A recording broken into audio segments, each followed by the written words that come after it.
left off in Product Zomboid. Ooh, wait, did I do a test?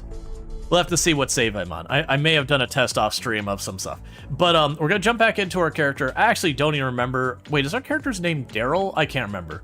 I just do the random generation of the character, and then we don't recognize their name until they survive for a week. And so Officer Jean is still on pause. That's our 16 times pop character who cleared the resort and everything. They're still on pause for right now until we wait to see like what balance changes they make to crafting, because the spending like a day and a half a week just crafting weapons is getting very tiresome. So what we're doing in the alternative for right now is I am playing Product Zomboid. We are doing what's known as a 0 to hero build, which is where I start with no fitness, no strength, no stats. People have different definitions to 0 to hero, but basically my skills tab starts absolutely empty at the beginning in the game, and everything we get we earn through our actions.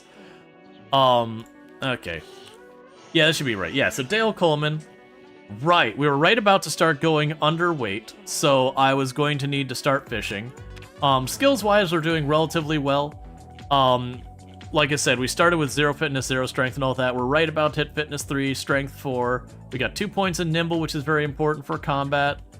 I've got some cooking skill. Maintenance is coming along really well. We're doing really good on our blunt weapons and a little bit on our short blade. The others are basically not getting any progress.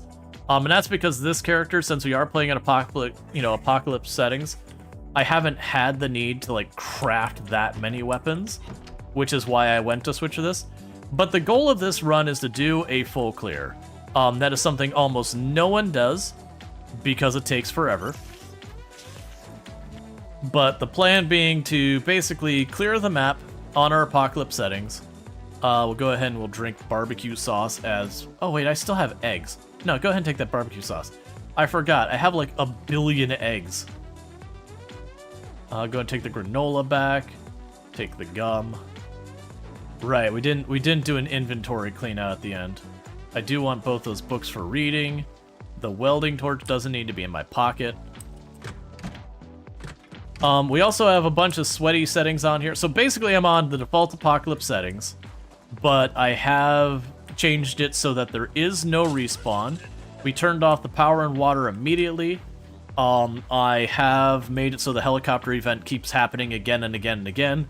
So I would still say, as far as like the whole spectrum of settings, it's still relatively not that bad. But it does have a couple things to make it a little sweatier. We'll put the animal tracking book in here. I don't need it on me. The welder in there. The batteries can go in my fanny pack.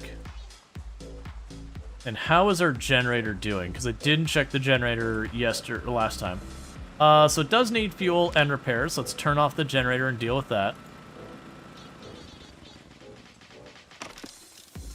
Okay.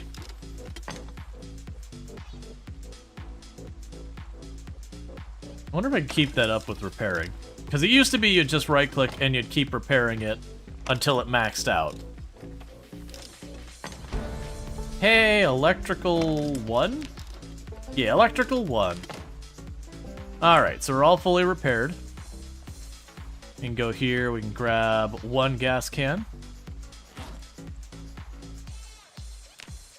And top this off.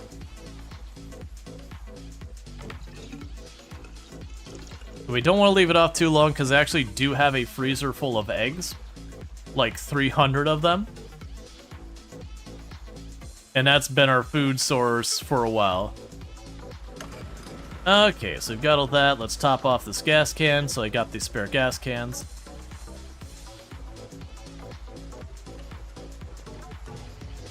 And then the last thing I'm going to need to do is... I would like to bring my fishing stuff.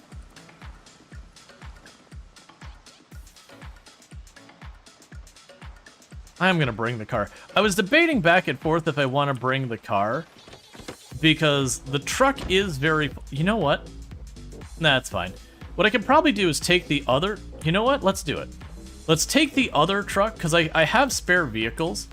So to spare up some space here, what we can do here is I can grab the handful of things I need for fishing, get those out of this car,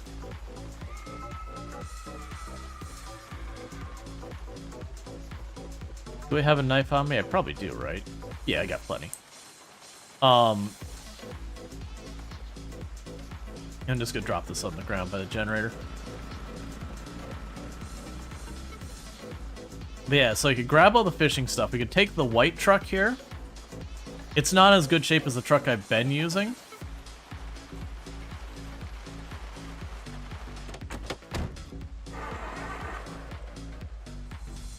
So this could be our fishing truck. That way I don't have to inventory manage.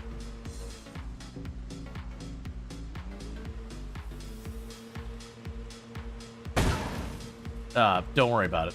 It's fine. I probably won't park that in there anymore. I'll park it somewhere else along this road. Okay, so I don't have a great spot for fishing yet.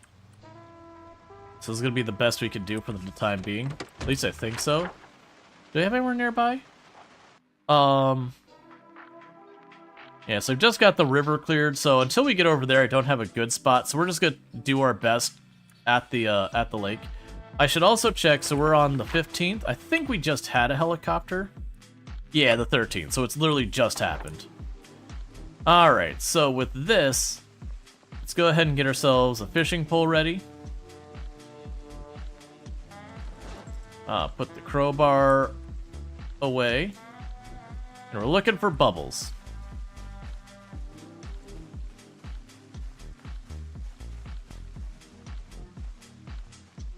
It's a little hard to see with the flowing water.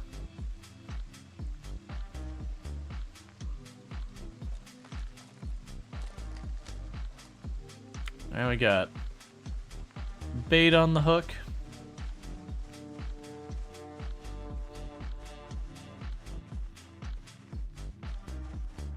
We should have bubbles around here somewhere. I wouldn't expect to actually have to travel that far. There we go. Yeah, so unfortunately the reason why this isn't a very good thing for fishing right now is it is one of those things that, generally speaking, when it comes to the fishing, you, oh, that's like right. That's not actually in the bubbles. Generally speaking, when it comes to fishing, the farther away from shore, the better the fish you'll tend to get. There we go. Alright, we got something on there. Probably junk with how I'm not really getting a fight on this. Alright. No, it's a small bluegill. It's not a good fish, but that's okay. I wish there was an easier way to see if we have bait. Yeah, so I'm not expected to get particularly good fish. Generally, with fishing for gaining weight, you don't care about any of the little fish. Like, you could take them and eat them and all that, which we will do. But it is a thing that's kind of all about waiting to grab, like, that one giant fish. Dirty rag. That can go on the ground.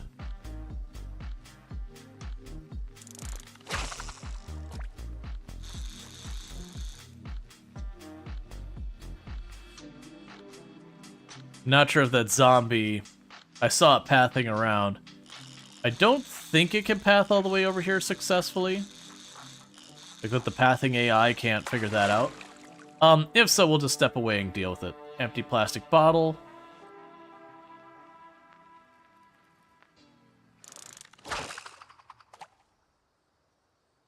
I am noticing casting this close to myself, we are just really not seeing...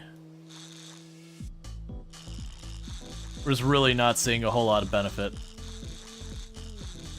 Like, we're missing the spot a little bit because it wants to cast farther away. I've never actually fished this close to my character before. Because normally I have advantage of the lake. Alright, Luxray. You have a good one with D&D, by the way. Cast from the street? Oh, you mean like where we go way up there? I was under the impression how good the fish is not based on how far it is from you, how far it is from the shore. Maybe you could experiment. I could go way up here.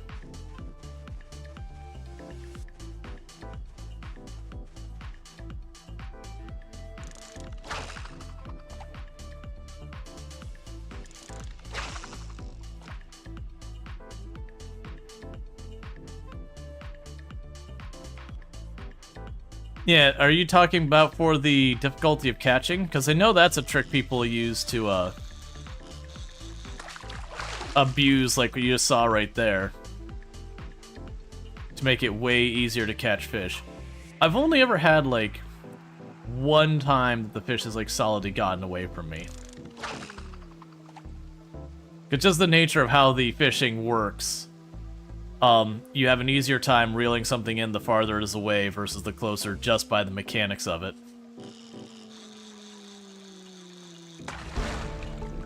Alright, that's fishing 1. Yeah, so getting a bunch of, like, kind of garbage fish.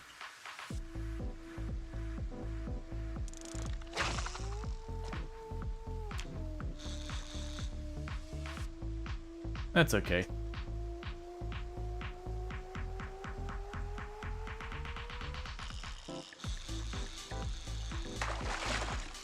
Yep, so I guess we're just gonna abuse that for a moment. Seaweed we can eat. I'll hold on to that. And yeah, like I said, you'll see me checking my bait after like every cast. It's just one of those things that the game doesn't really, unless something's changed, it doesn't notify you when you better notify you. Better luck from the bridge. Well, so the game doesn't have the like a concept of like this is a better location than that. It really is dependent on like how distant things are from the player, the shore, that kind of thing. But like even like lake versus river, I think that will matter eventually, but for the time being in the game, doesn't seem to impact anything worthwhile.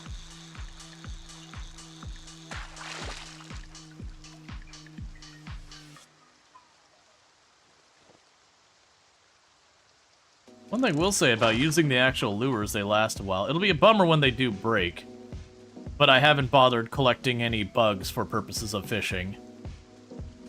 And I'll want to do that eventually if we're going to need to fish. Basically what we're waiting for is to try and get one big fish. That's all we're looking for. If we get one big fish, then we're done for the day.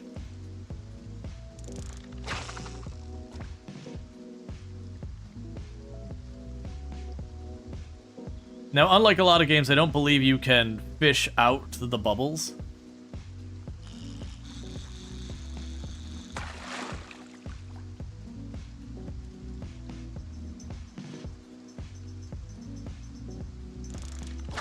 But you are trying to catch like that 35, 40 encumbrance giant fish, which I won't even be able to carry back to my car without a big hassle. But we could do that, drive it home.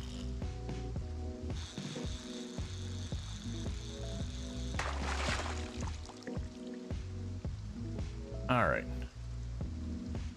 A small catfish, that's a 10 encumbrance. That might be what we need for right now. Yeah, that's heavy enough. We're gonna go ahead and take that for right now. So you notice our character can't walk that good. That's not as big as I would be hoping for, but all things considered, with me having only one level in fishing right now, I'm not gonna be upset about it. Where is the crowbar?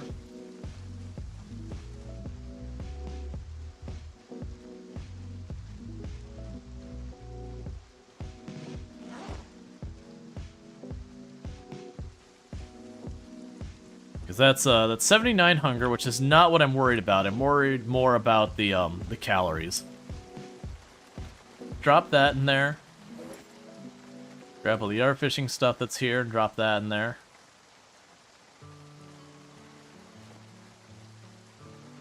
Yeah, so I got a bunch of tiny fish and one relatively big fish.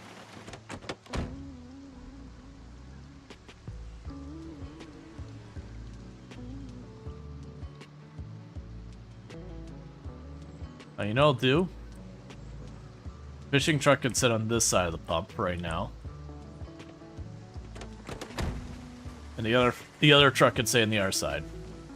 But yeah, so we're just quickly dealing with food stuff. Because for those who don't know, when it comes into our weight does range, like the healthy weight is 75 kilograms to 85. So we are starting to creep down to going underweight. Let's see. Is this game like Cataclysm Dark Days Ahead? Trying to understand how this is played. There are similarities. Admittedly, I haven't played much Cataclysm Dark Days Ahead. Just, it was kind of one of those games I looked at as like, eh. But the idea is you are in the zombie apocalypse. Things are not good. And you're trying to just survive as long as you can kind of thing. But it does share similarities. They get compared a lot, to such a degree that Cataclysm Dark Days Ahead is one of the inspirations for this game. And that the devs even have a challenge mode in this game called Cataclysm Dark Days Ahead as a nod to Cataclysm Dark Days Ahead. Alright, let's see how big those fillets are. See if they're a manageable size. You know what? I'll slice them one more time. Cut those fillets down to something a bit more manageable for us.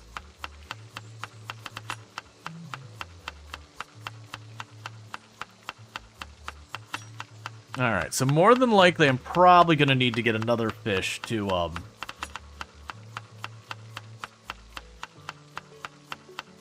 combine with this one. Okay, so we've got that.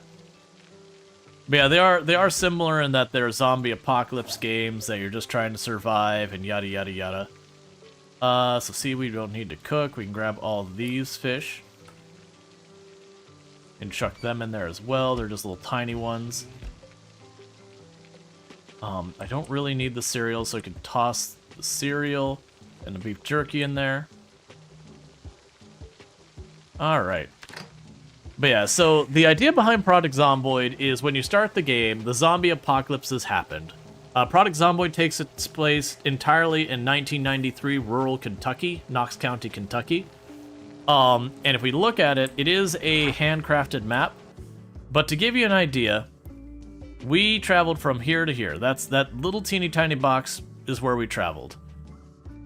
And if we keep zooming out, I can't even fit the entire map in here. The map is huge. The map is like huge, huge, huge, huge, huge. But like we've actually got, you know, this is Louisville, so it's got like the park in there and all that. You've got West Point, you've got Riverside, it's a fictional city called Lake Fallis, you've got Muldrow, you got a fictional city called March Ridge, you've got Rosewood, you've got Irvington, you've got Echo Creek, which I believe is also a fictional town, you've got Ekron, you've got, I always forget the name of that one, it begins with a B, it doesn't matter. But like, you get the idea, the map is absolutely huge. But when you start the game, the zombie apocalypse has occurred, and you are just trying to survive. The intro to the game is, it was the end of days, there was no hope of survival, this is how you died. And so this isn't a game that you should expect to do a run and live forever. And in a lot of ways, it can be played as either a roguelite or roguelike, and I do understand there are people who have very strong feelings about what is and isn't a roguelike. I am using the more general population version, not the we're trying to be as technically accurate as possible version. Alright, so let's eat the little fish. But just in the sense of roguelike, in the sense that when you do one, like if you do one run and you start a new run, there's no progression that carries between them. You can play it as a roguelite, and for my definition there, thank you for the follow, welcome to stream, it is that there is some progression between runs. For those progression between runs kind of thing, the progression between runs will boil down to is you can go back into the same map you were in previously. And if you go back into that, you have, like, your place you stored all your goodies. They don't have the thing that, like, a lot of roguelites do, where, you know, you go a little ways and it's like, choose a trait or anything like that. You start with your character and they are what they are. They do gain stats. Hello, Zolorus. Welcome to, you know, good to see you. I was gonna say welcome to stream. It's like, no, you've been here before. What I'm trying to do now is I'm just trying to keep my weight moving. I do have quite a bit of fish on me. It does look like they'll carry me for a little while. But the point is, what I'm going to end up... Oh, you know what? I'm going to need the fishing stuff in my vehicle. I was just thinking, if I go and I start clearing along the way, and I have the fishing stuff on me, then it'll just be good. Okay, so we'll just transfer the fishing stuff over.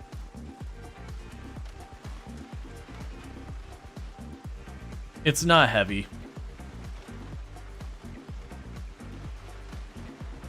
We can still leave that truck there.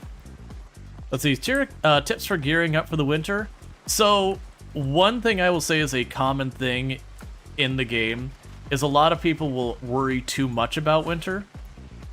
Honestly, winter doesn't change much about the game. There's like, you don't need electricity for the winter.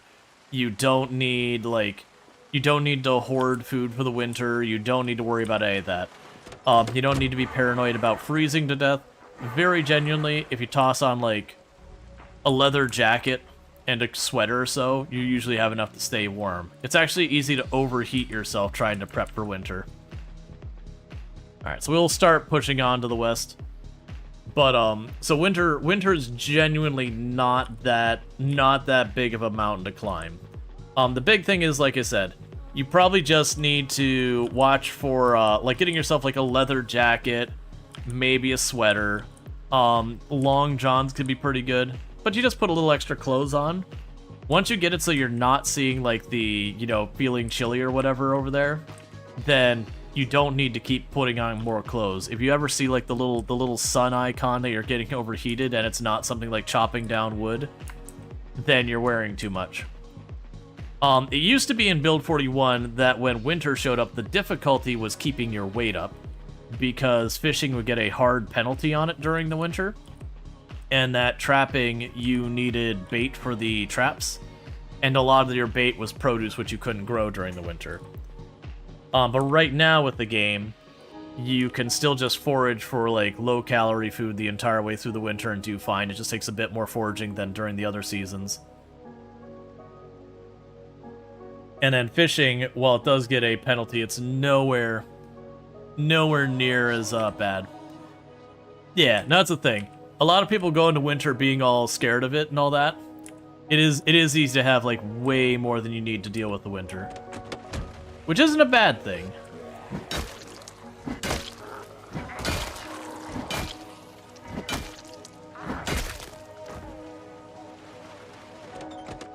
Yeah, so we're gonna pass Guns Unlimited here.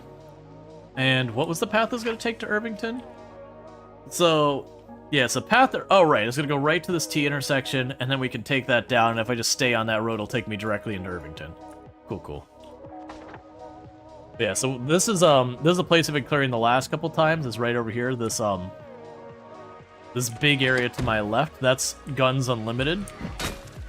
We have cleared it. Now you might be going, it's like, if you cleared it, then why are there zombies here? Between helicopters and migration and all that, we're gonna have zombies wander back into areas that we've cleared. It is usually a thing I will do in these like clearing style runs, is I'll just make it a point like every second or third month in the run, I'll just take a day or two and circle back to my previously cleared areas and kill any zombies that wandered in. And it's just kind of one of those things that the number of zombies who do wander in get less and less and less as you've cleared more and more zombies from the surrounding area. But we just literally cleared this like a day or two ago in game, so we're gonna have some stragglers pop in and out. That's fine. And plus, I deliberately am driving a loud vehicle back and forth, which will also draw zombies from like various fields and forests and all that, so they come out to the road for me, and I don't have to worry about it after that.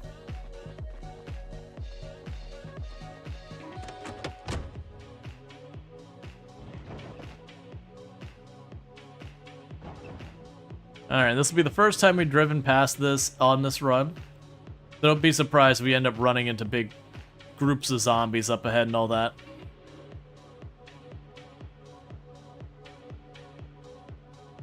Yeah, I actually got part of a rally group here. I doubt it'll be unlocked. These are usually not worth the time to break into. You might find some electrical stuff, maybe a tool or... Yeah, I'm just gonna leave it alone. Maybe you find a tool or two in there. But a lot of times you'll end up just damaging a tool more breaking in than you get from actually clearing the building. They usually have like one or two cabinets or something to grab stuff out of. The odds aren't amazing. Now we got a building right here, probably a barn. It's an interesting barn for that matter. Alright, let's go take a peek. I'm not seeing any meaningful zombies around here. There's like 1 or 2 stragglers in the field. I'll just use the fact that the truck's allowed to draw them out. Just make sure there's not zombies on the other side. Yeah, so we got a front door there and a back door over there. Those could potentially be locked or unlocked. This looks like it might be kind of a nothing building. That's just going to be like whatever this equipment is under here. Yeah, so there's nothing there I care about. Got 1 zombie strolling up there, and that's probably a farmhouse up the road.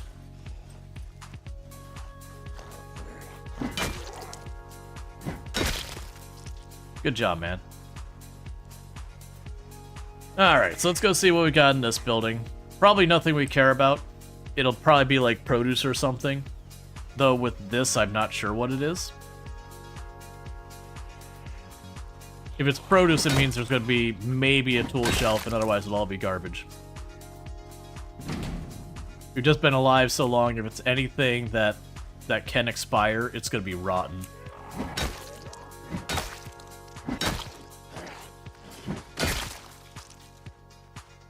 Alright, so that bay door was locked. I'm going to circle around to the side door here. I am noticing there's no windows on the bottom floor, which does mean we have the inconvenient... Oh, those look like lockers up there. Which does mean we have the inconvenient problem of, if those doors are locked, I'm going to have to break one down to get in. Oh, wait, I have a fireman's axe. That won't be that bad. We didn't have a fireman's axe before, so breaking into the doors without an axe is a little annoying. Also looks like it has a 2nd floor. Alright, well, let's break down the bay door, I think. Go ahead and put the axe in our hands and get chopping.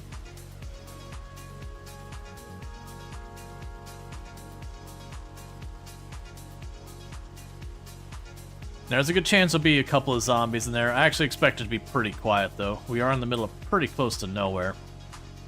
About the only reason we're taking the time to check it and clear it is just because it is between me and where we're going.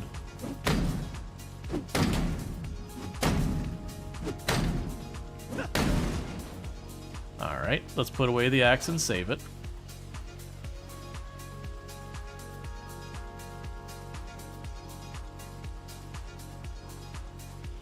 And a couple zombies heard me banging on the door, that's fine. But yeah. So we're now dealing with these 1s and 2s. It's just because we're like literally in the middle of nowhere. And so Zomboid will spawn zombies just like in the random middle of nowhere woods. At the beginning.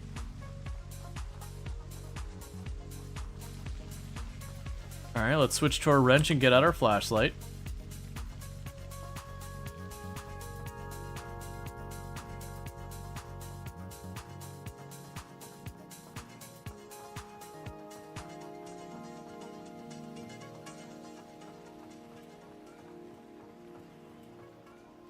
Okay. This is looking pretty disappointing.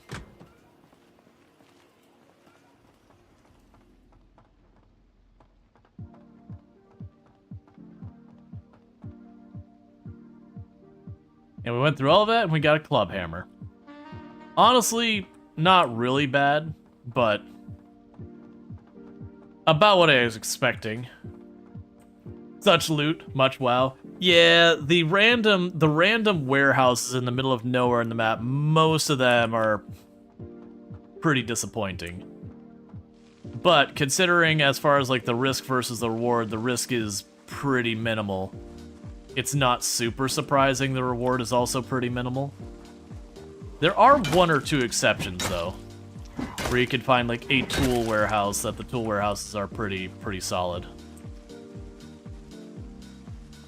Hey, hang on, zombies. Let's put the club hammer in the trunk, because if I keep it in my hand, or like in my front pocket kind of thing, it'll be a whole negative.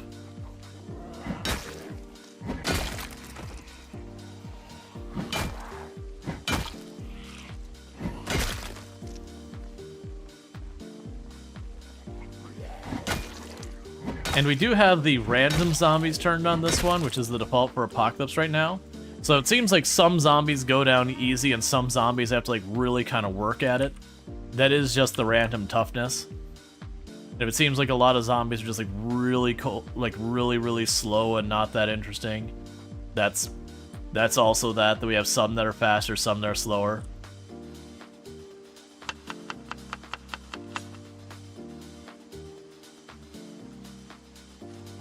And have a little bit more fish, keep those calories and hunger up.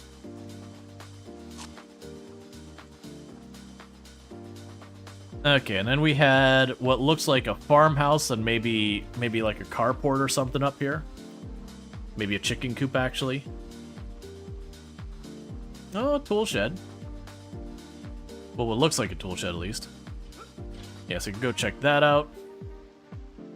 And that might be where we sleep tonight if we can secure the building and keep it safe. I'm not going to run down every single farmhouse for the time being. I'm going to be focused more on trying to reach Irvington, hit the like really high pop areas of zombies, and worry about the lower pop areas later. Okay, let's see if you are unlocked. You are locked. Okay, so I don't see a zombie from this side. That gave me a view of this window. So if I can get this window open. Here, let me just go ahead and pop the lock. The window has been unlocked.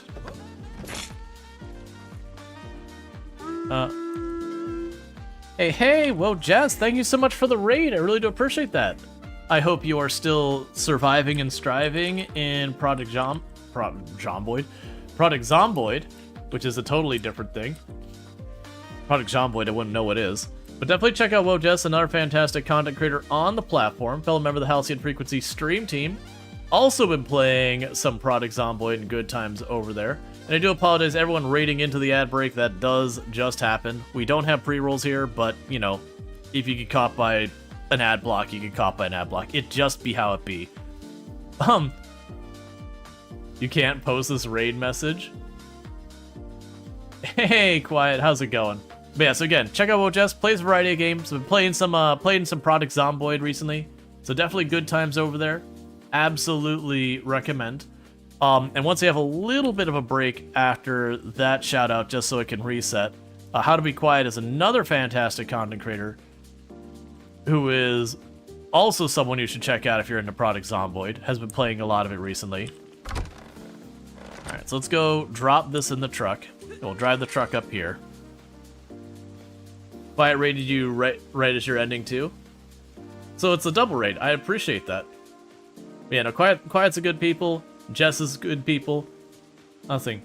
When will streamers learn to disable raids 30 minutes before the end of stream? It's not so much learn to do it, is remember to do it. Because I can't tell you how many times, like, you're getting in the last hour stream, you're focused on trying to get something sorted, and then you forget about it. It's also a thing, like, I also usually don't disable it, because outside of days where I've got plans the next day, if I pop in and someone drops me like a 500-person raid in the last hour stream, I am down to go long. Like, you know, when opportunity knocks, you gotta roll with it. But yeah, it is one of those things though. You might have stuff the next day. I'm gonna use that as an excuse because I'll just forget.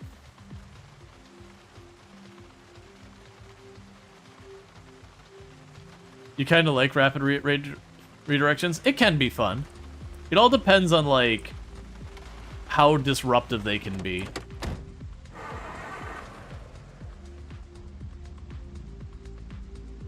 Okay, so I want to go ahead and we're going to try and stay the night at this farmhouse. I'm going to try and push and make that happen.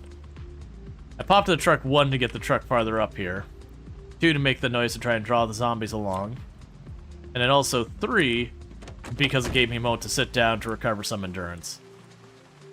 Okay, we don't care about any of those flyers or anything like that. Alright, so bear with me again. I'm going to try and do a shout out for How to Be Quiet. For those that don't know how to be quiet, or a lot of people call him Queet and everything, another fantastic content creator, plays a varieties game, been playing a lot of Product Zomboid lately. Has a lot of fun, ridiculous content over there. Definitely recommend. Let's see, you're super hungry, gonna go scavenge some food. Hope the zombies didn't eat it all. Yeah. Alright, so this is looking a lot. Ooh. This floor plan. I don't like this floor plan. This floor plan's dangerous. But yeah, no, you have a good one. Thank you. Thank you again for the raid. I really do appreciate it, Jess. You go get that food. It's so fun. Yeah. Product Zomboid's excellent. I don't need the key. Actually, do you have a basement? It does not appear you have a basement. Because the basement, if it's an external one, sometimes you'll need the key for. Oh, I guess you might have tongs or whatever. No, you don't. Okay, so don't worry about that. You'll watch me loot this house, actually. Yeah, so the only reason I'm worried about this spot is that upstairs, it's real easy to have a zombie drop down on top of you, which can trigger drag down. And for those who don't know what drag down is, if you're seen as being in a quote-unquote like vulnerable position, i.e. getting hit by multiple zombies at the same time, that kind of thing, drag down means you instantly die. Your character just screams and gets pulled to the ground. That usually, mostly when that happens, that you are in a situation that your character would just get straight up murdered.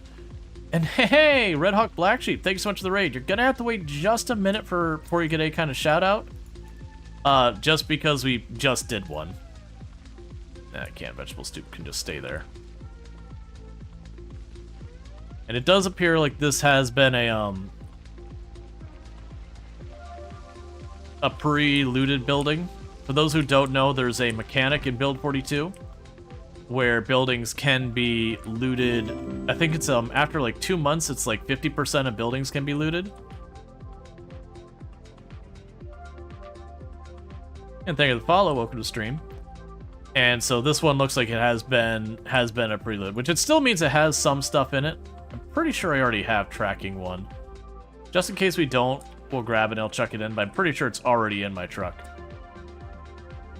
But yeah, for those who don't know, Red Hawk Black Sheep, another fantastic player, I believe has also been playing Product Zomboid recently. Value radio. A couple electronics on the floor I don't care about.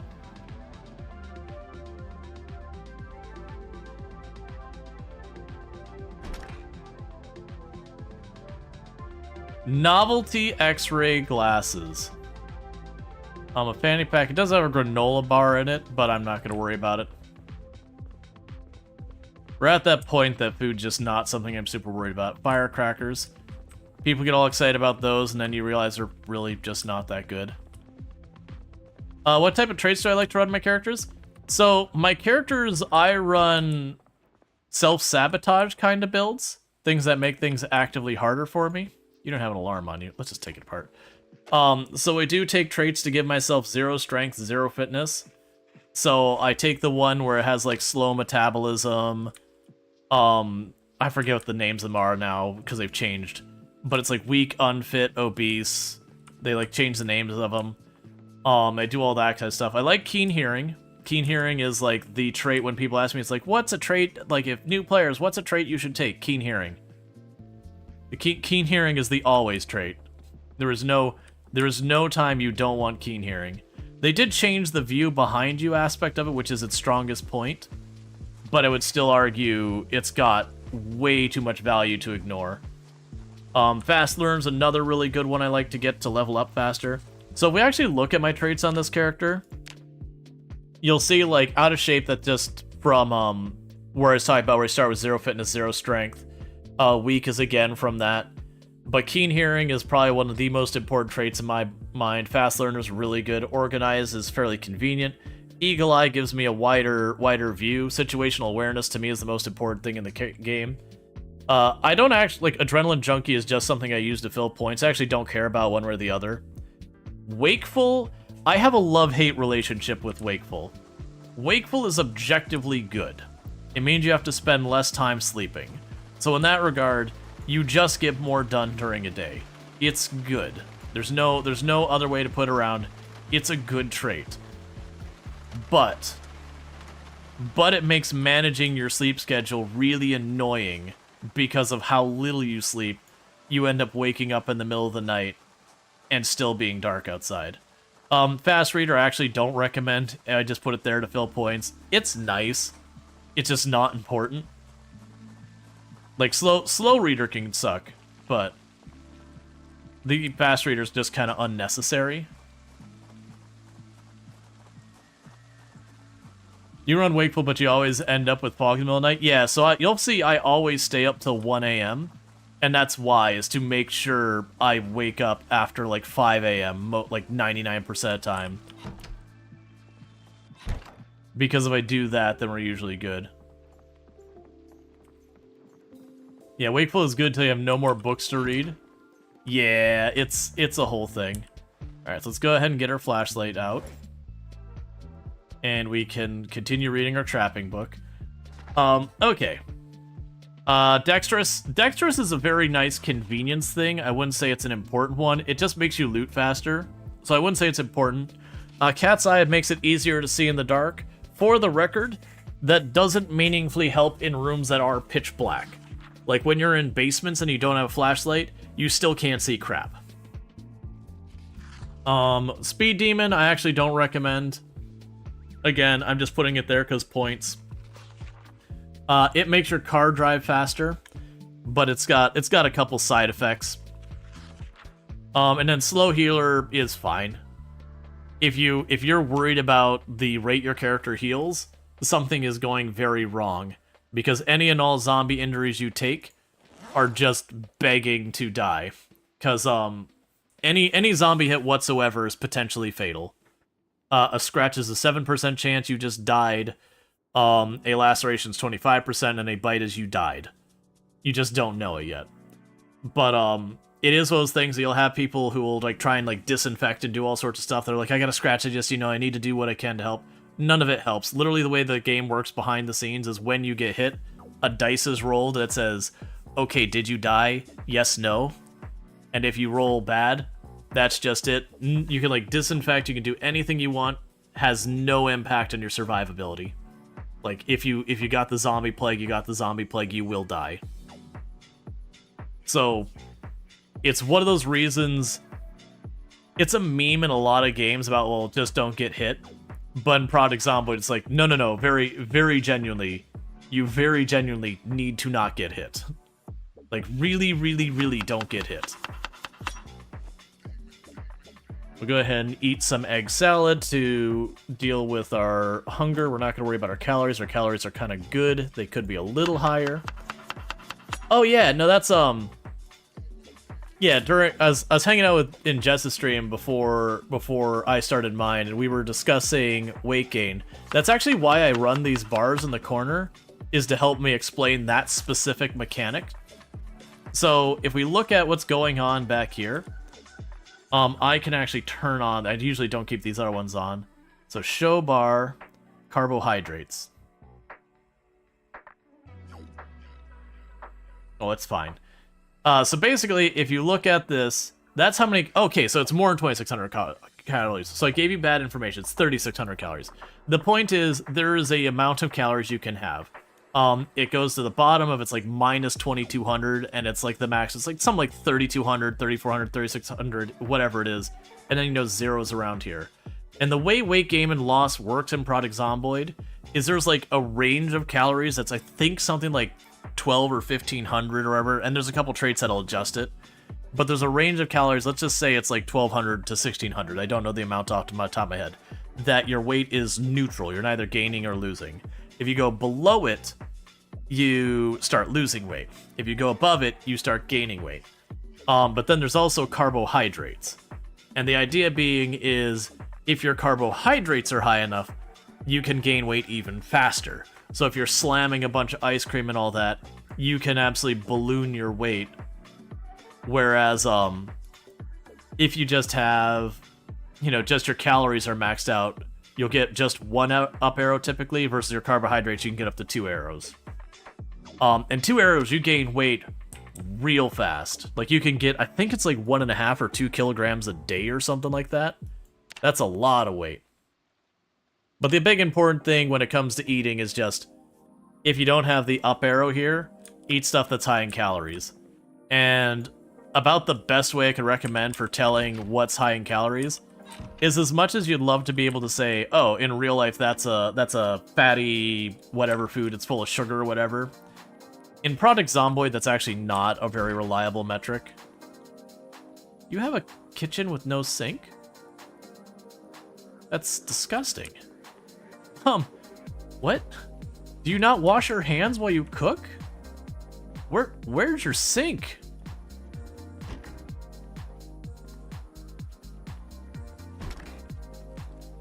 No, seriously, do you not have a sink in the entire... This place is disgusting. There is no sink in the downstairs. Imagine you want to cook. And so you go and, you know, you get ready to start cooking, so you go upstairs to your bathroom. Wash your hands. No problem. And then you walk downstairs and all that kind of stuff. Just to start. So you're cooking chicken, so, you know, you wash your hand, you start handling your raw chicken because, you know, you're cooking it. That's how that works. And so you finish with your chicken, and then with your chicken covered, like your raw chicken covered hands, you go back upstairs to wash your hands in the bathroom. Hopefully you left your door unlocked and all that. Yeah, we don't want to go up there. Hopefully left your door unlocked and open, not unlocked, open and all that, so you don't have to like raw chicken your door there. That's gross. That's pretty gross.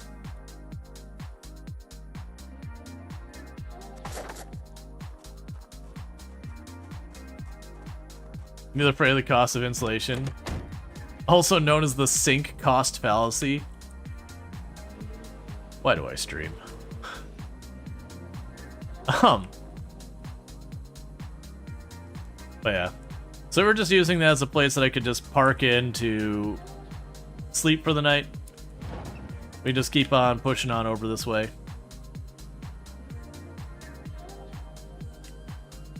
It's just sinking in. Mm-hmm. Ooh, why do you... Okay. I'll bite. We got a little area with a bunch of parking. Thank you for the follow. Welcome to the stream. So you don't have raw chicken... So you don't have to raw chicken your door. Is not a statement you expected to hear today. It's a statement I never want to hear in reality. Because that would assume... I have, like, no idea how long,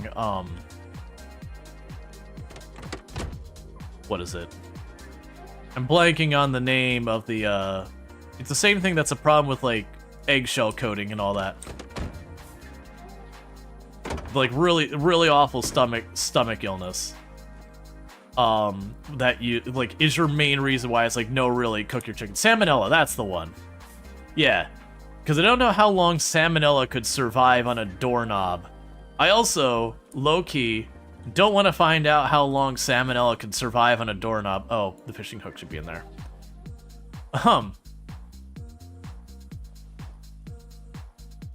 Like, those are things I feel no desire to have answers to. Alright, so that car we didn't have keys for. Nothing worthwhile in it. Cars can have really good stuff in there. Yeah, E. coli. Well, is E. coli chicken? I thought chicken was salmonella. I mean, not that they couldn't be infected with both, because I thought E. coli. Yeah, I thought E. coli was more from like manure and all that. Contaminated food. The stuff that didn't get like cleaned properly and all that. Alright, so I actually have a van with a key here and a tiny bit of gas. Let's go ahead and mark the van here. So go ahead and there's a car there, a car down here. There's a van with a key here. Yellow van has has key and gas. Just shift it down there.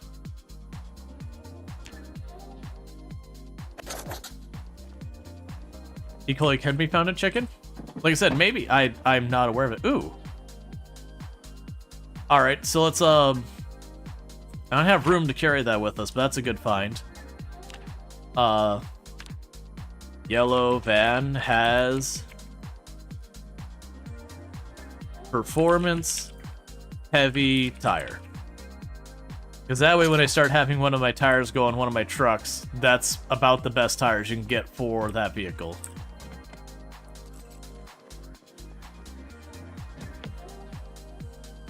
Alright, so I'm not gonna... Oh, wait, never mind. Is that your key? No, that's fine.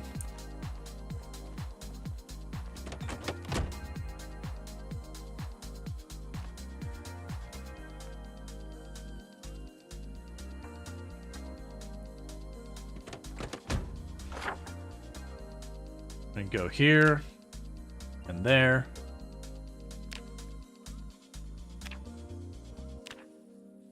Black station wagon has key, no gas.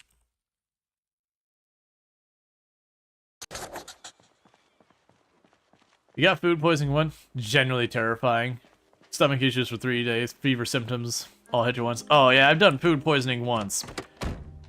Like, if I am not actively dying, I am not taking my chances with dodgy food. It just is not worth it.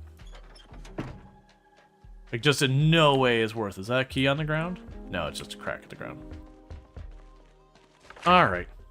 So, that was good. We did find 2 good things out of there. One, we found a heavy tire to replace when I start wearing these out, because that is an inevitability. No matter how much you drive safely, sooner or later you're going to wreck the tires. And then the other thing we found is we did find that van. You just found a key on the ground? I did.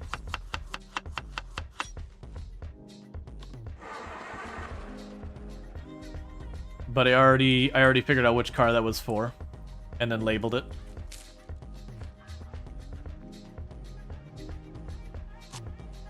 Yeah, food poisoning from a county fair. Mine was bad seafood. Don't recommend.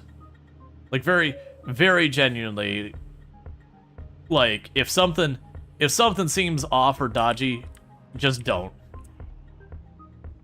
It's just not worth it. So I think I'm gonna clear the lakeside first. Actually, does that road just circle? Oh, there's just a hole in the fence there. Yeah, I don't need to drive the... Well, actually, let's drive the whole way around. Just in case there's a trailer or something down there. But yeah, so this lake would be much better for fishing. Less convenient, but much better for fishing.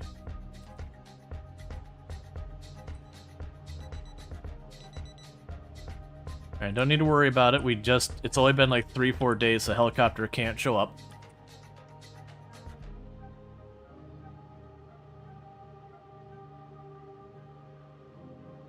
Got food poisoning from your ex-wife? Yeah, I've had roommates who, you know, they'd have that food that got left out all night.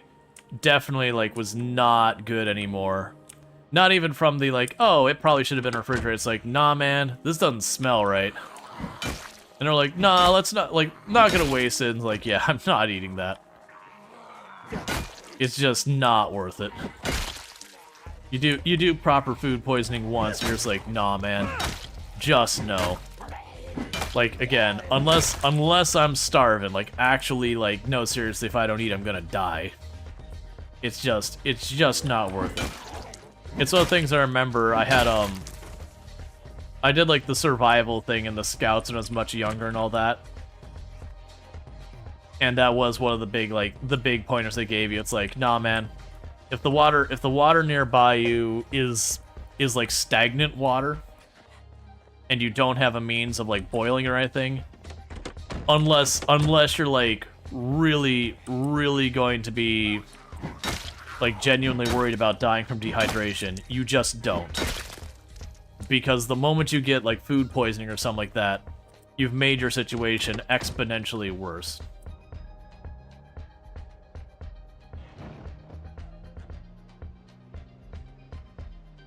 So you're better off just trying to like hold out. It's also the area we're at. We had a couple of mushroom types that you could eat that were very safe, and then we had one type that was like super duper dangerous, as in you eat this and you don't immediately have someone pump in your stomach, you're not making it. And the problem was the good one, like the one good one, looked almost exactly identical to the super dangerous one. And even the Scoutmaster's like, yeah, we have people come out here, you know, who are like career survivalists who specialize in knowing like the mushrooms. And even then, we lose 1 or 2 of them every year from someone misidentifying them and getting themselves killed. It's like, just don't eat the mushrooms here. It's like there's plenty of berries that, you know, might just upset your stomach if you get it wrong. You know, be careful. But like, don't mess with the mushrooms. Like even the professionals get it wrong. It's just not worth the risk.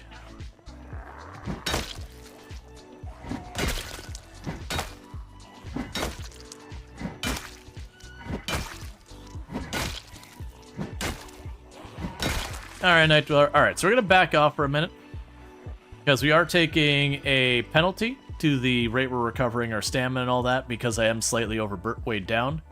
That'll be a problem that solves itself as we eat our fish, because when we started, we had like 10 kilogram, or 10 encumbrance worth of fish in our bag. So yeah.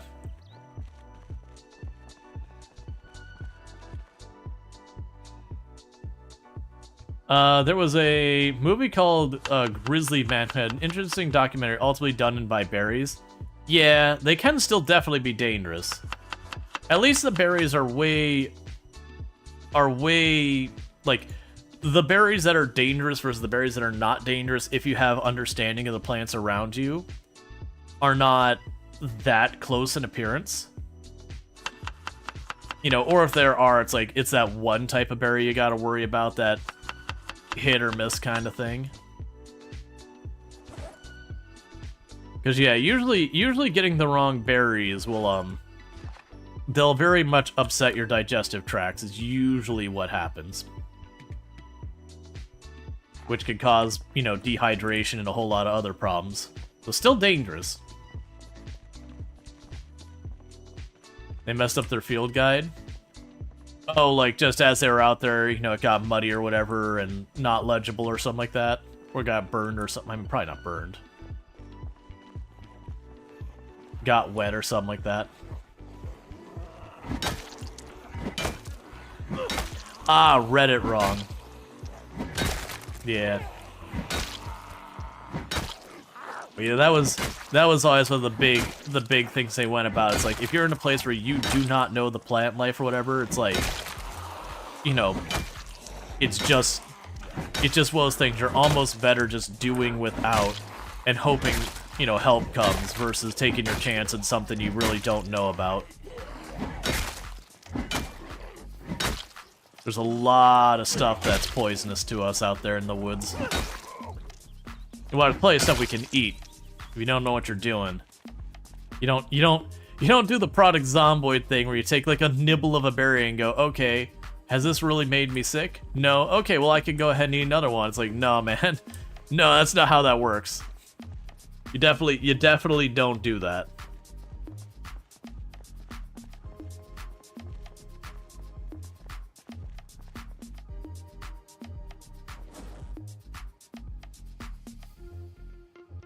Alright.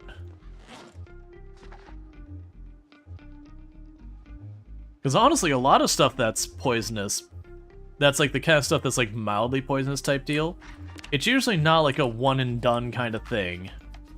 It's a lot of stuff that, you get a little bit and your body's fine, you get a little bit more and your body's fine, then you hit some threshold that now your liver hates existence. And so now you start getting all these side effects. Oh, it's the reflective glasses. Yeah, I want those more in the shooting range glasses. Yeah, way cooler. Get these out of here. Because you can't really tell, but we are trying to do some peak 90s wear. It's pretty bloody, so it's hard to make out. We are wearing camo shorts, sandals. We got ourselves our like neon colored fanny packs and all that. The hat really isn't selling it. But we do have a Howling at the Moon like wolf t-shirt. Get ourselves some reflective glasses. The hair color's not really that 90s. And then I think the other fanny pack is also like aqua colored. So probably like Adidas or something like that.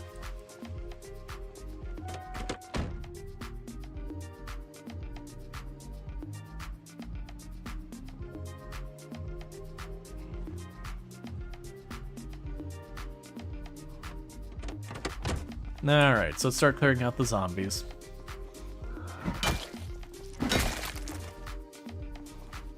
I have no idea what this structure is.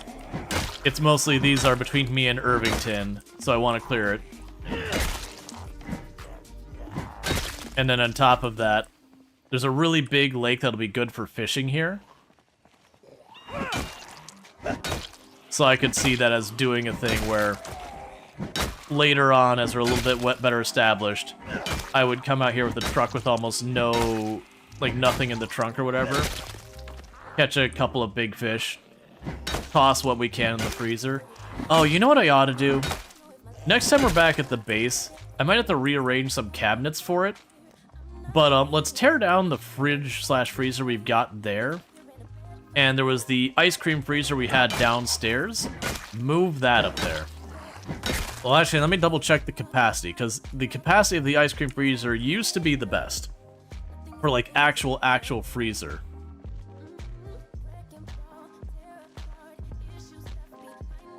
Not a sharply dressed man? Nah, he was wearing what was trendy for the 90s. Like, the only thing that make it more trendy is if the wolf shirt was also glow in the dark. Like, had that neon green. Like, the yellowish green. I also need to change the hat if we really want to lean in on the 90s thing.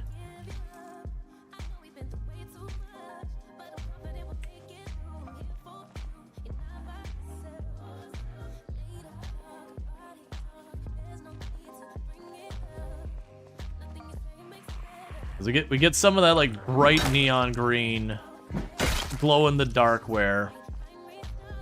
Get rid of the fedora. Probably just need like a baseball hat, but again like aqua or like neon yellow. It's got to be a neon yellow, like or like neon yellow, neon pink, neon green. Gotta do that for the proper 90s wear.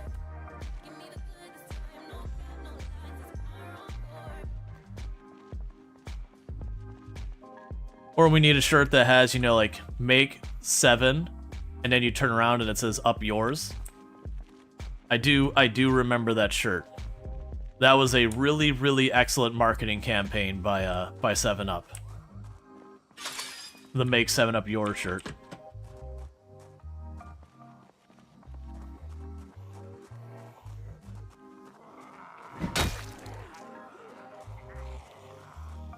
Some white Nike sneakers, yeah. Some proper Nike sneakers with the pumps, of course. Gotta have the pumps. Not even sneakers. That'd probably be more high top area.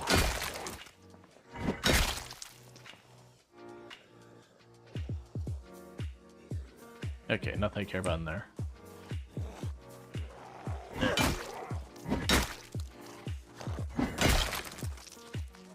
Oh yeah, the upside down 7up. 7up had some weird. Oh yeah, Ocean Pacific. That was another big brand. Well, that's weird. You have like an empty room there.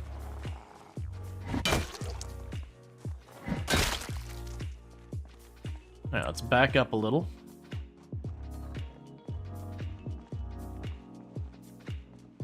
Was Ocean Pacific the one that their logo was like 2-3 waves? Am I thinking the right brand? Because I could picture that 2-3 waves And I'm blanking on... I think that was Ocean Pacific, but that was their logo. Because I remember seeing that a lot in the 90s.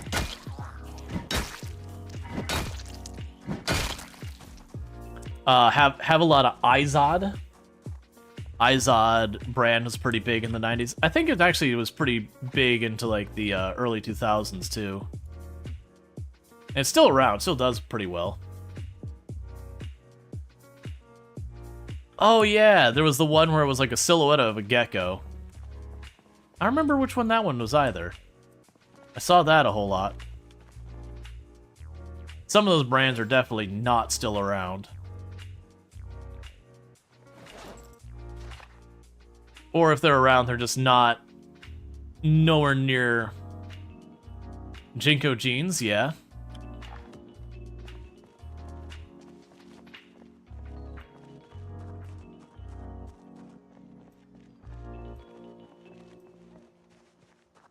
So let's kill this group of zombies.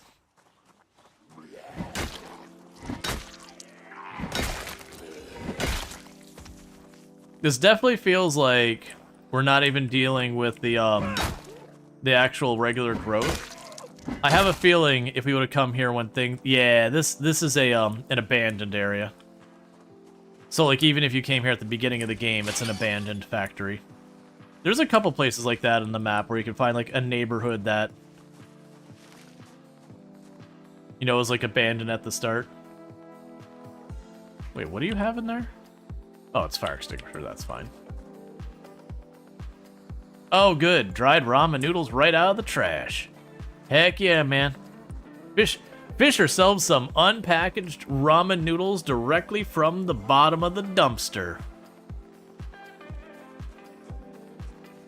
That's where the good stuff is. Extra flavor. Thank you, Jaywalker76, for subscribing for 14 months. And thank you, Jay Walker, for the tier 1 sub. I really do appreciate that. That's 14 months you've been subbed to the channel, a year and 2 months. Really do appreciate that, so thank you so much for that. Just like simulations, real life.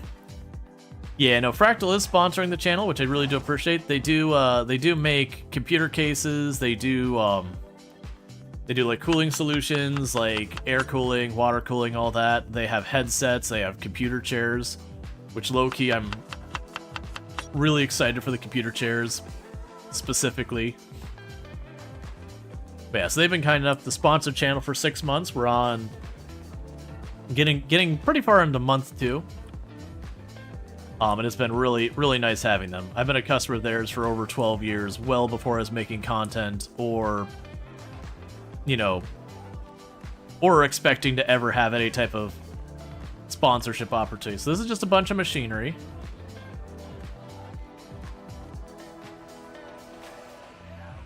Which, despite abandoning the factory, apparently they left behind.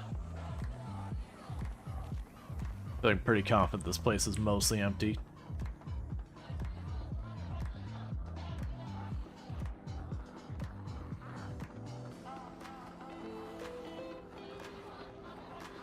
I hear a lot of zombies, and I think they're above us. I'll deal with that in a moment.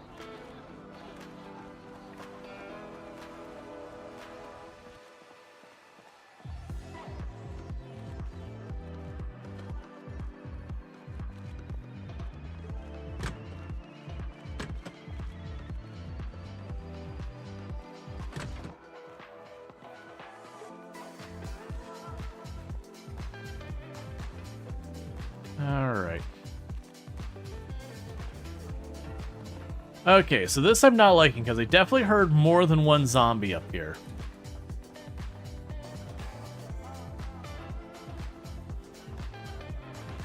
And depending on how those rails look... Here we go. That's kind of what I was hoping, is we'd get them to come down to me.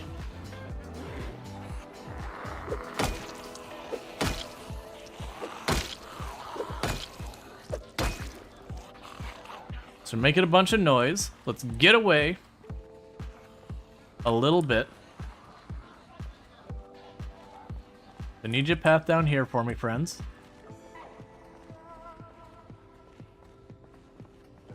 Hey!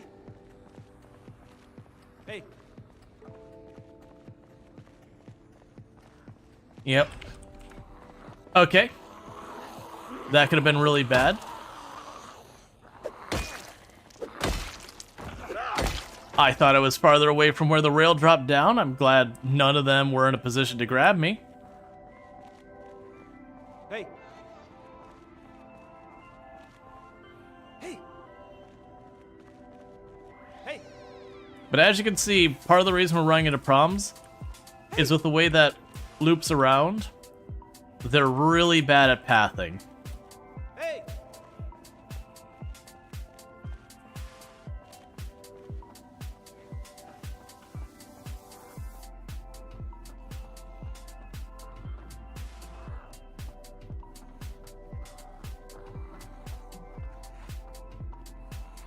Come on, figure it out.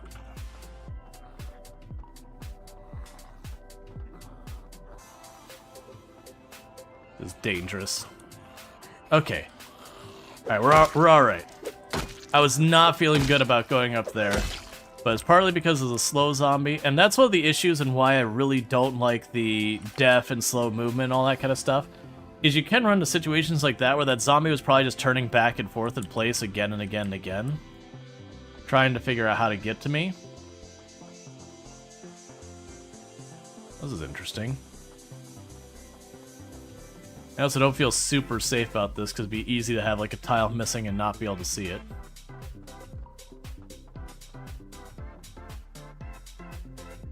Alright, well let's worry about this side of it.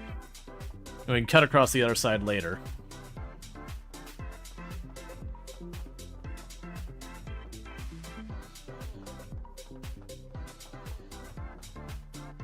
It'd be a cool base.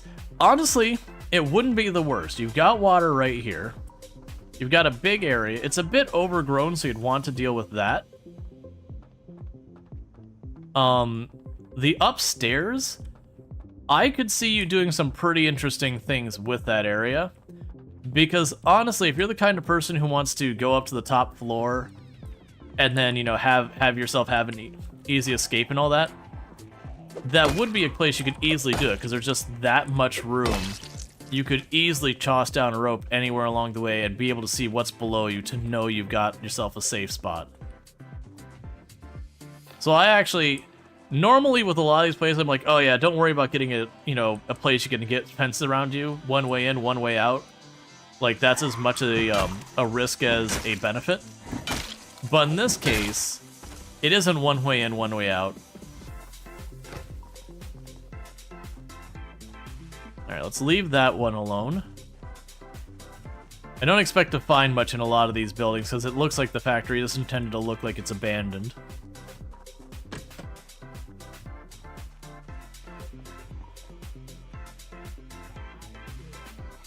I was not expecting that.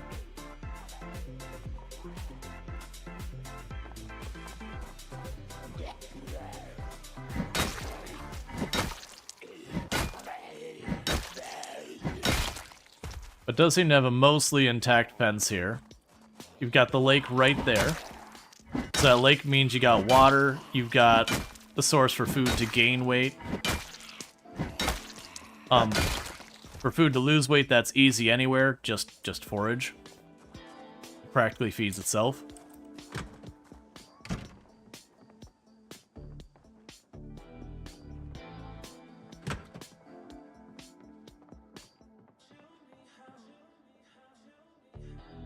Alright, we could go ahead and fill our water canister while we're in here.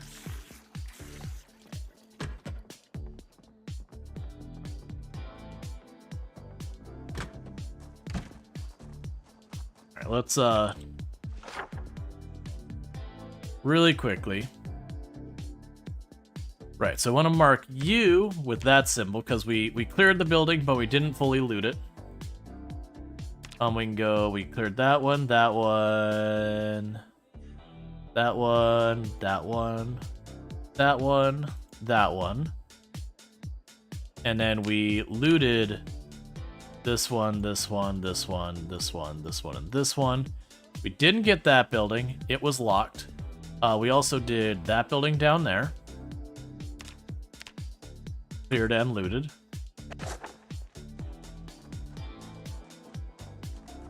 Now let's deal with these two.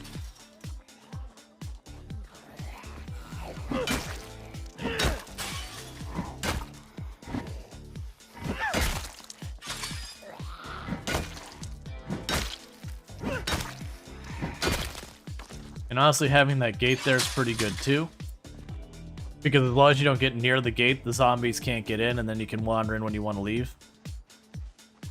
Yeah, so that building, we don't have what I need to get into it. Oh, that building's not letting me see behind it. That's a big negative. So, like, there could be a zombie back here, and there's no way to get vision on it. Yeah, stay very clear of those buildings. There's not many things in the entire game that have that problem, let alone something that big. That's probably the worst I've seen. Like, it used to be there was some billboards that were dodgy like that, but those are mostly resolved.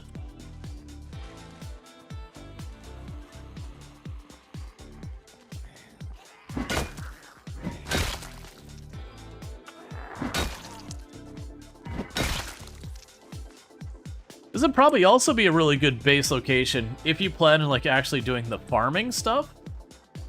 Like, I don't know if it's even worth doing right now, but you definitely have the space.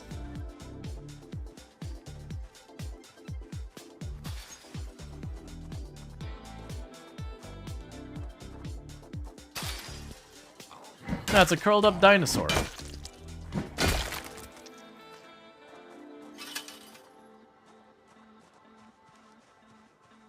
I'm just gonna leave that unsearched. Those might be able to give me tools. They might be worth considering. But for the time being, I'm choosing to just ignore them.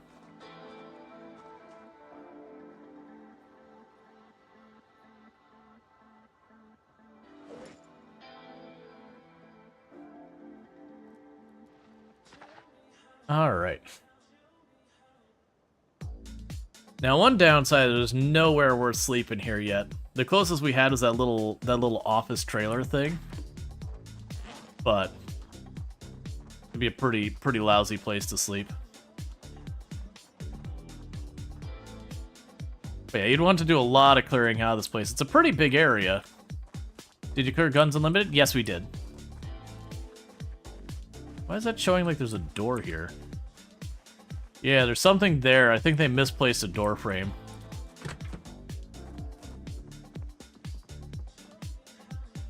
Yeah, I think this rolled the dice to be, you know, a quote-unquote looted building.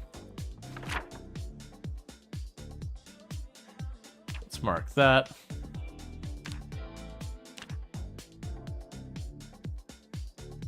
Did I mark? I think we marked that a building I couldn't get into.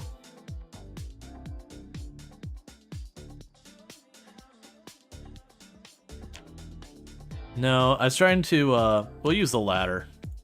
The ladder is a building that we see on the map that I just don't have the keys for or something like that. Oh, we also looted all those. And that.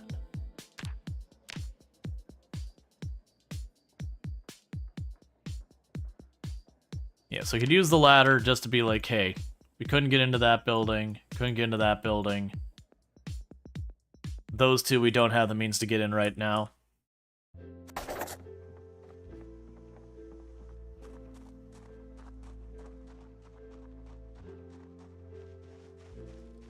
This is a pretty cool, like, big factory area. I do like this.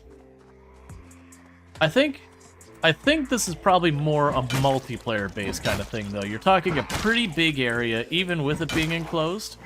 That can be very difficult to manage. Like, I made the mistake of making Rosewood Prison my base once, and it was doable, but, like, you need multiple generators to make it worthwhile and all that.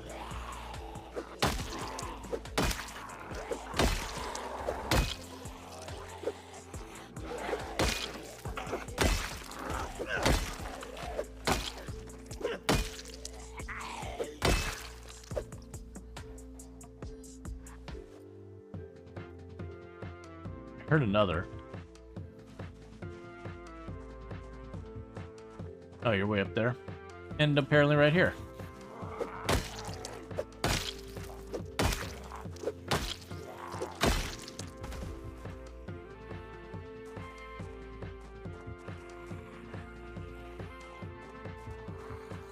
Okay.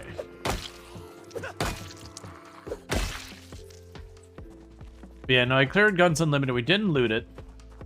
It's just my truck is almost full with all the weapons we've been collecting. And guns are particularly heavy, so I'm kind of waiting till I get a trailer so I can load up, like, go in there, fully load up, like, all the shotgun shells or whatever. Do that. And then once that's done, go in and grab whatever, like, the next one is. I was not expecting them to have seeds in this place. That is not the loot I was expecting out of those buildings.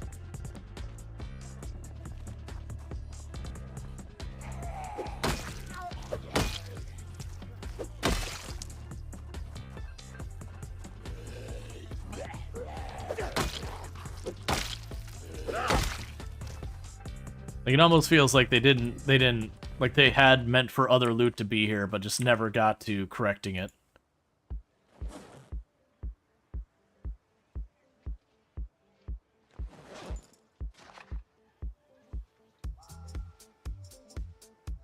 Yeah, I mean, it could be a farming factory, right, but we've seen nowhere to, like, keep the animals, though. Like, we've seen other places that are, like, farming locations or whatever, like, industrial farming. But you'd see, like, the very clear, like, this is where the animals were kept and that kind of stuff. It's very straightforward.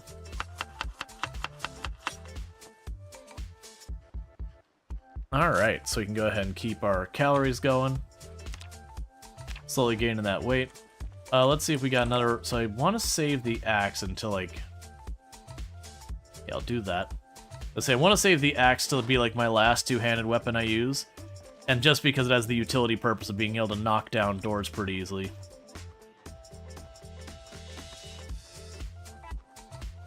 Yeah, so it'll be another one of these things that probably has nothing in it we care about. Yep.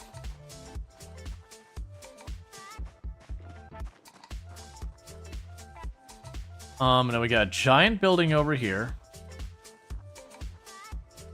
There's a zombie down there. Let's kill her. What's going on there? Your legs... Oh, no, it's just your legs are, like, really blended in.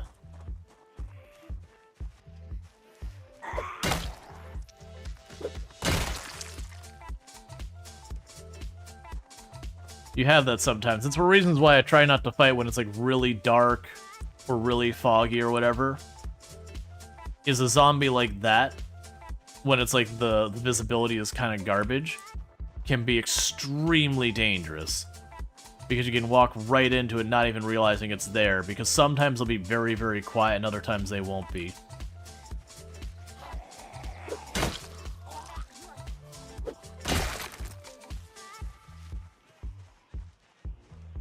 Yeah, let's kill this handful that's back here.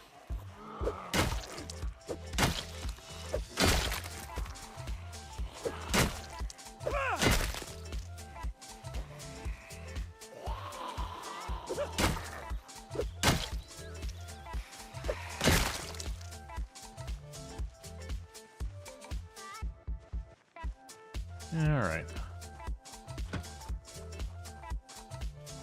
Another locked building. My expectation is the door's on the other side. Oh, there's a door back here. There's apparently a playground right here as well.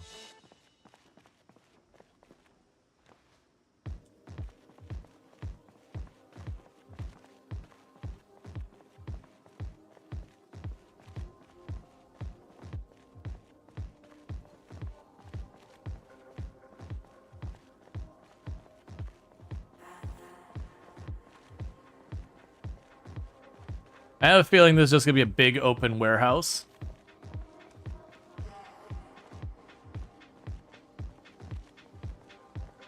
Yeah, this will be just another big open warehouse, and then on the second floor we might have some goodies.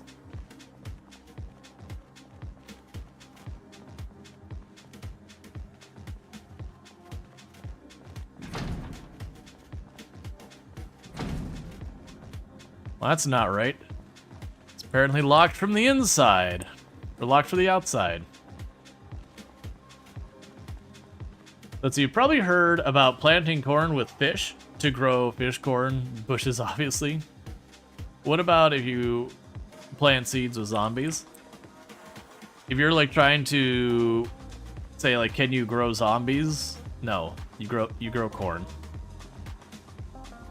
And like one of the rumors that's been around Product Zomboid forever is people be like, oh, the zombie blood kills your crops. That's not true. The zombies have no impact on the plant so far as like them being dead there. Now there is a thing where when the zombies walk over your plants, they can trample your plants. But like if you kill a zombie and its corpse is laying on your plants, it has no impact on it.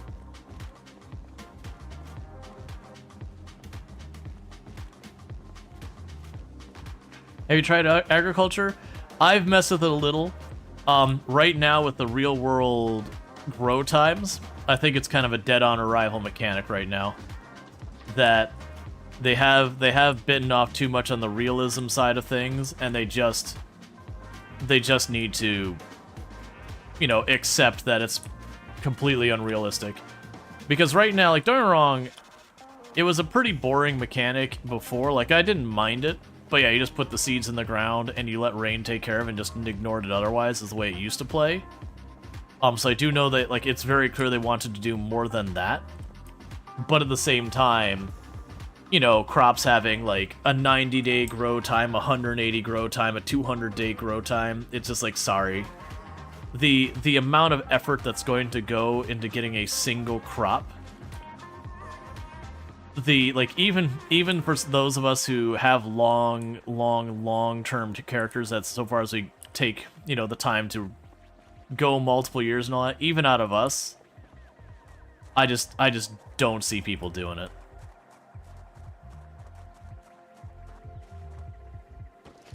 I mean, I just don't recommend playing with 2-hour days to begin with.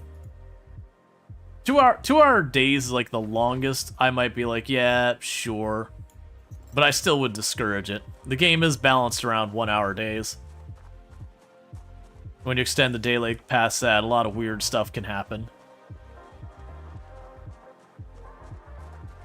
Yeah, every second spent on foraging right now is better spent, or sorry, on agriculture is better spent on foraging. Yeah, that's exactly it. And, you know, obviously I don't want them to nerf foraging into the ground as their counter, being like, oh, people are saying these are unbalanced. It's like, no, I think the problem is, this is just one of those things that realistic grow times are just not really appropriate for the type of game this is.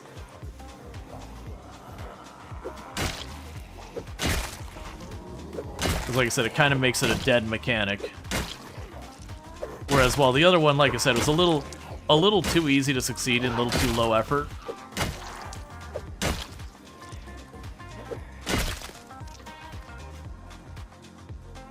There's a difference between, like, right now, fishing could actually use a nerf. Which would just probably be, like, a nerf on how often we get the big fish. The butchering needs another buff. Because it's just really just not worth doing. Here, I have one of those, I don't need another. Weirdly, those are locked from both sides. Interesting.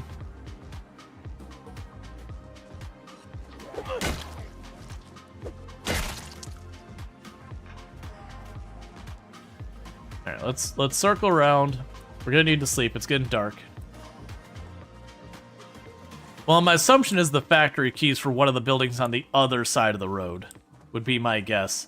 That this is not considered the factory. It's either that building down there was the factory, or one of these buildings over here is the factory.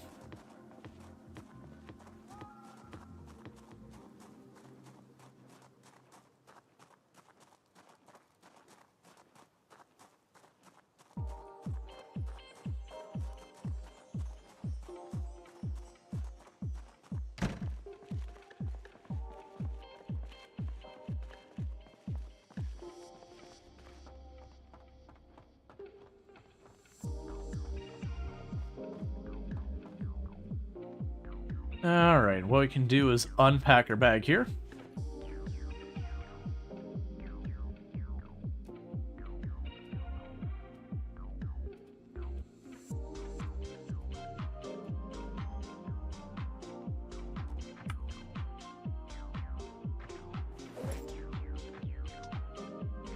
Quickly make ourselves a salad. Let's see, you'd also like to say foraging is fine. You believe the grow times are too long. The calorie needs for some foods need to be buffed. Butchering needs buffed, but production needs to be nerfed, and fishing needs to be nerfed. Yeah, I would say fishing, I agree. Fishing is too strong right now. Not that it needs to be, like, nerfed from orbit. I think what they probably need to do is they just need to take, like, the really, really big fish, and they probably just need to make those way more rare. Because honestly, if they did just that, I feel like it wouldn't be that bad. Like, so like the channel catfish, the gator gar, like, make those fairly rare fish, because the little fish are fine. You put a lot of effort into them, you get a bunch of these little fish, and they're not that good from a calorie standpoint. Even like some of the bass and all that, unless you catch the really big ones, are pretty mediocre from the calorie count. It's just those fish that you catch are like 25, 30, whatever encumbrance all in once. And I do honestly think they probably will nerf it. I suspect the way they're going to handle nerfing that, though, is they'll probably make it so you can only catch, like, the catfish and the gator gar on, like, the really big bodies of water or whatever, so it's really limited where you can get them on the map. We'll see. I do think the one that needs the most love right now is butchering really needs love.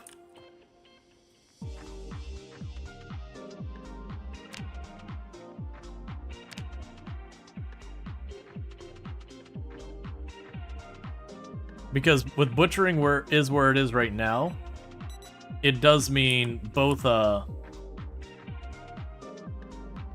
hunting as well as raising animals for food, not counting butter. Both of those are kind of killed. Oh, your stats on the right there, that mod break. Oh, your stats isn't there at... Oh, I'm sorry. It resets its position literally every single time you reload the save. It is my one big complaint about that mod that gives us all that information, is it has, like, no persistence. I do really wish it would, because it'll, like, forget that I don't actually care about, like, my hourly average kill rate, because in Product Zomboid, your hourly average kill rate most likely is going to be between, like, 1 and 2.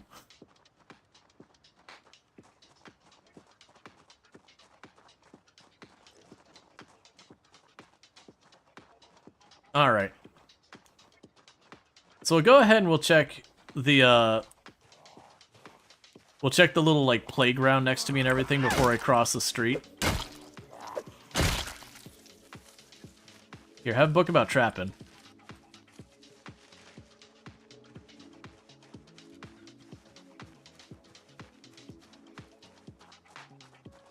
You also believe the calorie consumption rate needs to be tweaked because you swear that you use the same calories while you're walking or sprinting? Yes. So I believe that, if I remember correctly, that is correct.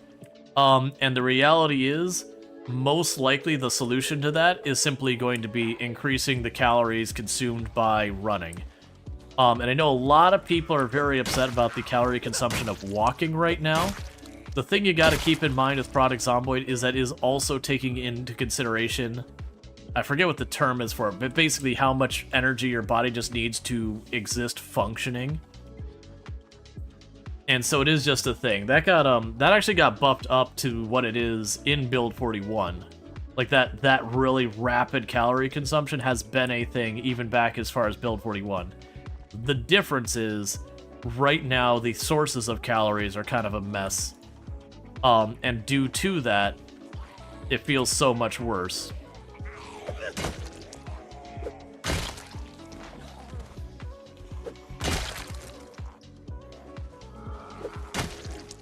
But I imagine if we turn around and we have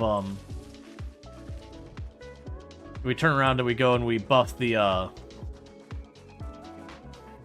butchering to give more calories and all that stuff.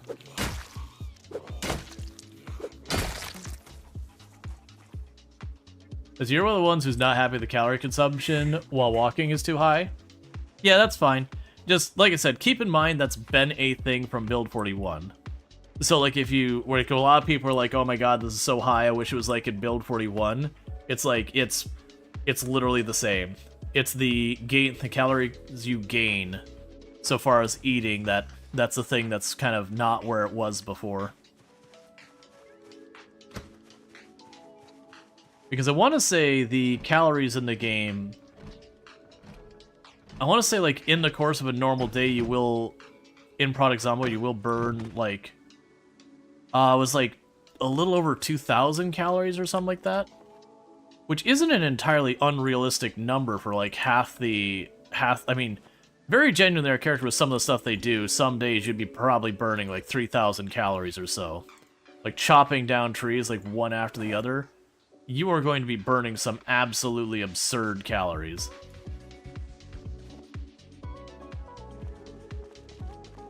But it is, like I said, one of those things that if they give us better means of gaining calories, I feel like that will help a lot.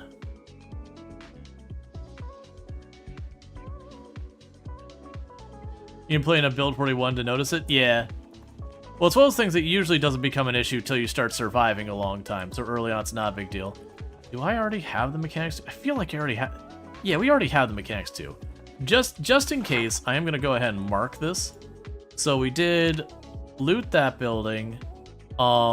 These two, I believe, we couldn't get into. We cleared that building. We cleared this building. I'm gonna add a note.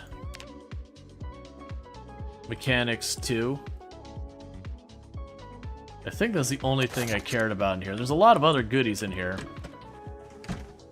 We play like 20 hours? Yeah, no, the calorie burn was high, and for the record, people were very vocally upset when the calorie count went up in build 41 as well, like right when it went up. But it was one of those things that dropped off pretty quick that people stopped complaining. It was kind of one of those things that once you learned where you could get calories, it just didn't end up being as big of a deal. It's just before that you had so few sources of calorie consumption that wasn't really worth fussing about. Like I said, there is a problem in the balance. It's just my opinion, the problem is strictly things that should give us a lot of calories. There's a bunch of them that aren't right now.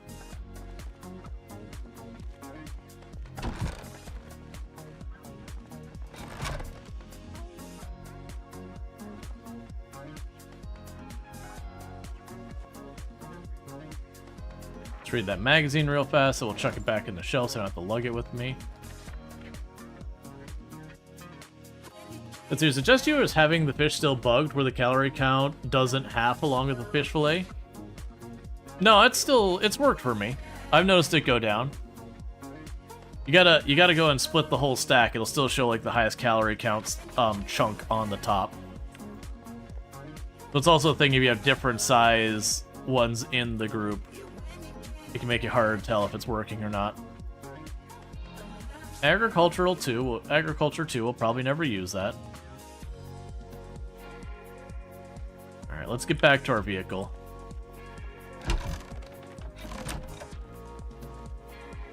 Okay, so let's go here. I've got a generator in that building, so mark it as cleared. Let's just get back to our vehicle for right now. I'm overburdened. That's going to cause us problems if I don't do that.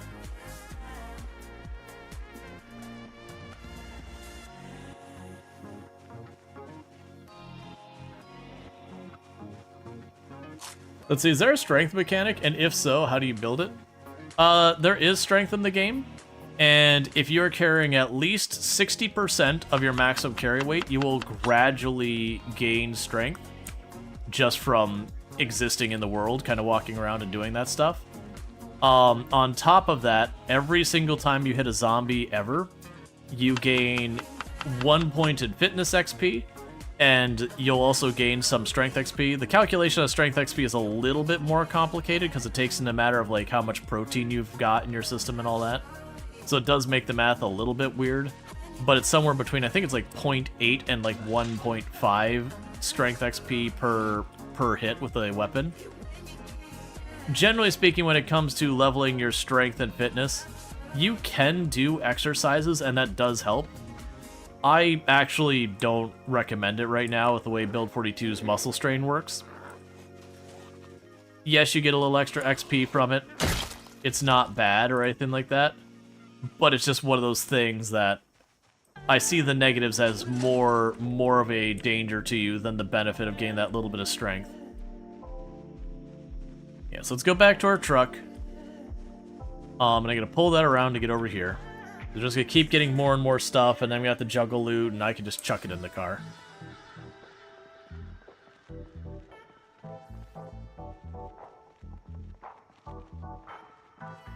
But yeah, no, like I was saying, Cerise, the calorie burning I think is fine. Like there is a complaint to be made that walking is burning more than running. That needs to be adjusted.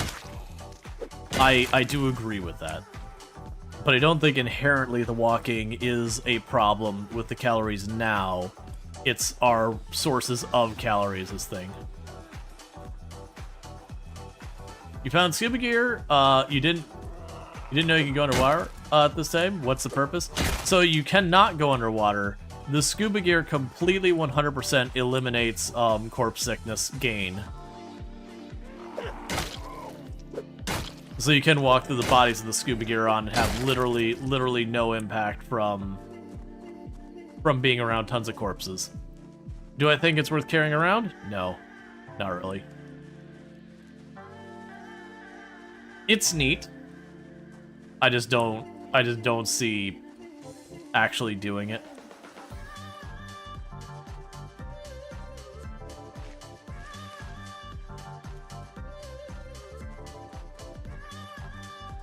Oh, you know what? We did loot that building. So this one's mislabeled.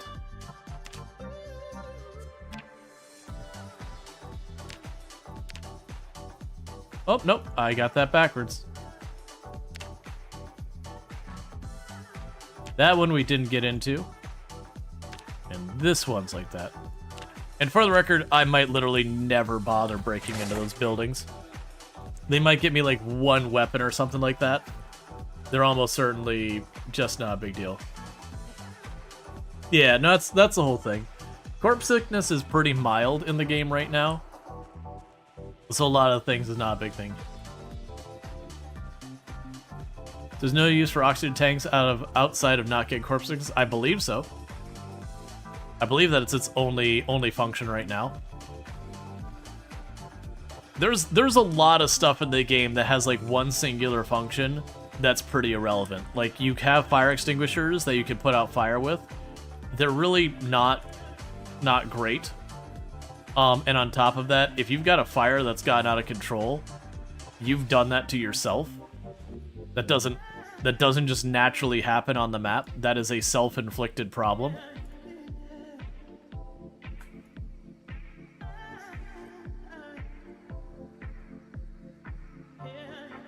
So give me the tire irons for a second.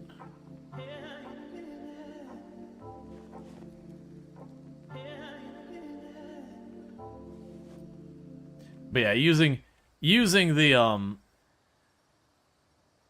okay, so I did have two of these. Yeah, so using burns to deal with stuff, that is the risk you run into. Is that fire could get out of control and all that. They keep nerfing burns, which I do think is the correct choice. I know people love to do burns where you can kill ridiculously large hordes. It's just one of those things that can't... Like, you don't gain XP, you don't gain stats, you don't gain a lot of benefits. It is one of those things that I suspect we're going to keep finding them nerfing fire in more and more different ways. It's been a consistent thing that they've nerfed every couple of versions. They've done something to make the fire work less effectively. I don't think they want to outright get rid of it, but it does seem like the devs, when people find a mechanic that they feel is just too strong, they keep knocking it down. So they made them take way longer to actually die to fire. Honestly, I think the whole thing we've got right now where the zombies, some of them are deaf and some of them are all sorts of other things, to keep them from corralling really well. I think that was intended to also mitigate fire. So like getting them to group up and walk through the fire is more difficult now.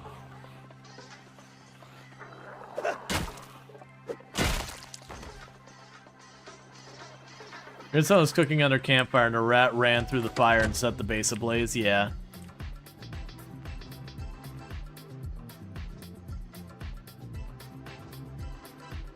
Hello there.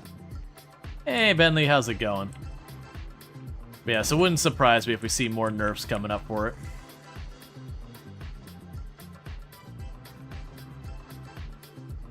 It's just one of those things. Every couple of updates, it gets a nerf. Which, to be fair, like, the change in the zombies was also to try and mitigate us doing the whole Congo line thing, where we grab a group of zombies and just line them up and knock them down. The devs have talked about in the past that they are kind of mixed feelings about that, whether that's bad for the game or not that we can do that. Which I think is probably the reason we haven't had like some major dedicated thing to stop it. But they have also nerfed that over the years, doing stuff like you know, the muscle strain is a nerf towards that, which is part of why I think they made it as severe as they did at first. The nature about like the deaf, slow, and fast walker and all that, I think was also intended to do that, to make it harder to control the zombies grouping up and all that. Yeah, you can't have a way to kill huge zombies essentially for free and relatively low risk. Yeah. We'll see. I don't think they want to eliminate the ability to do that. Do you see the newest RTX 5090 news? Some cards has cut down a bit randomly. Not really, because I'm not in the market for a new video card, so I've been mostly not paying attention to it. Avoid getting myself tempted to grab something I have no immediate need or budget for.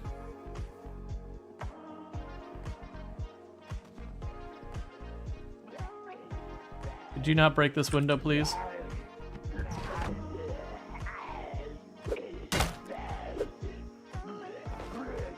That was very annoying. Will 5090 make this game look nicer? No. This game is a CPU-locked game, not a GPU-locked game. So getting yourself a flying, amazing GPU is going to do basically nothing for your game performance on a meaningful capacity. Unless you're, like, running on a really, really, really dated video card. Your CPU is going to be your major thing that will help or hurt your performance of the game. Hard drive, like if you're using an SSD versus a spindle drive, will be a major factor in your performance as well. This game is pretty aggressive on how much it's saving and loading of, you know, from your hard drive at any given time. RAM can help, but there is like a limit on how much it can help. That trying to just throw a bunch of RAM at it doesn't really meaningfully help the game much. Let's see, the 59 is being cut down, unless you mean the 59D solid in China? I have no idea. The balance is what's fun to you? Let's see, as a noob to the game, only playing since Christmas, but you watched the YouTube streams, and the game for the couple years, you didn't quite grasp the urge at certain balance changes of the game. It's primarily a single-player game and a sandbox, not competitive. What drives balance? Heck, what is balance? So here's the big thing about balance with single-player games. You can have a decent amount of flexibility in balance and still have it safe. But the problem is, say for example, our weapons are unbalanced. So you've got like long blunt, short blunt, axes, long blade, short blade, and spears. But let's say if we look at the balance and it's just axes are just better. They're not, for the record. But let's pretend for a moment that axes are just hands down, unquestionably better. So what ends up happening is, as people play the game, they'll stop using these other weapons. And then you're just a game with axes. And that can be very boring and stale because of the lack of variety and enjoyability. And you can say, well, then you can just use the other ones. But if you know this one's way better, and you're struggling using this other weapon type, it's kind of one of those things that can be just a bummer the whole time you're sitting here that you're like struggling going, you know what, if I was just using axes right now, this would be easy. And so there is some value in having balance there. But now when we consider stuff like burns and all that kind of stuff, burns have historically had performance implications in the game that once your fire gets to be too much out of control with all the zombies running around, your game really starts to hitch and slow, you know, like mess up. So it can be a thing that there is an effective strategy in the game that there are performance implications that go around with it. But it's also those things that if we're going with the like tic-tac-toe of using a car, or sorry, like the rock, paper, scissors, like using a car, using guns, using melee, or using fire. If these get out of balance, or again, let's just pretend fire I can kill like 2,000 zombies in a day. You can't, not realistically, but let's pretend you can.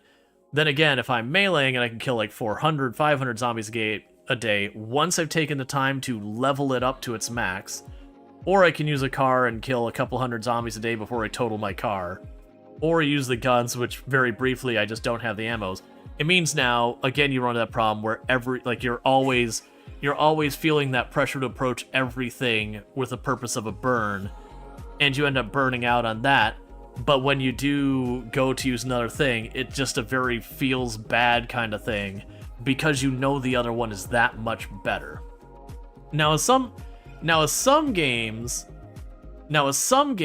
it's kind of one of those things that it can be fine. Like, if it's a game that's like a one and done, you play through it and you got through the end, you're like, cool, we're good. So you level up your weapons and then you get the overpowered weapon at the end of the game. That's totally fine, because you didn't get that overpowered weapon until you basically finished what there was worth doing, or nearly finished what was worth doing. But with a game like this, since I could start a fire like within minutes of starting the game, whereas literally everything else takes a little bit more work to get going to any meaningful capacity, it does mean you have a very, very heavy pressure for everyone to do burns. You don't worry about balance. People eventually navigate towards the best way of doing things and only do that way. Yeah, people will min-max the fun out of games. So balance does matter to a certain degree. Now, it doesn't need to be perfect or anything, but it does need to be one of those things that there's at least some reason to consider any and all weapons in the game. And for the record, it's a super moddable game, so it is one of those things that, like, you're like, but I want to burn all the zombies en masse. That's fine, but that's more mod territory. It has been a thing that Product Zomboid has historically. When something was very disproportionately out of line with everything else, they've knocked it down. Like, now, one thing, and normally they don't nerf it that hard. Like, the one they feel like they've definitely gone a bit too hard on the nerf is right now the situation with spears is pretty dire. Spears were arguably the meta of build 41. They were the highest DPS weapon. They did have a lot of negatives that went with it, so I don't think it was one of those things that they weren't like a hard meta or anything like that. But it is one of those things that's like, no, they could have used a slap down, but at the same time, the slap down they got, it's like, okay, but that was a pretty rough slap. Oh, our fish is already going stale. That's fine.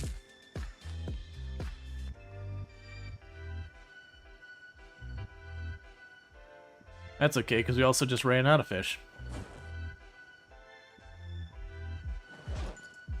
But could I shove the crowbar in the bag? Well, the shovel. Get the bull in there. Help out with our weight a little bit. Alright, let's try and get back to our truck. I might have to dump stuff in the passenger seat. One thing I might do is I might take where we got this mountain of screwdrivers. I might just chuck those all in a shelf and leave them. Thank you for the follow. Welcome to the stream. Because they're relatively good short blade weapons, the screwdrivers I mean. Not the most amazing damage, but relatively good. But honestly, with all the tools we're finding and everything, I don't need that many. Don't worry about that. Let's see here. Same with the kitchen. Well, no, it's those small knives. Alright, you still have 3 space left. Let's throw the shovel in there. Throw a crowbar in the backpack. Alright, that'll have to do. Let's see, 59 has 176 ROPs, but some have 160 something RPs. You don't know what they do. Something about rendering. I have no idea in any of that.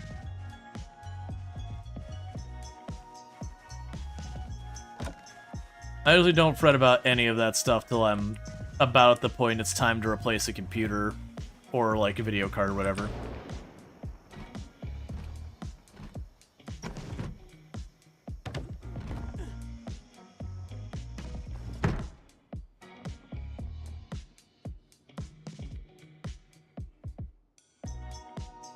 Alright.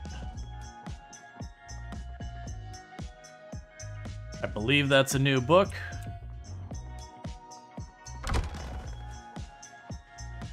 Alright, so likely... Ooh, there's a couple rain barrels down there. I don't have any need for those right now, but still.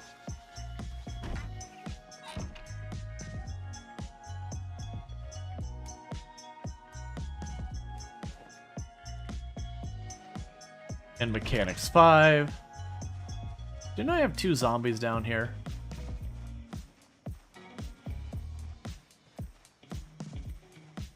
Must have killed them already, because I don't see them. Oh, they may have gotten drawn away with that meta event. Yeah, it's probably them down there.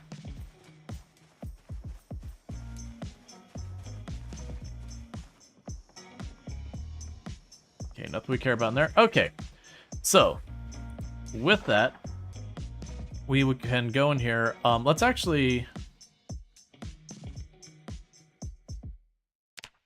add a circle on that building and that building. We'll go ahead and mark these ones as looted.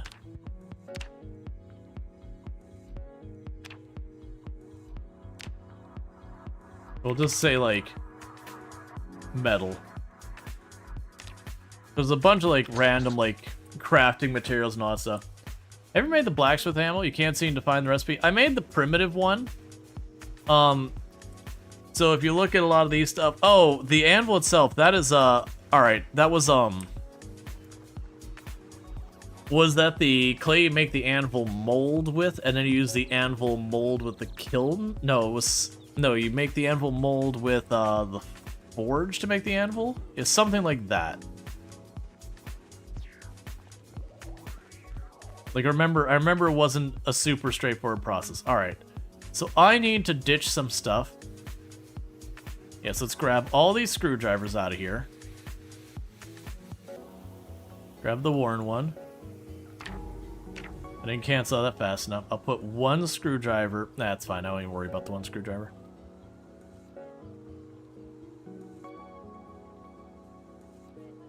Yeah, the rest is probably fine.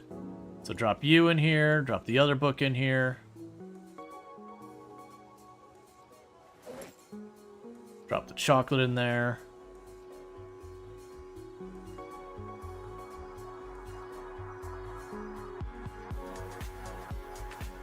Drop the electrical 3 in there. The ramen in there. Move the club hammer can go in there, I guess. What I'm gonna do is, how much can I shove in the mailbox? Oh, you also had 3 screwdrivers on you? So that's 6.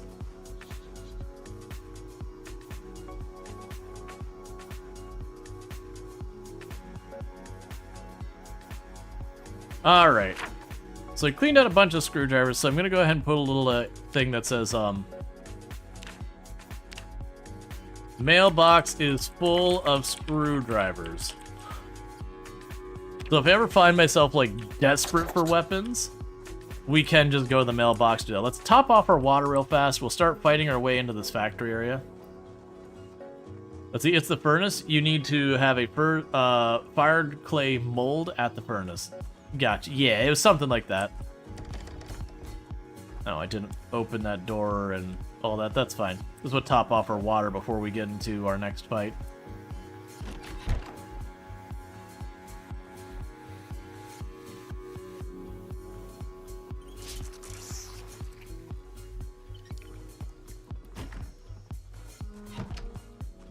But that gives you an idea, like, in this game where people panic about their water and everything, like, oh no, I need rain barrels right now and that kind of stuff.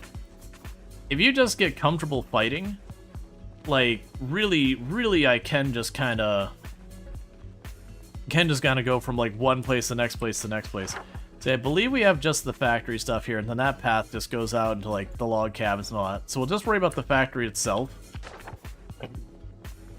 I don't want to get caught up in where I'm, like, clearing the entire woods or whatever. Yeah, no, they definitely need to do some love with the UI for the crafting side. But to be fair, this is, like, their, hey, this is the unfinished, unstable version. A lot of the UI will change, and it has been changing. Like, all that kind of stuff, version of the crafting. So it is just one of those things that we're getting a very much early version of it.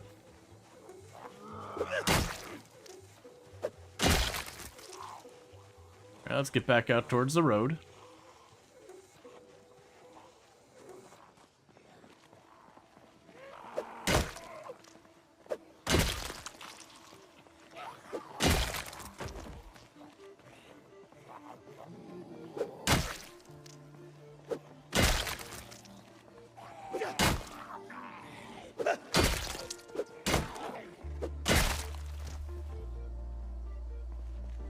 Alright.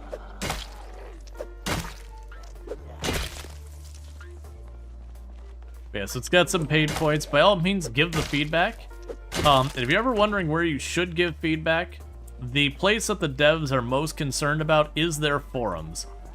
If you complain on Reddit, that's not going to really help you. The product Zomboid Reddit, unfortunately, over the years has been a real mixed bag. To the point that the devs eventually stopped really going on there often. Like, recently, NASCO's been pretty good about popping on there to make sure to post updates and all that. But generally speaking, they kind of disengaged from Reddit as people were just downright unreasonable. And, like, just, you know, being total jerks about themselves. That, you know, the devs have been less and less active there. They also don't tend to pay that much attention to, like, Twitter or Blue Sky or whatever. So if you want to give proper feedback that they might read and do something about, the best place to do it is their forum.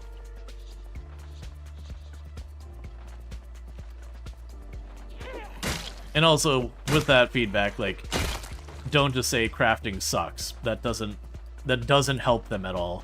Be like, hey, I'm finding this UI hard to navigate. Here's an example. Like, I'm trying to figure out how to make this. What's the way that I, like, in-game, how do I get to the point where I understand where I find this in the UI? So not even, like, just, I can't figure this out so much as, hey, like, this is needlessly convoluted.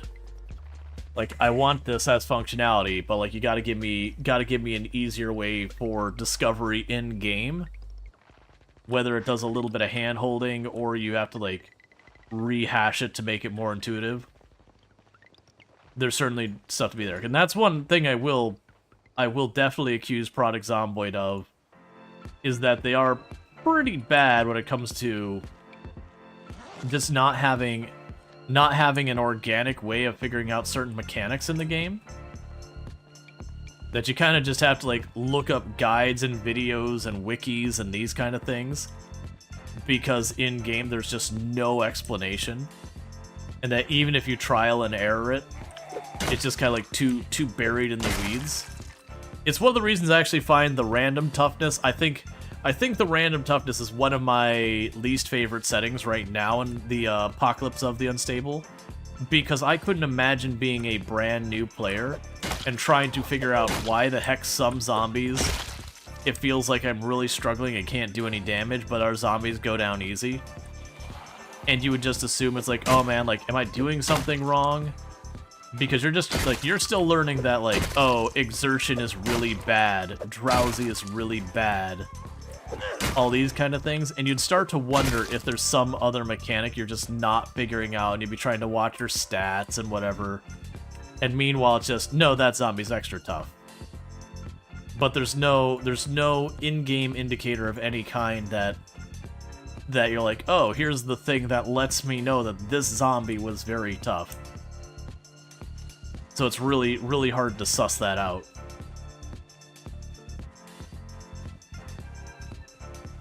Which means ultimately you just have to know or have someone explain it to you or read up that that's a thing or whatever.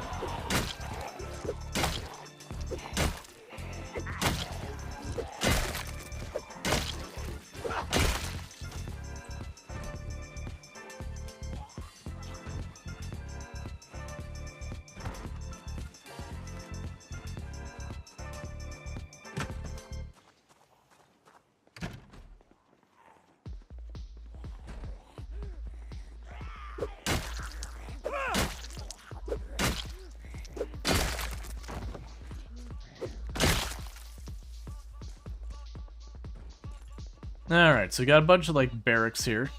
Probably for the workers. Because where the other side of the factory seemed like it was all abandoned, this side of the factory seemed like it was still in full swing when the zombie apocalypse occurred. Fishing 2, no idea if I already have that book. I probably do.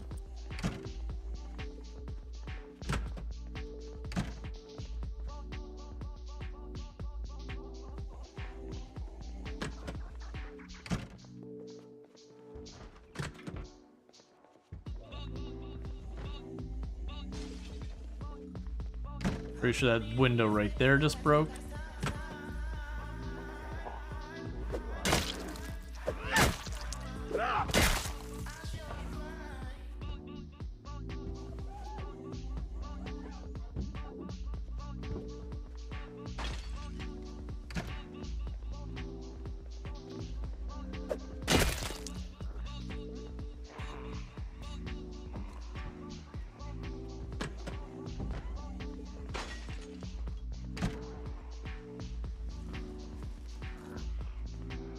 I'm not entirely sure which window. Oh, it's another window over there.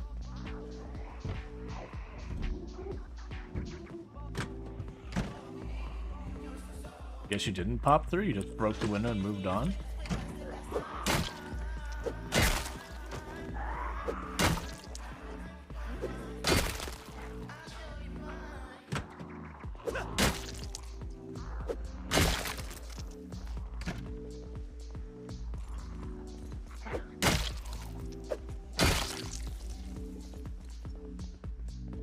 Okay, do want to try and keep at least some of those intact.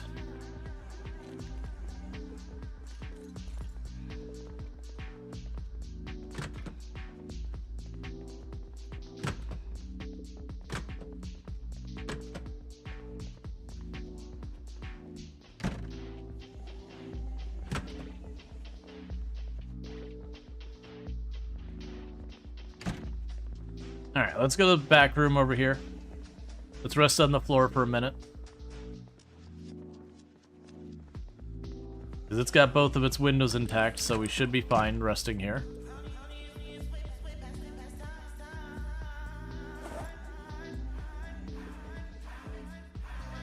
Alright.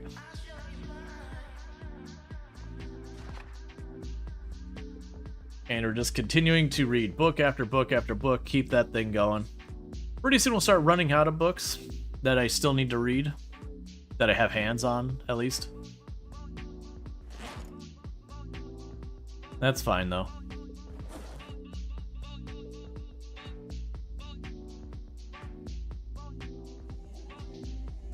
But the when resting, is it better to be on a bed or a comfortable chair, or would it be quicker and more effective?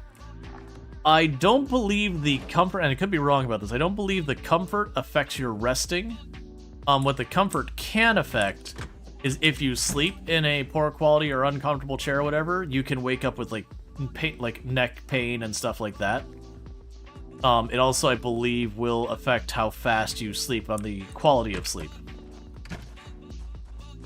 But I haven't meaningfully seen that much of a difference whether I'm sitting, like, it does sitting on a chair, you do benefit more than just sitting on the ground.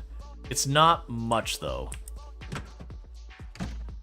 that generally I find most of the time having the visibility all around me that I can achieve by spinning while sitting down is more important than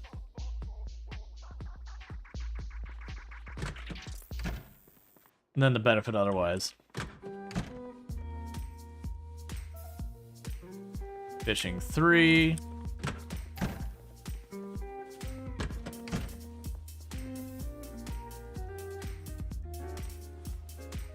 Hunting knife.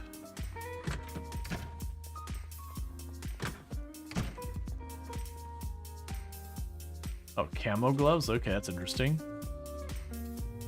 A little bit of beef jerky.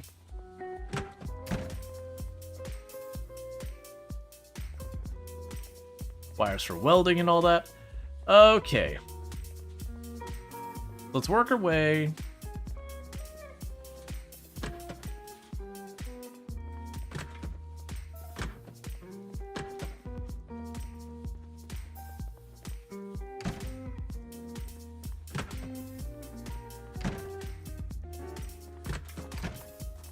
Now, let's get back over here.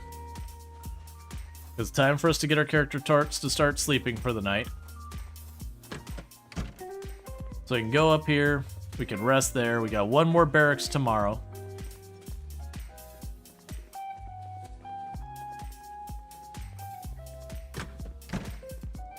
Yeah, in some cases, it's actually worth it to get the less efficient thing for sleeping. If your character is getting to sleep so fast that you're going to bed at dark and then you're waking up and it's still dark.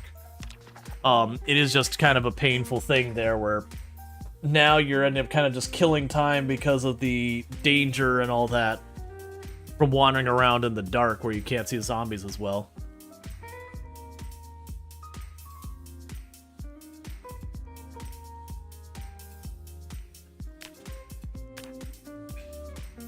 Yeah, getting more and more of these skills to have reading benefits on it.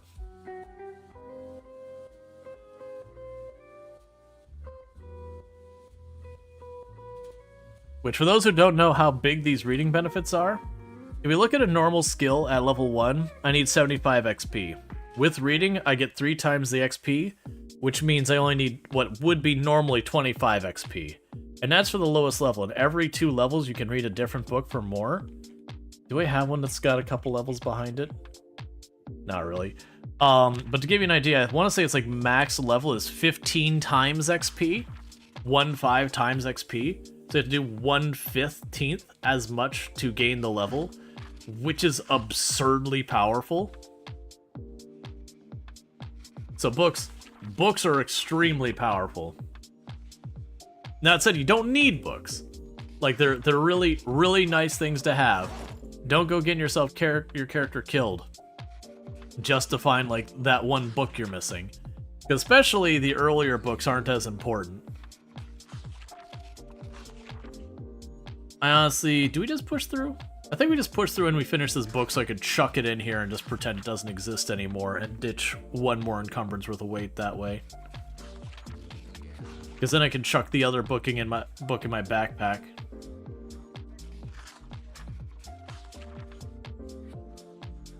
And then later on we will want to try and ditch more stuff.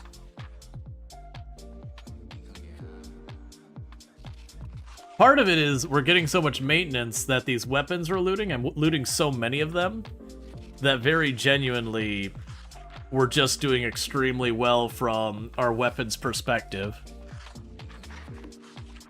That's part of why we did this run is, like I said before, I was getting pretty burnt out on how ridiculously long I was spending just crafting weapons.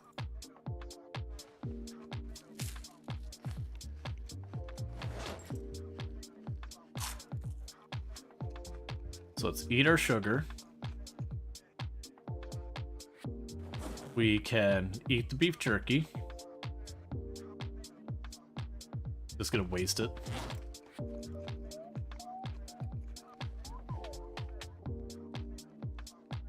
Nah, I was hoping I'd cut off enough weight that I could get the hunting knife into the backpack.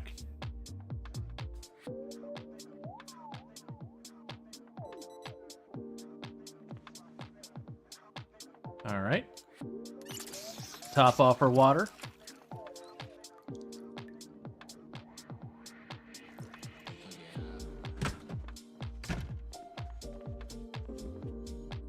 Let's see, have you heard anything in regard to the adjusting of the tree fade on roads when driving or behind vehicles when on foot? You thought Build 41s had vehicles disappear when they went behind you, but you can't recall. Yeah, the vehicles typically do disappear behind you. They added a new mechanic in Build 42 that's like character memory. So you would just remember where certain things were for a period of time. It has had some weird side effects though, like sometimes you'll like look and it'll almost be as if you could see inside a room, but you actually can't. But your character like remembers what was in there kind of thing.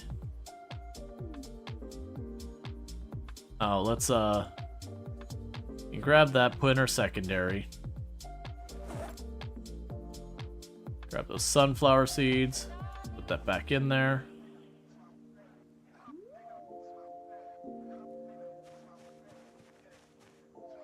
And so you know what I meant is you walked behind a vehicle in Build 41.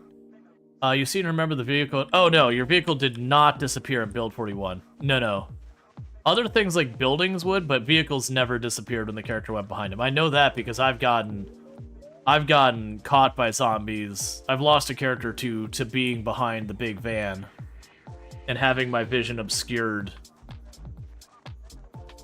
But yeah, no, vehicles have never disappeared from being behind them, unfortunately.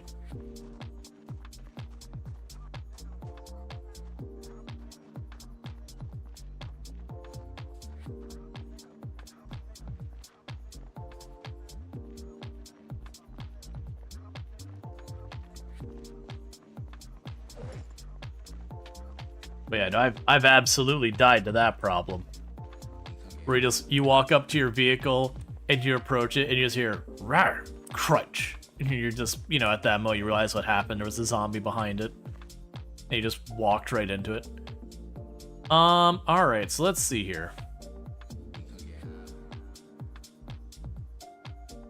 I mean, it's got good head condition on it.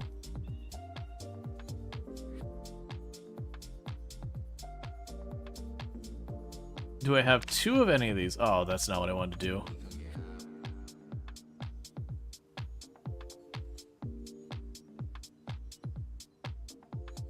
There needs to be a way in the UI that when it truncates it, that you always see the number.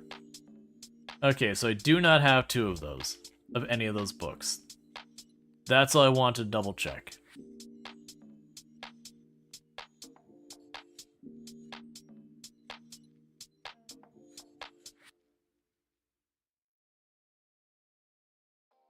Alright, so the thing I need to figure out, maybe if we're lucky we can fill up these, fill up this torch and maybe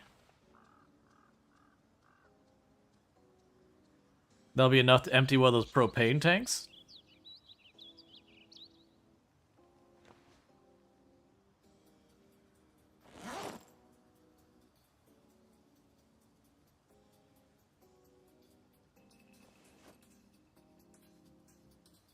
Nope. Yeah, not only that, but now the torch weighs more, so I can't fit it. Plastic bottle of water. I grab that. Drop the torch in there. Grab this, grab the salsa, we can eat that. Grab the chocolate. Grab the chips. We can put that water back now. Can I drop anything else there? There's fishing 3. Can't drop it in. Grab the ramen out. Fishing 3 is in there. Put the salt shaker in here. We don't need those paring knives. We could grab those and chuck those in the ground somewhere. We grab the kitchen knives. I don't really need those either. Okay. I'm getting too greedy with my loot, and I'm getting punished for it. So hunting knife could go in there. Kitchen knives could go in the mailbox. I don't even remember what the other thing I said I was going to chuck on a body or whatever. Oh, the paring knives. Chuck those in there. Rest is all fine. You'd have so many loot goblin problems in the game. Yeah, normally I don't have that much of an issue because normally I'm playing on sweaty tryhard settings where I have so many zombies that I'm breaking my weapons faster than I can find them. But in this particular case, because we are playing on the standard population with no respawns and a bunch of other settings, I am just dealing with an overabundance of weapons, which is something I'm very not used to.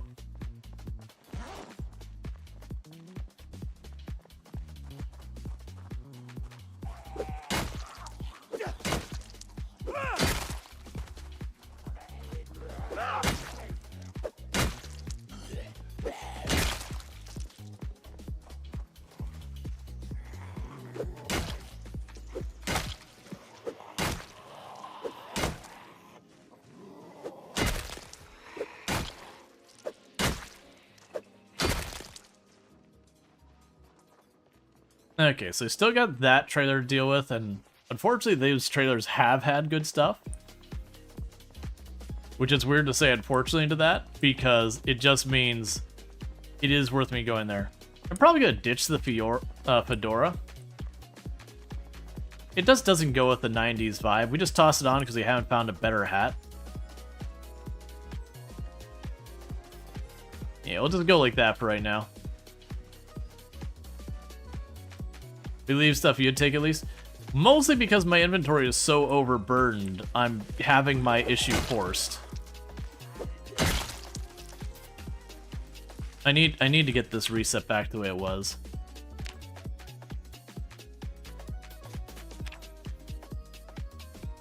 No, because then it'll be... I always forget how to reset this back, because I almost never change it. Let me just try closing it entirely and reopening it. That's probably fine. That's probably default.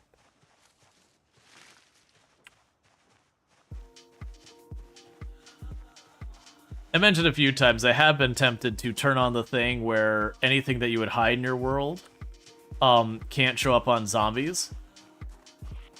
And then hide a bunch of stuff like hide the underwear, hide a bunch of other stuff that I'm never going to loot. Kind of wish there was a way to set up to be a little bit more, like, progressive, as it were, where early game you'd want the wristwatches and all that stuff, or clothing and all that. And so later on it could be like, hey, I just don't want to see if this person has a t-shirt on their body. I know for a fact I have fishing too.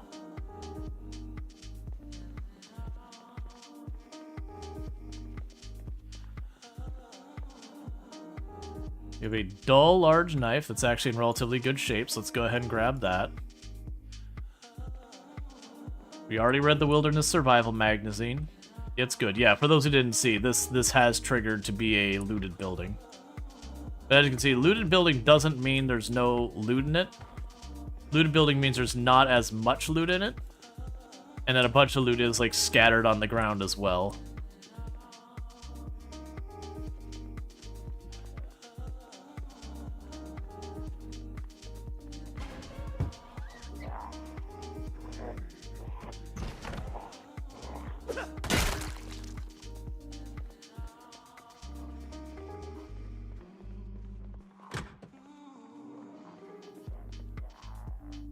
Good enough.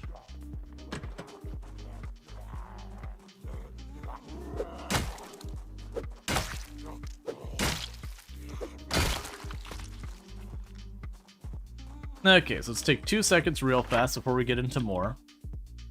We have cleared all 3 of the barracks.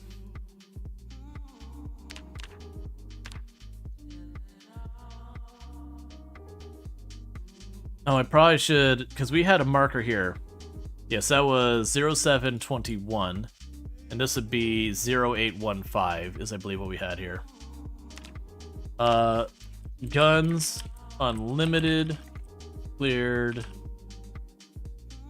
And note 08/25. No. 15, sorry. /93.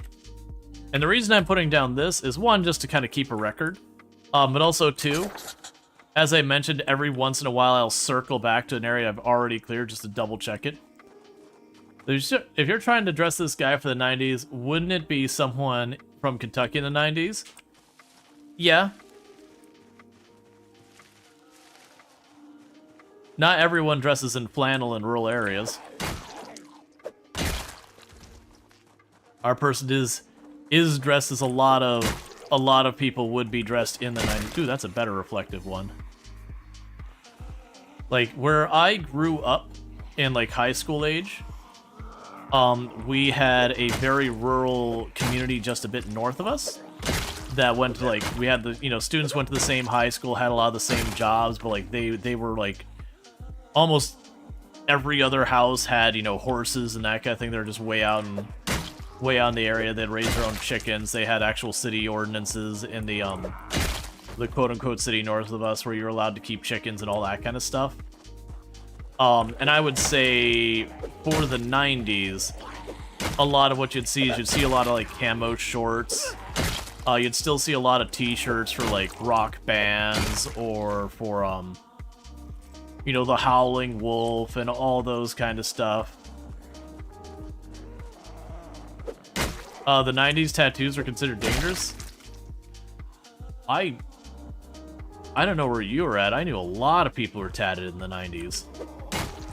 Like, a lot of people tatted in the 90s.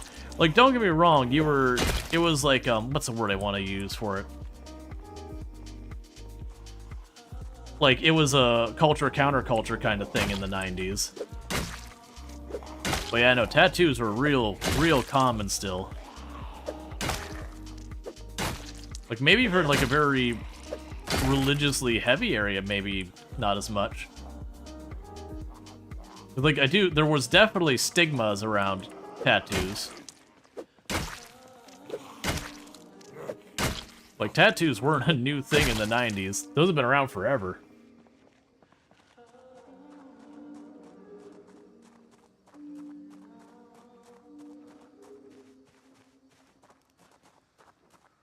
The wolf shirt? Nah, man, the 90s is when the wolf shirt was, like, a big thing.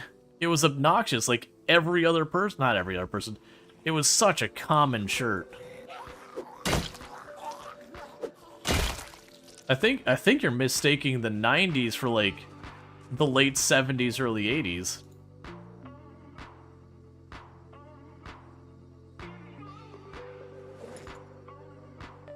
And again, maybe where you were at, it was different, which is entirely possible. But yeah, no, the areas I saw, like, camo was all over the place. That was very, very common. Lots of denim, especially jorts. Jorts are really common. You didn't have, like, teenagers. Teenagers was like, you know, they weren't getting tatted very much. That was I would agree with. But for adults, tattoos were not an uncommon thing. A lot of people had tattoos at the time that they could cover up, though. There wasn't nearly as many people as nowadays where, you know, not as many face tattoos, stuff like that. Yeah, no, the wolf moon shirts were everywhere. You had tie-dye ones all over the place.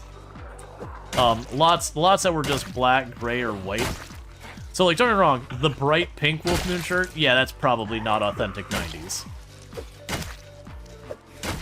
But the wolf moon shirt in general, that crap was everywhere to the point of nauseam.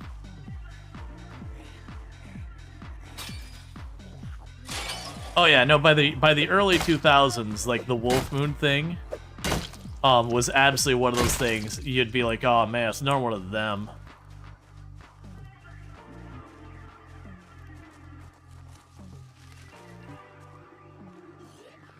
Yeah, tramp stamps are real common in the late 90s. Tribal tattoos, do like the barbed wire tattoo on the arm. Yeah, no, those are like for You know, I had a biker friend who was like friend of the family, was a little bit older, had like the big tiger like ripping out of his arm tattoo. He got that around like right around the year 2000. Now you had lots of tattoos. Those are a thing.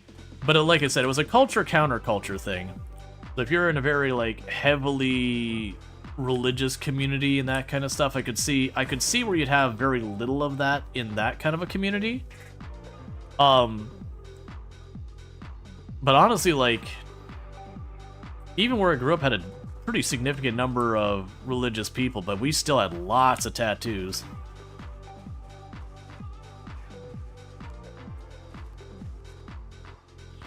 Let's see, but they were considered dangerous or counterculture, right? But people still had them. But, you know, it'd be in the crowds like bikers and all that kind of stuff. And we don't know our character's background. Maybe we are a biker. I mean, the pinkish red hair isn't a good fit for the biker thing. Any point? What's his background? We don't have a dedicated background yet. Usually we will eventually get to the point where we establish some kind of background for a character. But it is usually one of those things that takes a little bit of time where, like, you know, we go through, we find some stuff, and then it's just like, you know what? With what we found, it feels like this would be a good fit for a character. So this is actually the first character I started dressing them vaguely 90s-esque. Like, actually, I'd say the hiking backpack is probably the biggest not 90s thing, just wandering around the city with a hiking backpack. Yeah, no, we could be a punk biker, and the hair color would be fine if it was spiked. Even then, usually around the 90s, we had a lot more stuff like frosted tips and, like, just the bleached spiked hair and that kind of stuff. That'd be late 90s, though. More so than early 90s. Early to mid, I guess. Not exactly early.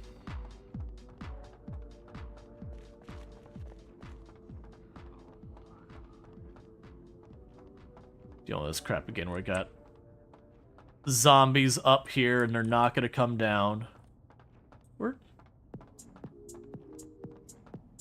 Where did you come from?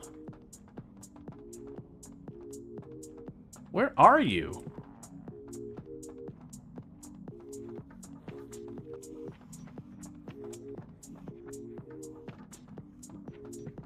Hey. Hey. I know this spot should be safe. Oh, okay. Safe from above, I should preface. There's probably another zombie that was chilling down behind one of these machines. That was close to that. Yeah, no, 90s had lots of frosted tips. Early 2000s also had that. And then there's Flava Flay, who is, you know, can't quite get out of that. We're just gonna have to peek it. I don't like this part. There's just not a way to do this safely. Oh, that was much bigger up here than I thought.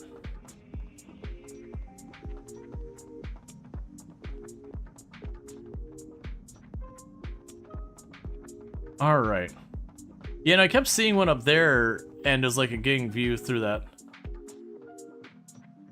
Alright, so I'm assuming this just goes into the next building. Let's just get far enough that I can see where it does that. Yeah, no, there was a zombie in the building with me that I overlooked was the problem. Like, you know, with the flashlight having short range, it's probably just outside my flashlight's range, and I thought I had cleared.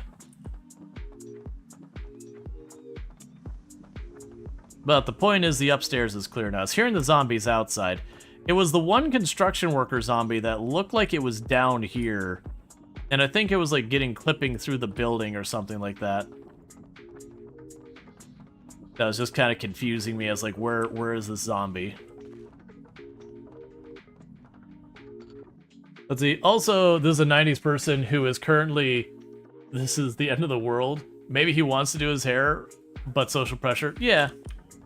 Oh, yeah. No, I definitely remember... This would be like right into the turn to 2000s. Like, I remember a lot of us are talking about wanting to dye our hair and do all sorts of stuff, and most of us couldn't for this reason or that, you know. You were just silently chilling on that door. That was me being a little too comfortable. surprised that one didn't get a hold of us.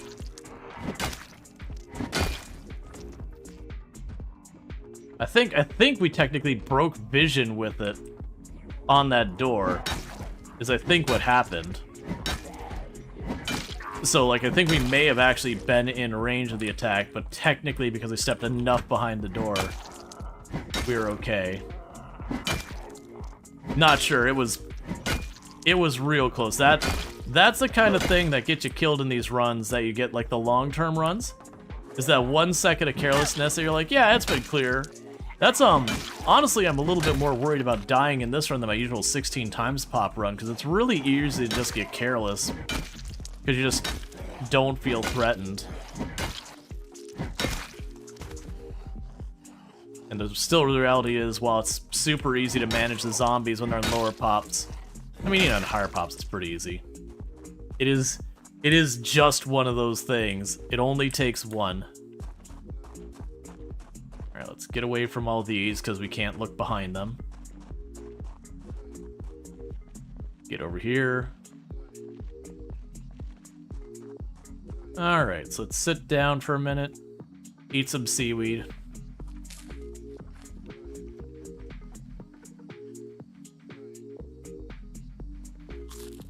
Yeah, no, when I was saying it was safe, the safe I was actually referring to, for those who missed what that was about, the safe I was referring to is that a zombie couldn't jump down on me from above. I had not anticipated a zombie being in the building with me still.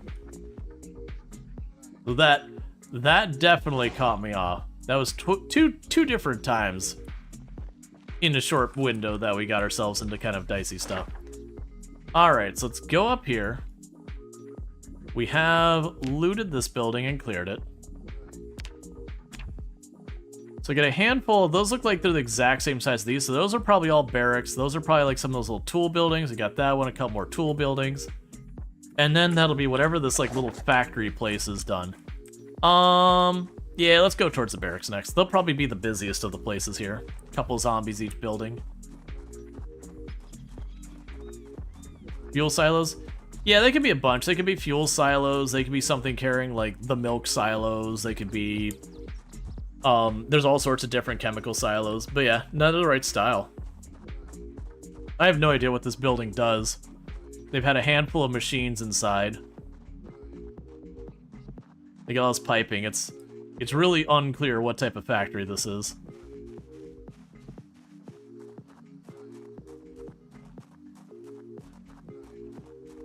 Steel?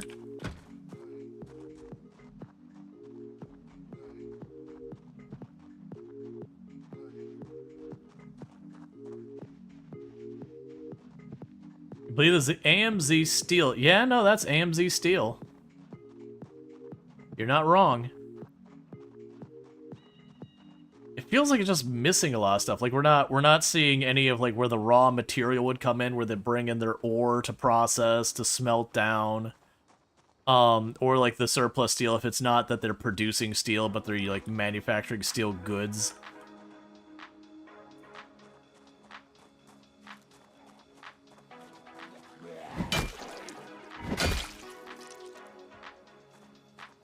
Oh, the bright neon sneakers?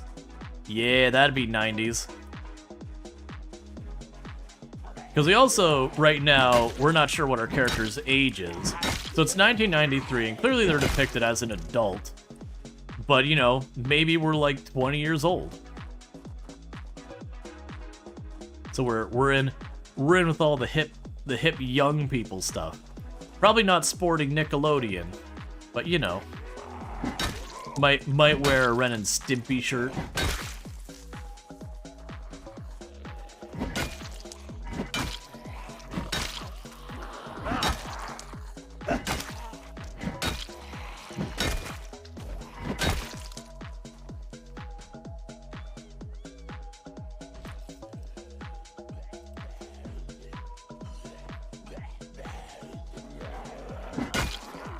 Yeah, we're just being rad. Being radical, man.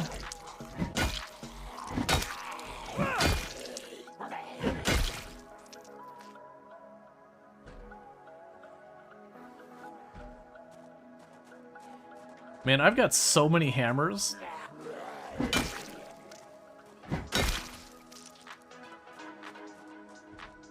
Alright, so we do have a zombie banging on this door.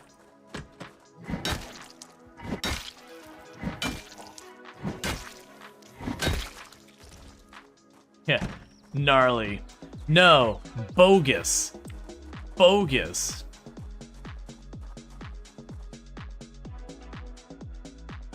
That's the one. Or psych. We need to be going like, oh man, that's so cool. Psych.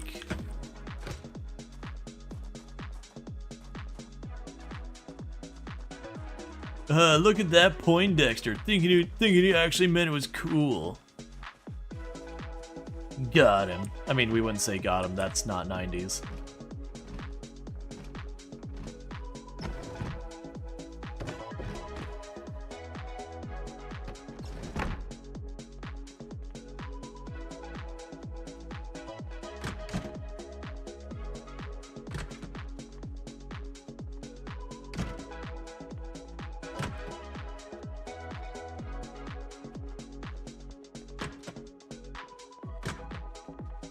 I mean, those other barracks had 3 toilets. You and this barracks got the raw deal. Yeah, the forehead L. Pranked? Ooh, when would be the pranked kind of stuff? Why do I feel like that was later?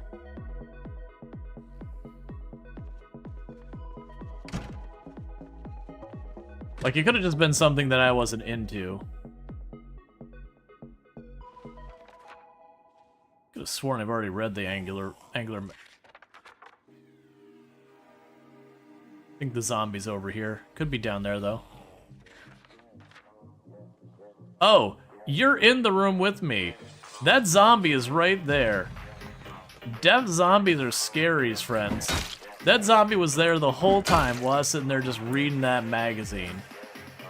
Cool, man.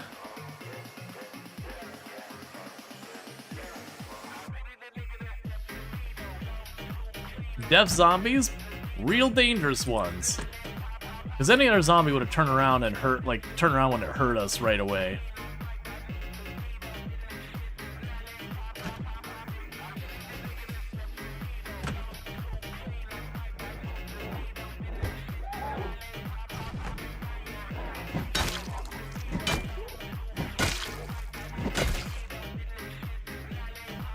You want to interrupt? That's fair.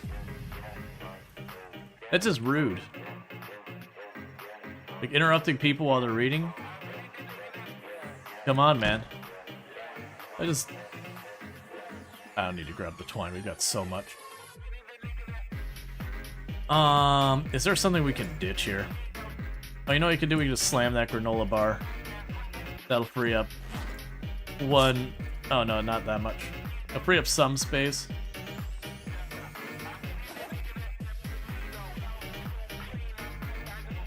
Let's see here. I mean, we're only at a little bit overburdened, so that's fine. Let's sit down. Ma'am.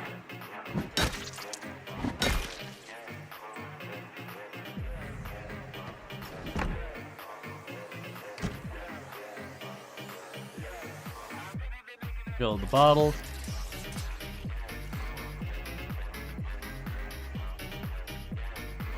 I was actually, before stream, I actually debated switching our playlist up today to be 90s music.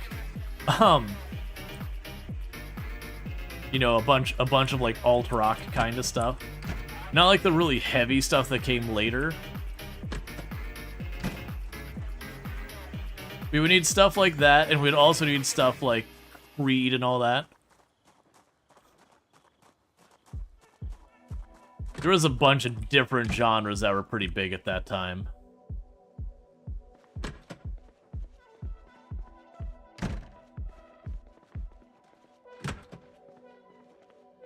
Wonderwall in 1995, yeah. Well, I mean, I don't remember when the Creed songs came like that. It didn't keep the years that closely. One of the ones that always pops into my head is like, there was was it Arms Wide Open or whatever? You just go everywhere and you'd have, you know, just so many people just like, arms wide open. I'll bring you to this place, show you everything. You're like, oh my god, please stop. The song's not a bad song, but this is like literally the 10th time I've heard it today from someone not being reasonable and not using their headset or whatever. You know what? I'm just gonna leave the nails on the floor. I've got like 4 boxes of nails already, maybe 5. We'll go here real fast. We'll do this. Boom.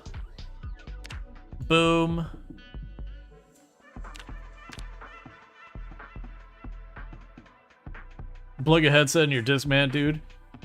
Yeah, well, actually, didn't Discman even have a speaker on it? Let's see. Nails on floor in back. Cool. So that way if I do end up needing the nails, I can just go and grab them. That was also like the tail end of boom boxes. Like a lot of people had boom boxes in the 90s. I know I had a boom box.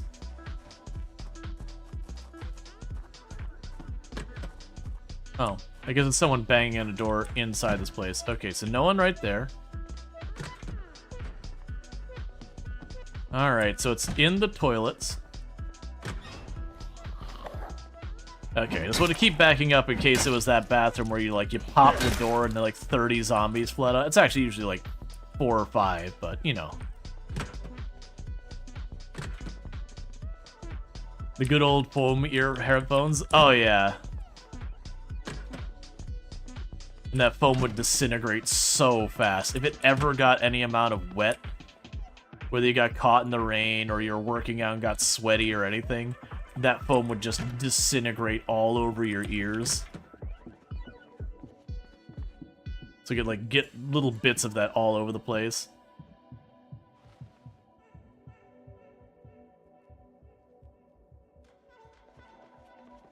Canteens? Yep.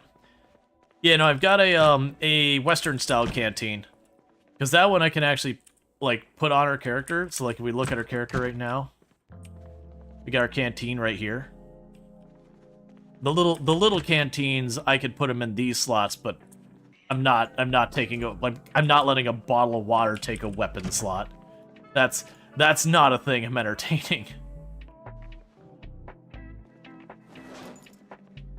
That's saying hitting record and playing the boombox trying to catch your favorite song on the radio.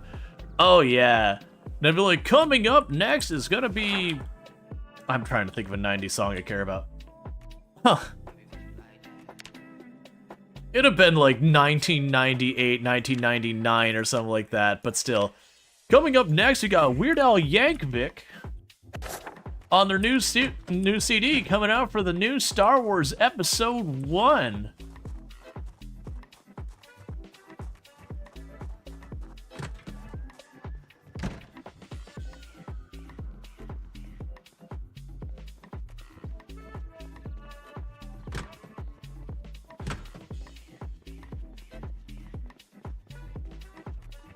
And you'd always miss like the very beginning of it, or you'd have that DJ who can't help but talk over part of it.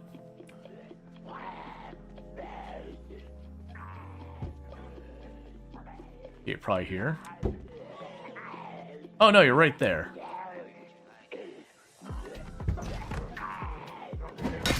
And I would take them, Pank, but right now we have like no inventory space to deal with. I am living in inventory hell at the moment. Like that duct tape, I love the duct tape. I got nowhere to put it. Because they actually have useful books. Speaking of which, I hear you. Oh, we got like a full group rolling in.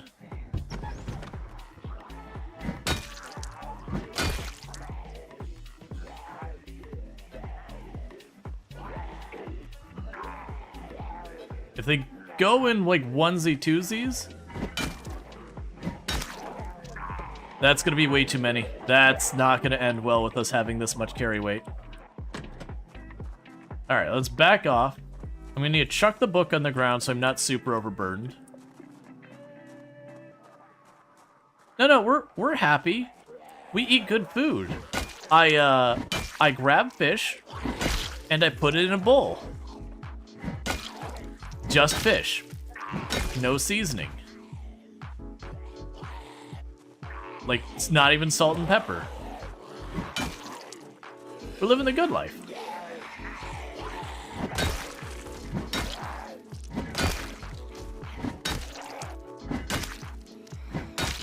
No. We do warm up the fish. But, like, we warmed it up a couple weeks ago. We're also eating lots of eggs. Lots and lots of hard-boiled eggs. Lots of hard-boiled eggs. Like, the Surgeon General is deeply concerned amounts of hard-boiled eggs. Your doctor would like to talk to you personally in the back room. Numbers of hard-boiled eggs. Is trying to tell you just can't keep living the way you're living.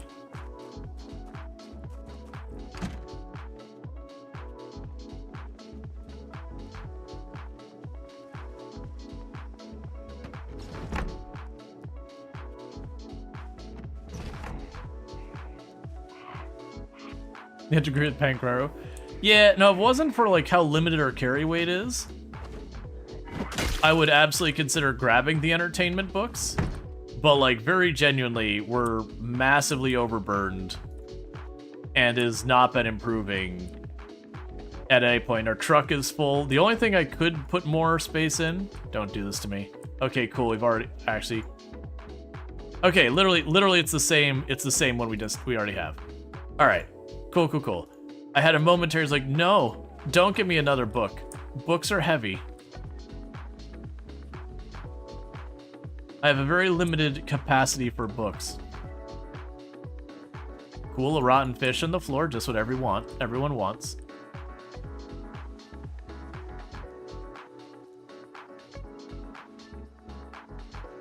Crowbars are also heavy.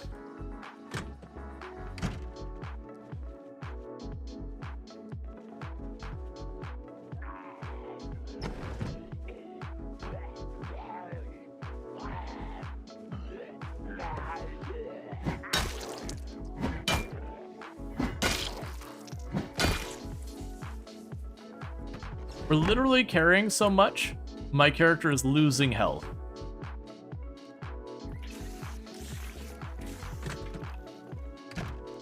I haven't gained a second point in foraging yet, have I? Can I read that book? I can.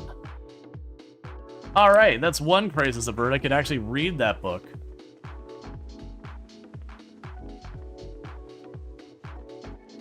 Actually, is that room reasonably intact? Yeah, its windows are intact.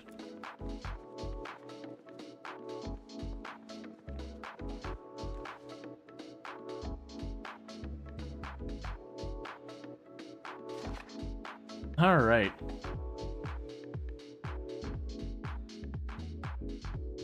Rual, promise me that one day you'll get this character a CD player or Walkman, listen to goofy music or audiobooks in game, collect the VHS tapes. We might do a little bit of that eventually. Rual has a very big capacity for carrying weapons. He finds, but no entertainment. The game doesn't reward me for entertainment.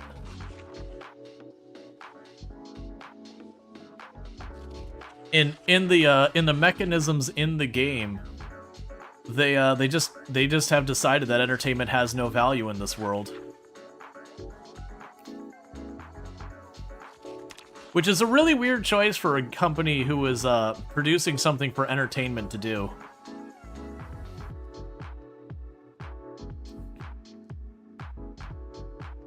Just casually knock out half of a textbook in an evening.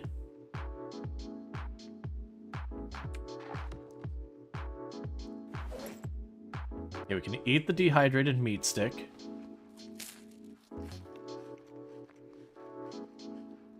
And that's enough that if I move the bowl to my main inventory, I can move the book to our backpack. And now we're not quite as critically overburdened. I have so many weapons on us. And the problem is the truck's full too. We have been tossing weapons out of the truck.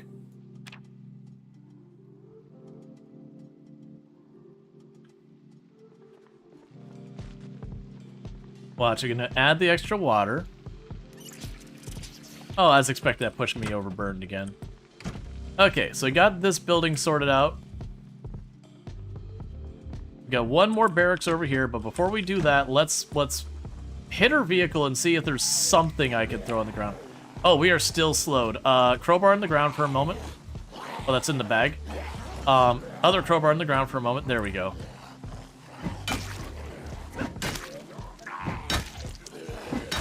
Please go down and buy a corner.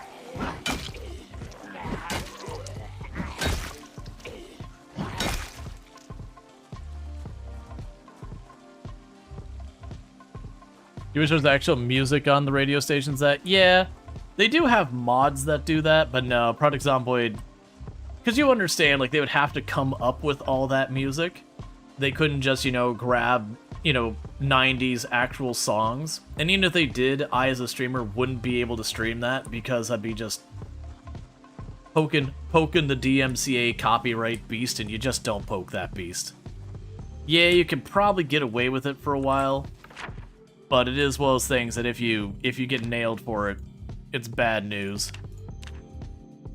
That's the 3 strikes you're out kind of deal.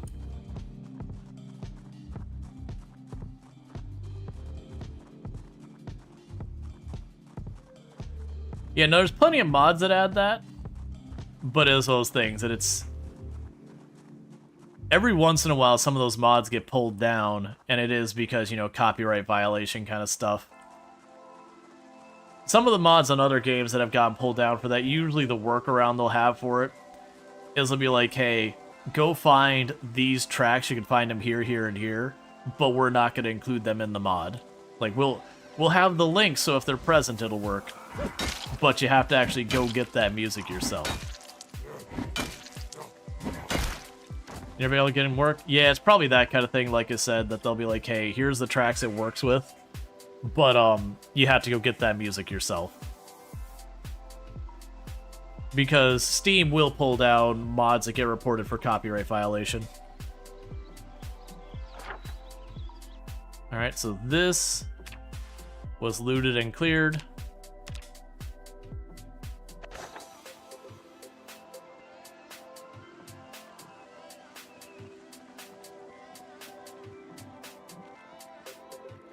But yeah, where I was talking about before, that, you know, people are like, how do you keep your weapons on these settings? Weapons are just a non-issue. I'm not going out of my way to any place to find weapons. I've actually been making some decisions that are a bit more wasteful on weapons. And I'm sitting, I think at this point, 3 or 4 crowbars just on this vehicle. Not to mention the mountains of other stuff. I think a lot of people... They just go, I'm going to use axes. I can't find axes. And fair. But then they'll be like, I'm always running out of weapons. You're like, well, that's because you do need to use more varieties. You really can't stay in one type of weapon very long. You get to float around a bit. Man, I gotta drop so many of these books back home. We got a bunch of seeds.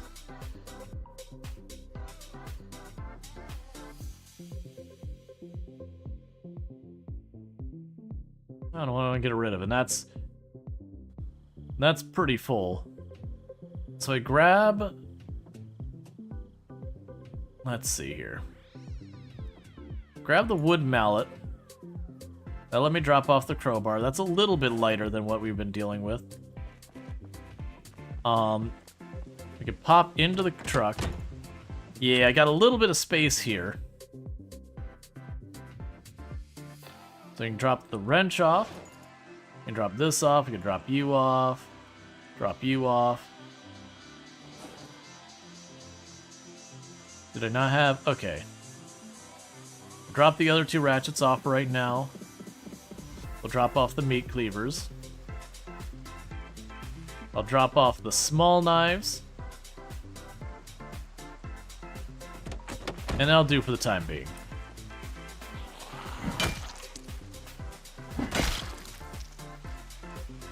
Is you thinking the point of Product Zomboid is use everything you can to survive? Yeah. But you'll have people's like, I'm making a character for short blunt weapons. I'm only going to use short blunt weapons. And you can do that a little bit. But long term, that's just not really how the game works. Like, you can definitely have a preference for short blunt weapons and use them as you find them.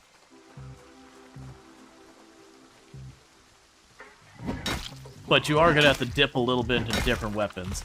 Now, if you're willing to split your time just between short blunt and short blade, you might be able to go almost full-time just those two weapon categories, because those are the two most common. Even then, I think you'd still have to dip out from time... Oh, you... Fine, I'll take your stupid wooden mallet.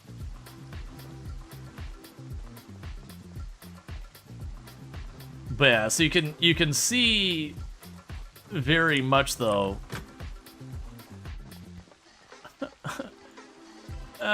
you're giving me too many good things. Stop it, game. I need you to start being mean. Game, right now. I need you to be a big old jerk, okay? I need you to have a bunch of looted buildings that I can't find anything in. I can do this. I'll mark that there was a saw left behind here. Because I got tons of those. Use weapons that break easy first. Yeah, I need to start switching to some of the short blades to start getting rid of them. Like, we were doing that a lot more, it's just, the game is now just handing me crowbars. Oh, you're not actually dead, that's my bad. There you go.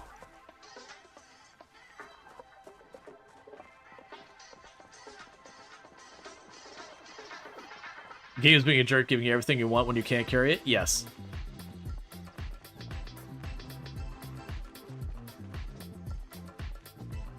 Maybe they make crowbars in the factory? Oh, don't do that.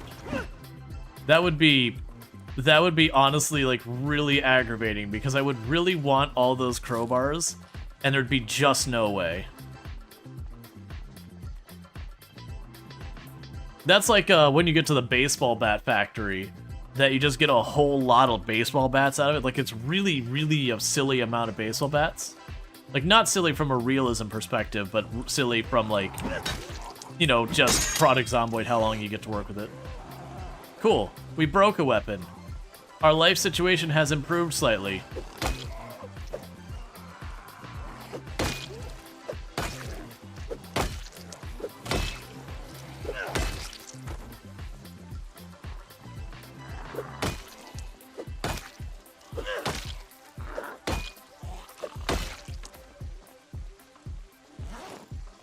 Take the tire iron. We'll use this wrench till it breaks. I went to the baseball bat factory, put nails in them, and got all of them. But got to like level 10 long blunt. Yeah, that's very believable.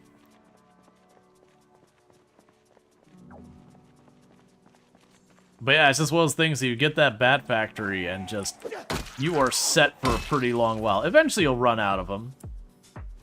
But you are set for a pretty long while. So I want to get to this last barracks. Let's keep pulling the next one, So get the barracks, we'll get these tiny little buildings tucked back here. Then we'll go for the main factory building. I believe that's fitness 3 we just got. So hooray, slightly better stamina regeneration.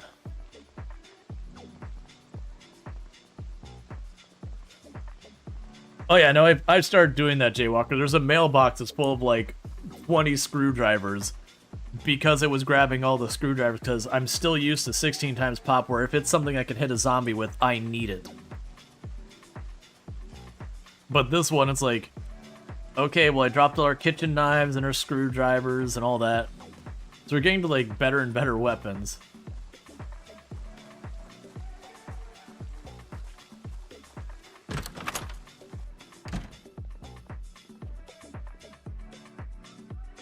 Hatchet's a good weapon.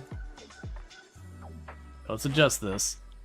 So I can do is get our next tire iron on her back.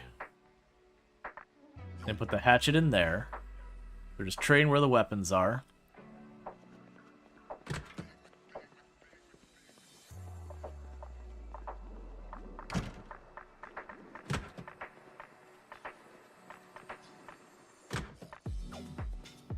Man, you don't even get 2 stalls in this one. At least the other people got... Oh, I guess you get a tool rack. Okay.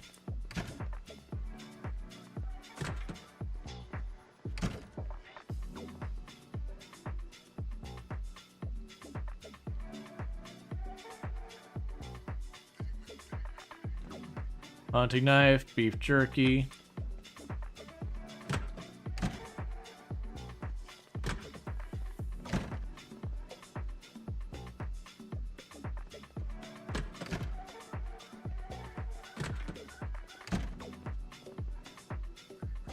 Go slam that granola bar here because I don't want to lug it with me. I've already got too much.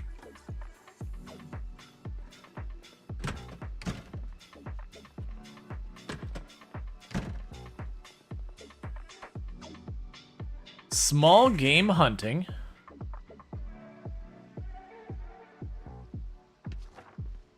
Alright, put it back.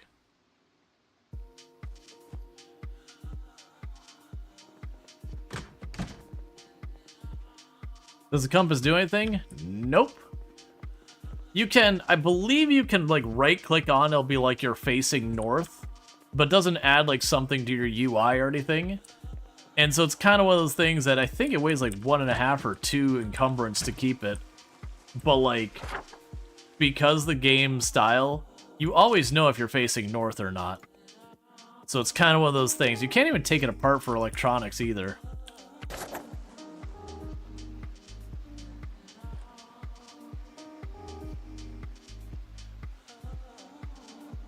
Have you tried this patch? Yeah.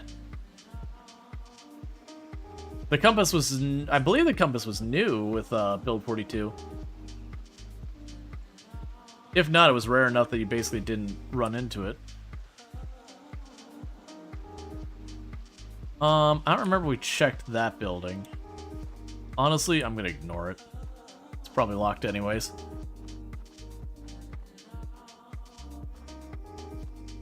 I'm pretty sure we went into it, but just, I'm not too worried about it. We'll see if I can't throw anything else in the glove box to spare myself a little bit of weight. Because I'm trying to hold out until I need to, Where did I park the truck?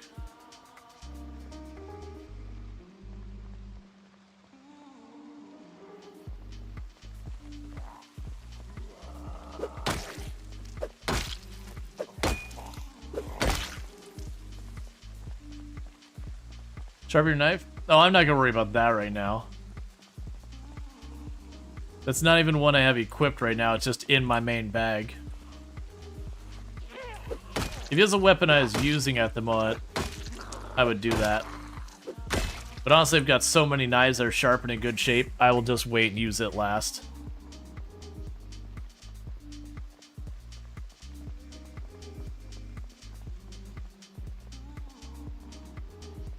Alright, so there is the edge of the perimeter, so I don't have to worry about zombies coming from too far back.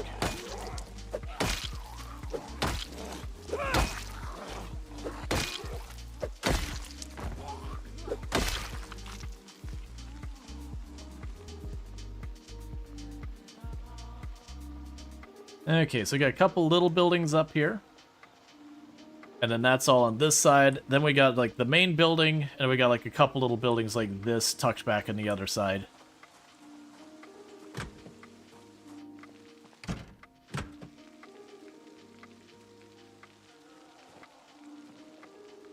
I should take the bucket, and I really don't want to. Alright, so what I'm going to do, because I just don't have the space for it. We can go ahead and add ourselves a note. Bucket and rain pail.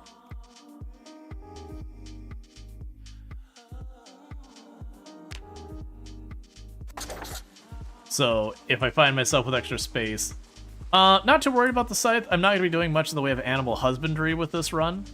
We are trying to clear the map, so realistically on the populations we're dealing with, I'm just not going to be in any place long enough that I want to deal with the animals.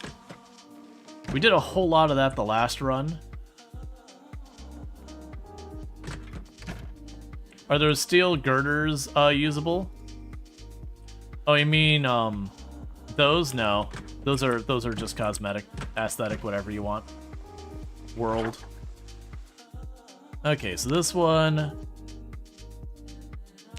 we have looted and cleared, and then this one was locked and we couldn't get into it.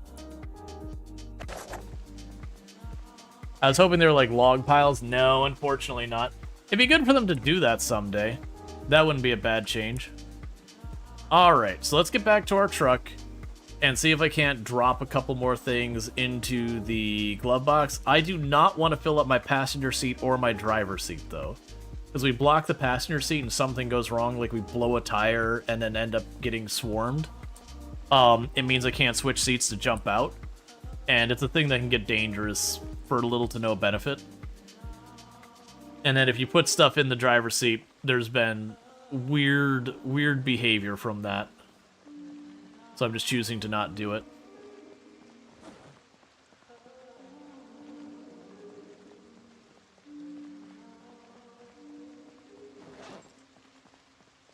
The benefit is you can have an inventory again. Well, I mean, right. Okay, yes, there is that benefit.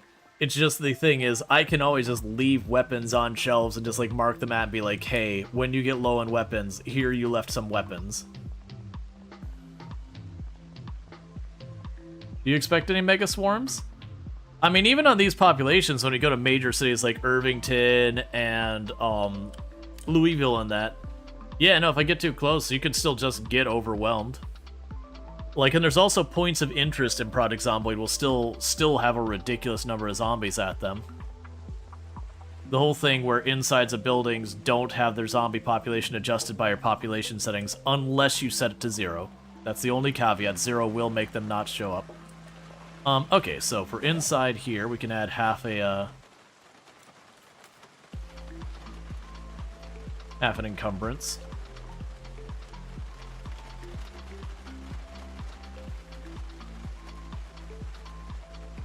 Yeah, you're at 0.3 encumbrance till that's full again, so we won't worry about that.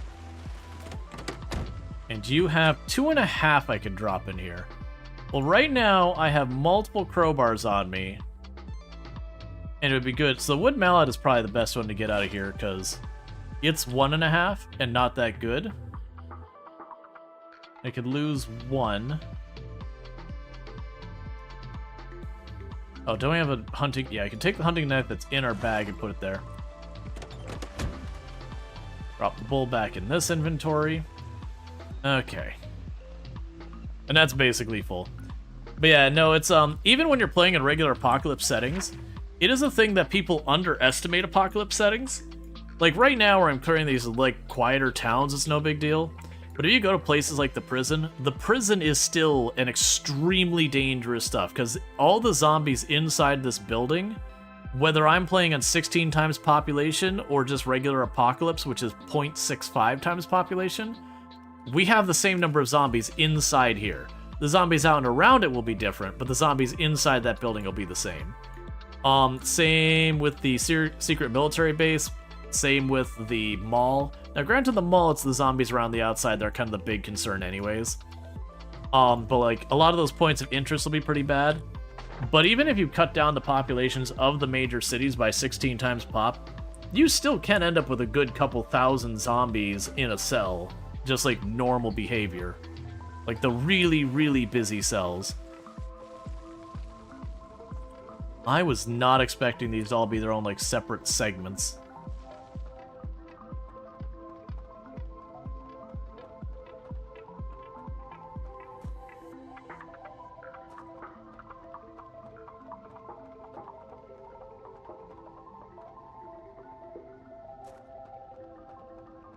What I'm trying to see is what the back of this place looks like.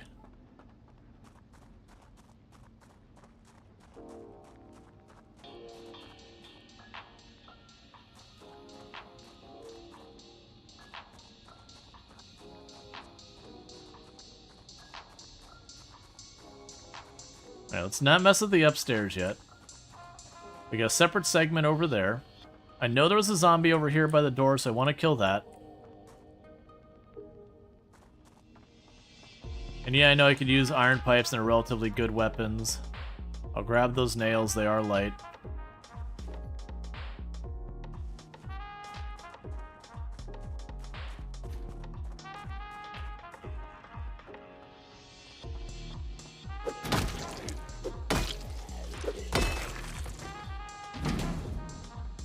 Yeah, again we have these ones that have been weirdly locked from the inside and outside where I haven't been able to open them. They've got a ton of keys now, but they're all just labeled factory, so who knows. It's also a thing that clearly this factory was also abandoned. Because, like, this is just straight up grass growing inside the building, which presents, you know, pretty big number of questions, honestly. Like, where's the sunlight coming in for that grass to not just be dead?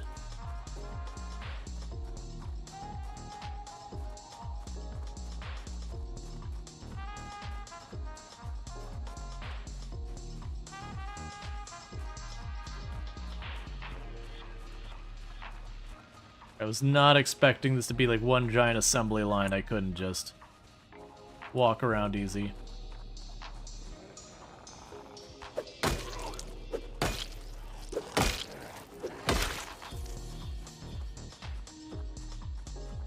Interesting that it's just like wide open on this side. Like it makes sense with the train tracks coming in and all that, but still. You'd have thought there'd at least been like a bay door they could have closed or whatever.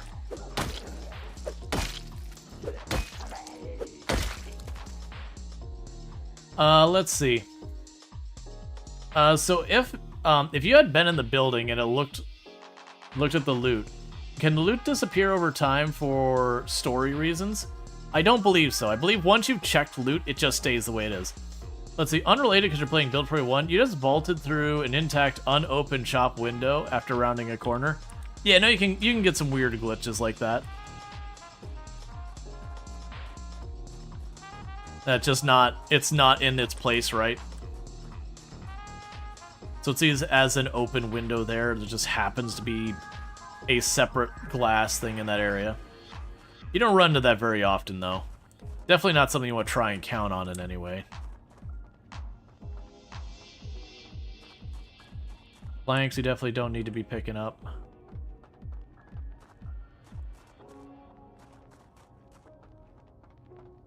Alright, so the only place left for us to check this building is I believe we still need to check up this row. No, we checked up this row. And then there's a little outcropping on the left we haven't checked. There's also an upstairs. But I'm having a feeling that with this building, the upstairs is going to be a bit of a nothing burger. It'll just be like a walkway up top.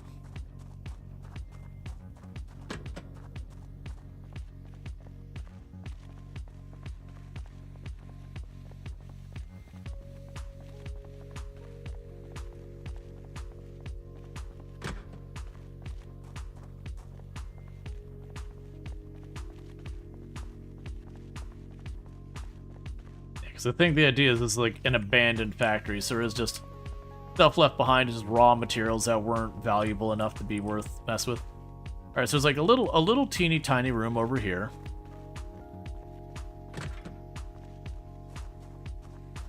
All right, I was gonna say a break room. I guess it is just a tiny empty room. You think it's a bug graphic? It could be that too.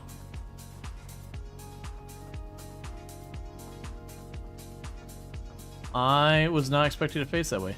Oh, those don't block vision. If you look, the vision cone isn't getting blocked at all. That doesn't even look like they finished implementing whatever that was.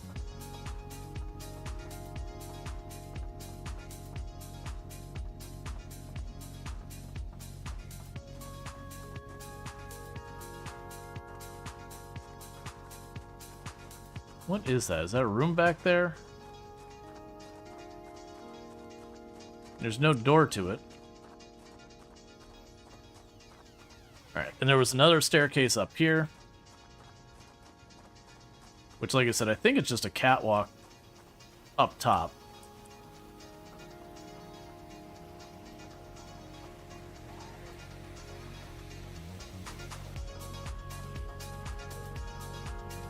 Yeah, so it's got a pillar. Alright, let's hope there's not too many, because this is an area that I could get cornered. That said, if there is a bunch, we're only one floor up. I would survive a drop. It's just there would be a risk of me getting hurt.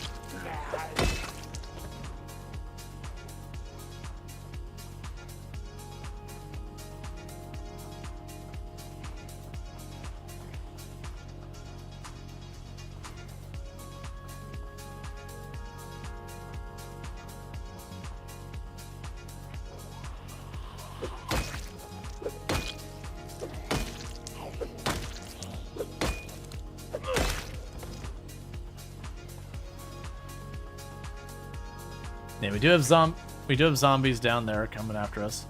I miss that this goes out 2 tiles. Okay, cool. So I do believe there's zombies up top. I think one just destroyed a window up top because there was no windows on the ground floor.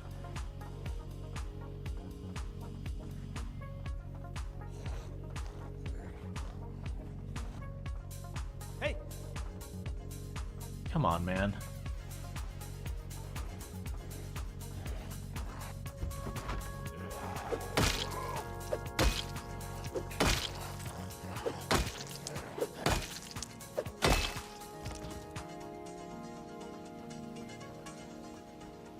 Yeah, that one doesn't go as far.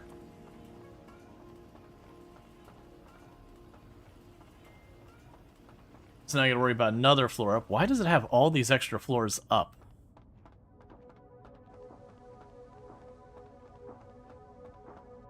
There wasn't anything down that way, right? No.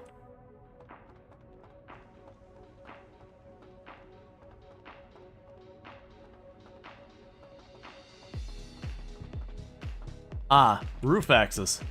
We haven't seen a building with proper roof access much in this version. I'm assuming these are just solid things. Yeah, there's gonna be nothing up here. Okay.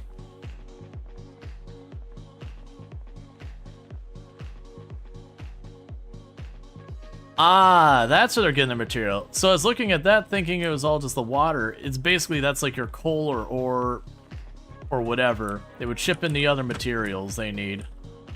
Yeah, so it's basically a strip mine over there. They would ship in all their goodies, or it was just that's where they dumped their material and that's just what's left. They get all the material up there. I see you, zombie. Come on. Stop. Get up here. I'll come down to you, that's fine.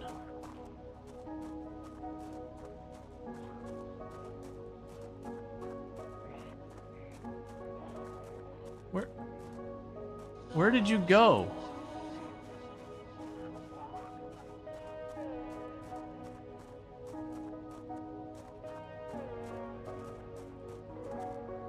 Hey! I think it went up the stairs. Other side of the wall. Oh, was it just me glitching and seeing through the wall? Yeah. I do dislike how commonly that happens. We can go out the back here.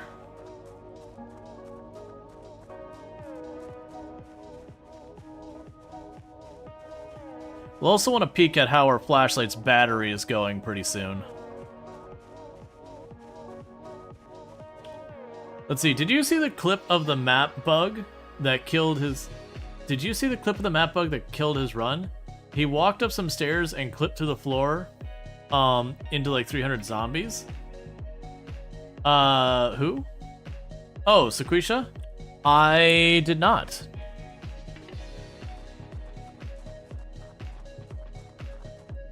Yeah.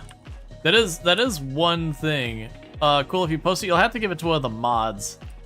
But I do not mind it being posted.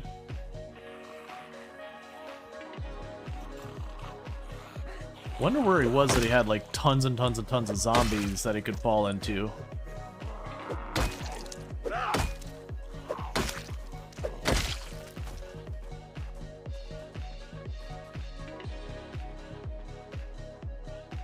Yep, there's the last one. Alright, so kill this zombie. We'll check those handful of buildings off to the side there.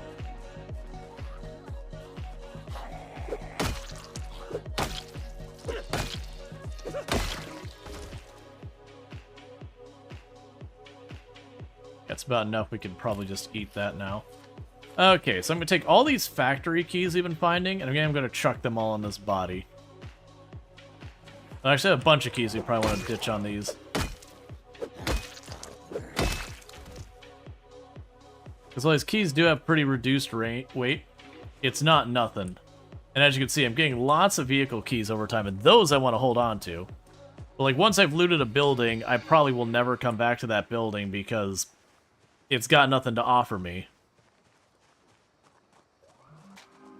Oh, I guess there's one more building up there.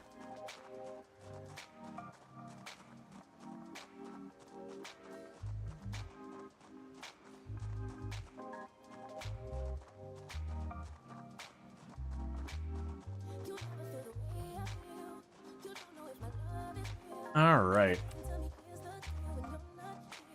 So, map bug in the hospital. Alright, let me go ahead, let's see.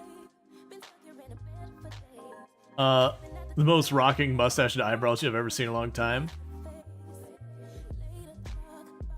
Yeah, no, I'm familiar with, Sequisha. I've seen him play a bunch of, like, the, PvP survival kind of games, like Deception ones. Alright, so let me go ahead and bring this up real fast. We'll go ahead and check that out real quick. So apparently he's gonna go up some stairs. Is this the hospital in Louisville? No, the stairs in the wrong place.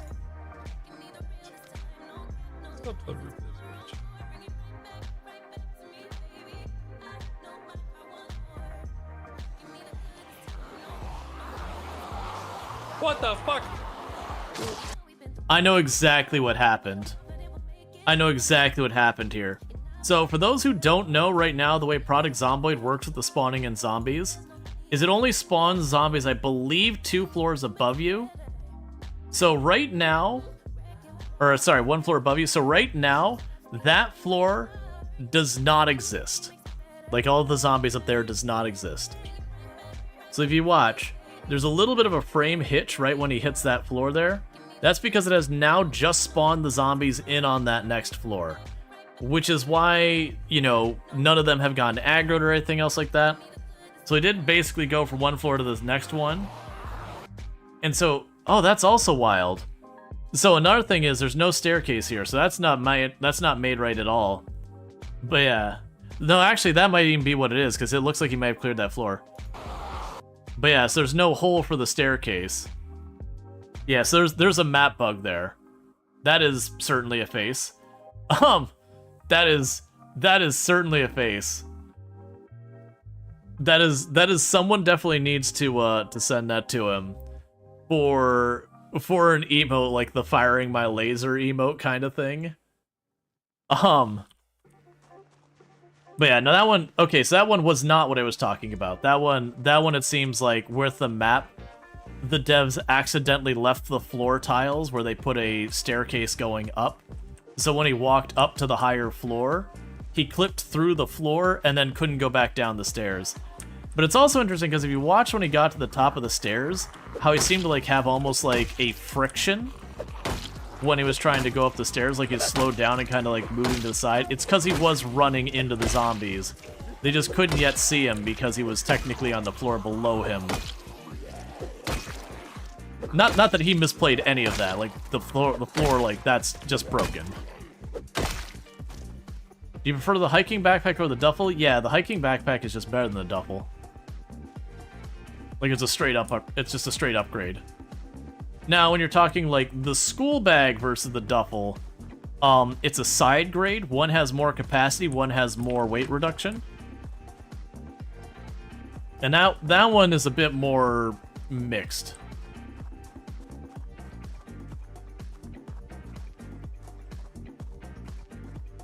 Let's see. You think when you get near a building that the entire building spawns zombies instead of going up 1 floor? That'd be an issue with 4+ buildings. Yeah, so it used to be in build 41, when you walked up to a building, it would spawn all the zombies inside that building in one go. That is not how it works anymore. It has been changed.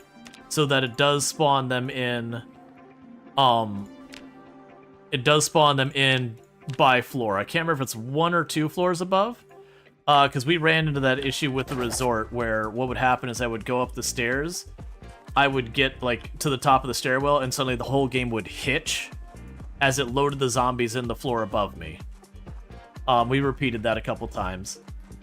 But I do believe you are correct for build 41, that once you got within, I think it was 12 tiles or 20 tiles of a building, it would spawn in the entire building. And the reason I think that changed is because, keep in mind, we can now have 20-story buildings, which is much, much bigger than we used to be. Was it 20 or was it 32-story buildings? Either way, we can have much, much bigger buildings than we used to be able to. So I think that was a compromise they made, so you wouldn't just drive your car down through, like, the main buildings in Louisville and have your game just outright crash as the game was trying to load in literally thousands of zombies all at the same time.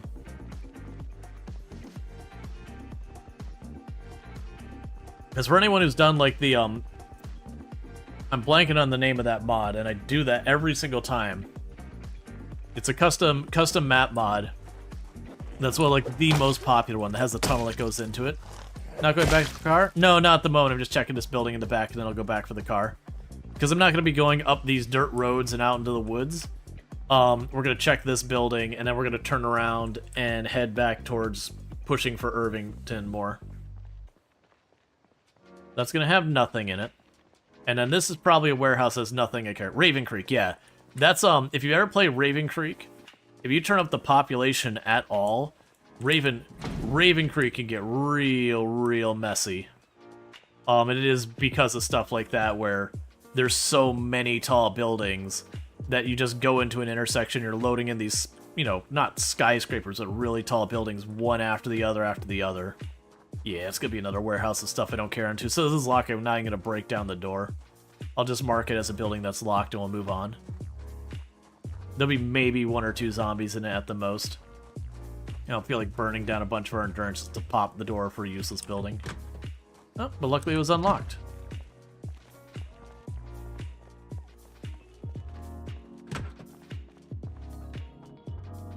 The thing that makes me curious is, had he not died going up there, I do wonder what would have happened from there. Like, let's just pretend somehow he managed to fight down and kill the zombies. Obviously, in the situation he found himself in, that's not likely to pan out.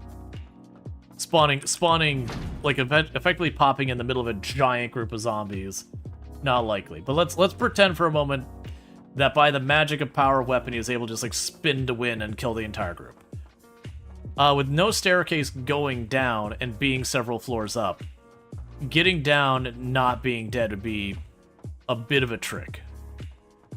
Yeah, that's what I was thinking. That'd be his best bet, is if he could find materials to make a rope to climb down and find a place he could do it, like smash a window and go down. I think that'd be like his only real path. Oh, some banging on the door.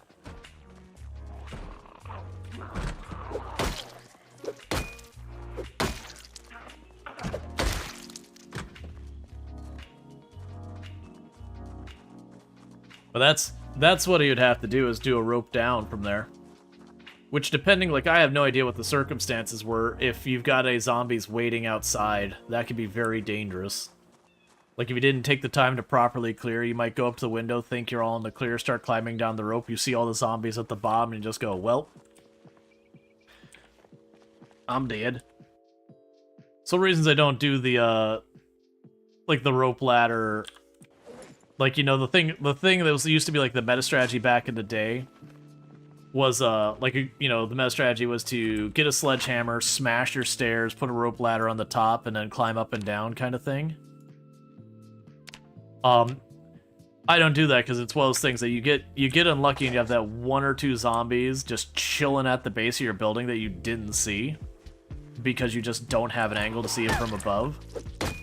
And then you just start climbing down into them, and it's just like, well, screw me, I guess. Because I believe they get to grab at you before you fully settle to the ground. So it is one of those things that you can start your climb and just, you realize you're an already dead character as you watch it play out. If you're lucky, they hesitate for a moment. You might be able to do the run and shove your way out. So it's kind of one of those things that, yeah, they can't mess with you while you sleep and while you're upstairs running around. But at the same time, if you're clearing any of the zombies around the area, you probably already don't need to deal with that. And that, you know, if you do have one and you've got a staircase, I mean, for one, you'll probably notice I don't often set up on an area where I've got like a staircase as a bottleneck where I don't at least have an enclosed space in the bottom floor.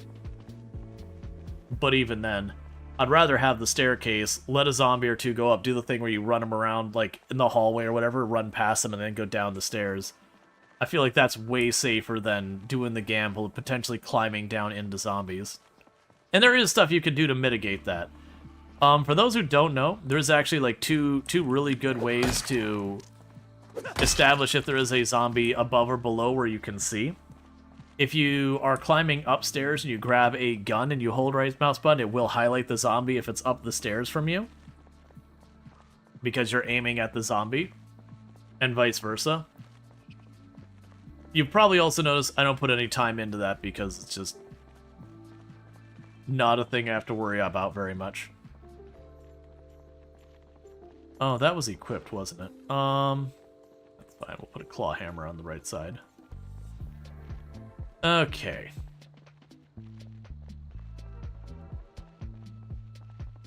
Yeah, so we're pretty low on food. It is getting late, and we have cleared out this factory area. Let's take 2 seconds to look at our map. Yeah, so the next thing is we go down here. We'd probably like clear some of the... Well, actually, that doesn't open up to the side. We'll figure it out. There might be a path through there. But yeah, so next we're going to be working down this highway. And we'll probably, like, that was where we based our other character pushing Irvington. We'll probably make that the place I stop. So far as, like, this is where I go to push into Irvington proper. Because it's close enough, I should be able to get in there and out really quick. And with those 2 lakes, it means I'll have fishing locally and all that. We'll probably bring a generator with us. Very genuinely, what I'll likely do is probably shut down the generator that I've got on... Well, actually, probably not shut down the generator at the gas pumps we've got. But, like, grab the other generator and bring it with me to go over that direction. Because then I can set up everything I need to sustain without having to loop back to the Echo Creek area just to push. And I'll probably do that for every major point of interest or city that we run into, is I will probably have, like, a forward base. It's unlikely I'll take the time to, like, build out a major base. Like, you won't see me, like, put a giant wall around and build up a storeroom and a whole bunch of stuff like that. Just because with our settings, we're going to be pretty nomadic, which doesn't lend me to spend the time to do that. That's just effectively wasted time in my run. You saw nothing, chat. That rabbit jumped out at me. It attacked me.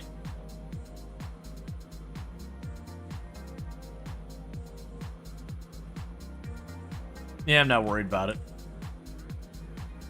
I didn't notice it immediately, so I was like, whatever.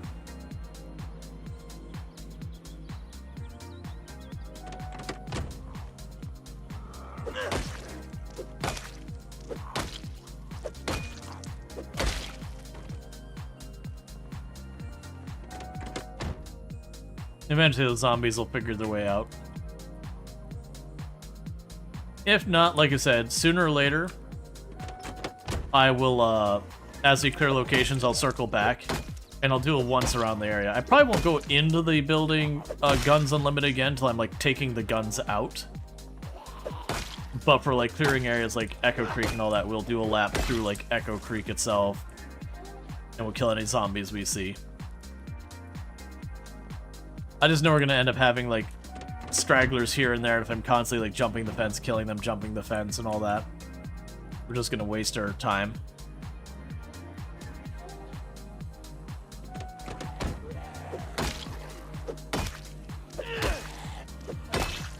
Why'd you have to have a nightstick, friend?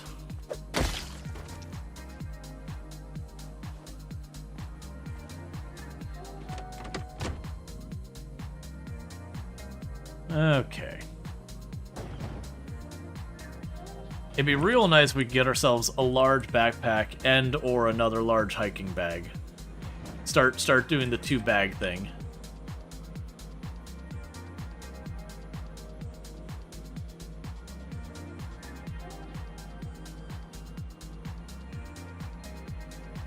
Okay.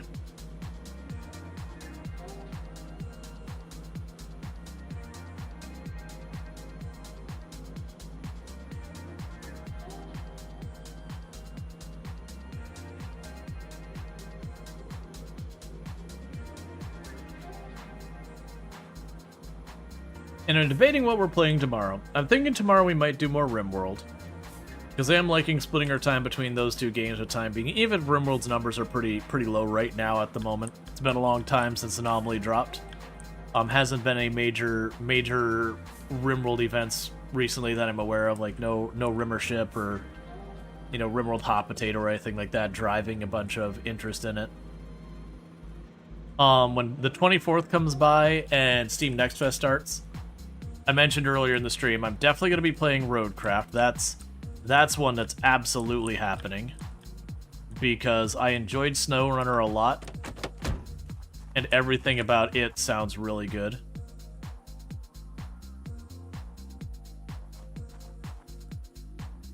There you go. I was like, why aren't you letting me fill that? If you do 6 to 10 hours, a split game stream isn't bad. Yeah. I haven't been doing that as much recently, but yeah, no, I used to do tons of split streams. Alright, so let's start going here and moving some stuff around. Our backpack is full. We'll have to figure out how I want to do this.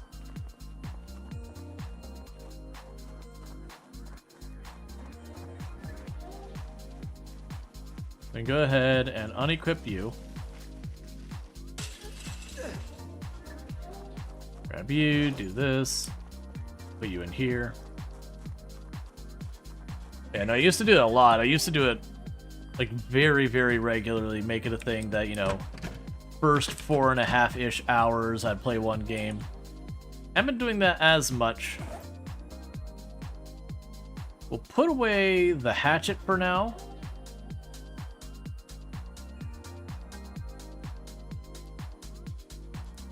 Honestly, I think for right now, I might just keep leaning on the blunt weapons and start stashing all these hunting knives for the time being. Well, oh no, because we're going to be pushing Irvington. No, that's actually a bad idea. We're going to be pushing Irvington, so I am going to need a big surplus on the weapons front. Because I'm going to break weapons and not have the means of replacing them there.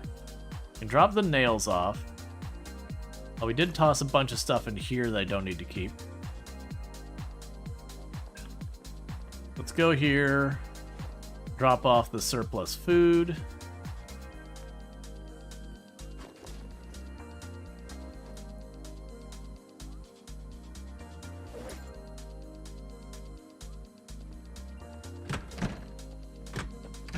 Like I said, this would be like the perfect moment to have a second large bag. Because I can put the second large bag on my offhand, load all the junk from the truck there, and it wouldn't care about being overburdened. It'd absolutely be overburdened. But then when I get upstairs, I can just grab all that, versus this bag is basically full. So I'm going to do a little swapping back and forth of, like, weapons and books and all that kind of stuff to try and get some of this out of here.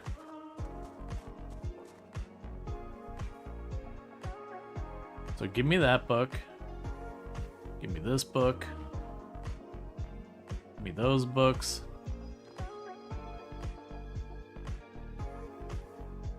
Give me these books.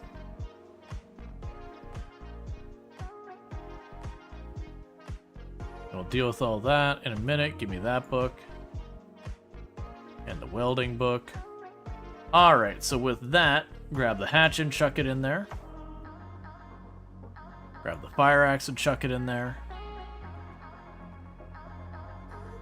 Grab the large knives and chuck them in there.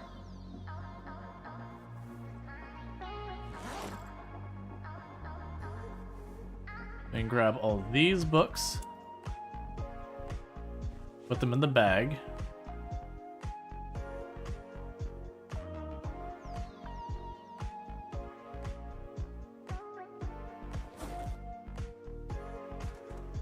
Oh, I can probably grab the seeds while we're here. Oh no, the seeds are already in my inventory, aren't they? No, there's seeds there. Grab all of that. Okay, so we're full up there. Alright, so we can go ahead and just flip this back and forth.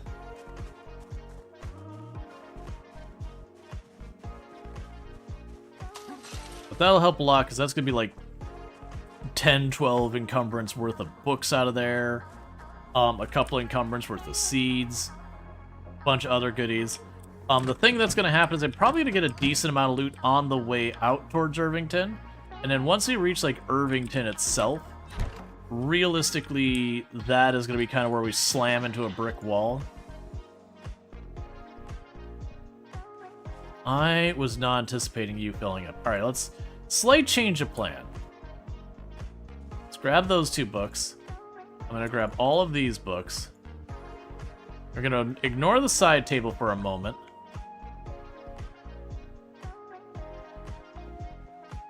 So you got 32 storage. Okay, so there's the trap book.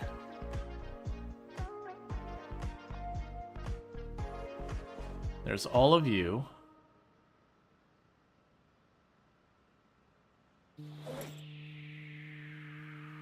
There's you.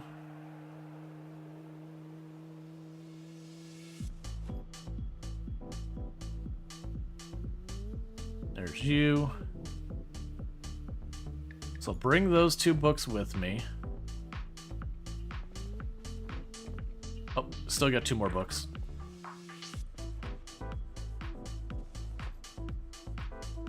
Dropping off all those books here for later reading.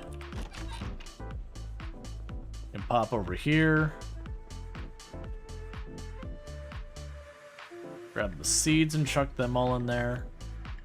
There's electrical scrap.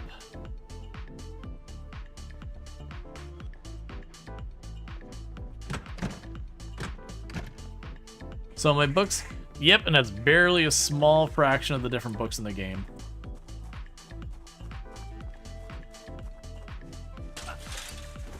And how's our weight doing? Okay, so I'm gonna probably want to catch another fish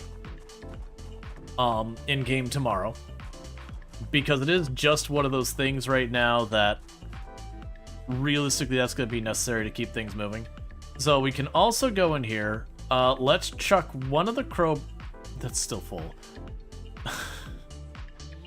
So weapons, weapons, weapons, weapons, weapons. Grab the lighters, grab the lighters, grab the nails. It's gonna be those propane tanks. So like the future propane tanks, I'm not going to I'm not gonna grab and just gonna mark them for later. Yeah, it's probably fine. Let's grab the bucket out of there too.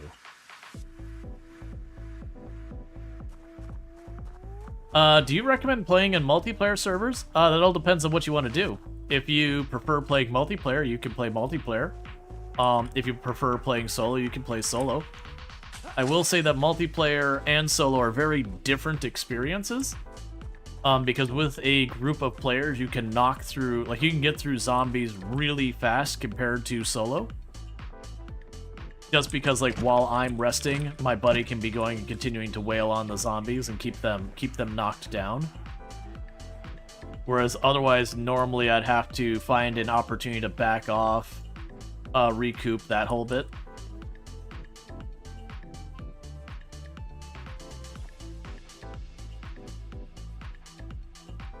Alright. So I think that'll do for now. We're still carrying probably more than we should. That's fine. How are the eggs doing? Because I got a giant mountain of eggs in the freezer here. They're still fresh. When I say a mountain, just to be clear, That's like... Where's the line?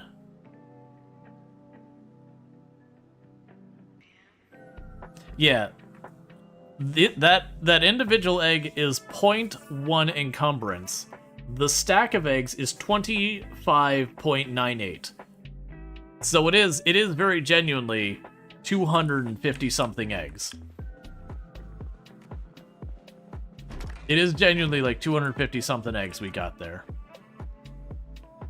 But the problem is, in Product Zomboid, eggs are extremely calorie light. So this is kind of one of those things that you're just not going to keep your weight up with it.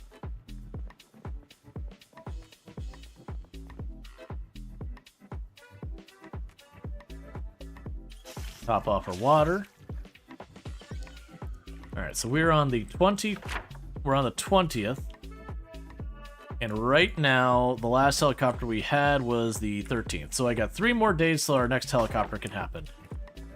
I am gonna go here and say, hey.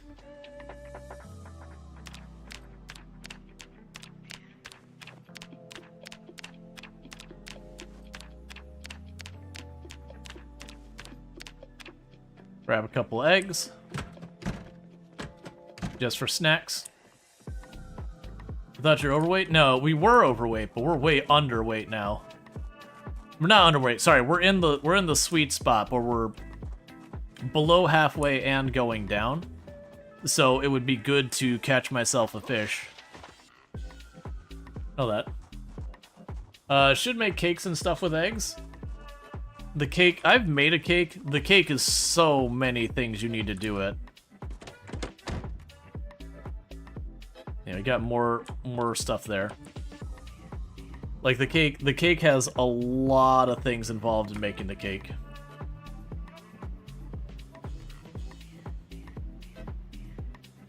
I wonder if it'll show the cake recipe here. Nope. I chose the wrong one. Yeah, so prepare cake. So we need cake batter, and a baking pan. And we can make cake batter, which requires milk, a bowl, corn flour, which you can actually get any type of flour, flour or corn flour, butter, sugar, eggs, yeast, and a fork. Does it cure sadness? I mean, cake helps with sadness. But to be fair, literally just putting, like, instead of just eating a fish as a fish, taking the time to put it in a bowl, then that also helps sadness. You'll notice our character has, like, no measurable sadness right now. Literally just grabbing lettuce and putting in a bowl makes your character happy.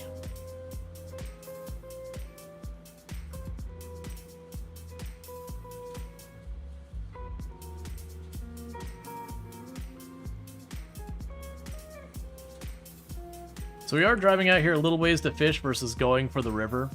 And that's because the odds of us pulling out a really big fish will be over here, will be better over here. And if we do that to get our weight back up, that should have us in pretty good shape to continue the push for Irvington. It should go relatively quick.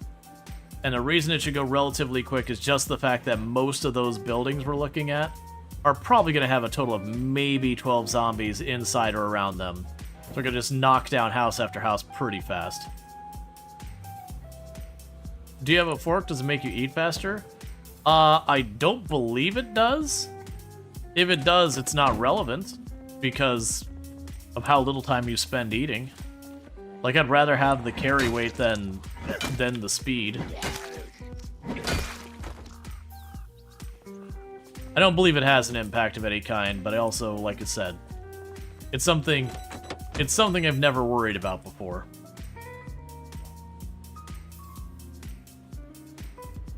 Like, speeding up your resting time or reading... Well, actually, I don't even say the reading time's relevant either. Speeding up your resting time would certainly be worth it. You know, doing something that carries, like, 20%. But, like, even with that, for example, it was a thing in Build 41 that you could put a chair down, and then you could sit down, you could, you know, basically go to the chair, you could hit rest on the chair and then sit your character down in addition to that and rest even faster.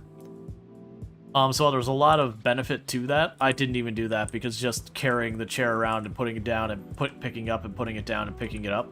I'm a very lazy person. And I am not taking the time to put down and pick up and put down and pick up and put down and pick up a chair. So does the chair meta? Yeah, it was. It's been nerfed. But yeah, you used to be able to put, like, the piano stool just in your fanny pack if you had the organized trait. Yeah, this is a good place for me to fish from.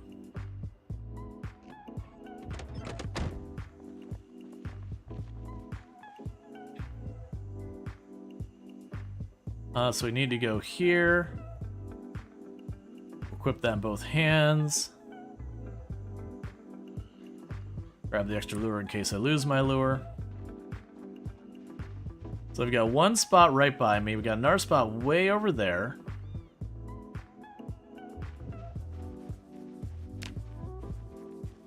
Oh, there we go. Those are some solid spots over there.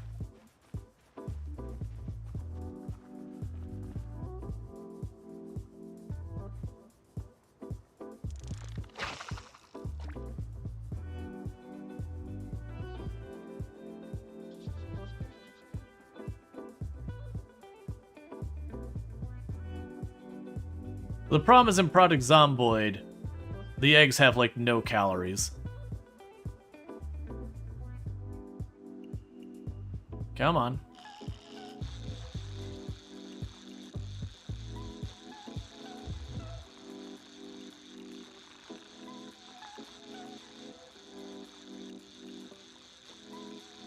I don't think we got a fish in this one.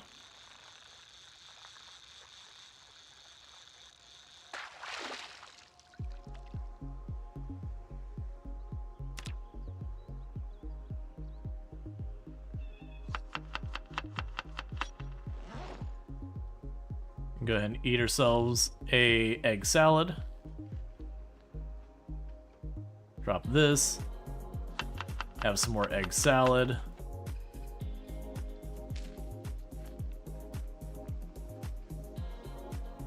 Like I said, the goal here is we want to catch just one really big fish.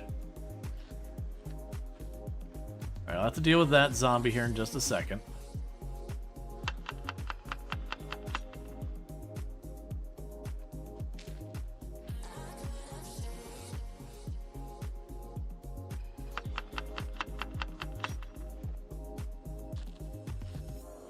But yeah, so you'll notice our happiness is basically staying maxed out because of what I'm doing right now.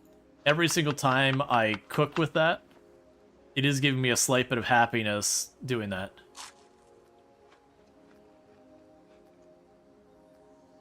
Yeah, no, it makes sense that they're low calories. Like, I don't think it's a bad thing that they're low calories, especially with just how ridiculous many you can get so fast.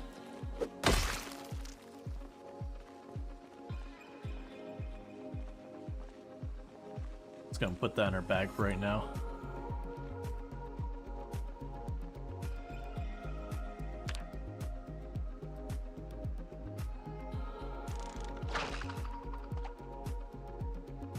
And the farther from shore we get, generally the better stuff we can pull, like more frequently.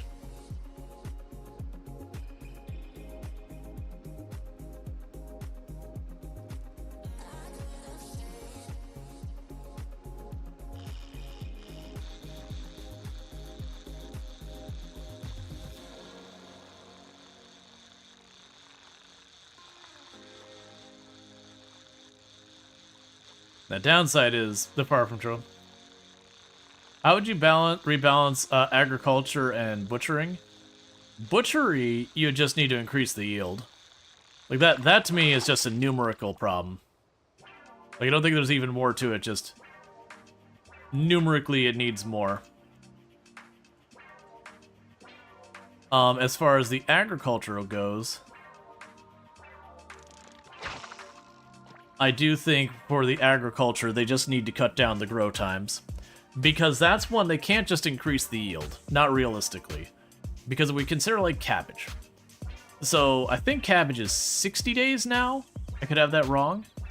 So for that to arguably be good for 60 days worth of investment of watering and doing all those kind of things, it would need to be giving us something like 120 plus hunger. So it would need to give us something like 20 cabbage per tile or whatever. You know, and at that point, if I put down a field, there's not a benefit making a field of like 5, 6, 7, 8, 9, 10 tiles, because even using the freezer, they would rot before I could eat them all. So I do think that is kind of the big issue right now. Is very unfortunately, unless it was like literally we didn't have a choice because everything was nerfed into the ground, there would be no reason to ever consider that type of effort. Because again, you got to do the furrows, then you gotta plant the seeds. You're most likely going to need to water at least a couple times. And then on top of all of that kind of stuff, you would then need to harvest them. And then they are perishable goods, so you need to be able to store them. Alright, so we got 2 small fish.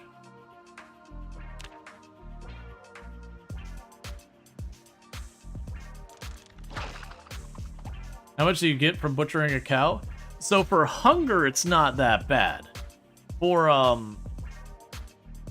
calories, to give you an example, I don't know about the cows, but I know I can eat 5 full adult pigs as fast as my character will allow me, and not start gaining weight.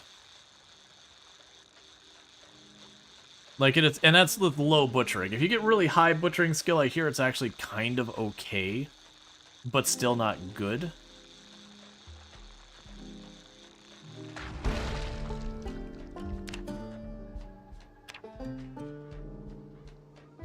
Ooh, freshwater drum. I believe that's a big one.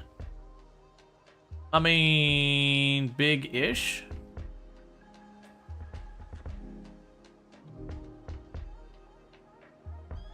So you're 7.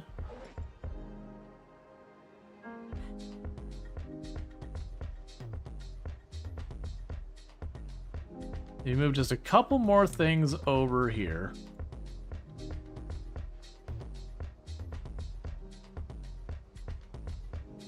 I can shove you in there. I'm moving it the wrong way. That's fine. You can probably take the foraging or fishing 2 book, drop it in here real fast. And I should be able to put that in there.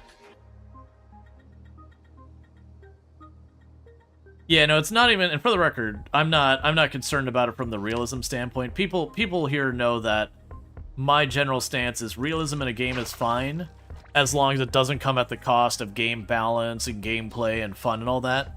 And I would argue from both the realism and the game balance standpoint, it makes no sense for how ridiculous long it takes to raise a pig or a cow in the game. And so I feel it just really needs a massive buff. Like a very significant buff. The way I look at it is a lot of those farm animals should almost be something that like you can kill it to cash in. Get yourself like a solid couple weeks of food. But because they take so long to grow, that's kind of the cost or the expense to them. Spotted bass, that's pretty relatively big.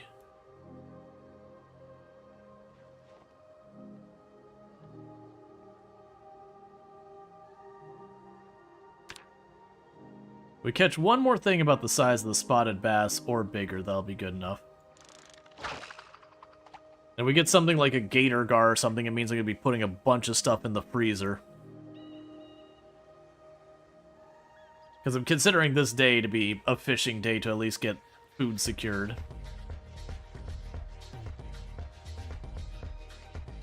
Since you can milk cows, butchering them has to be very rewarding to be with her. Exactly. That's what I'm thinking it should be. Is that like we have the butter production and all that. Right now it's very, very strong. It honestly could use another tweak. But where that's so strong for your calorie gain that like 1 cow is enough to keep you solid, there would be no reason you'd ever want to slaughter a cow when there's just that much. There we go. Literally another catfish. That's another really heavy catfish too, so That'll do it. Hey, zombie. I'm really not in the mood for it, man. My knees are buckling under fish. Alright, so time to get home. We'll cook up all this fish.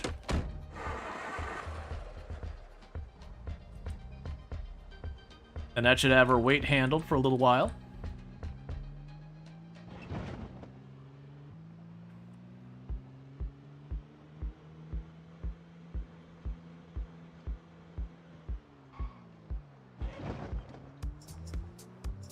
Yeah, it should have our weight handled for a little while. And then we can just push on. Like I said, I'm expecting to go through those farmhouses and all that relatively fast. A lot of them we won't even see, but like a couple of zombies outside, maybe 4, 5, 6, maybe a busy house you might see like 12, which I can knock that out in no time. And that'll likely be to the point that we get to that really big house that we based out of on our, what was it, like, not the current still alive 16 times pop attempt, but the one before that, where the migration just started overwhelming us more and more.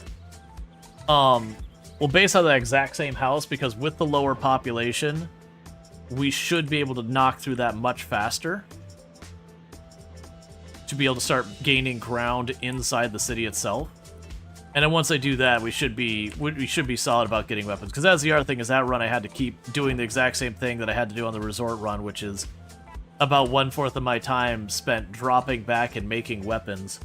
Which I think was another thing that cost us in such a big way, is being able to put like an extra day or two into killing zombies, you know, in that run for like the 6 months we were alive.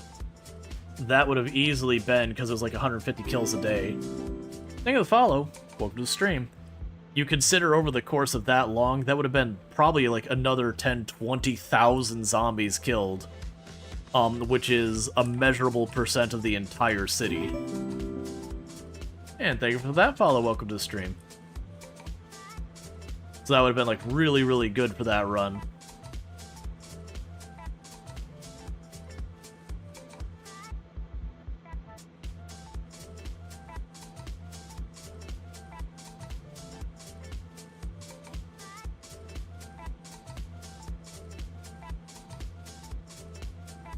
But in Project Zomboid, you will always have these maintenance things you need to do.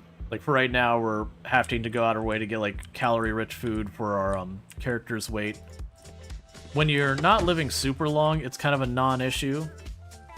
But as you start living longer and longer and longer in the game, it becomes more and more of something you're going to have to set aside time for. There's definitely a point where it caps out, where it's not that big a deal, but...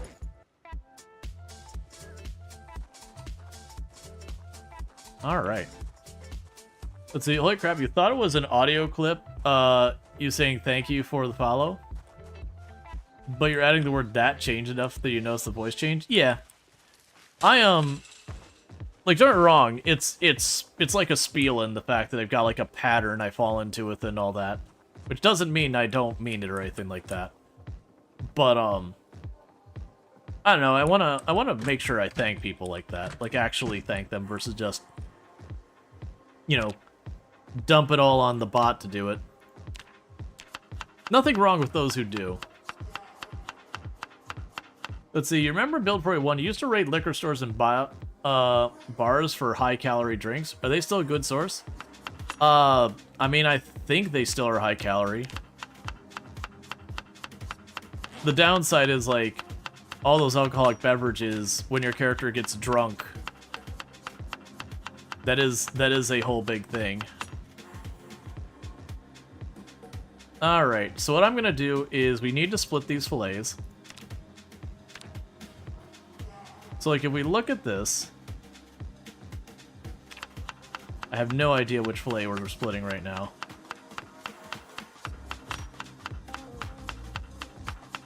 I can't see the calories, but yeah, no, I know we had nutritionists, so we did see that these were, that it was splitting the calories between them. Keep in mind, anytime you are cooking with food, you get a little bit more mileage out of your food when you cook. Yeah, we're gonna cut these fillets down to as small as we can get them.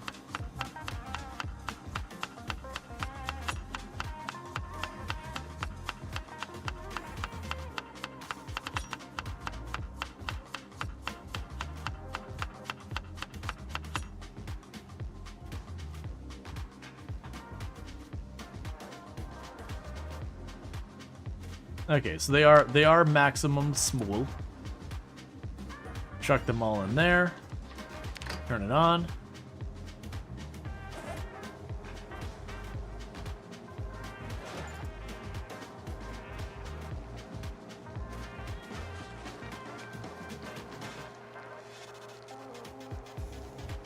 Because then we'll also need to... You never got drunk from it? Oh, you always cooked booze into soup pots? Man, I never did that. Because after playing this game for a while, now you can hear the cutting sound even in your sleep.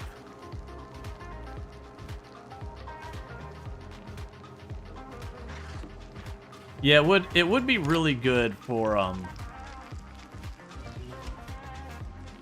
well, I'll just eat that now then.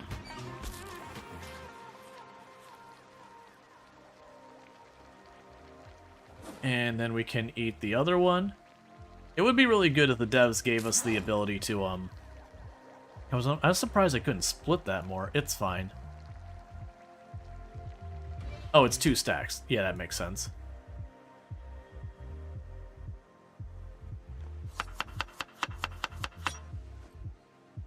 So just eat till our calories are up.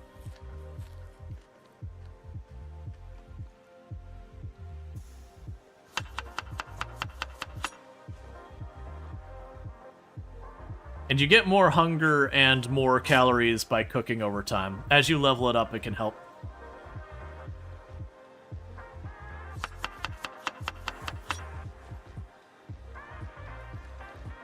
So right now, we're mostly focused about the calories. We don't really care about the hunger. Hunger is easily managed. Why not add eggs to your salad? The eggs are lower calories. So what I will likely do is I'll eat the fish to get my calories up, and then once we're at the point we're gaining weight, I'll start trading back and forth between the fish and the eggs to try and keep the calories maintained. So jumping the calories up a lot using the fish, and then maintaining the calories with the eggs. That way I can try to extend how long I have fish for.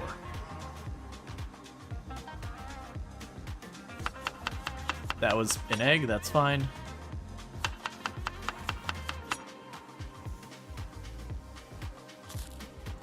Yeah, I'll probably max out our calories there.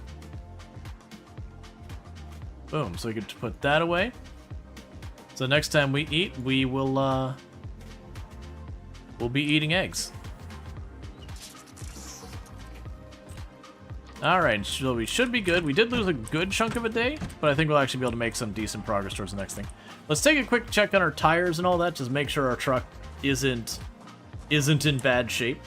It's really easy to, you know, not keep an eye on it and then suddenly have a tire blow or have, you know, your brake gives out, which causes your tire to just pop off, that kind of thing.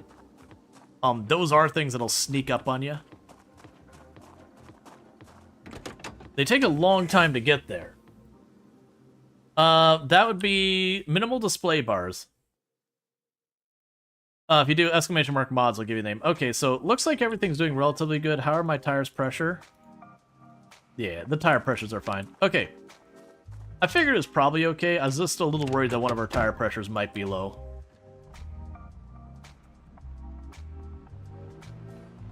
And actually, before we start driving out there, bear with me, chat. I need to use the restroom real fast, so I'm going to do that, and I'll be back in just a couple minutes. And thank you again for tuning in.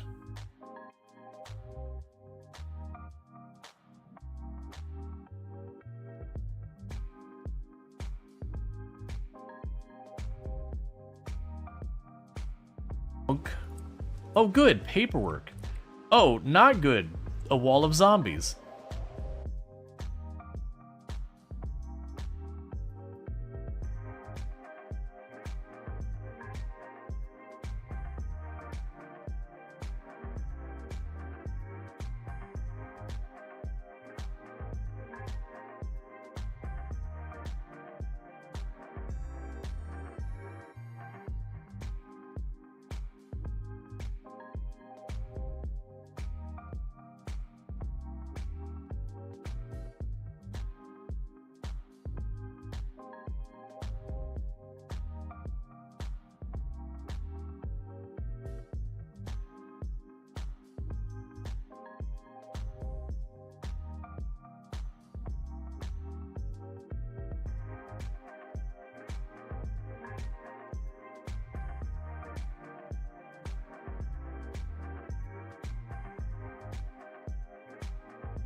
All right, it looks like the bot broke.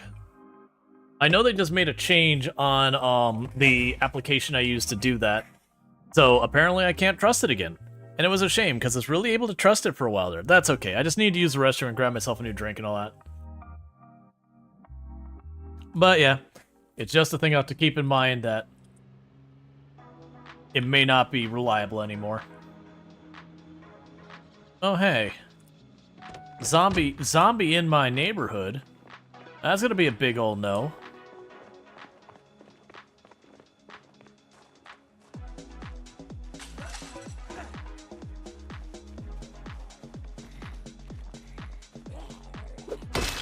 There we go.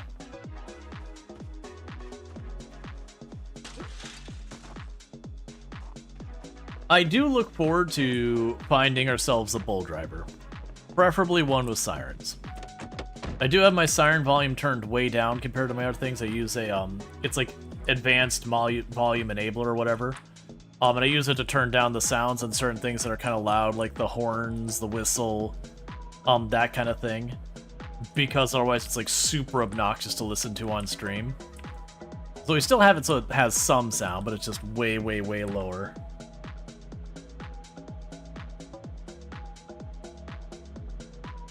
But with that, what we can go ahead and do is when I'm driving home, I'll run the sirens to draw the zombies out from the trees and all that over time. Clear out more and more of the area. So we could just go ahead and cruise on past the factory we just cleared. And we'll start on those farmhouses going south. Honestly, I probably could just... In hindsight, I could just turn off that generator. No, we don't, because we got a bridge up to its ears in eggs.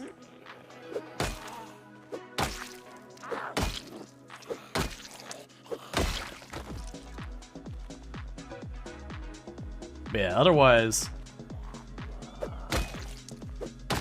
we would be able to just, like, kill the generator when we leave.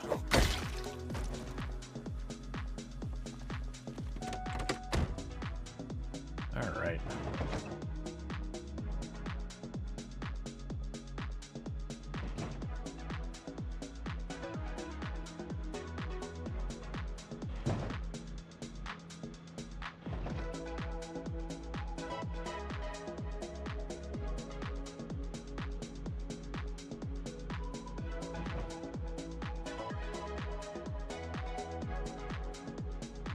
Yeah, that'll be good news.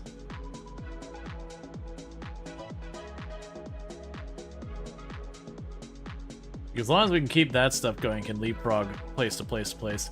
Honestly, in hindsight, I probably should have grabbed the generator while we were on our way up. It's fine. There's a good chance we might find another generator out here. And I don't need, like, the best generator. Honestly, even if we get, like, the old generator that's really loud and all that, it's still okay. Hey, hey, Bambi, could you, hey.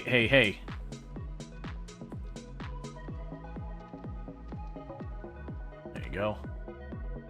I was like, please don't jump in front of me. I'd rather not damage my truck real bad. And thank you for the follow. Welcome to the stream.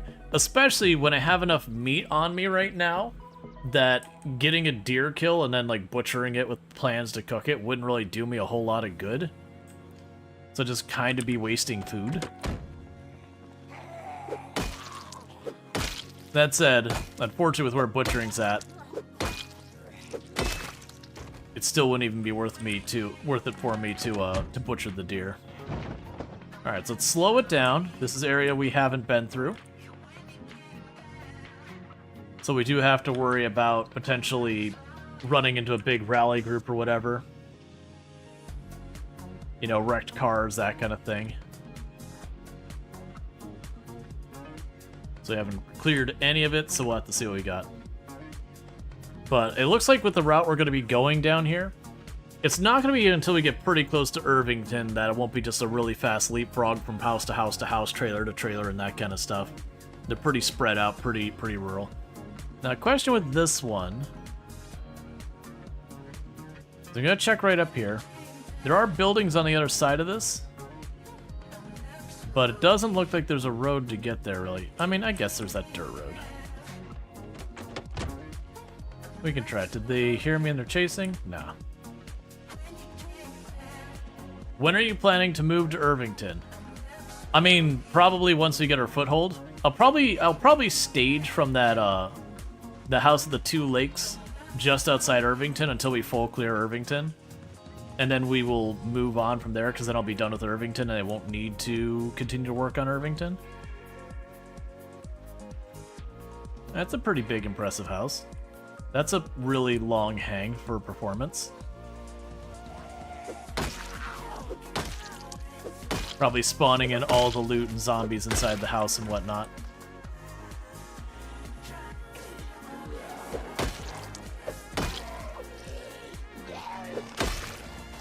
Yeah, because we're not playing on 16 times pop in this character like our other character, it is just one of those things that, outside of particularly busy points of interest,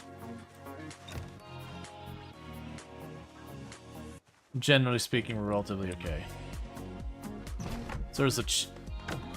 yeah, the only danger would have been if there was a zombie on that side in between them. Over here, they couldn't be. Caliper, steel, we don't care about that. I already actually have Mechanics 5.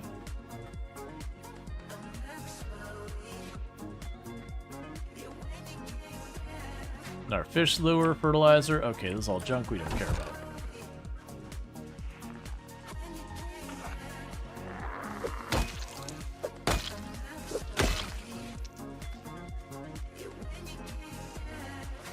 Okay, so I need to start marking these grills, because I do not have the capacity to keep grabbing grills. I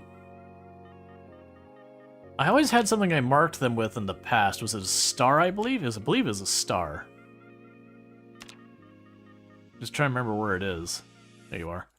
Yeah, so we've got a grill there. And that way, when I need more propane, I can just go grab it. The problem is the propane tanks are like 10 encumbrance each. And so they're useful, but right now I've got 4 in the back of the truck, which is taking up like half my truck's capacity.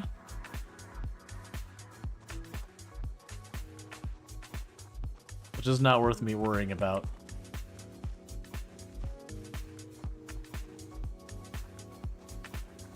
Alright, and there might be a chance we might end up sleeping here tonight. Depends on how long it takes me to go through this place.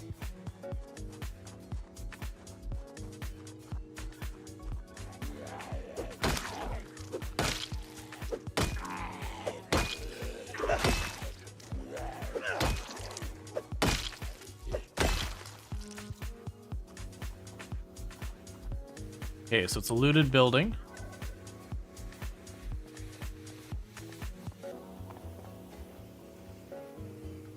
And we probably won't find anything in the barn, but let's check anyways. I've had really good luck with generators and barns this run. I mean, honestly, the last couple runs I found generators and barns would be pretty popular, especially the ones that have, like, an enclosed back part. Yep, so nothing there worthwhile. That's fine.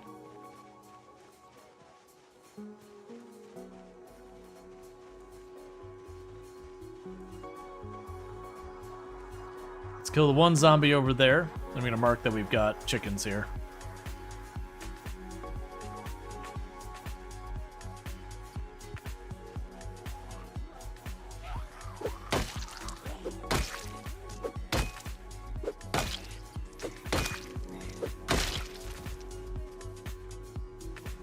Is anyone else crashing when aiming at zombies with PZ Bullet 64 DLL message? I have not heard of anyone having that problem. My first question would be, are you running any mods? Especially any mods that are related to weapons and or shooting. That'd be my very first question with that. Especially right now, there's gonna be a lot of mods that they just kind of update the number and be like, yeah, it works with the new one. It's not a mod issue. Read other people reporting this. No fix at all. I mean, we did do some shooting earlier. Not this stream, but in this run, and had no issues with it either. I didn't have that problem. And unless people are genuinely running with literally no mods, it can still be a mod issue, because it is one of those things that a lot of mods are very popular. Now, I know you're saying it's not with mods. If you have a too big a group, it'll crash if you remember correctly. That could be.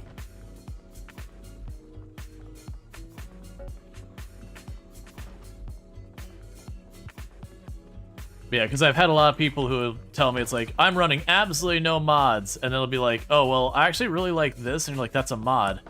Are you running that? And they're like, well, yeah. It's like, you said no mods. Because like I'm running a basically unmodded run, but it's not actually unmodded.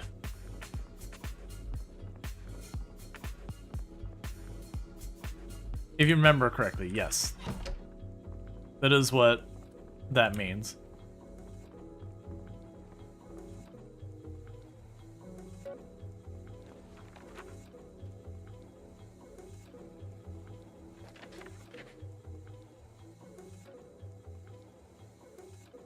But yeah, now if there is a bug, then there is a bug. I don't use guns enough for me to run into that. Because outside of really unusual situations, you tend like...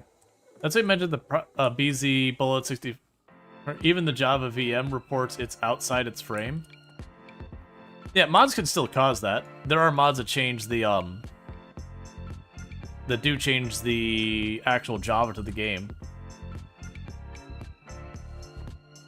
It's one of those things that, generally speaking, the devs aren't super thrilled about. But at the same time, they're not going to disallow it. And I mean, it's the modding JavaScript, because like it enables you to do all sorts of stuff. But those are where you get like a lot of the mods that really break things, and are far more likely to have problems as well when the game gets updates. Versus Lua mods are far more likely to be fine. It was in build 42.2? Yeah, no, I gotcha. That'd be when they reworked the aiming, so it makes sense.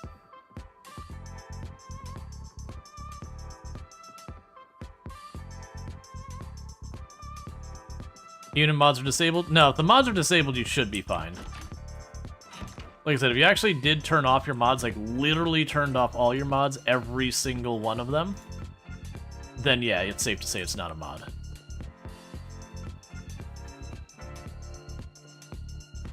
Not unless you're grabbing like mods off Nexus or something, but not many people do that. I'm actually not loving this zombie here. Okay, good.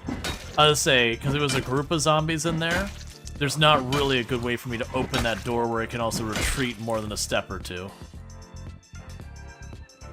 If it had been a bunch, I was going to try and run that way and then run that way. So even if I tripped, I'd trip past them. But it'd be a risky play. With hair gel, we could style our hair.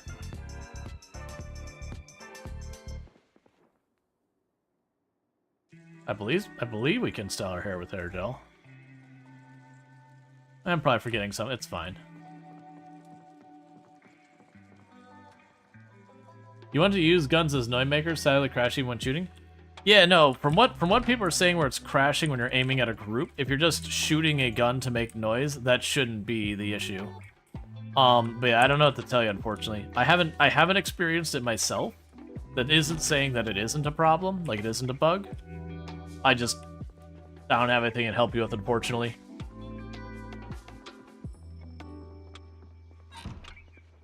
Alright. So let's mark everything at this location. So we looted all the buildings, and we cleared all the buildings.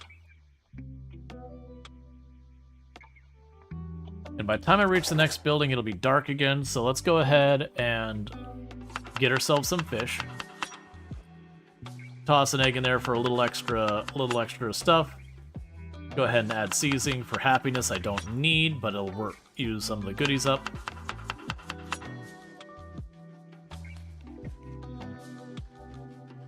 Let's see, you're running guns mod, you still haven't had any issues around shooting? Me either. So I unfortunately don't have more I can help you with. That's the kind of thing to try and bring up with the devs, like, you know, mention on the forums that you're having that problem.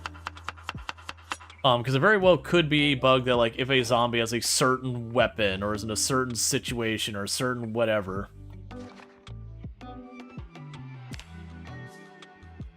Like, those kind of things can happen.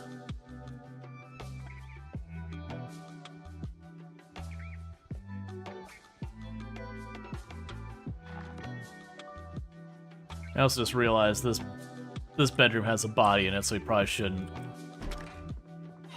sleep in there. If I pop over here real fast.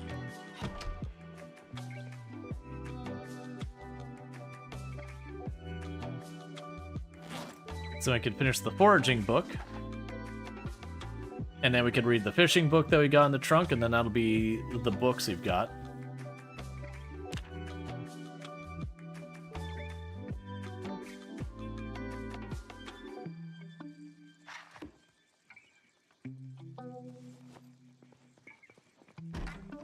Oh wait, the car's not parked here. The car's way over there. Yeah, we won't worry about going back to the car right now. Let's have our character sit down here. So I kind of wish that we hadn't put that over there. If we just eat the fresh cooked egg... Oh, good. There's no unhappiness or anything. Because our calories are basically maxed out, so there's no point in me eating a, eating another fish fillet yet. Not unless they're getting ready to rot.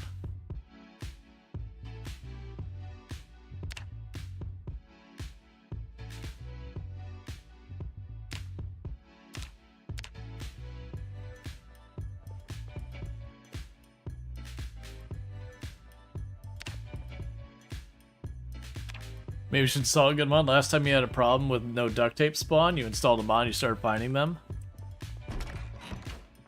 That also very well could be confirmation bias, where you weren't finding them, you're getting frustrated and everything, then you installed the mod and you happen to find them. That kind of stuff happens a lot in Project Zomboid, where we run to, like, confirmation bias kind of issues.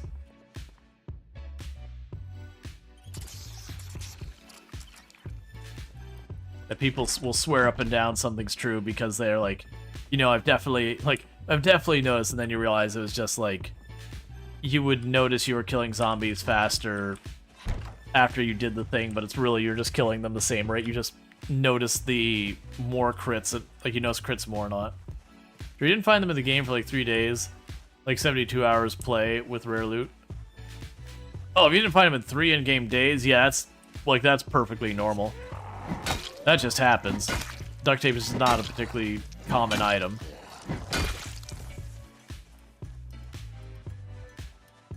And then you probably had, like, the next day you probably found 5 of them or something like that. That's like stuff like the generator and all that there'll be people who swear it's like, the generator, you can't find it anywhere. And then they'll just end up giving up searching different locations and just find them everywhere.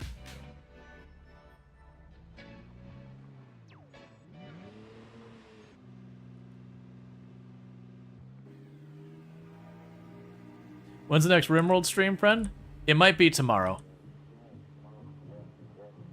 I do hop back and forth, and I don't tend to keep a strict schedule about, like, this day's that, unless I'm doing something special.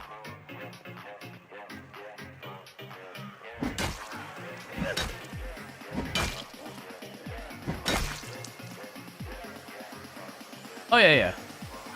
But yeah, no, my big thing is, I could very well see us doing RimWorld again tomorrow.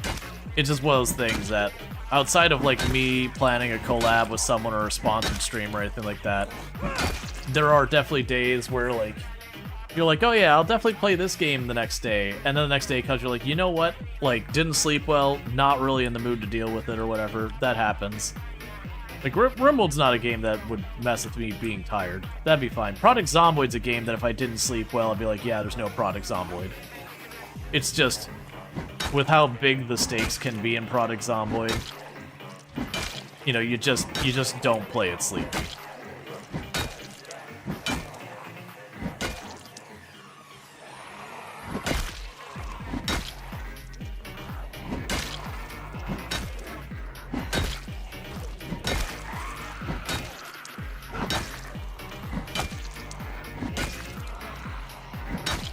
This is the most zombies we've seen in a little while. Granted, Guns Unlimited was plenty busy, but that factory was just picking off, like, individual zombies here and there in, like, little groups of 3s and 4s.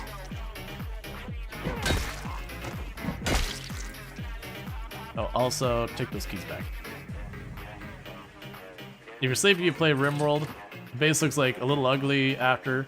And then usually play Product Zomboid, you end up with 5 new characters. Yeah. Like, don't get me wrong, you can lose a run in RimWorld because you're just tired. But most of the time, you'll just end up like, you know, think, hey, Panderific on your 3-stream streak. I do hope you've been enjoying the content. Thank you so much for catching the last streams without missing one. Thank you for that. But yeah, like RimWorld's like, yeah, you can lose a run, but most of the time you don't end up like losing a run from that. Not unless you like really misplay a fight or something.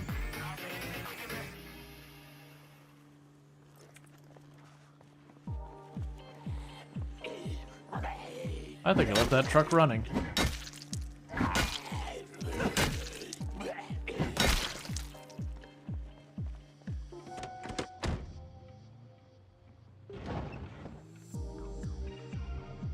Alright, so this was the entrance to the place. That's fine.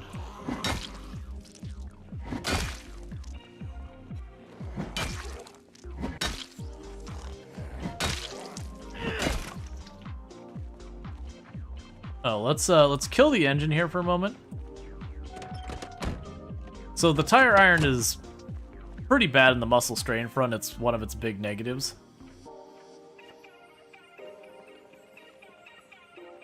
But we'll just have to manage that. Let's see, is there an advantage to finishing down zombies with your weapon instead of stomping on them? If you stomp on them, you do not get maintenance or weapon XP. It is less efficient from an endurance standpoint, though. Or, like, your number of weapons standpoint. So stomping on them, you'll still get the strength and fitness from doing it. But for me, I'd much rather continue to use weapon. Plus, then I don't have to worry about my shoes wearing out and then dying because, like, you know, I go to stomp on a sorry, my shoes breaking, not noticing and then stepping on glass. I've done that myself. Where your shoes break and you just don't even notice it till it's too late.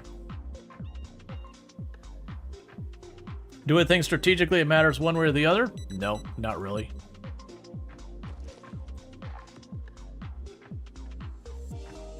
Alright, getting to that point where we need to start paying attention for the helicopter. Because we do have it turned on to keep happening again and again and again. Let's wait to see.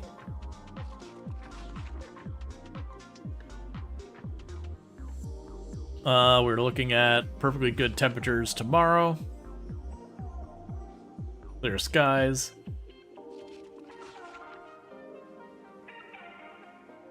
And we're good.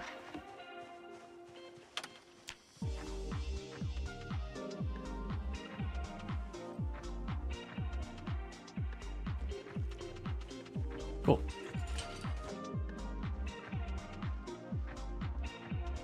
Alright, and then we'll get back to pushing up the road. That'll be good. But yeah, it's also like, our character... Oh yeah, I should have probably washed our character off while we're at the lake. I'm not going to go back for it, I think. But our character is trying to dress very 90s.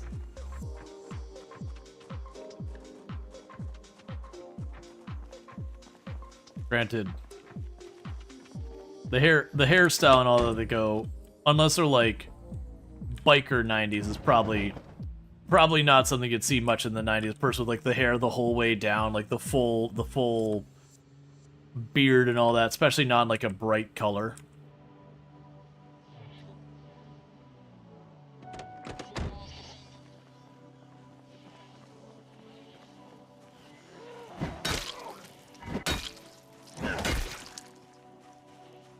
All right.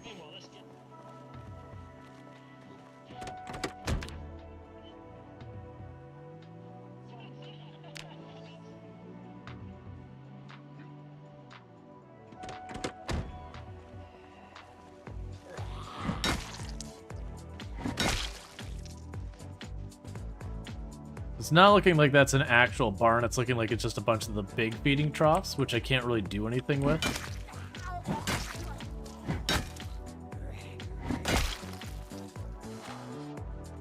Take a quick peek just to make sure.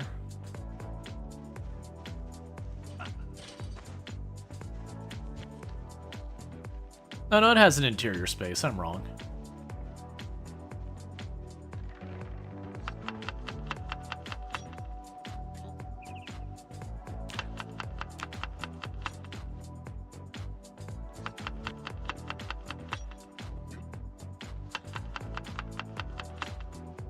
Okay, got our next cell. It all queued up.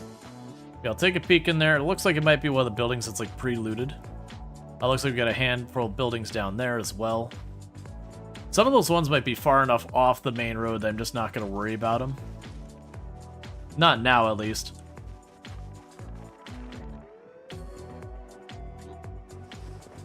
There's a sack here.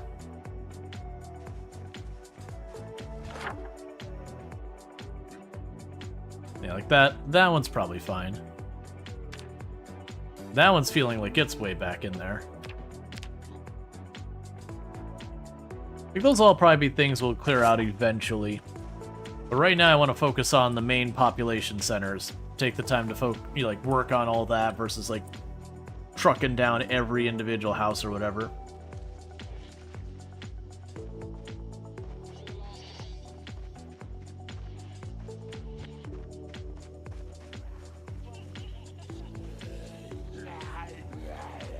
Remember that big new location you were looking at in Louisville? Big new location I was looking at in Louisville. Not on my head, no.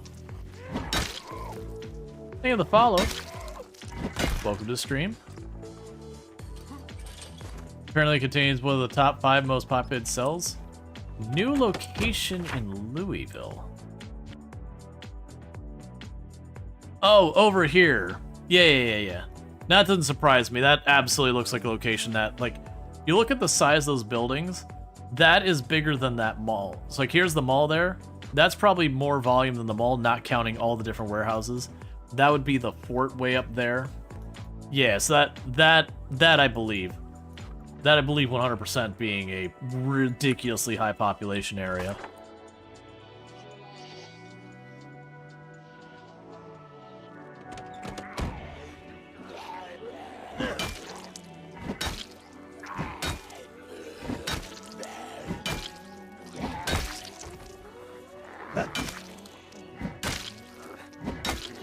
On Lamprey's population map, it's like 22,000 on 16 times pop. Yeah, that checks out. So it's up there with stuff like the military base, the one like back corner of Louisville was. I don't actually know with the I'd have to look at the new heat map. But that back corner of Louisville, that was like ridiculously high pop.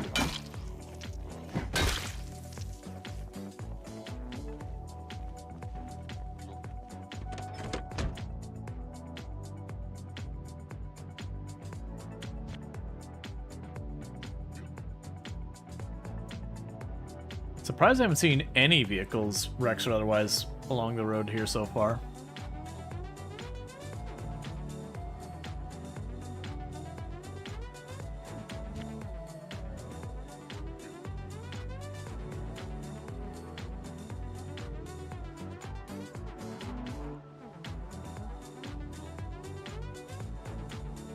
Well, this is not a convenient place for a vehicle to be.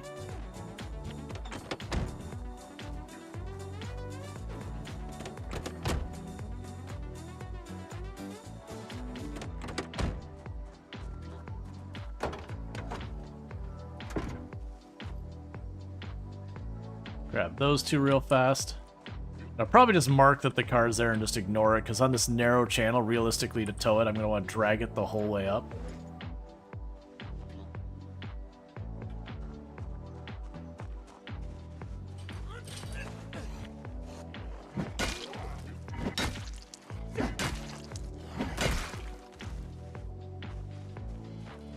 Okay.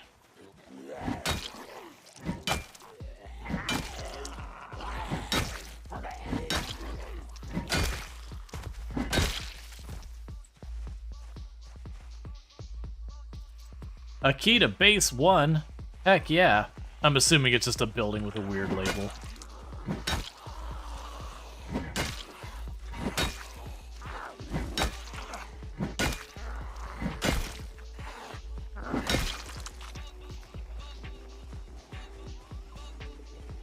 Alright.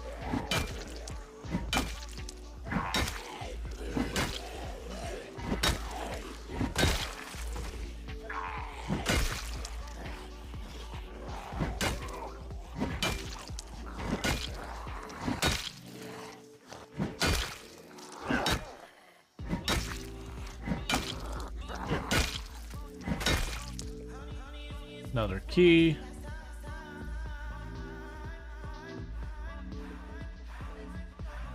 Alright, so we've got pigs here. At the moment, as we recover our endurance a little bit, get our muscle strain sorted, we can knock out a little bit of reading while we wait.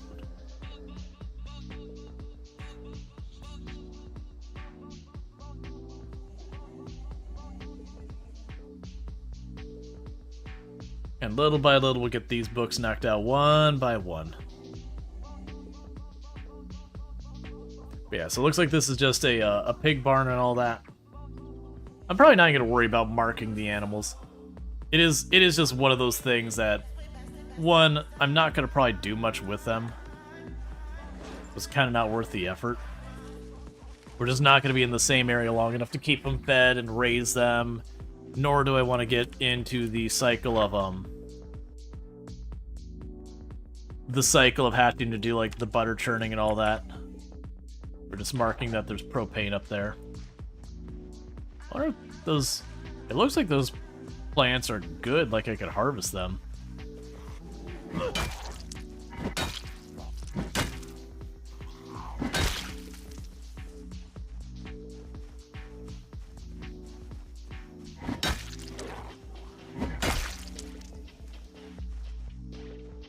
Not that I particularly need them, but still.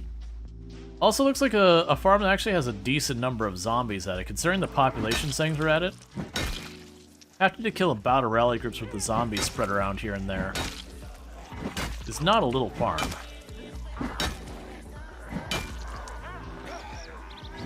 Again, for some reason we targeted that one.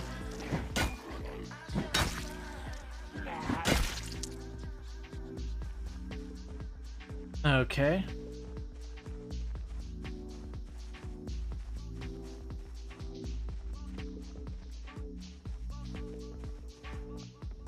And absolutely nothing in there. That's fine. Oh, it's not pigs, it's sheep.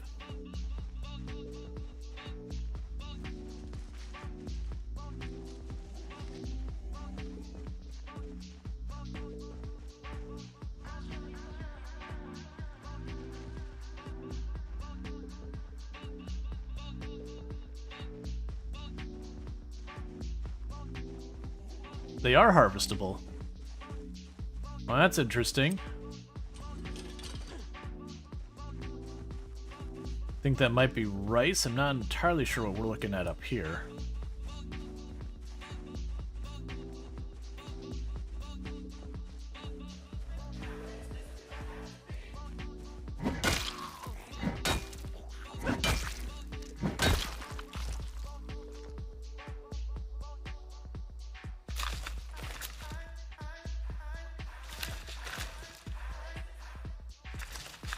I'll take some free potatoes.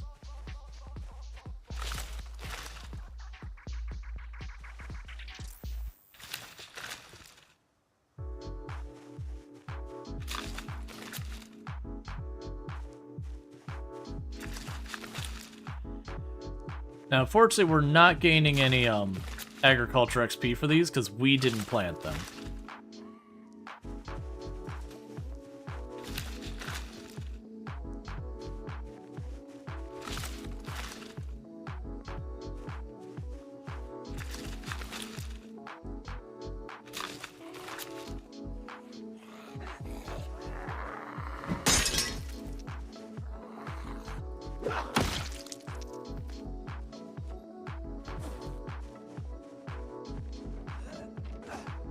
The other unfortunate thing is How much do those weigh? 4.8? It's gonna be a lot more weight than I can probably carry. Yep. Yes, it is.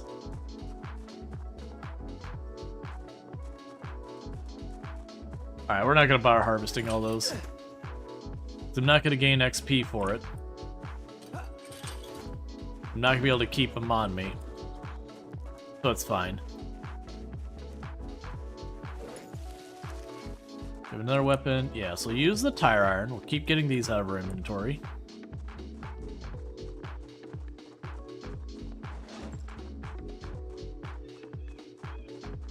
Because I also can't use it for any of our cooking or anything, because they're uncooked. I'd have to cook it first.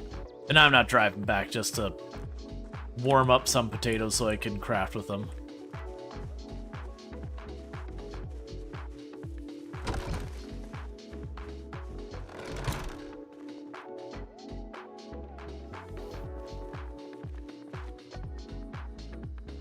Okay.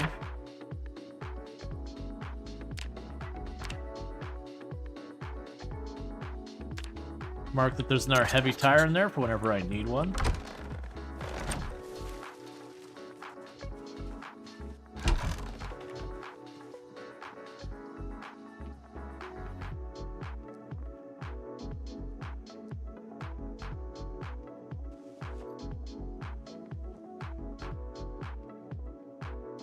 So we've got the gas-powered generator. Yep, okay. So I've got the generator there. We also have an animal trailer here, which is good and bad. The animal trailer is nice find. The only downside with the animal trailer is I'm not doing anything with animals right now, nor am I planning to. So I'll mark it on the map just in case someday I decide to care about it. But it's good to know where one is just in the off chance that I'm like, okay, I'm going to be doing this thing. Let's just go grab some cows or whatever.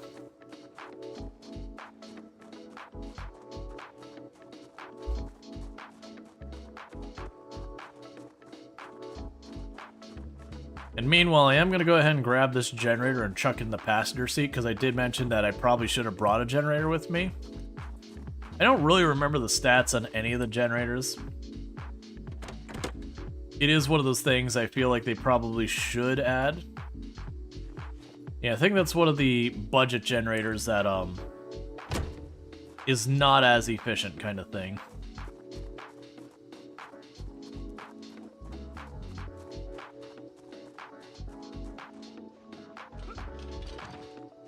Alright, we can sit down here.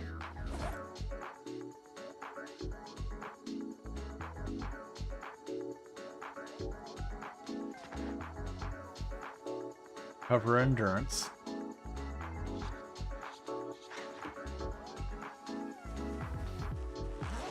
And I realized I had that other book I can't possibly read anytime soon, so let's go see if I can't find room for it in the car. Okay, looks like we also got a couple of zombies over here anyways.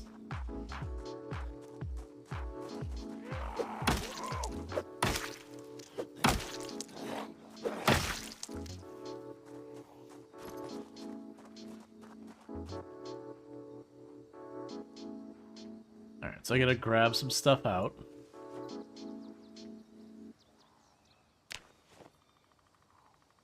There we go. Come on.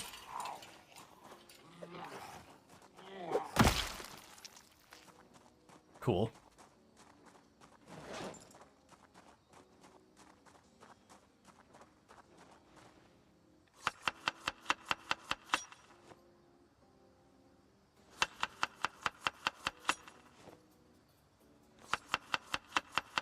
And salt. Just basically keep that food there. Yeah, I keep getting back strain because of the overburden stuff. I don't think we checked that cardboard box. Let's check the cardboard box, then we'll be good for the main building. Oh, there's also some barns out back. Okay, the box is nothing. So let's go check the barn and the shed out back, and then we'll go for the main building. Barns, I guess plural, out back. Then we'll check the main building. We can worry about that when we get there.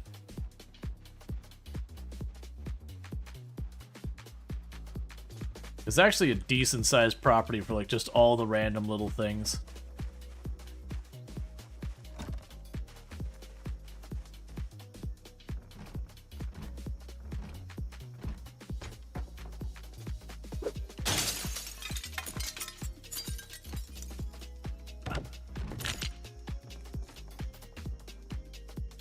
Club hammer I'll grab.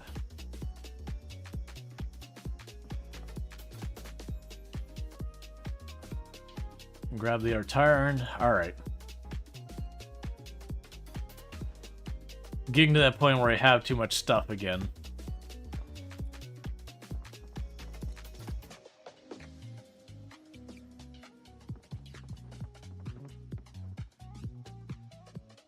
Hatchets and club hammers on. Alright, so what I'm gonna go ahead and do, thank you for the follow, welcome to the stream. I'm gonna take these. I'm gonna leave these behind. And we can go, okay, we've looted you. We got all those marked. We've cleared these two. Look at that one. Several weapons here. So if I need more stuff, we can do that. I also checked that barn, so we can mark that off. That way, if I do end up needing more weapons, that's it. Yeah, see why you want cows when you have fishing? Yeah, well, that's the thing. To gain calories right now, it's basically cows or fishing. Is your weight gain strategies. Either or. You don't need both.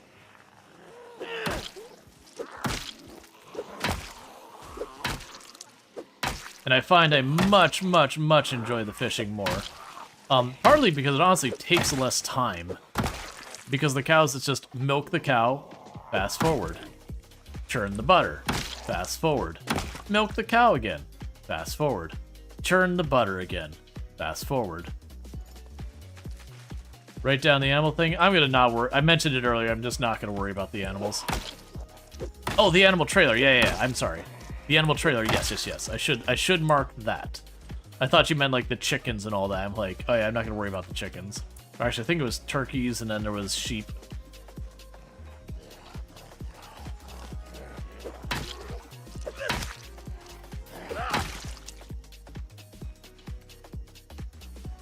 We'll probably give our character a fun haircut when I do that. Okay. So let's go over here. We can go loot, tire, over there. Animal trailer.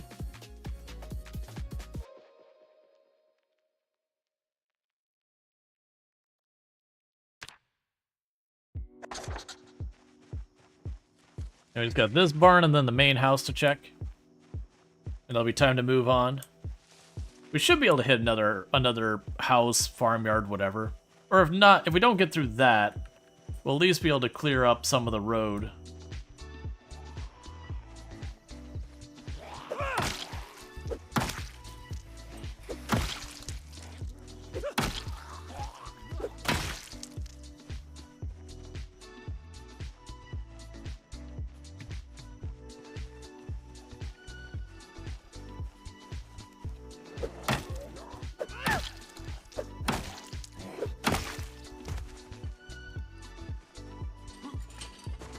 Alright, pop over here and get you. I'm gonna leave the screwdriver on them. Just getting way more weapons than I need.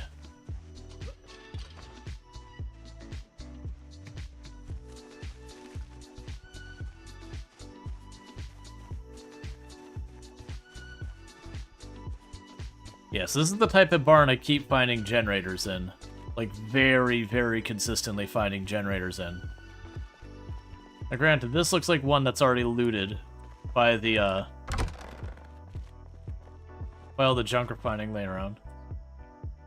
A box of dented and unlabeled cans. Why would you have a whole box of dented, unlabeled ones? We can grow lemongrass. That's a book I can read. Pumpkin seeds and all that. Sweet potato seeds.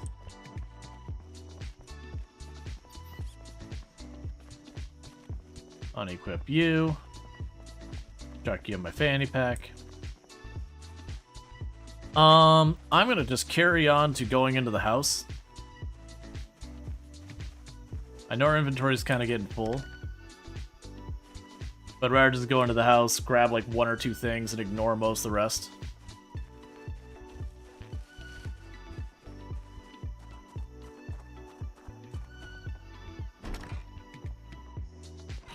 It's interesting with all the residence keys we found. Alright. That's a cool find.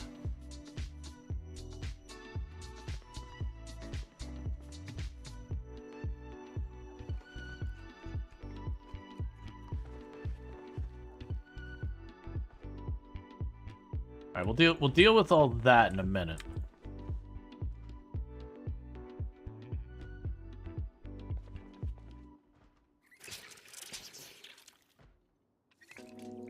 Okay. Oh, that baseball bat has 1 tick of life on it. Never mind, we'll just chuck it back. We're already pretty overburdened. That's asking for trouble.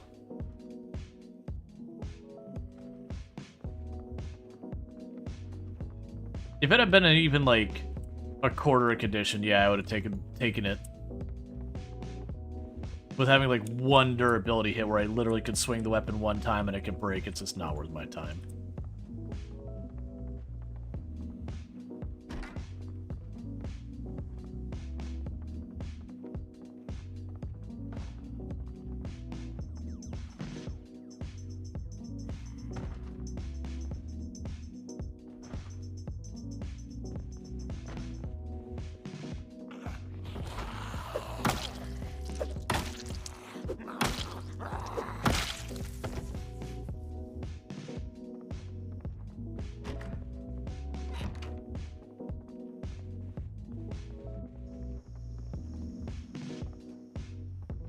Okay.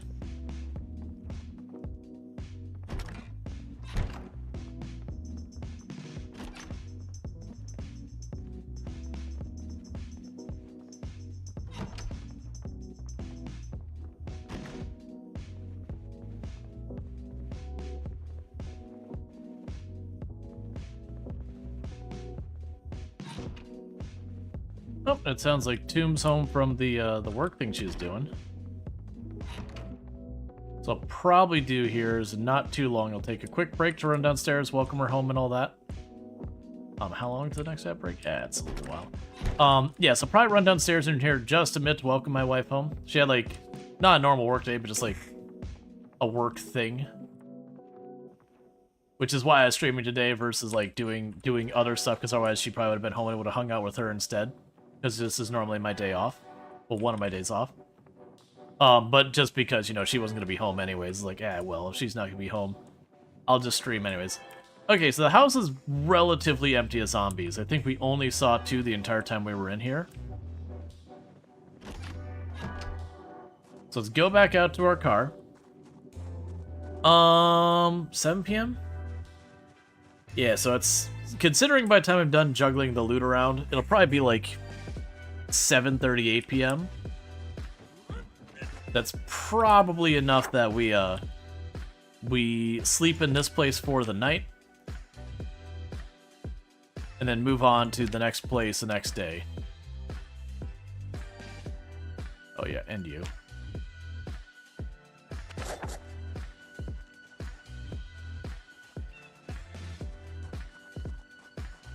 Keep eating our fish and all that. Seems to almost be perfectly balanced if I split my salads between fish, like part of a fish and an egg. It seems to actually be doing relatively good for us.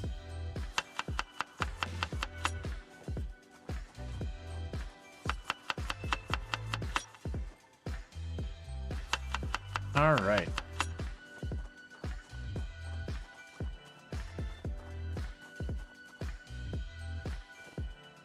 Drop all the seeds in here.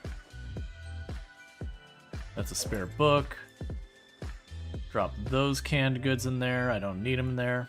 Drop the granola in there. We're basically at... Yeah, I can't really put anything else in there. That's fine. Yeah, eggs are dangerous if you don't cook them. These have all been cooked. So we're good. Alright, so let's run back up here. We've got all this area cleared.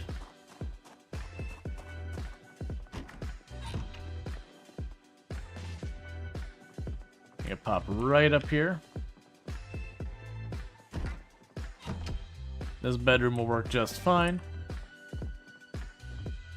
We can have our character sitting down. Try and finish off that fishing book. But with that said, chat, I'm going to step away from the computer for just a couple minutes, and then I'll be right back. Just going to welcome my wife home and all that. Hopefully the clip reel thing works this time. We had it work where it played one clip, and then it stopped working immediately. So hopefully that doesn't end up being the case. If so, I do apologize. All right, we'll be back in just a couple minutes, and thank you again for tuning in.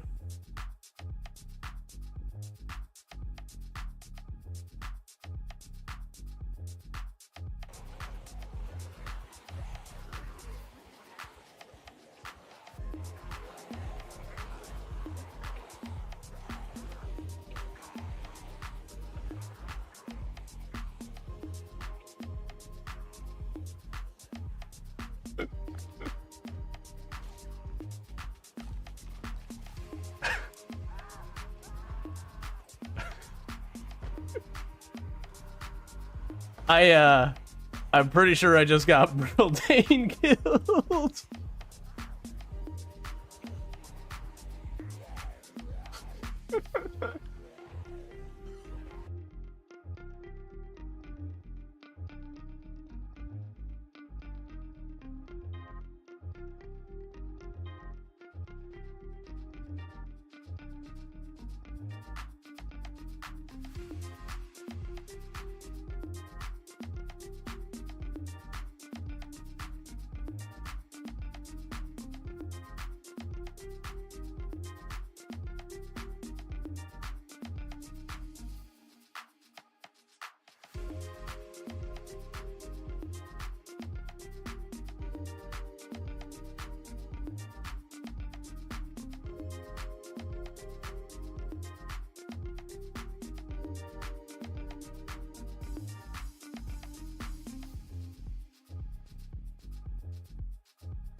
Alright, yep. So the clip thing's not working today. Because it's playing one clip and then failing. So I just won't count on it. I'll have to go and figure that out. But that's okay. I quickly did like the ad break while I was stepping away. I was just welcoming to Tomb home and all that. We ate before she had to head out, so kind of figuring what I'll end up doing is like after stream today, I'm just gonna snack. Not proper food. Just, you know, like eat some tortilla chips and salsa or something.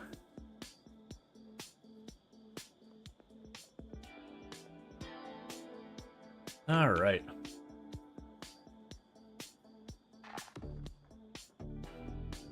Wait, what time is it? Oh, okay. I misread the clock downstairs, and I thought it was like barely halfway through stream or anything like that. I was like, man, I don't know how that's the case. It felt like I've been streaming longer than that. So let's see. So I didn't have my flashlight on. So you can get this book done and get a start in the next book to lower some light. Let's see. Consider the R commands for mods like Alana has. The R command. I am unfamiliar with what the R command does. Like, I've hung out in Alana streams a whole lot, I just don't remember what R command that is.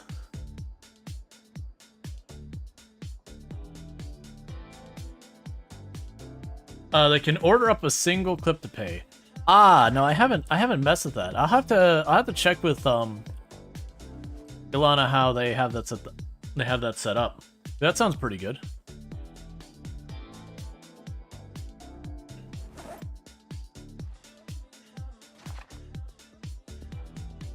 I keep doing it manually. Gotcha.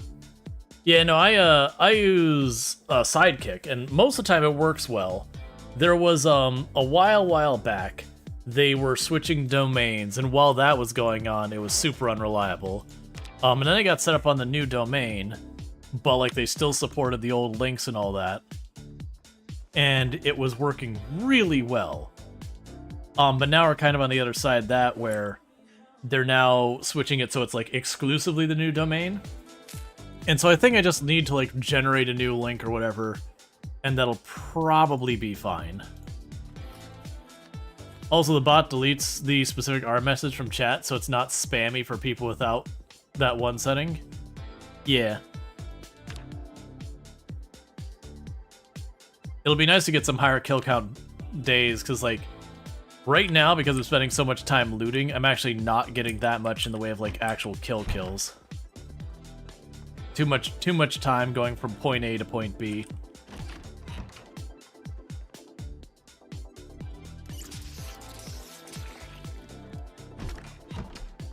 All right. We'll probably just jog back down to our car. We can unequip you.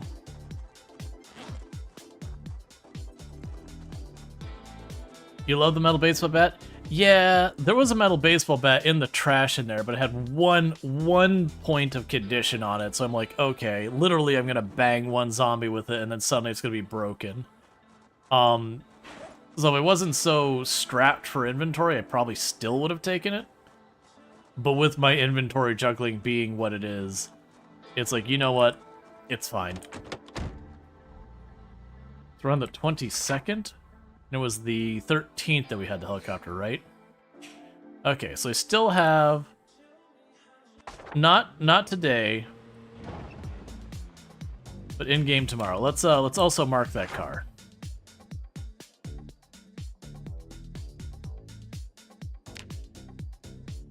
Where's my dot? Oh, I'm looking... No? Oh yeah, it's right here.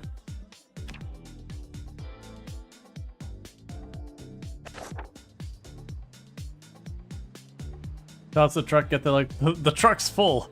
That's the problem I have, is my glove box is full, the back of the truck's full, my passenger seat has a generator in it. The truck's full. My bag's full, everything's full. I need my weapons to break more. I mean, what I actually need is I need to not have some sparsely set zombies. That's the reason I'm pushing Irvington instead of Ekron first, by the way. Was the two reasons are, one, if I go to Irvington first, I can kind of go up and around the map and then back down. Kind of do a zigzag pattern to go from the west side of the map to the east. A little bit more elegantly. But also, Ekron, I'm assuming, is a lower population city compared to Irvington. If I go to Irvington, it means I gotta break a lot of weapons to get in to get more loot. So it should be a situation where I am on a slow net negative of weapons. And that should be beneficial to inventory management.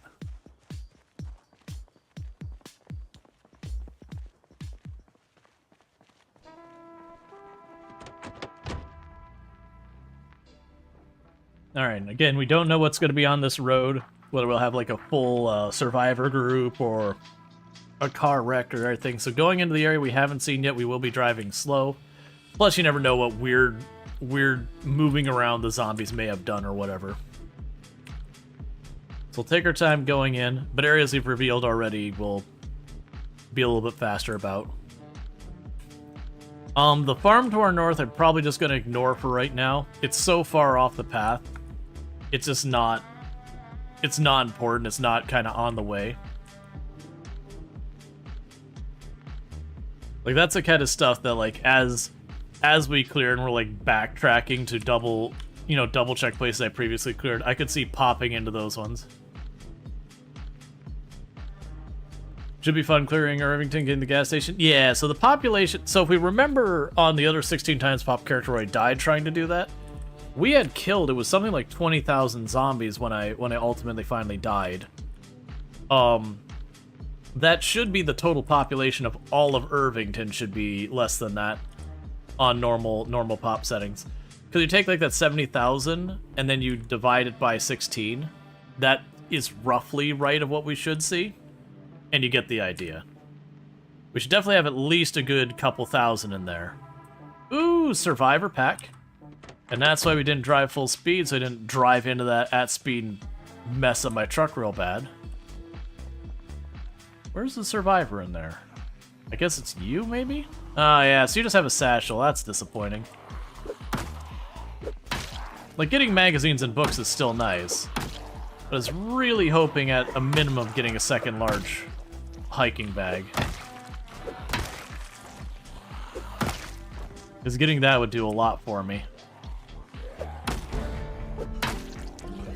I think that's short blunt 4.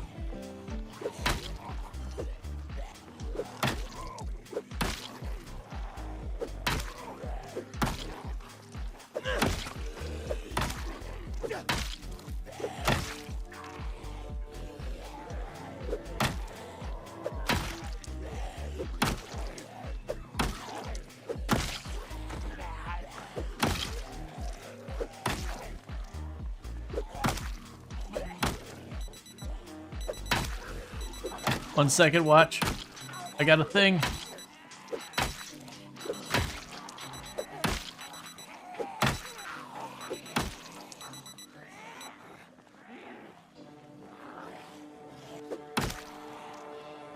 Definitely aggroing a lot to those trees, so whatever's down that way has got a decent number of zombies at it that we're seeing that much on this side of the tree line.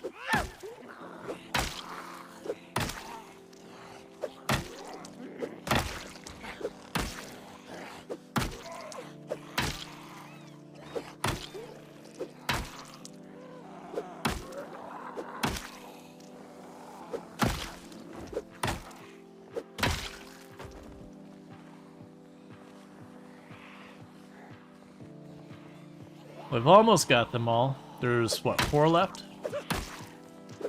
Fall over.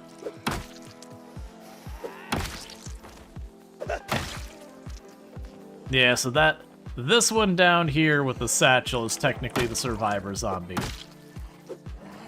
Which is disappointing, because the backpack is one of the main values you get off the survivor zombies. You can find armor, which is kind of a meme.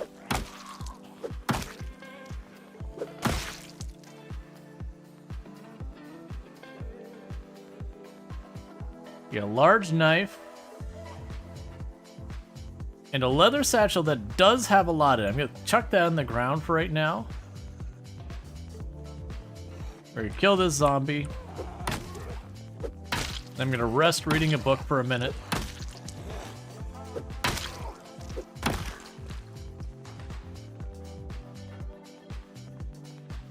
Yeah, so it seems like the trees around here have a decent number of zombies lurking in them. It's not like high pop or anything, but it's definitely enough that we can get ourselves in trouble. I can see there's at least one more over there.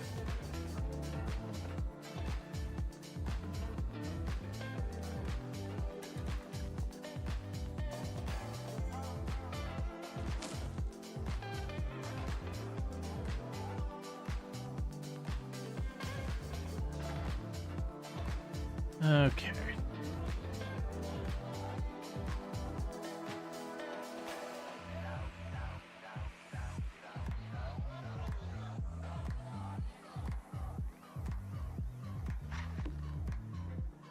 My thoughts on random hearing zombies versus an apocalypse? I still think it's wrong. I still think it's a bad choice to have the random hearing.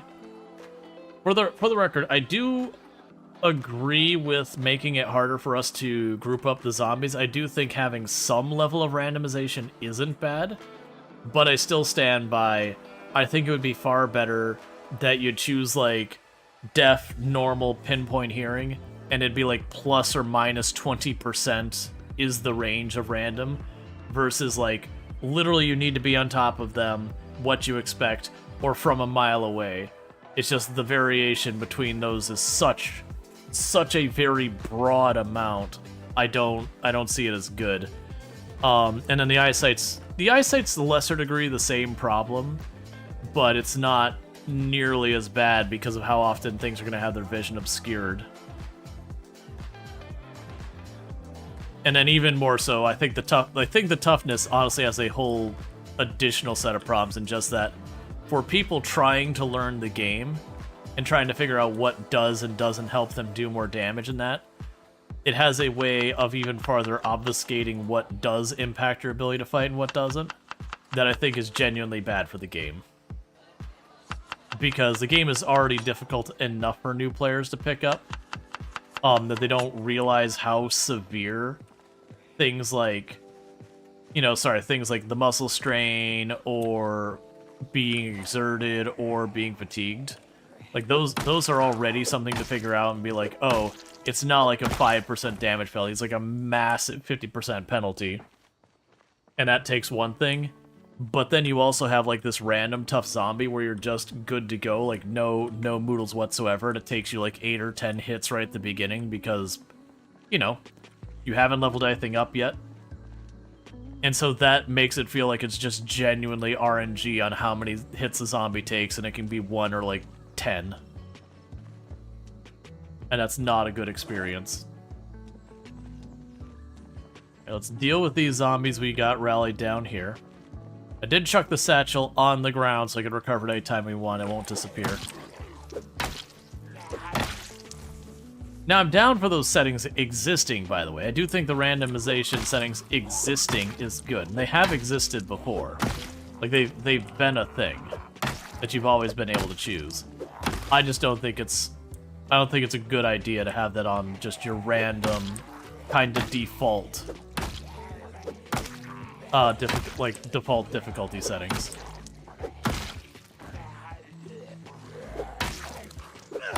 Alright, Basset, you have a good one. Sleep well.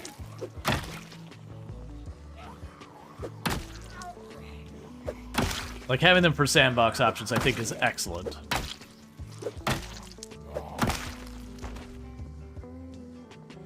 Let's see, Pretty Move says, you like having a little, you like having the random toughness, but you can see where it's confusing to new players.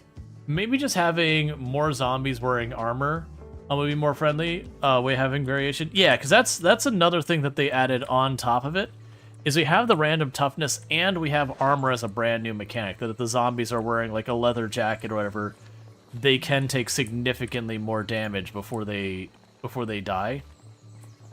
And so it is one of those things that it's kind of the same thing. You see the one leather jacket that also happened to roll tough, and then you compare that to like that, and you're like, why does this zombie take 1 billion hits to kill? And then on the other hand, you might have a zombie that's like a regular zombie with nothing on, but they rolled tough, and you might have a weak zombie that has the leather jacket, and it'd be comparable in the damage they could take. And it'd just be one of those things that's like really hard to... Yeah, where's that bag? Worst case, I could break out the foraging thing and I'll make it so I can see it.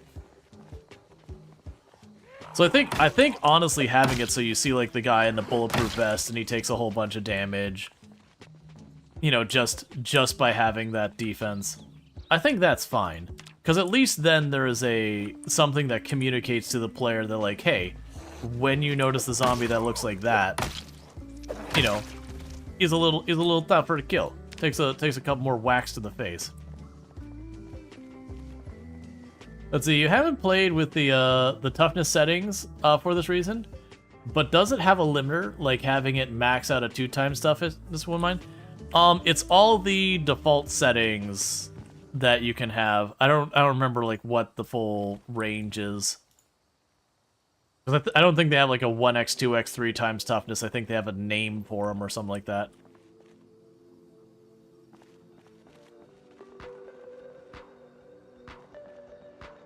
I draw them all? I don't think we pulled them way back up here, did we?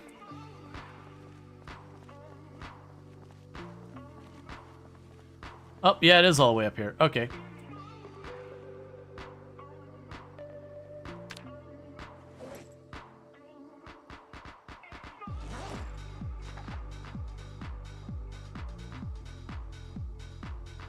Yes, I don't know what the actual range is, but I do know a zombie with a high toughness is considerably more tanky than one with low.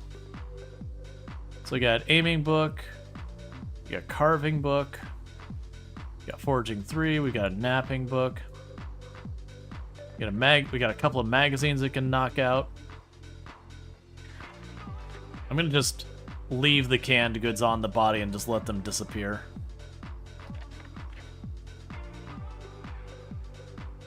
You recommend playing with normal sprinters, 33%, totally different game? I will agree it is a totally different game.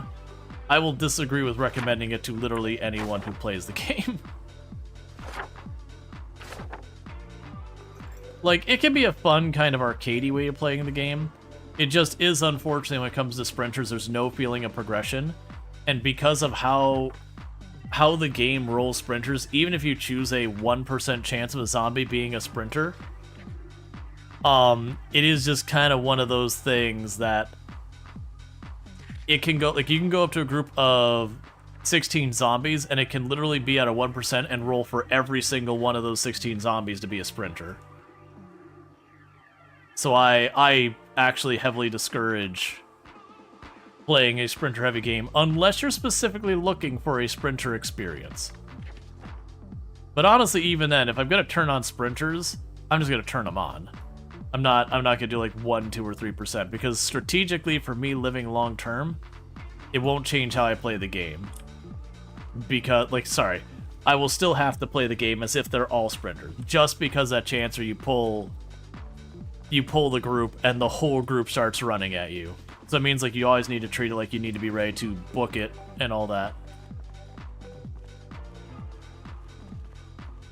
You have to play it tactically. Keep your windows, which is ensemble, and use stealth and noisemakers. Stealth is utterly meaningless in Product Zomboid still. So again, like stealth in Product Zomboid, you have to understand it's RNG whether or not the zombies react to you or whatever. So it's genuinely not really viable to stealth play. You can do it a little on super low populations, but it's just a completely unreliable thing to use stealth. And I honestly can't stand having to play where I have to... Like, when you're using fences and windows, you're saying, I want to play with sprinters, but also I want to be able to make them not sprinters. And then the noisemakers, the range on them is pretty negligible. It's really not good. And for the record, like, I've survived long periods of time with sprinters. Breaking line of sight is stealth play. You have a mod that uses dark... Well, you're talking mods. Anytime you're making suggestions, just be like, I enjoy modded play with sprinters. The modded play is a very, very key aspect of discussing these things.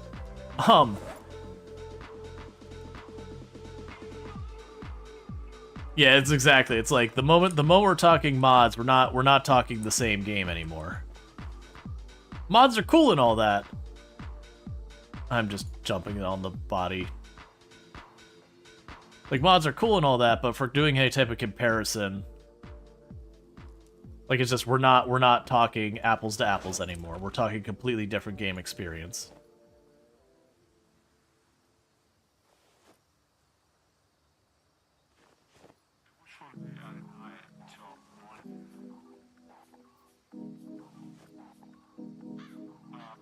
Alright, well, at least I managed to get that in our inventory. Our truck is full and our inventory is full. Like, for the record, this isn't me being like, mod's bad or anything like that. It's just, what we're talking about is like, oh yeah, I like to play at 30% sprinters. It's like that, as you probably noticed, a couple people are like, wait, that's a ridiculously high number of sprinters. Yeah, but you're using mods to effectively enable stealth. Because, like, very genuinely, stealth in the base game is that. Yeah, exactly. Nothing against mod, but like when you're doing all that. Mods don't matter, they'll kill you. They will. We're just not talking the same thing. That's like people saying, "Oh yeah, you can totally play Product Zomboid and use guns exclusively." And you're like, "No, you can't." It's like, "Oh yeah, well I load these 10 mods that let me crank up the guns to the max and make it so literally every house has over 1,000 rounds." And, you know, like, let me spawn in with the gun. It's like, okay, well, you're talking a different game now. I'm not saying that's bad. It's just you've created very non-standard games. You've created an alternative version of Product Zomboid. Because not even with Sandbox, if we turn up all the gun stuff to its absolute peak, can you do that? You can't, like, run guns exclusively.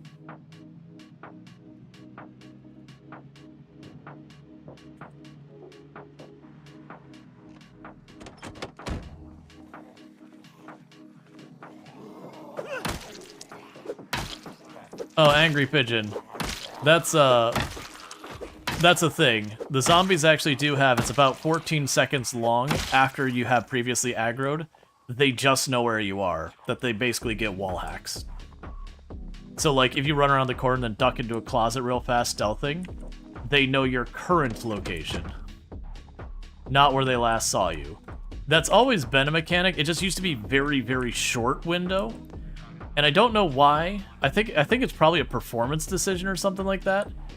But in current build 42, and I mean build 42 its entirety, they just have an awareness of where you are for a long period of time. Like, again, 14 seconds is an eternity.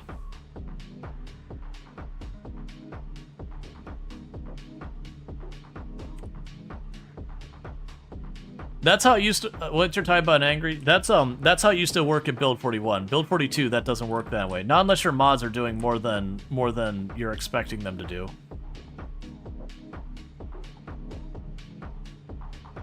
Skipping that farm. Now, as far as you not being followed, then yeah, something else grabs our attention. Then sure.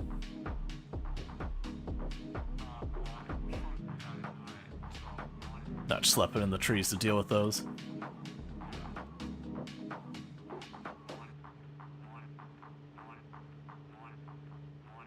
But also, you've definitely said a number of things in chat here in the past where you're like, well, I play like this. It's like, but that doesn't work. You're like, oh yeah, but I play like this. And my assumption is you're just new on the run. You haven't seen like a lot of the pain points and all that. Like, we've already had a number of conversations where it's a mod, but that's how stealth is supposed to work. That's how stealth is supposed to work in build 41. Build 42, I still stand by that stealth. Well, they did make it so the zombies' ability to see you from a distance isn't as good in the fog and the rain and yada yada yada. And on default settings, you have a bunch of zombies that can't keep track of you to save their life and yada yada yada. But like, with the pinpoint hearing and all that kind of stuff, it's genuinely a whole thing. Hey, Wonky Blocks, thank you so much for the raid. I really do appreciate that. So you feel like them having a timer for awareness would be less performant than the current awareness, the last known location? Except for then, I believe the zombies would need to individually all kind of keep track of your individual positions versus, I don't know.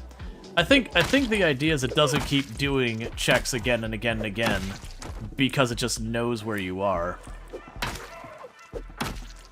I mean, let's see. Gaming still supposed to work? Not no-clip zombies makes no sense. Yeah.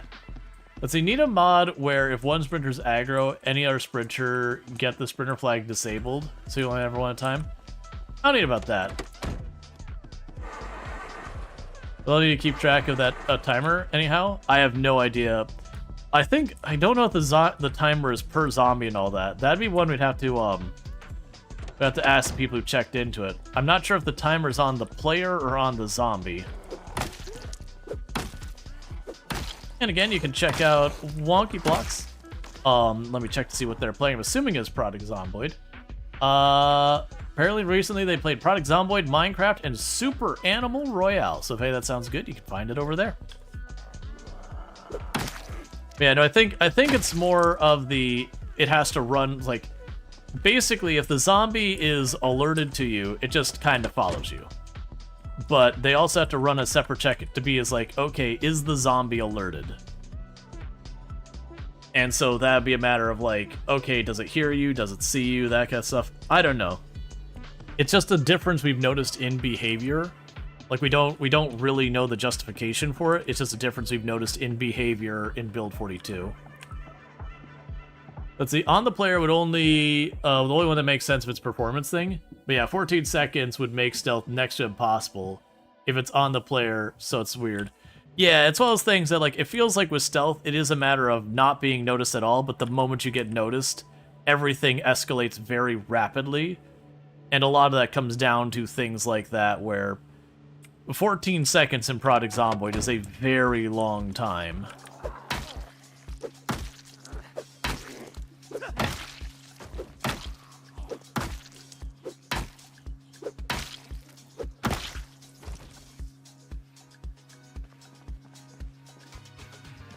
But no, I do agree it's a weird decision. It's the thing, there has been a number of really weird decisions I've seen in Build 42. The ones that get me is, on one hand, it was a big thing that they were kind of advertising, that they were going to be working on stealth to make it way more meaningful and better in Build 42. That was like one of the big draws versus Build 41, where stealth, it's like a lot of the veterans, we would literally be like, stealth is a trap, don't do it. Like, very, very genuinely, stealth is a meme in the game, that it's just a better way of getting yourself killed. Because literally whether or not a zombie hears you is RNG. It has nothing to do with, like... Basically, it's a dice roll, and by leveling stealth, you get slightly better odds in your dice roll, but it's very slightly better odds. So if you try and walk even at all remotely in the range of where a zombie could hear you, you're basically gonna get caught. Especially if there's like 16, 20 of them in an area or whatever. One of them is gonna hear you. And while it technically does impact the range that you can be heard, it was like next to nothing. So it was just one of those things that it was always a meme in Build 41. And so Build 42, the big problem is like, okay, we're gonna make it so when it's foggy, it really, really impacts the zombie's ability to see you. When it's raining, it impacts their ability to hear you, that kind of stuff. And it's like, okay, cool, you're gonna be like doing a massive rework on stealth to make it viable. And they're like, okay, default settings, the zombies now randomly have pinpoint hearing, which gives them like 3-4 times the hearing range they normally get.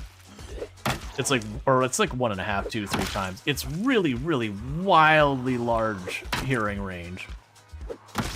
And so you're like, okay, so in this hand, you're giving us means of improving the stealth play, which I am 100% on board, because I actively consider the light-footed and stealth skills, getting points in that, to be bad for your run.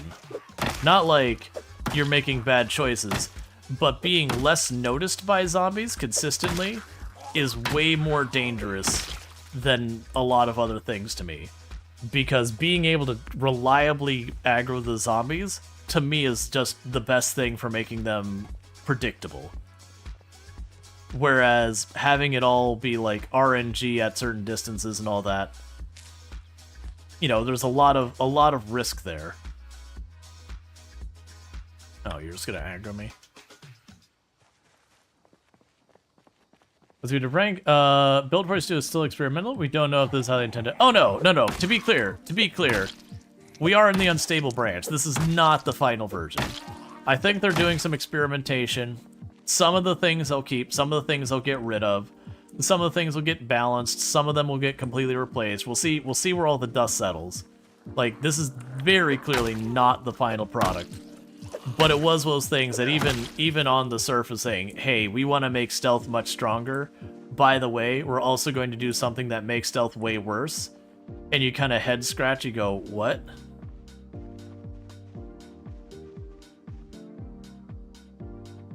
Like, these two actions you're taking have the exact opposite results of each other.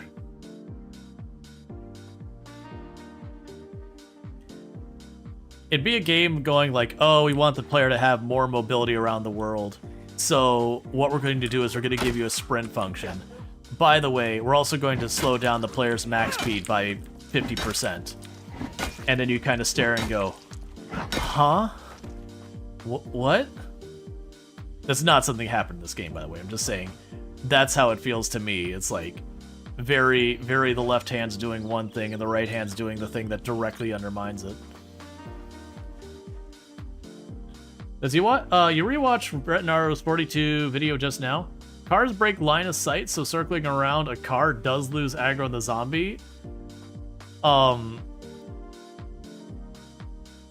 Yeah, the cars block line of sight. I thought it was also one of those things that, like, if you sit in your car, like you just sit in your car, it breaks line of sight. Like, you can literally just sit in your car kind of thing, and if you're not making noise, the zombies don't see you kind of thing. I remember there's something with that. That was like, wait a second, really? Which, you know, sure, can make a certain amount of sense that your character, like, ducks down really low in the car and whatever. But yeah, so you still have to break away from them and stay away from them for, well, like I said, it was like 14 seconds. Which that was Rhett Naru who unveiled that whole thing. And maybe it changed in build 42.3.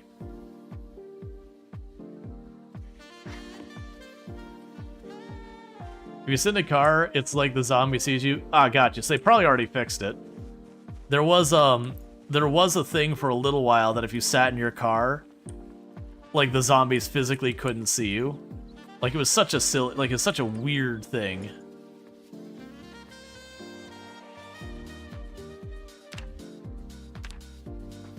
Okay, so we got all the survival things. We don't have a Butchering 2 book. I think we don't have any of the art books that can read right now.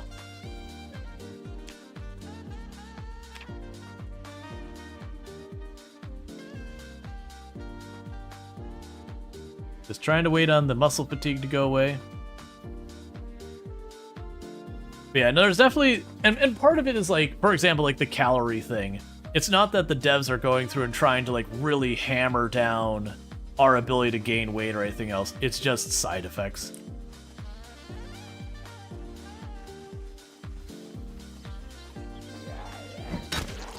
Oh, is there a bug where you can stand on clay tiles and be invisible to zombies?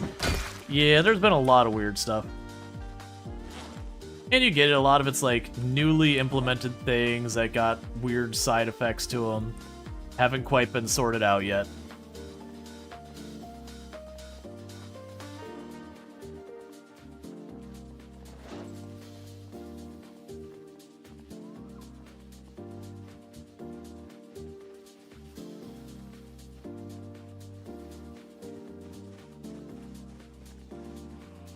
Yeah, it said, yeah, Twist found that one. He was shouting and drawing the zombies, then stood on it, and they all left him alone. It's rather funny. Yeah, no, Twist has been doing a lot. I would say probably of the people I've seen doing the tests, so far as like the test group and all that, I would definitely say Twist has done like the most of the let's break this club. Twist has done like the most of just various testing and all that. Like, there's a whole lot of people who are contributing. I don't want to make it sound like Twist is carrying everyone. But yeah, I'd say Twist has found some of the more interesting and exotic issues. Alright, let's see if we can't get into this house. There's like a little neighborhood here. When we were playing at 16 times pop, like, this area was actually hard to get around because it was so overrun with zombies. But now that we're not playing at 16 times pop, you know, it's just a couple here and there. It's just to consider on 16 times pop, each one of these individual zombies is effectively a rally group.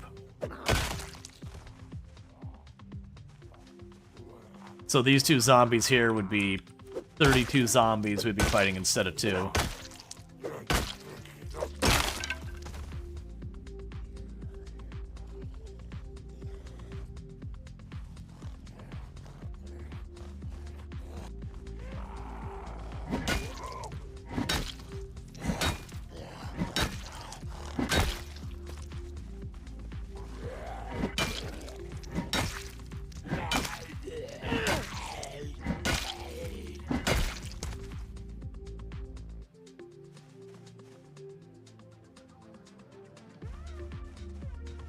Okay, you broke out of there. Let's not focus on that. I would like to get into this house.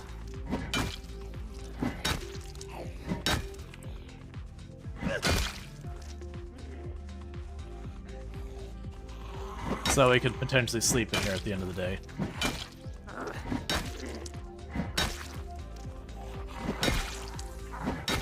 Alright, we're at the point with it getting dark, and we're exerted, and we just aggroed like 5 more. I think we play it safe, we back off, we come back tomorrow. Yeah, no, there's like 8 or 9 there. Yeah.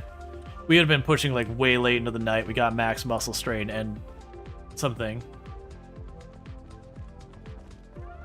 He found that a type of player made structure was indestructible too. Couldn't even disassemble it. He had to go in the debug to remove it. Yeah. And we're gonna have tons of that stuff.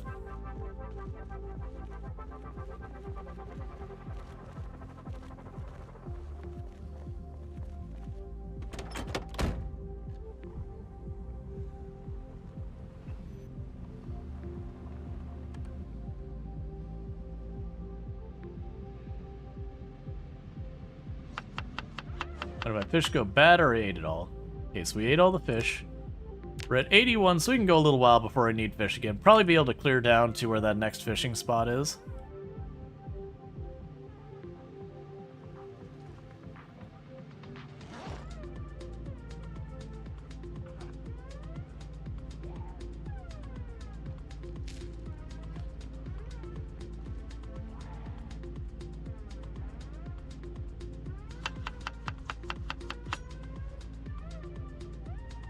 We only watched Predator for the first time a few months ago, so you remember that scene? Yeah, well, I mean, the whole thing was Predator could switch between, like, regular vision, infrared, and a couple different things. And so the idea was Predator was using infrared to track around, you know, track its prey and whatnot. So by covering himself with mud for a little while, until that mud warmed up, it would mask him. I think in real life, it'd be one of those things that, like, it had to be, like, some pretty freaking cold mud to mask him for more than just a little time.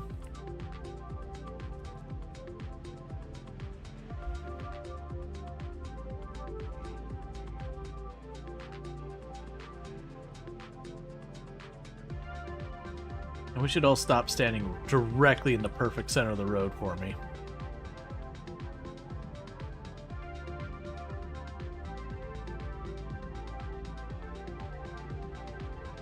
I've got to top off my canteen.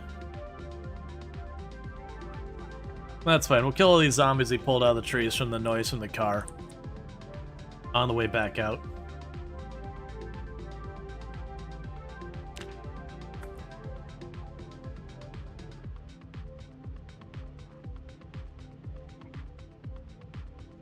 Alright, road gets slightly wider here, which is nice.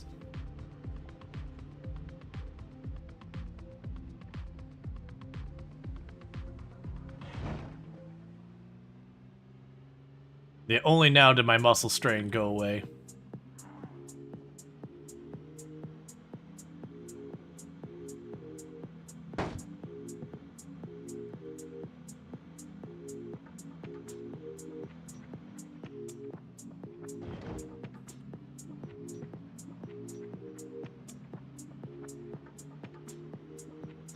Yeah, probably gonna get home just in, well, not home, but get back to a place we can sleep just in time for dealing with the other stuff. Because the other thing I gotta worry about is it's gonna be a potentially, we're in the window where the helicopter can happen. That's the thing we gotta worry about as well.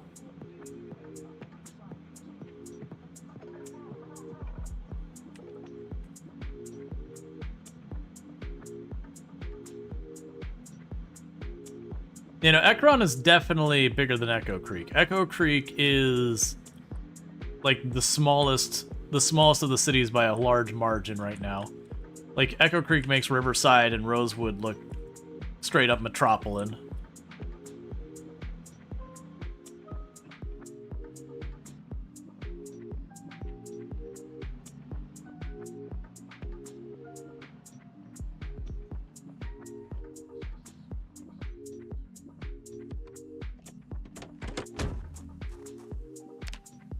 Okay, is there any of these books we can read? Just to swap books around to make sure I've got one we can actually do something with. Pottery 2, no. Oh, that's literally the only book in there. Never mind. Alright.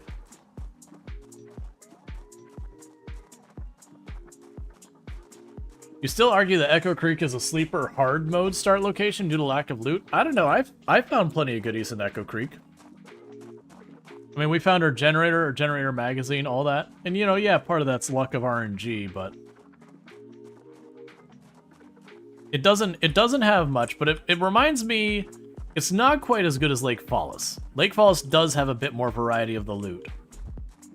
But it reminds me of Lake Fallis in the fact you don't have a whole lot of places to get loot. It's just, I will give Lake Fallis, it's got some better special buildings.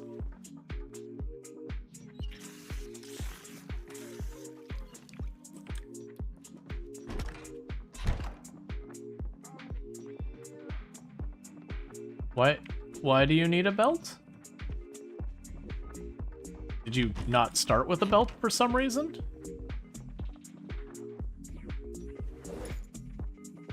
Man, none of these other books do we need right now.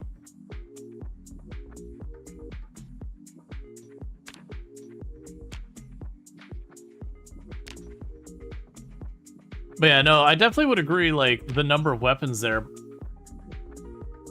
from the deprived trait mod. Ah, well, I mean, you might be dealing with mods messing with your loot. A lot of them do that.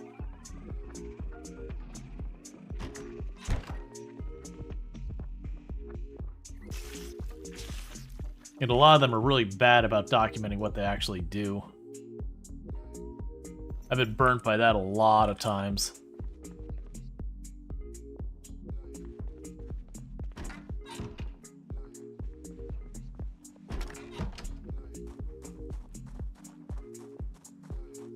Right, no, none of the mods you're running should have done loot tables. Yeah, I didn't really have much problems with that. Like, what population are you playing? I guess is the important thing, because you're playing on a higher population in Echo Creek.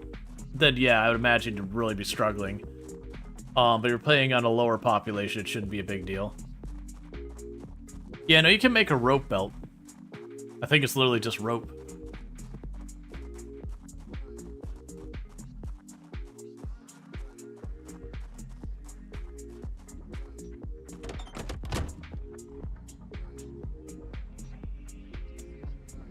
Uh, 2.0 at 60 days. Yeah, at 0.2, I would suspect you'd be able to just like basically knock out all of Echo Creek way before the zombie pops manage to get up. I mean, you could also just have gotten very unlucky RNG so far as your loot tables go. But yeah, no, weapons I didn't really have a problem with at Echo Creek. There's like tons and tons of sheds and barns and all that to get, you know, a weapon or two here and there. The trailers aren't going to give you crap for loot. You'll get like a frying pan or something like every second or third trailer, which is not really a whole lot of anything.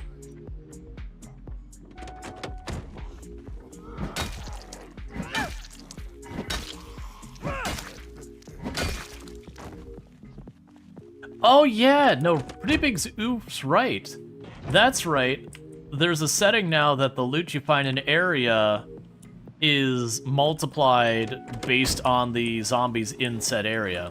So yeah, no, that would make sense. If you start an area with like no meaningful zombie pop, it would massively penalize the loot. I didn't even think about that because that's a relatively new setting, and usually I'm playing at such ridiculous population settings. You know, one would just assume the loop is basically capped out at all times. Not counting this run. This run, we're definitely not in that area.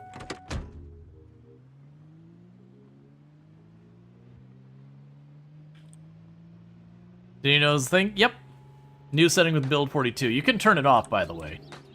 It's in the same place of loot. There's a tick box near the bottom that's like... Actually, you know what? It might not even be a tick box. It might be a text field. Either way, it was basically to have the loot scale based on the number of zombies nearby.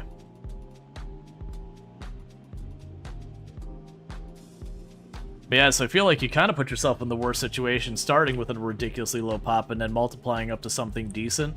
Means when it rolled the loot, you got rolled at the very low pop, and then now you've got too many. That would absolutely explain that. That's the reason I was like, what are you talking about? Like, Echo Creek's relatively okay on the weapons. Like, it's nothing amazing, it's nothing to write home about, but compared to, like, total lack of zombies. But yeah, that would make sense.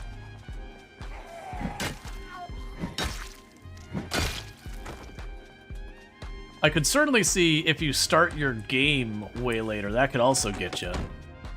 Because there's a mechanic in the game now for every day since the zombie apocalypse happened.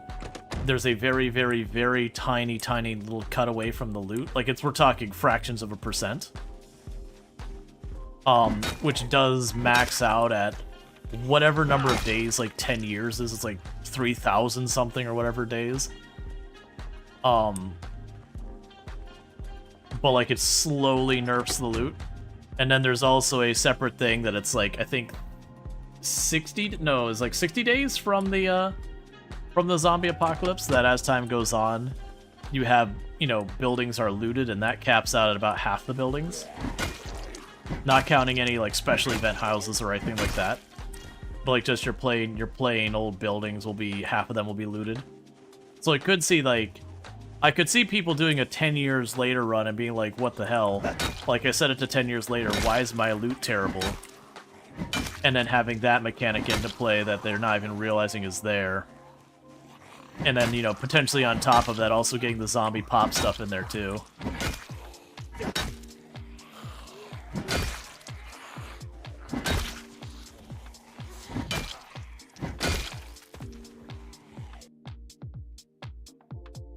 So you also had a weird one. You set the power and water to go out 6 to 12 days, but then on day 2, you had no water. Yeah, they've got like 2 separate spots that you can set it now, and I have no idea how it does the determination. Because there's one that's like water 0, like there's water they just put like a flat number in.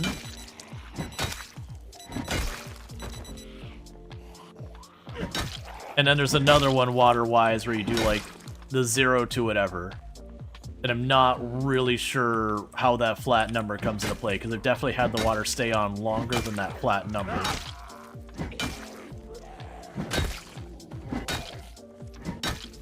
So you don't like the new mechanic, you're a loot junkie who doesn't want anything else touching the loot other than you? Yeah, no, there's a lot of people who have that exact same feel about it.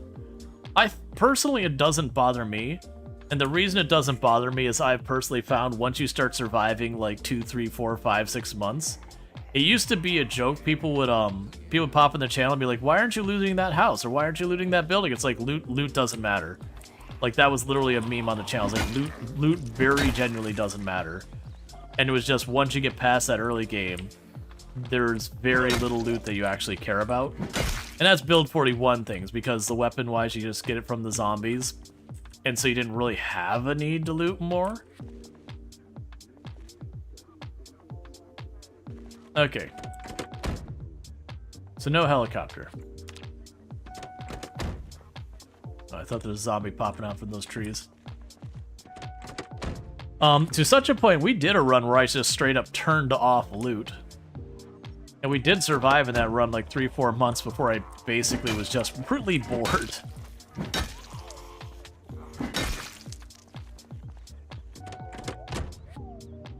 Like, we were sustaining our weight, we were living comfortably. It was just mechanically the way it worked is I had to wake up every single day, start foraging, because the loot penalty also affected the zombies with no loot, so like getting basically no weapons off the zombies.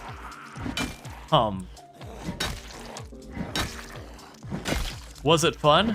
No. Would I recommend it? Absolutely not. But it was just one of those things that, like, it gave you the idea on how unimportant a lot of those things are. That's one of the kind of the things I would mention with a lot of Project Zomboid, is there's just a lot of mechanics in the game that feel important and all that, but they're really only skin deep, and you can more or less ignore them.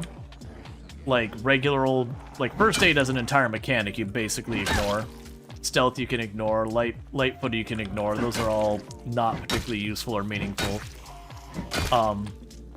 Loot tends to only matter at the early game for a couple of things.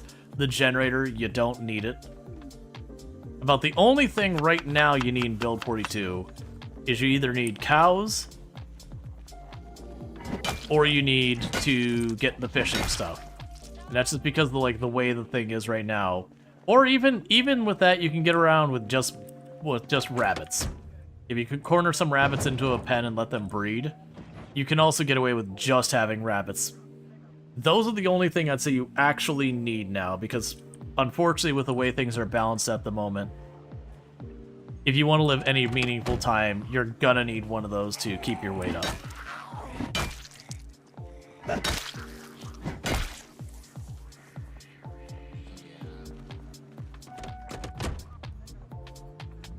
You think Nolu would be extremely hard with no spearfishing?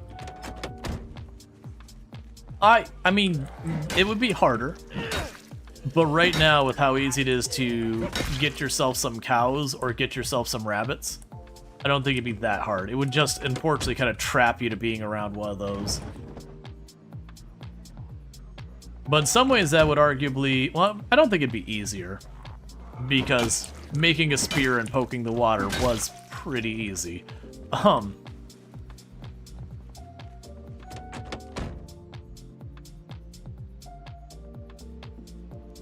But I don't think it'd be that hard. Very genuinely.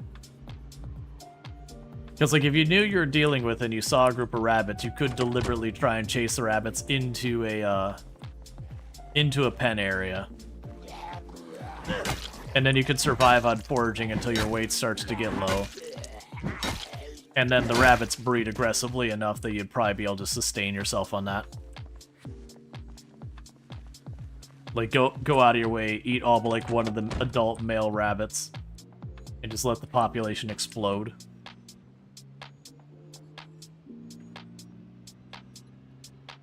Plus, keep in mind with the no loot doesn't mean you actually get no loot. What no loot means, there's no loot in buildings. Foraging can still just give you a fishing pole, or give you the angler magazine, or, you know, so on and so forth. Like, you can just straight up just, you know, forage and find that. And it's actually far more likely, because just to survive, you are going to be foraging to utter nauseam.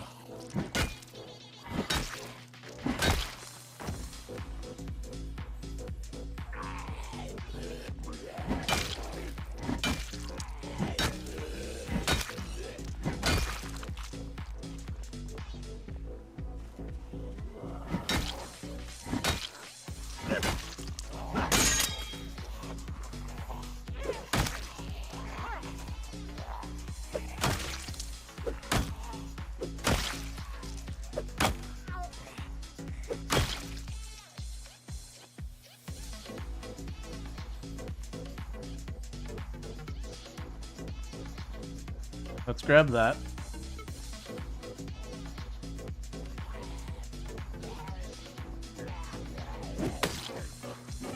And so, you know, Lamprey has some crazy low root in his hunt. Run with all the fishing and he's fine. Just start with wilderness knowledge. Well, I mean, you could do that, but you don't need to do that much. I've done runs where just to show like how little a lot of it matters. I still think the most extreme one we did is I started a run. And this is back when, like, all that was off the edge of the map. And we went down to... Oh, it doesn't exist anymore is what... Oh, no, here it is. Yeah, we went down to this area. And I just literally went down to, like, this little pocket down here. And I just started living there. Like, we brought... I think I brought a cooking pot with me. It was the only thing I grabbed. It was just one thing I could boil water in. And lived there, and just started base building. We were able to survive just fine in that one little spot. Like, and I started looting the buildings and all that just to get stuff to the north, but I wasn't really using it for, like, food or anything like that.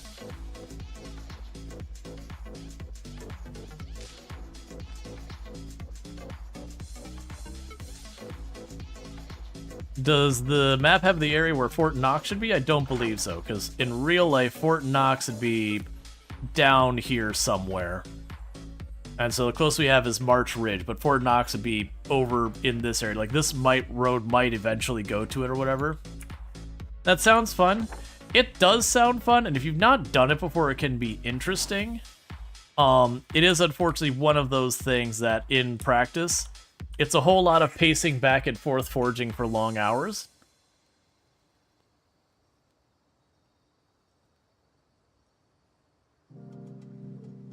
Just wake up every day and do that. Because I'm trying to remember, I think we got to the point where I was setting up box traps. Is where we had gotten to with that. Is that I was, I had forged up some seeds, we were planting seeds, and I think we were making box traps, and that was around the time I just got bored. Because it was like, let me make a museum, because I was trying to figure out what we're going to do that run to while we were doing all that stuff. I was like, let's make a museum, we can go through, get like all the plushes and put them on display in one area. And so like I raided the diner and I pulled up a bunch of floors and I started making like the 50s diner room or whatever, and we decorate like a 50s diner, and then we were going to go do the other one. But it was just one of those things. And like I had built like a bunch of the building and all that. And we had gotten to the point where we could make stairs and the rain pails and all that. And all that without really getting much loot from other places.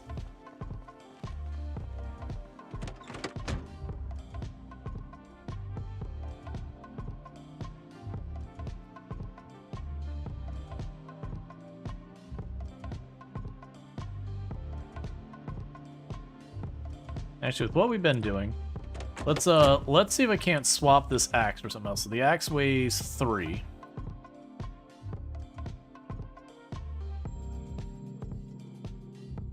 Let's go ahead and put this on our back. Swap that out.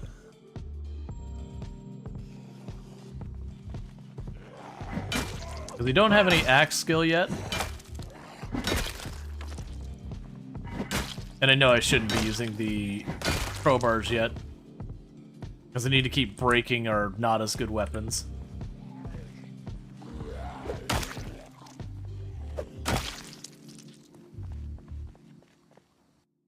Okay, so we've got a little inventory space here. Let's grab the club hammers. They're relatively heavy.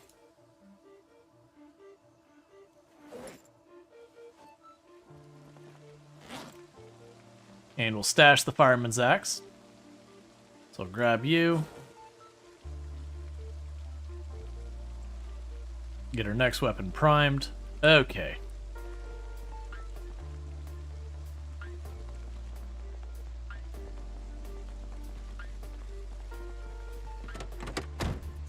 Fun fact, did you know before crowbars were invented, crows had to drink at home?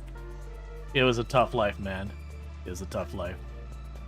Yeah, and that's the unfortunate reality, is I'll have, just because I played this game so long, I'll have a bunch of people when I'm like, you know, I don't know what I want to do in the game, like, you know, I'll have, like, had a long run that finally died, or that I start burning out on and I take a break from it or whatever, and people are like, oh, well, do a run where all you could do is stomp on zombies, or do a run where you're only allowed to use, you know, insert weapon category, or do a run where you're only allowed to use guns only. And almost all of those, they sound interesting until you go to actually play the challenge. And it's not a challenge as in, is this hard? It's a challenge as, how long can you go before the TDM makes you rip your hair out? Because I'll usually make the comment that, you know, I've kind of tapped out on a lot of the stuff to do in the game. And it's like, here's a challenge, what if you could do even less stuff in the game? And you kind of blink, you're like, that's not really the direction we're trying to move this.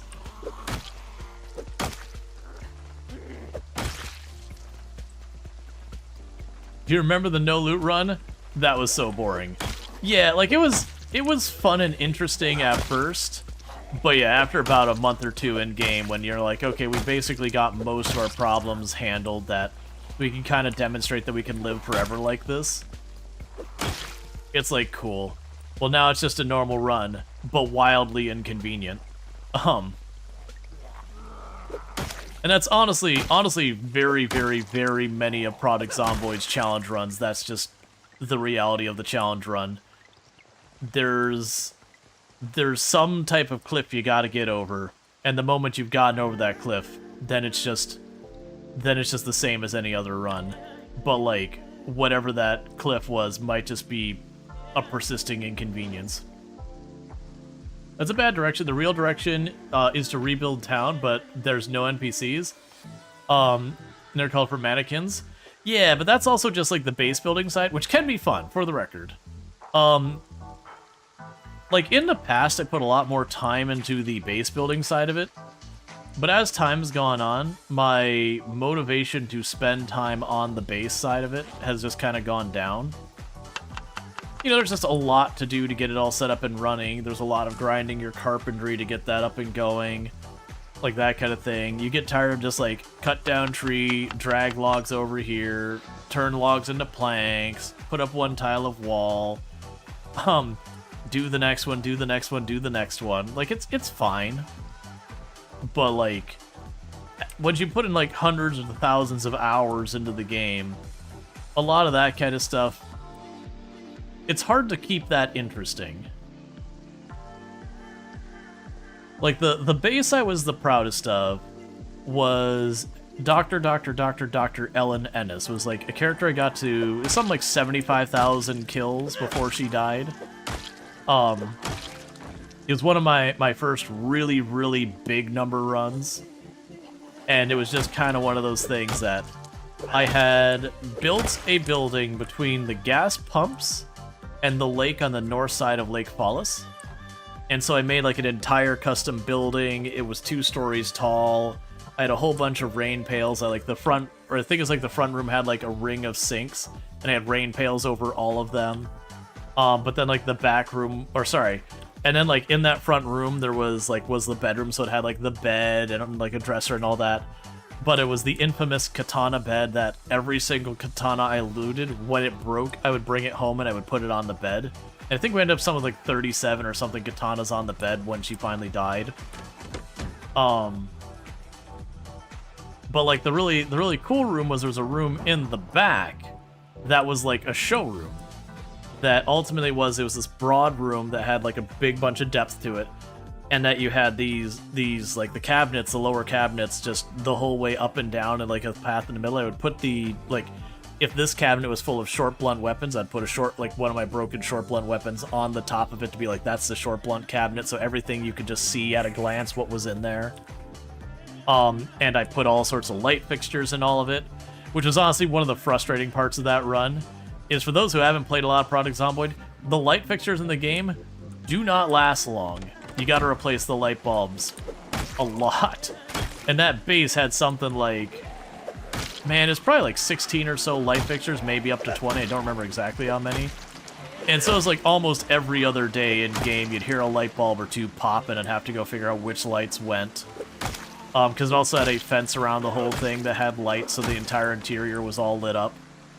We had like a little dock that went out in the lake so I could fish in the lake without having to worry about zombies attacking me while I was fishing. So it's like a really cool base. I even went and took the time that I plastered and painted a bunch of the walls in the building too. But like that was a lot of time dedicated to that. These days I'm like more motivated to kill the zombies, to clear areas, to, you know, progress exploring the map. And unfortunately that works directly counter to base building. Because for base building you have to spend a very long time in one area. Whereas for the exploration, you need to spend your time as much as possible not in the same areas. Let's back up more and not climb out directly into her.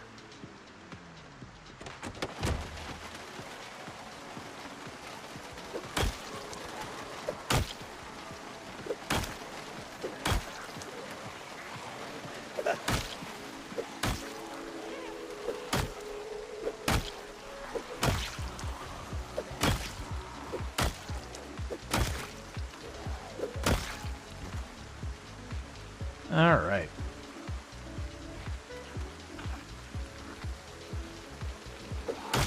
You said if you build anything other than the ugly brown door?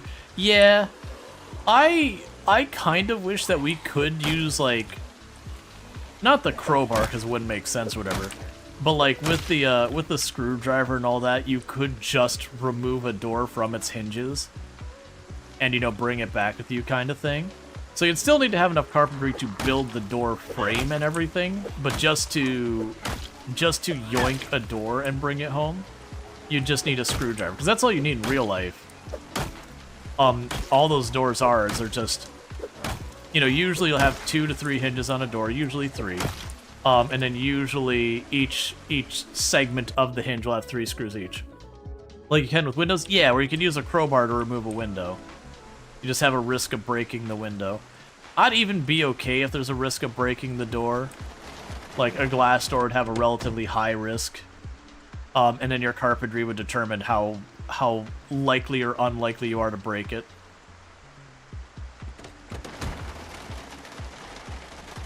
Let's jog into here and deal with those 2 zombies we just had over here and then rest.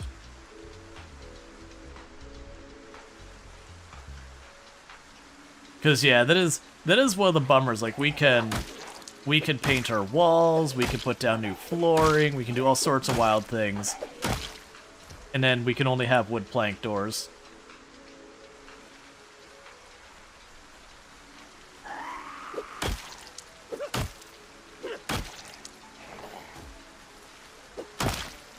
Which that might be what just happens, is down the road we might get the ability to expand what we can craft and all that, pros and cons and yada yada. That's it, it's just not there yet.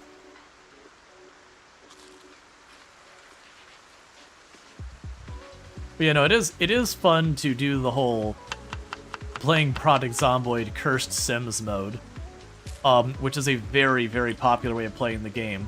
And for those who aren't familiar with the Cursed Sims mode of Project Zomboid, that's basically where you're primarily focused on base building. That, like, it's kind of like you're sitting in the Sims, like, crafting thing, but instead of just you put the thing down and it takes money away, you have to go through and get all the parts and build it yourself. But occasionally, you know, zombies. Your face hurts? I hope it hurts from, like, all the laughing and everything, and you had a good time with D&D.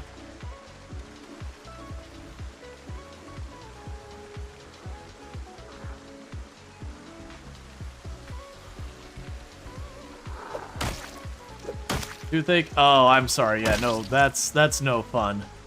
I had a tooth split in half one time, and just your whole face feels like it's radiating just pain.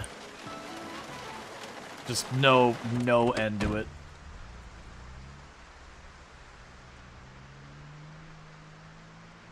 Let's see, that's what you're doing in Build 481 long term, though, until your dreams died when you learned you can't migrate to Build 42. I thought we could move stuff to Build 42 and just break a lot of things. But yeah, that is one of the bummers about, like, the major revision kind of things.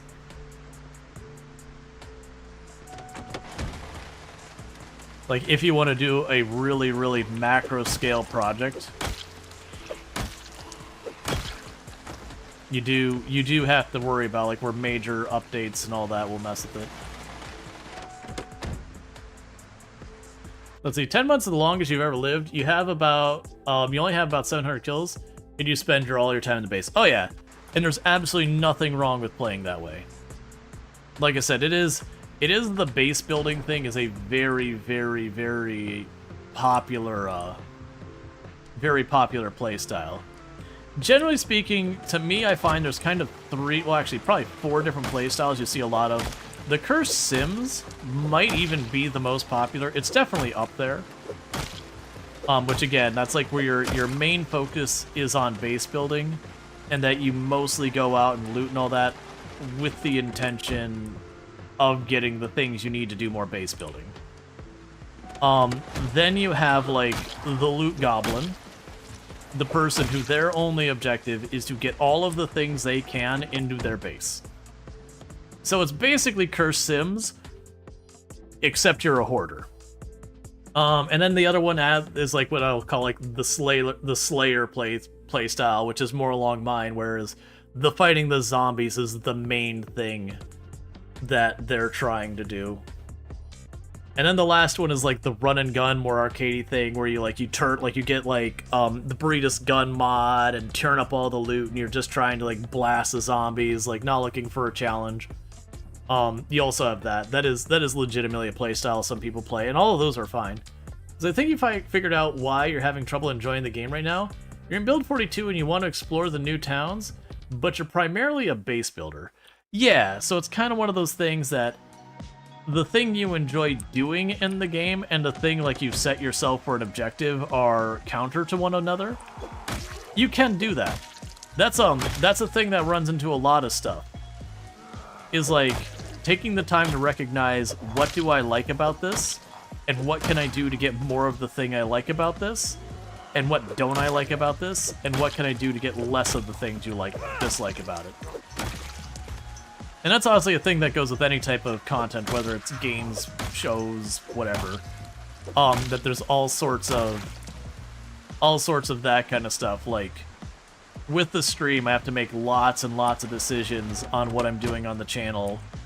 That there are lots of really cool things that are great ideas for just being entertaining, that are really bad ideas for me to do personally on this channel. And what I mean by that is stuff like, there's a lot of channels who do like where you can pay, you know, 100 bits and like, you'll get a jump scare, or you pay 500 bits and you get like, the, you know, gunshot, or you get like, you know, whatever. Like a bunch of those kind of things. And those can be a lot of fun, but you need to make sure they're aligned with what you want. So, like, if you're looking for a relaxing time, and then you grab a mod that will randomly make this jump scare happen on your screen, those are directly conflicting things. You've grabbed a mod that actively works against what you enjoy the most about the game.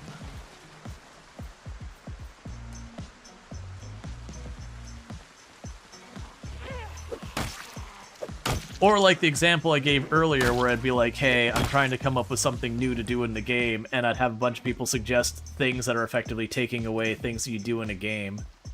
And that kind of thing.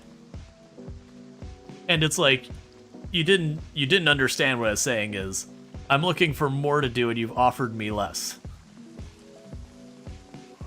Let's see, do you think there should be a streamer mode that lets viewers become zombies so they can position themselves in your game to scare you or make it more difficult? Probably not, because I don't see any way feasibly that you could do that. Because of stuff like considering stream delay and everything else, how would you through like the UI be able to figure out where to position stuff and all that? And then again, stuff like stream delay, all these other issues to do with that. I definitely don't think Twitch integration is bad, but I think that kind of mechanic I don't believe would be feasible. There is some Twitch integration you can get for the game.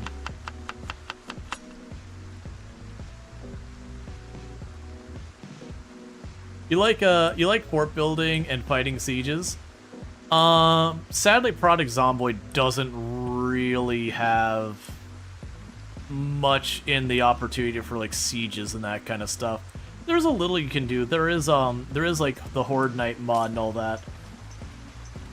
I guess people could enjoy that. My big issue with that is it literally makes zombies appear out of the ether kind of thing and that sort of stuff. So it's one of those mods that it sort of takes away the feeling of progression. The only problem with Bannerlord in that one, Luxray, is if you like the base building it, Bannerlord does not have meaningful base building.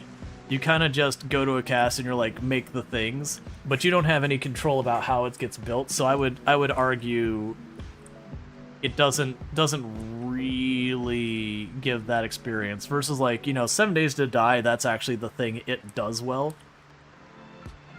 Like, so as much as I'm not really big into 7 Days to Die for a number of reasons, that is what 7 Days to Die's game loop is. That you do your stuff, level your things, craft your base, set up your traps, all that kind of nonsense. And then, you know, every 7th day you have your blood moon or whatever, and things kick off.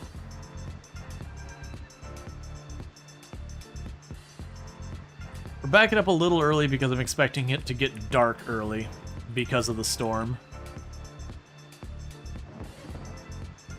Like, I was looking to see how much farther down the road it was to the next building, and I couldn't see it, so it's like, oh, yeah, no, we got a ways. And we are drawing a bunch of zombies out of the forest, so I'm totally fine with it.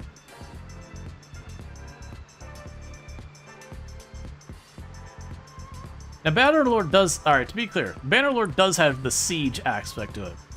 But my assumption what people are talking about is defending themselves from being sieged, not from the other way. And Bannerlord does have that. But like I think the base building side of Bannerlord is just not the thing that Bannerlord really does.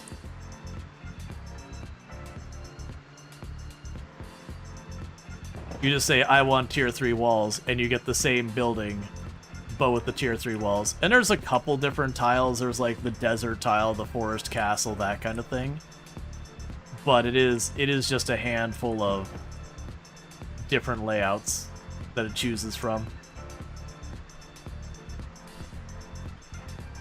RimWorld definitely has base building and the siege stuff. Like, honestly, all the games in the RimWorld genre would fall, for the most part, under that. Stranded Alien Dawn. Weirdly, like, games like Stardeus work that way. Also, games like Factorio have that. Granted, its focus is more on the automation. But you have to build up your defenses, and then the biters will try and cause you grief and whatnot.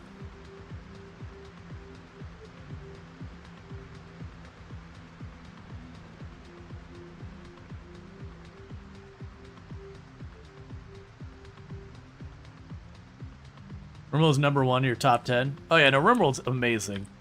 Where would I put RimWorld? Like, it's definitely in probably my top 10 most played games. But as far as like my favorite games of all time kind of thing, I'm not sure if it makes the top 10. It'd be close if it doesn't make it up there. It'd be in that area.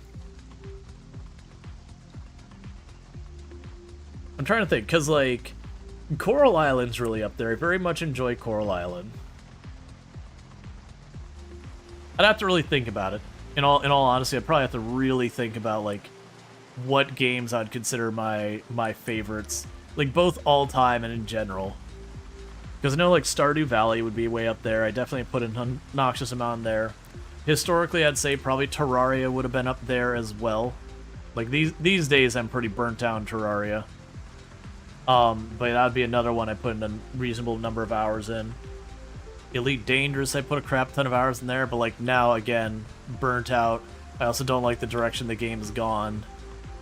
So that kind of detracts from it. You never played Coral Island?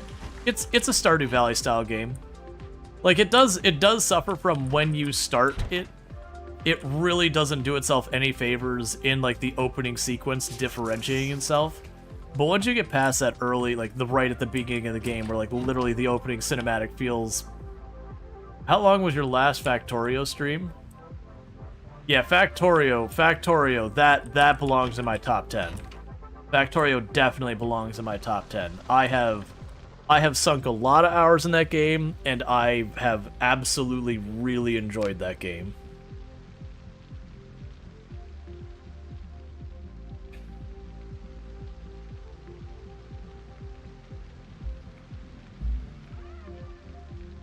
Path of Exile. Path of Exile is probably my favorite game of all time.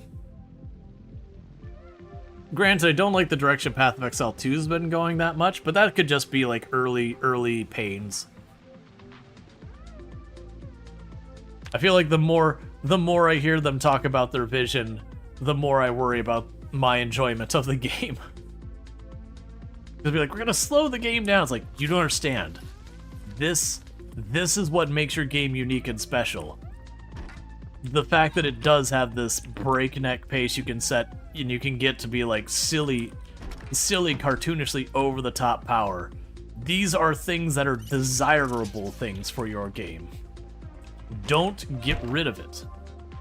I understand your old vision was to be a gritty Diablo 2 clone, but like, You've become something different, something special, something unique that I would argue is way better than anything else being currently offered in that genre.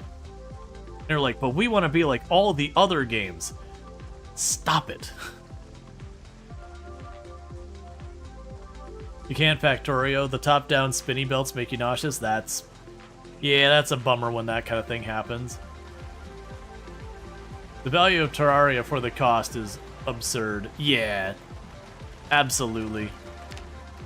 It is one of those games that, like, very, very genuinely, the dollar per hour playtime is just ridiculous.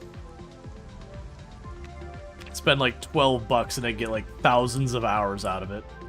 And realistically, I think for most people, if you're not like achievement hunter kind of people, you're probably talking at least a couple hundred hours. Like, you can do a full playthrough and keep it under 100 hours pretty easily. And then we're not talking like speedrun strats or anything. But like, very genuinely, I think anyone who, like, if it's a game you enjoy, you can very easily get a couple hundred hours out of it. I wonder if I'd put Farm Sim on that list. Like, I'm very mixed on that. Like, I really, really, really enjoy Farm Sim. But, like, part of that is just the relaxing pace of it.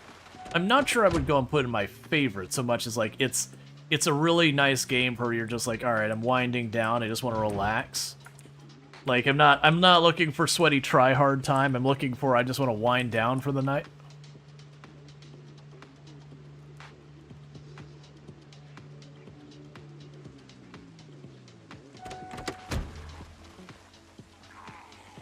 Alright, let's wait, see. Guess the air activity detected. Nope, we're good.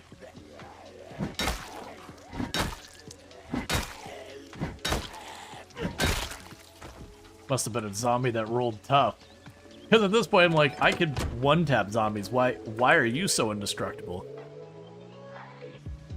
Yeah, no, Terraria's got a, like, Terraria is also a game with a pretty ridiculous modding scene. Like, the Calamity mod is just wild. They're like, hey, you know that whole game you have? What if there was, like, that whole game again on itself of even more? And you're like, please, I both want and don't want this in my life. I want this, but I also need it to not happen in my life. That's a lot more content than I'm ready to deal with. One of the games, so for like games I'm looking forward to, like for just interesting things, I'm looking forward to Roadcraft. That's definitely one I'm looking forward to. That I fully plan to play when Steam Next Fest starts. I'm fully intending on playing some Roadcraft. Check it out. For those who don't know what that is, that's the next entry in the Mudrunner series. So Mudrunner, SnowRunner, that series. The big thing is this one is going to really let us make significant changes to the map. Oh, wait. We couldn't, we almost made a bad mistake. This is a helicopter day. But yeah, so we'll actually be able to, you know, in SnowRunner you'd have that one corridor that's all swampy and gross that you'll have gone through for like the 1000th time. And you're like, no, really, stop making me drag the logs through this crap. Like, I can go get a truck, let me dump some gravel here. 1 or 2 trucks of gravel, and this is gonna be way easier to drive over. Like, don't make me schlep through the same absolute mud pit for like the 16th time. And that's basically what Roadcraft is. You can go through, and there's like areas where the road's just gone. It's just mud, and you can sit there and decide how much or how little effort you want to be putting into like building out your roads and taking the time to get all set up. Or if you want to be like, you know what, I just need this one spot patched up, and then we can just kind of fight with it. Okay, we're still fine. The important thing was to make sure I didn't have a helicopter. Eventually we will use the helicopters to, like, clear ahead of us kind of thing. Where I'll go up to an area I want to pull the zombies out of to fight them in a more open area and that kind of thing. Like, you'll see me do that a lot in Louisville. Once we get, like, broken in, we get, like, the first cell kind of clear. You'll see a lot of occasions where in Louisville I'll go to, like, an intersection right right next to where I haven't cleared, draw all the zombies out into like the highway and then kill them there.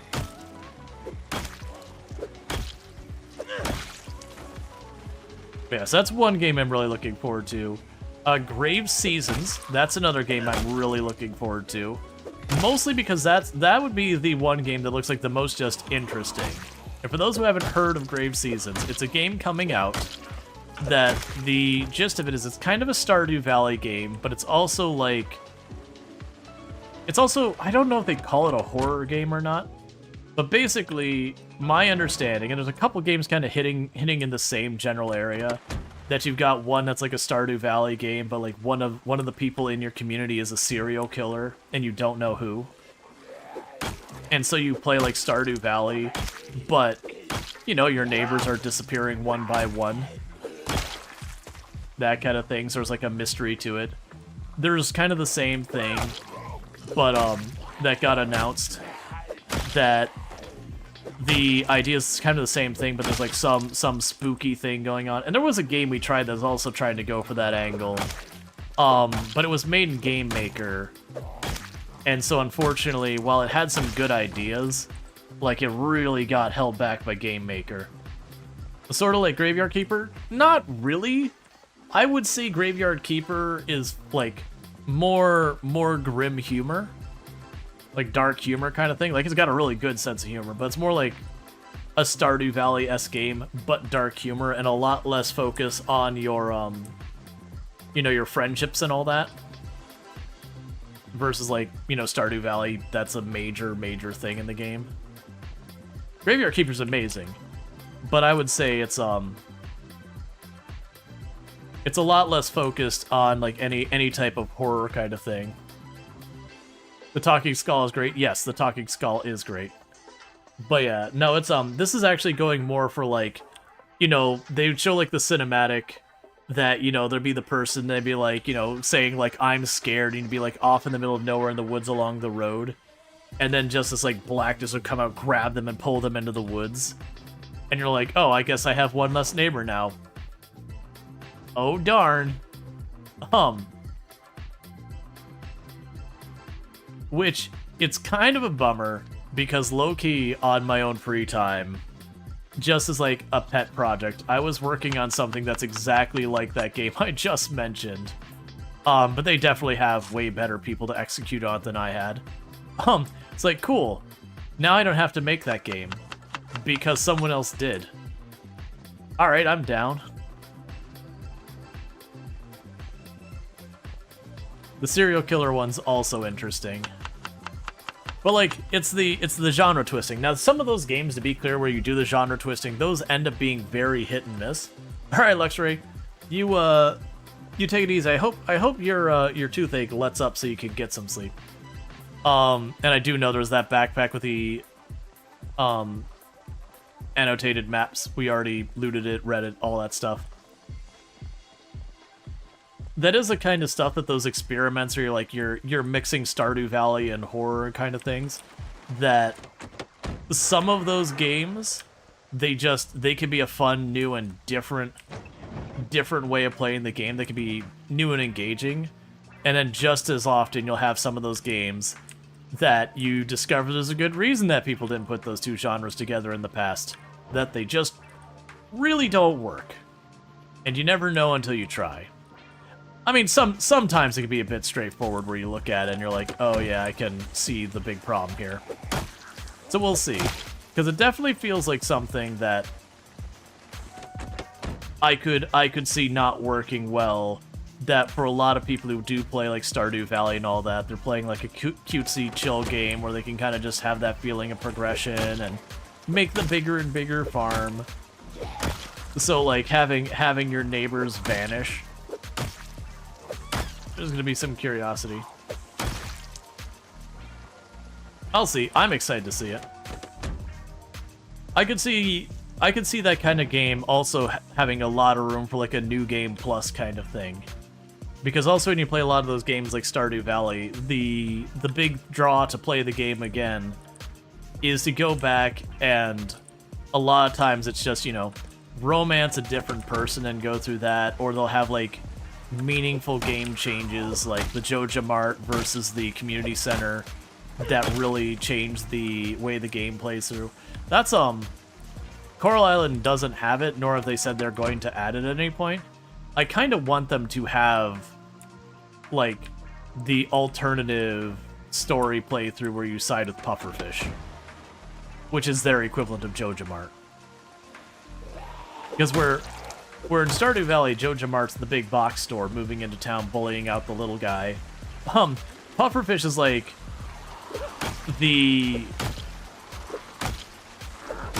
like super villain oil company who caused an ecological disaster and now is capitalizing on their ecological disaster by buying out the community that basically got ruined by it. And it'd be curious to see what that's like, how the characters would change in that situation. I don't know if they have any intentions on ever doing that. Or on top of that, what happens to the entire underwater thing when they start actively oil drilling right there. I don't know if they'll ever do it because it would be a massive undertaking, but it would be fascinating to see them go that route. But that to me is one of those things that gets you those games like Stardew Valley that have lots of replay value where you play through a good 2, 3, 4 times, you know, date the different people to see how their stories play out, you know, do the Joja Mart run, do the community center, try the different things, versus games like Potion Permit, which was a really good game of that genre, but didn't have any of those kind of meaningful decisions, and they only had like 5 or 6 people you could date. So it's kind of one of those ones that felt very one and done, that you didn't really feel any motivation to do another playthrough.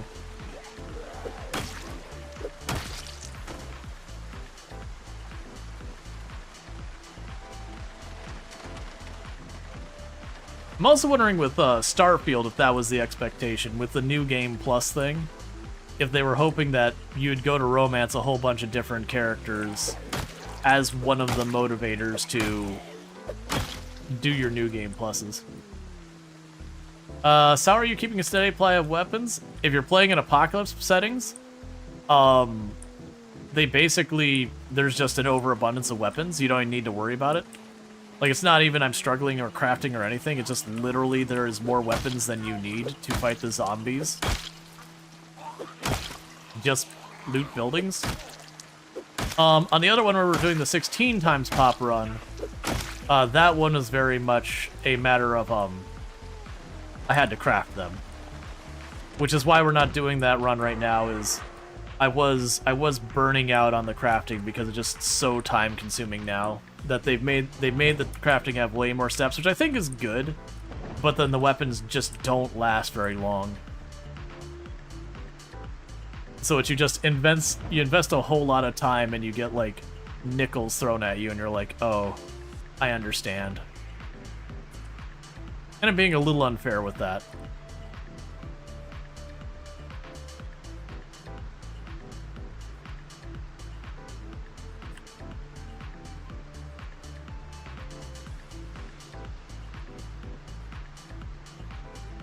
But it would be nice for the crafted weapons to be way better.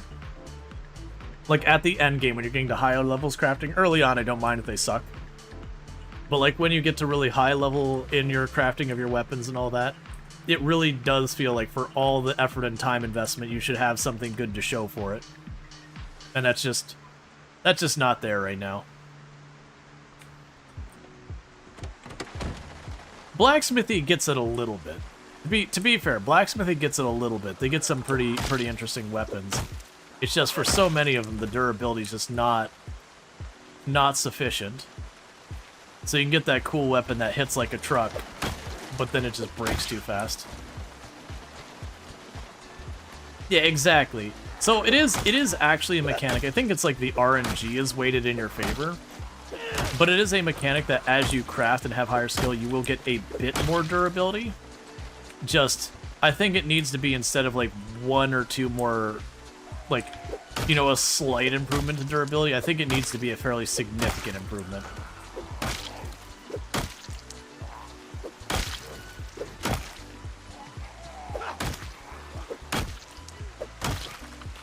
So instead of like a 5 or 10% improvement from you know, level 2 to 6 or whatever. I think it should be like, by the time I go from, you know, 2 to 10, it needs to be almost double. Like, just really, really better.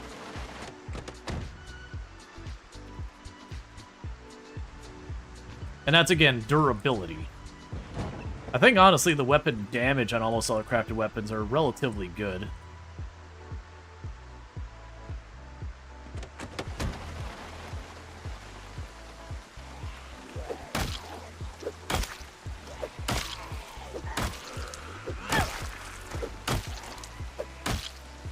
I mean, 10. I would be okay if we get like really small incremental improvements. So you get like a 2% improvement for level 2, a 2% improvement for level 3, 4, and then you hit 5, and it's probably like a 20-30% improvement. And then again, you go back to 2% improvement, then you hit 10, and it's like another 30-40% improvement all at once. Let's see, probably then have similar milestones to strength and fitness. So being at like X level over a minimum level craft weapon is a significant bonus. Yeah, I could absolutely get on board with that. That like you get some incremental improvement with each step of the way, but once you cross a certain threshold, it's like way better. Now, I'm not sure how they do it on the back end, because right now, like with crowbar, for example, all crowbars have the same maximum durability. And same with like spears and all that. The way it worked around it before is, if you remember spears and how carpentry helped it, the way it worked was the spears had a, like when you crafted your spear, if you were low level / not using good stuff, you get a spear of like half its max durability. And that's what they do right now, is you craft weapons at less than their max. Like I said, I think the max durability just needs to be higher is all.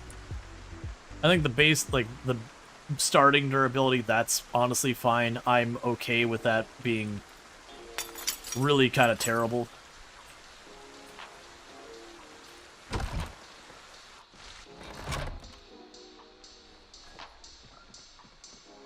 So basically, the minimum, I'm happy with where it's at. But the maximum just ain't there.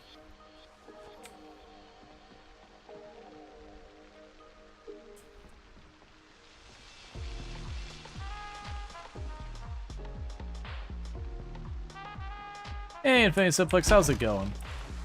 Alright, so we've done that building. I don't think this garage has a window to it. We'll check the other side. If it doesn't have a window, that's when I'll have to break down the door. Yeah, unfortunately it has no window to it. Meanwhile, real fast before we start on to the next spot, I do see a grill, and I don't think we've marked it. And we are trying to do that now so that later on,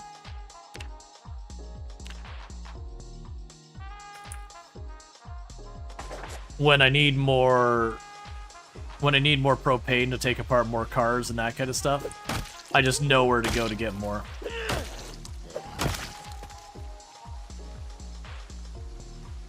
It's been going good. I've been having a good time. Yeah, so I need to take an axe to that door. I am down to chop into garages. Garages have enough good loot. I'm willing to stop and take the time to do that. But let's actually just check to see if it's unlocked, because sometimes just get lucky. Nope. I'll deal with the house first. If we clear out the house, then I can sleep here and not have to drive all the way back to that area up the road. And then from this area, this little neighborhood, I think we got like one more stretch that doesn't have a lot of stuff. And then after that little stretch, we've got basically, you know, pretty steady houses every little bit.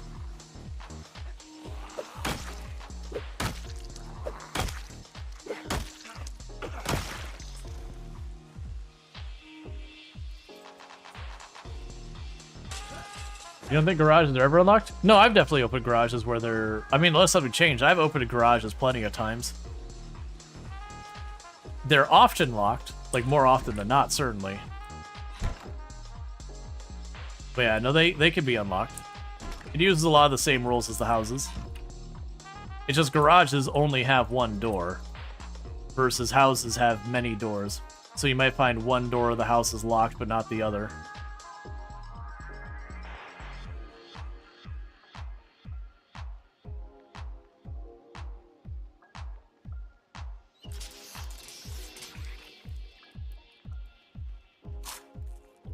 From outside? No, like I said, I've definitely opened garage doors from the outside before.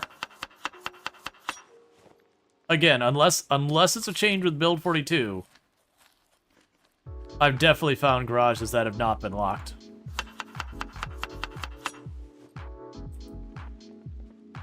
From the outside. Because everything's unlocked from the inside normally.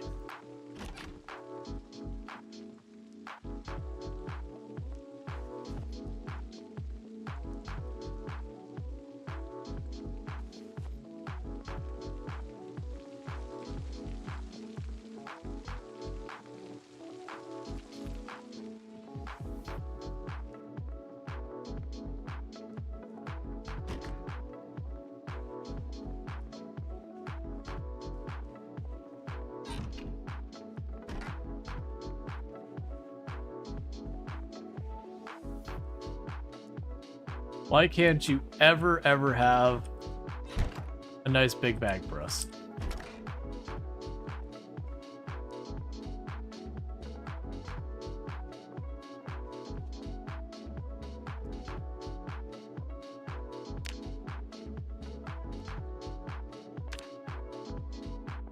Oh yeah, I forgot we can change our hairstyle and all that based on having different things like scissors and all that. I was looking for that UI earlier, and we just didn't have it. Yeah, so if we find scissors, we can do that.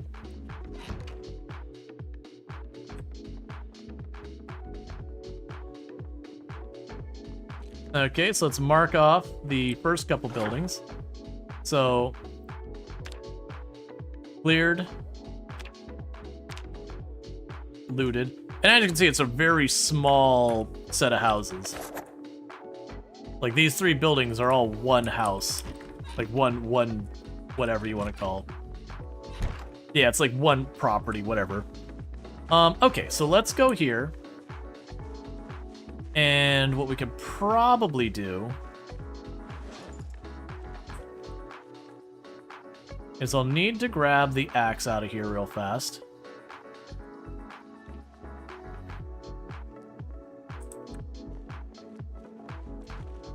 I'll go knock this door down real fast. Because it's honestly not very often I've had to chop through these.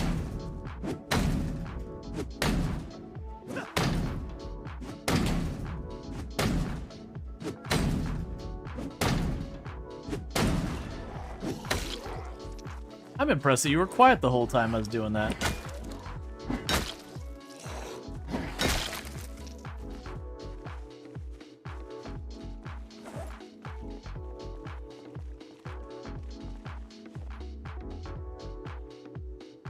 Is there anything else I want to grab into my inventory for the moment?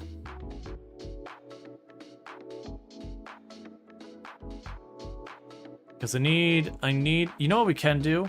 These iron pipes.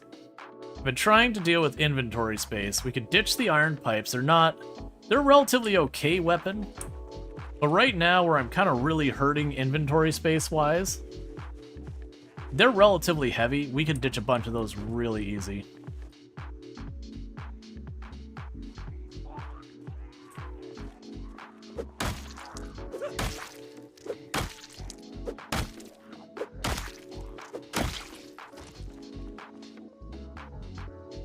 Fishing hook, fishing line, small gold ingot. Yes, I'm taking the gold.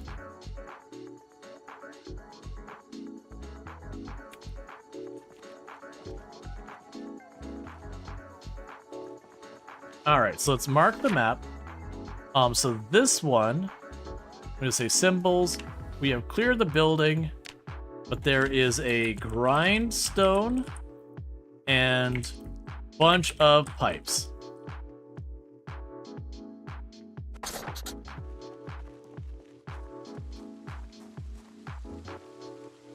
Wish the house keys work for the garages? Yeah, that'd be nice.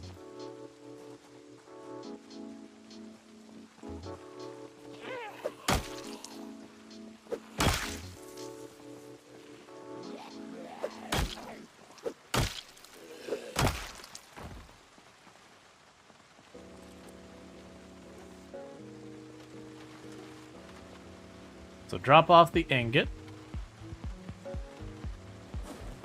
Drop off all these books that I can't read yet.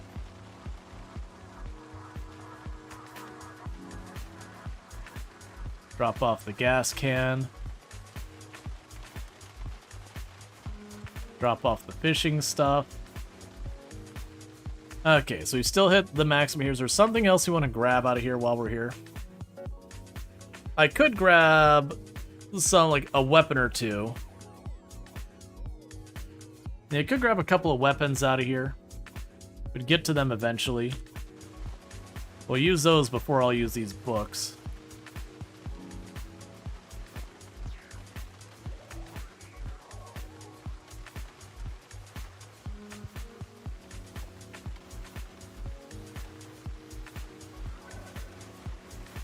Alright, that'll do for right now. Okay, so we passed stuff around to clear up some inventory space. We can drive a little bit farther down the road, get to the next set of houses, that kind of deal.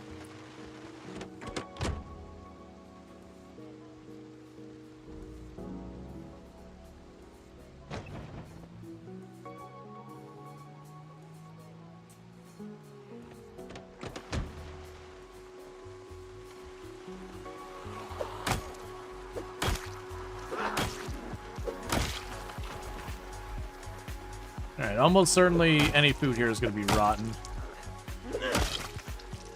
That's a decent-sized group. It's not quite a full rally group. But I am not rested yet, so let's eat our salad.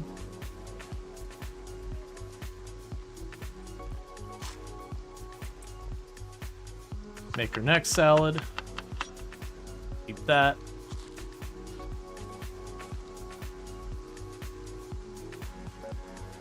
Make our next salad.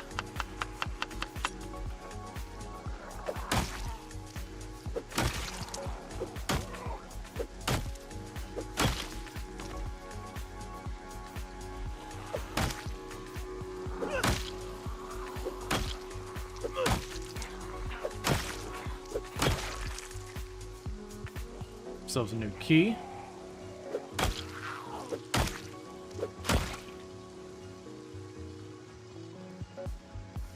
Alright, so let's back off a minute so we can rest. I'll pull the other part of that group.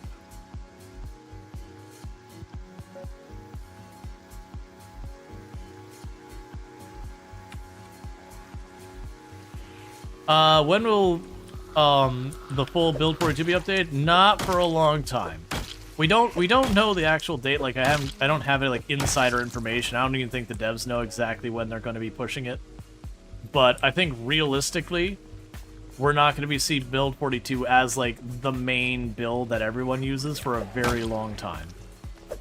Like not even like not this year is where I would feel there. I would suspect we'll have multiplayer this year, but probably in the later part of it. But even that's 100% guesswork.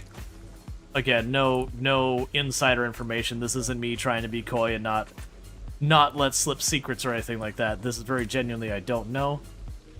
Nor do I have particularly... we'll just leave it alone.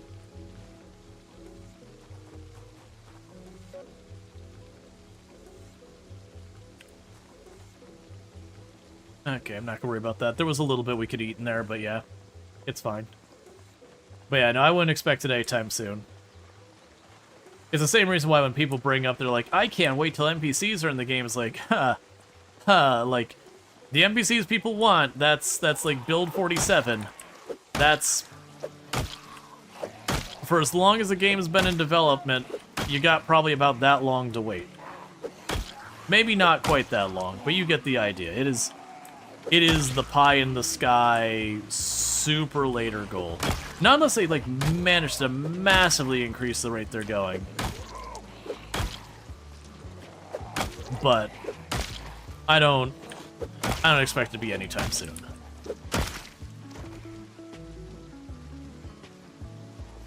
I appreciate the machete. At the same time, I really don't have the inventory space to be dealing with it. I'm taking it because it's a machete. Why do you all have keys?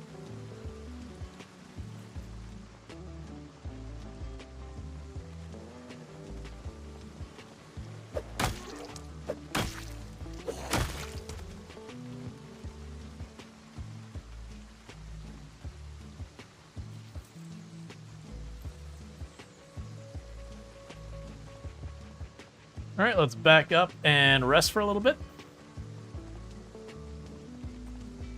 And we can push into that house over to our east. Because that's where we pulled all those zombies from. And this year would be 10 years. I don't think it'd necessarily be 10 years, but we're talking like just over a year for every major build number. So let's just say like build 42 comes out proper. Let's just say, well, let's just say end of year. I don't think it will be, but let's just say end of year. Let's say they do a pretty good job of that. Well, for then build 43, if that takes 2 years, then we're talking 2027. And if build 44 takes 2 years, well, we're talking 2029. And then if build 44, talking build 2031, build 45, which is when the NPCs properly get into here and all that. I believe, no, it's 43 we have our initial intro NPCs. Build 45, they expand on the NPCs quite a bit. Which again, it's like build 47 was the last stage. You know, you're talking literally into the mid 2030s. Assuming we get a major build number every other version. Build 48 is like the 1.0.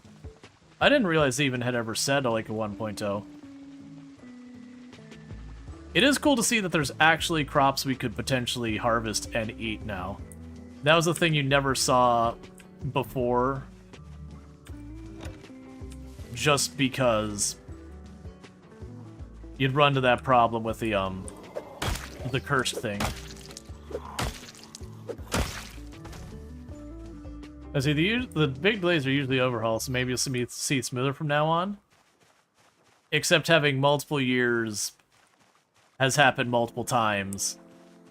Like, we've had that as a reoccurring problem with the game. Like, I love the game, and lots of positive things to say about it. But almost every build has taken a very long time. Now, granted, they do go major versions. Like, early on, it felt like they went through major versions way faster. And I could be totally wrong, and maybe by the end of the year we're talking about build 43 and how like it's coming like next spring or something like that. I would not bet on it. Like I would very not bet on it. But at the same time, there's a press in here.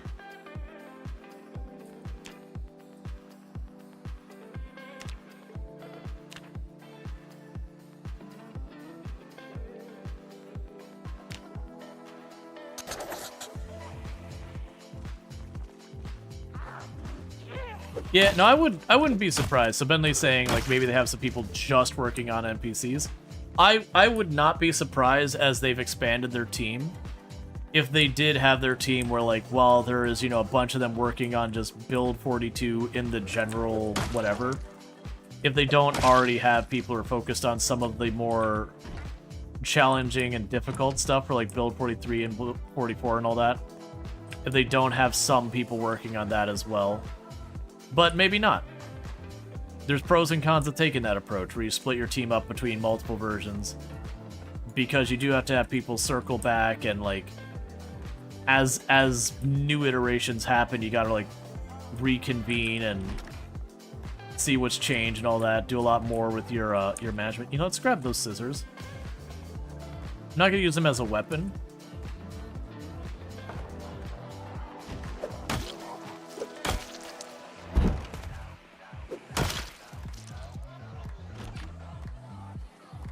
I figure there's going to be more.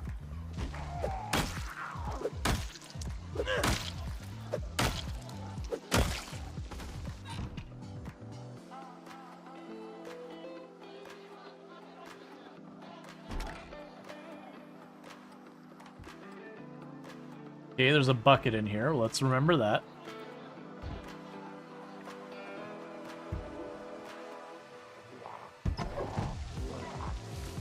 Oh yeah, no, I agree. To get good AI, you either need people who, one, either specialize in AI, or you need enough time for a person to work themselves up to it, which is going to be talking years. As a nomad, what do you feed your character? Fish to gain weight, and then to lose weight, we've been able to just grab stuff out of houses and all that. Stuff like that. We've also managed to go by the chicken farm, and just the amount of eggs that chickens give you is just absurd. Like, we took one stop at a chicken farm and had almost 300 eggs. It was a big chicken farm, to be fair. The big one to the east of Echo Creek. But, like, we're riding on those eggs. And then just once my weight goes down, I snag a fish or two.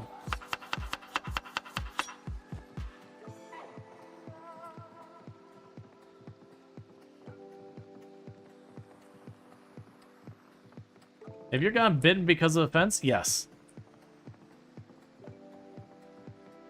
I am very opposed to doing lots of fence play. You can make fence play work. It does give you extra damage. There's a reason why people are super into doing a lot of the fence play.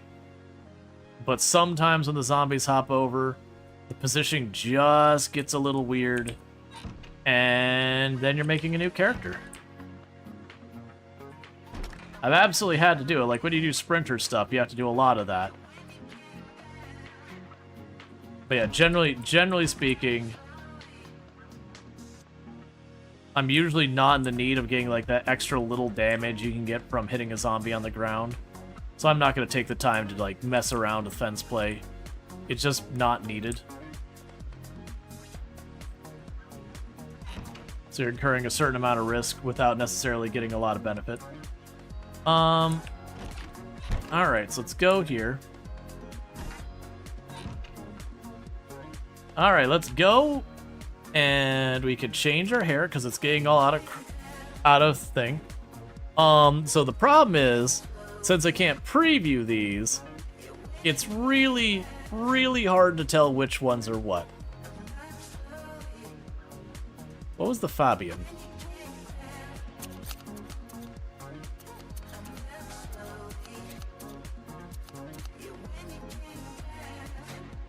It's just a styled version of the same thing.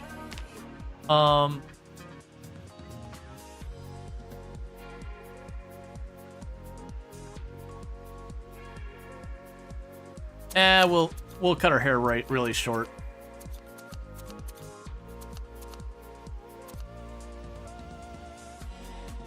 It's not the haircut I thought it was. Crew cut.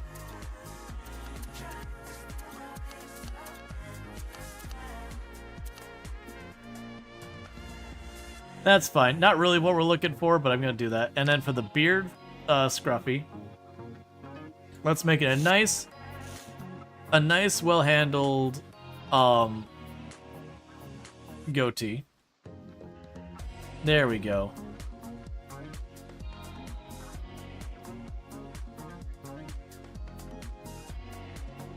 So we can put away our scissors.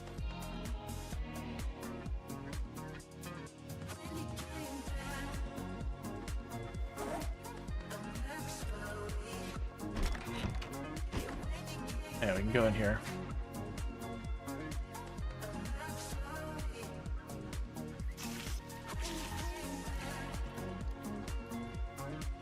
Yeah, crew cut's fine. Not my favorite, but trying to do in the dark and not sure what we're gonna get for results by just trying to go on memory. It's okay. Alright, bear with me, chat. I have got to use the restroom like no one's business, so I'm gonna go ahead and do that, and I'll be back in just a couple minutes, and thank you again for tuning in. And also expect the clip thing to play one clip and break, so I'll be back quickly.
All right, and we are back.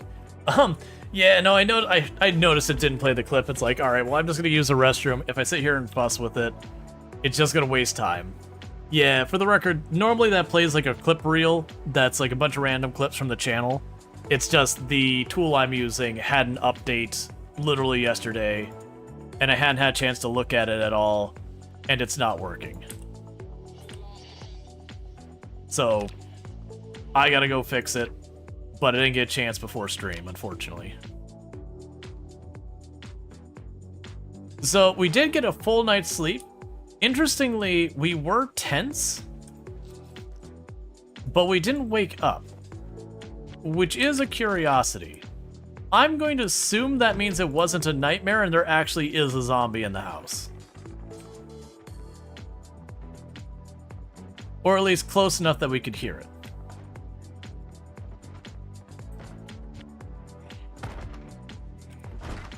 Yeah, so that's why we were tense. There was a zombie smacking the back door. Surprisingly, we didn't wake up, though.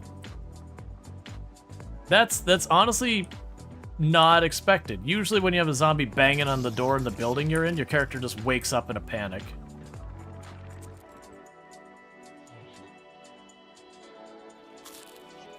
Go ahead and have herself some more egg.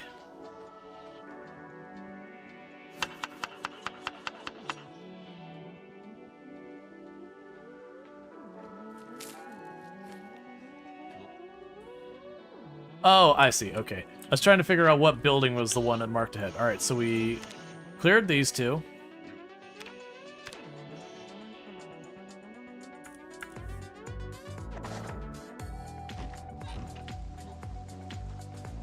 Okay, so if we cut across here, we can deal with the house on the other side of the road.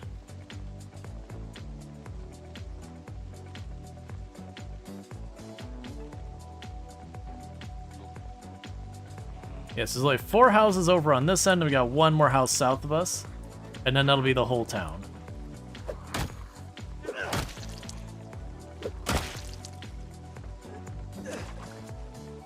Did you have a zombie climb in and out a window the entire night? I'm gonna wake you up, and didn't wake you up once? But you heard the sound like 50 times? Yeah. I haven't figured out what makes those decisions and not. Alright, so this is a house that's appearing to be a looted house. The doors are already destroyed. We got trash all over the ground and all that.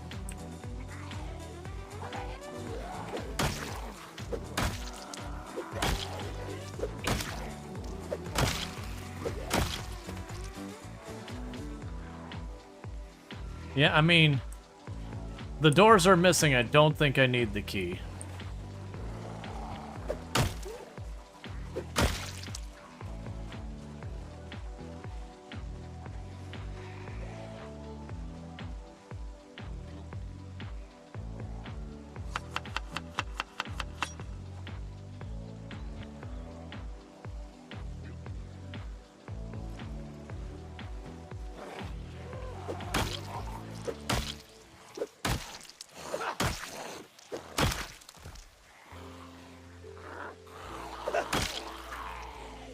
Oh, I thought he was gonna, yeah, he was gonna make it the hole in the window.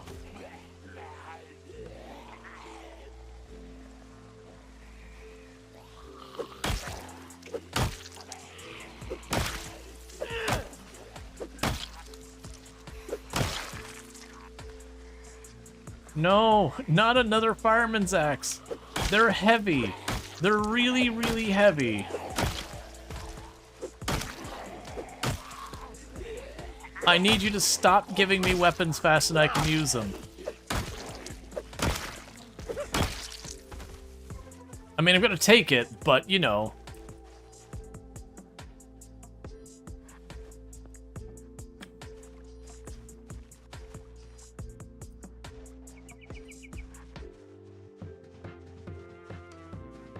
Yeah, let's go around here. Like I said, we're gonna clear out around the house first before I worry about going in there.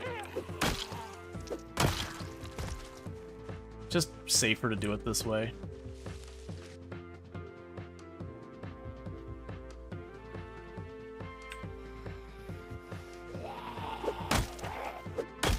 Yeah, not a big fan of the crew cut. I keep looking at more and more going, you know what? Not a huge fan. I can't just change right here with that mirror. Oh, I can just shave my head. That's fine. We'll just get rid of her hair and let it grow back into whatever the heck it grows back into.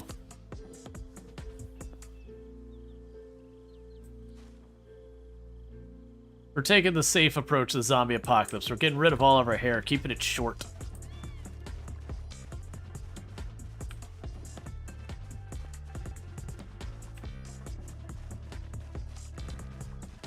I mean, we still got the goatee. It'll grow back.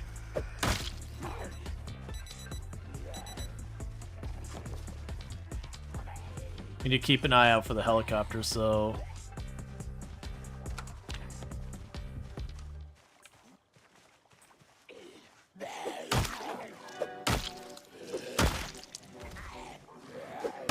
If we do get the helicopter, I think what we do is I jump in my car and I drive to one of the farms we saw to the north, and we take it there. That should pull a bunch of zombies just from the surrounding area, so I don't have to worry about it.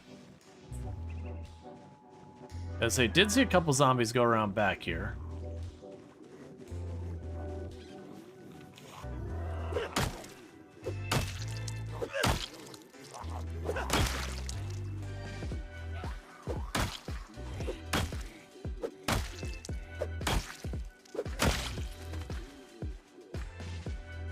All right.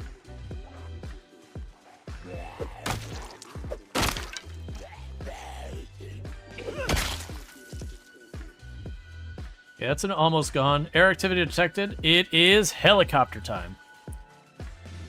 All right, so helicopter can show as early as 9 a.m., which is almost what time it is.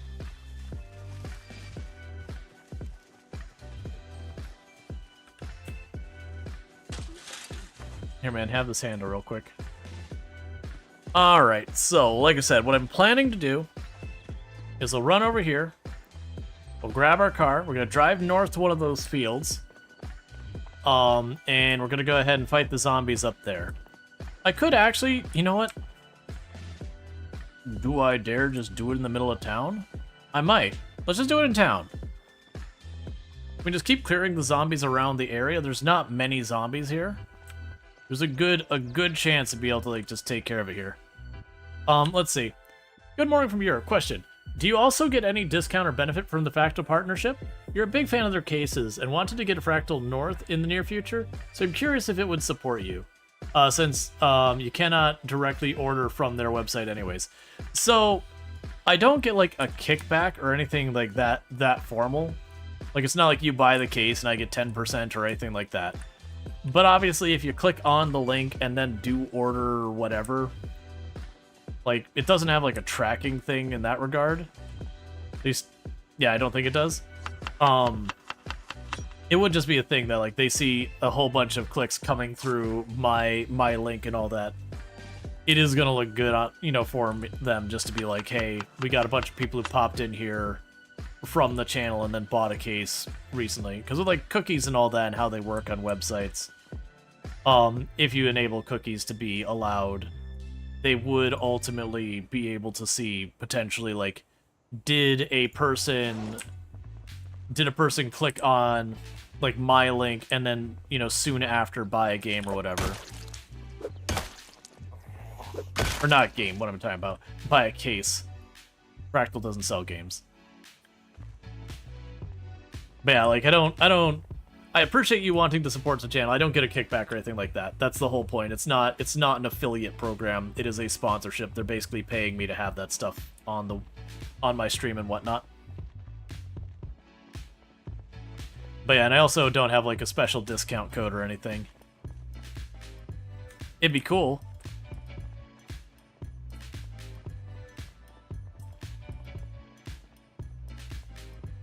And I've been using Fractal for over 12 years. Well before content creation or being sponsored or anything like that.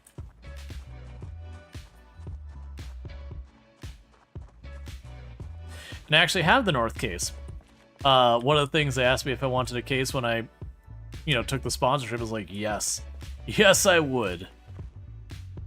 I was already using a fractal case, but I got it before the north cases were available, and the north cases look amazing.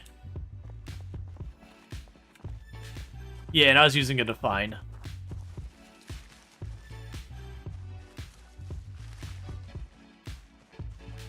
Like, I still have my Define, it's just... It's a spare for, like, when I go to set up on our computer. I'll probably toss my next computer in that, so far as, like, maybe setting up a stream computer or whatever.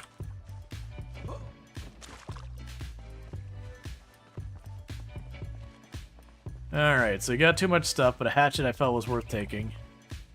I say as I stare at this backpack going, what on earth am I going to do with this?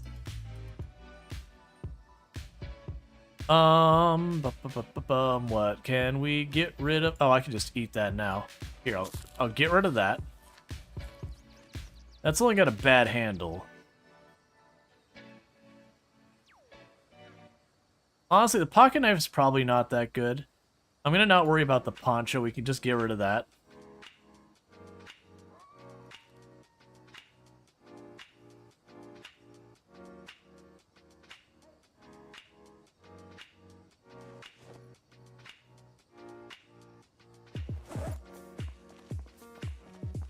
You can go back to the main inventory. Maybe we can get the hatchet in here now. Nope. Here, buddy. Do you have the north case? Yes, I do have the north case. I really like it.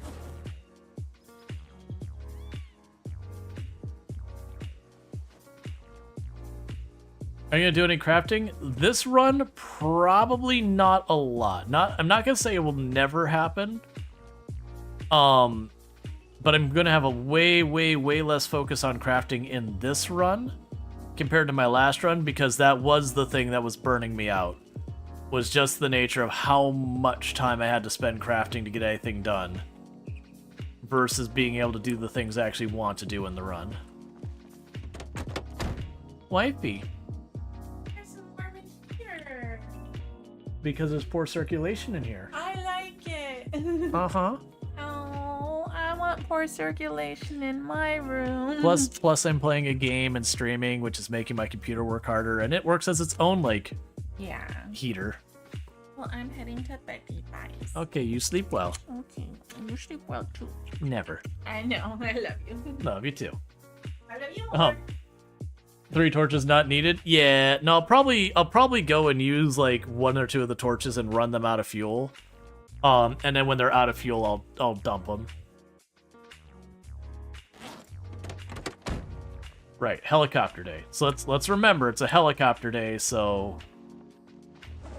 I need to not be overburnt. It's let's just chuck the kitchen knife. I don't need it.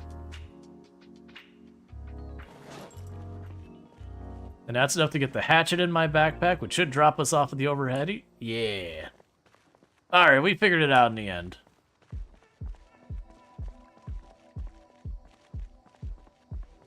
Yep, nope, Tomb's amazing.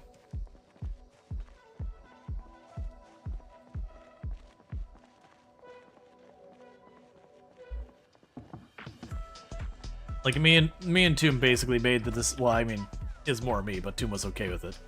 But, me and Tomb made the decision, like, you know, some people try and keep whatever their relationships kind of private. It's not even like a, you know, keep it secret or whatever kind of thing. No, don't do this. I can... Man, cilantro's got that much hunger in there. So that's a lot I can eat. Alright, hang on. I do want those. How heavy are those each? 0.8. Okay. Something's gotta give. Take the marinara for now. Take the scissors for now. Do I have a screwdriver in these bags?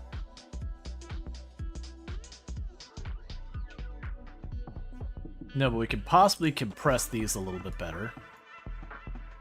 Okay. So, is the screwdriver 1? No, it's 0.5, so you can put that there. That's 0.8. I just need to break more weapons. The gas can I want to put in the truck. I just need to reduce the weight there. All right, let's go back to the truck, see what we can ditch from the truck. Thank you Soul Adams for subscribing for 15 months. So that's why I couldn't buy me smokes. Thief. Hey, Slams, the tier 1. I'm assuming it's because we stole your $5 winner. Look, man. If you don't want it stolen, don't leave it out where I can find it. It's simple enough. Wooden mallets are pretty bad. So I got three inventory space. So just go ahead and put a fireman's axe in our glove box. Don't worry about it. It makes sense. And that means I can grab the ball-peen hammer and drop the gas can in there, since I'm not going to use the gas can for anything like that. Yeah, and that's absolutely good. Okay, so we did a little inventory juggle. The wooden mallets, I don't want to just throw those away. I'm going to just chuck them on a shelf and be like, hey, there's some wooden mallets here. I don't anticipate using them. Mailbox too far. But it would be good just to be like, hey, just they're still here if I need them.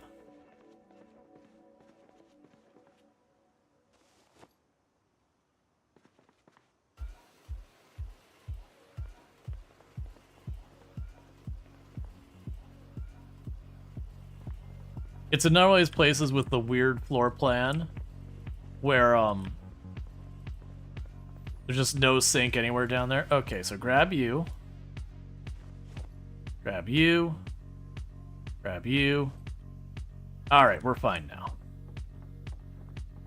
Okay, so I need to not find anything else worthwhile at all until we ditch some goodies.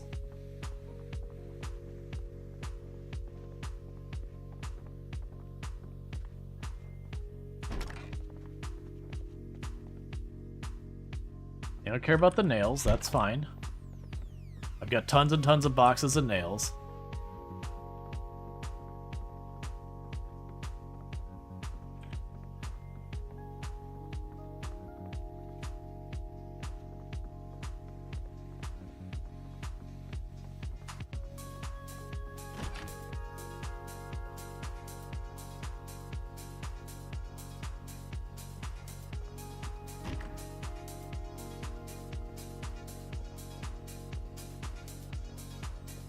And the moment we hear the helicopter, we're going downstairs and out.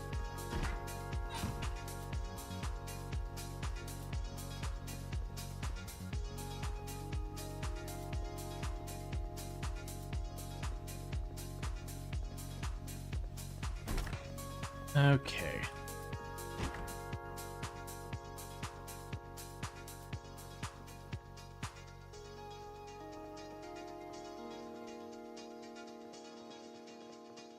Alright, so the house itself, nothing worthwhile.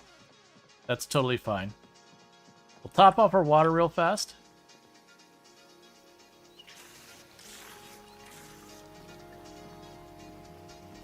We can mark all these buildings as looted. Okay, so boom, boom, and boom. Boom, boom, and boom. Alright, well, let's go up the road. Start working on all that. We are in a helicopter day, by the way. And we haven't fully cleared this area.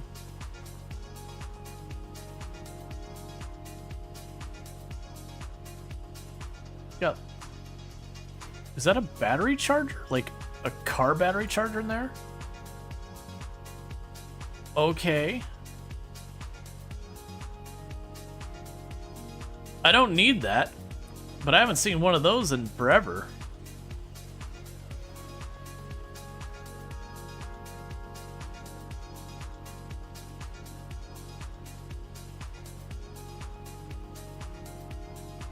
Also, we should absolutely trust the car battery charger out of the trash. So if I open that, do you get lighter? Technically, you get heavier.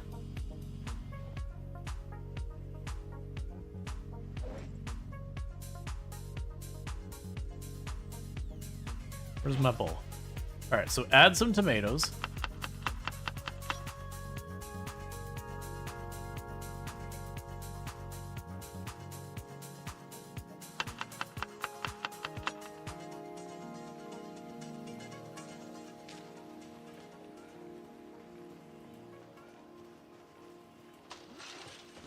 Oh, I should at least check the trash can, all that, before we cut across. Nope. Alright, so we gotta check this garage, that area, and the house itself. We're probably getting to the point where I'm not gonna manage to get to the building before the helicopter comes. So mechanics 3.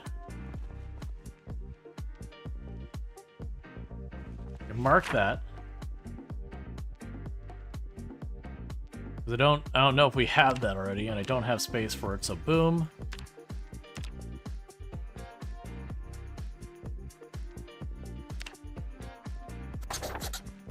Okay.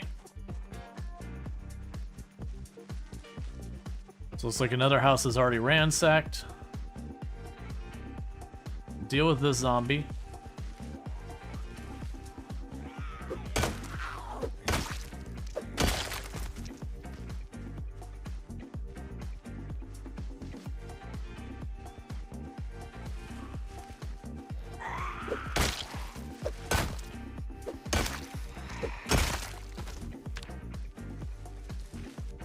Okay.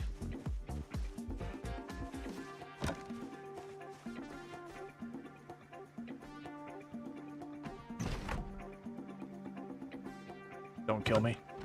Okay. As well as ones like, I really shouldn't climb through there. I know I shouldn't climb through there. I just don't want to leave and come back to it. We're gonna leave you here. So, alright. So for this one, loom, electrical 3.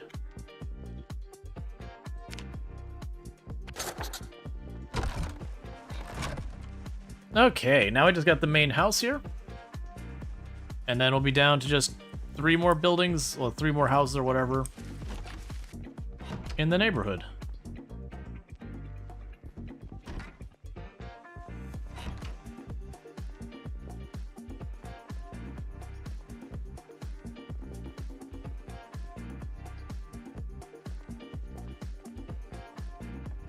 Alright, so those are already cleared out. That's already cleared out.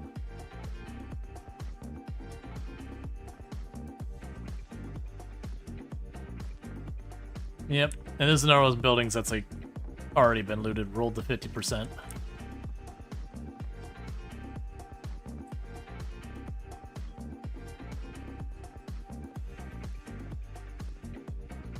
The good news about those ones is they loot up. You can get through them fast.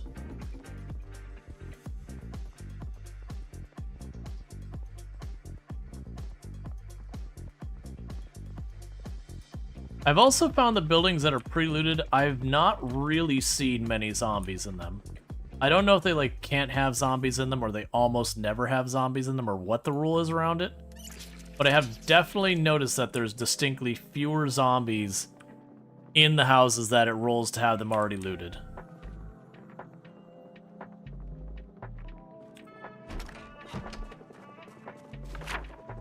That's the 25th, so here we go.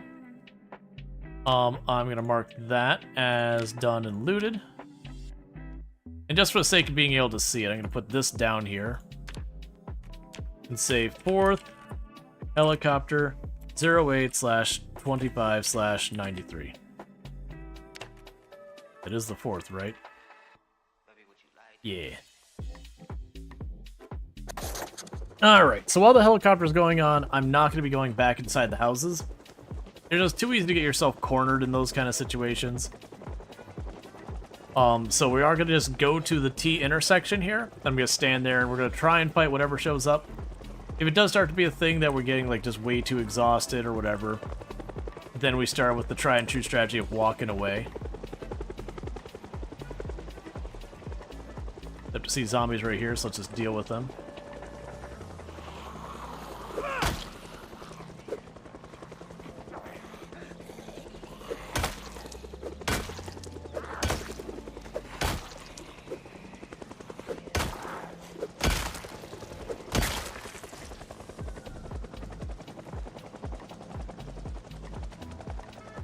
Alright, let's go back out to the road versus cutting in between these buildings.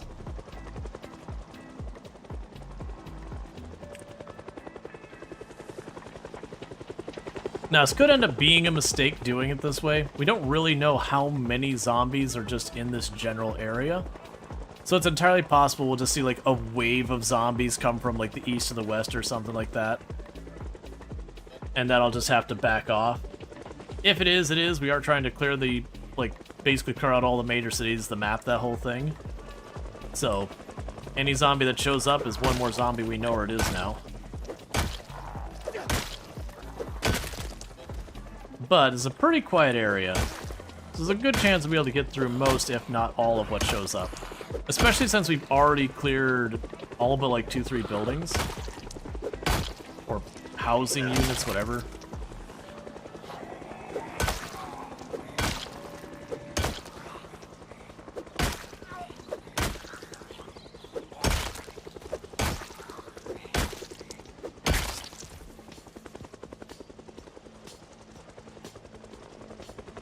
Alright, let's back off again, get a little bit more rest.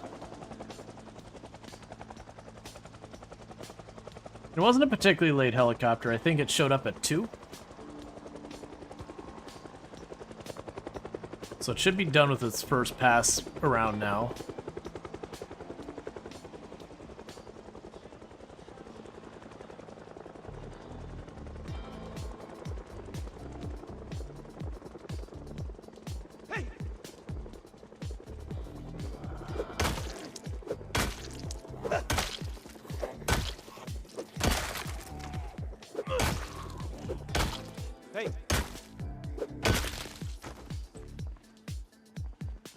What do you got stuck in you? Is that an antique table leg or a steel rod? I'll just drop that on the ground. I don't think I care about it, but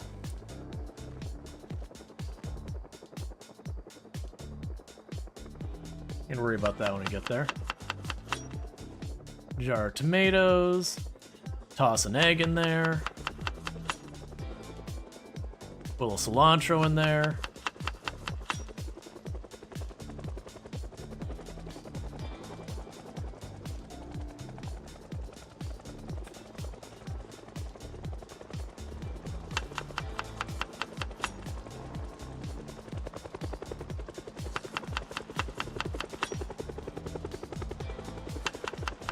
Hey, Cerise, how's it going? Alright.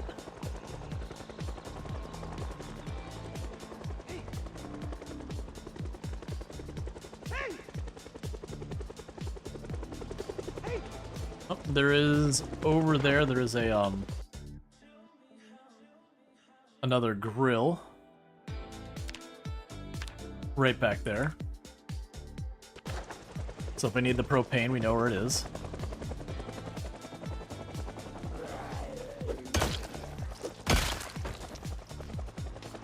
How much longer do you plan on streaming? I usually stream for like another 45 minutes or so.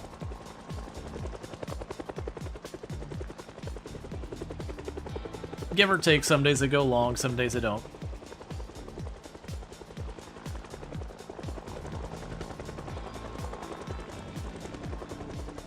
Yeah, really not seeing many zombies rolling in here. I don't think I'm going to tackle the actual house while the helicopter's in the middle of going on around me. But I think peeking in the garage and the tool shed now will be nice and quick. I probably won't be able to take the time to like properly loot it, but just pop in, be like, is there something I care about? Yes, no, mark it, move on. Because we're to the point of loot juggle.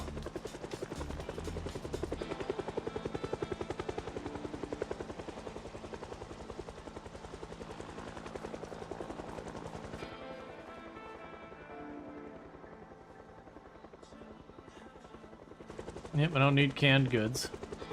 Hey.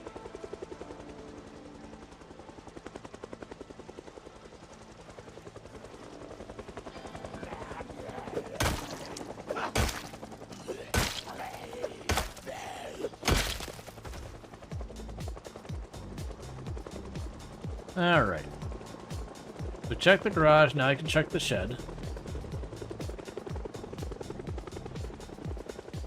You're so used to waking up and you're already done. Right now, you just can't sleep anymore. Yeah.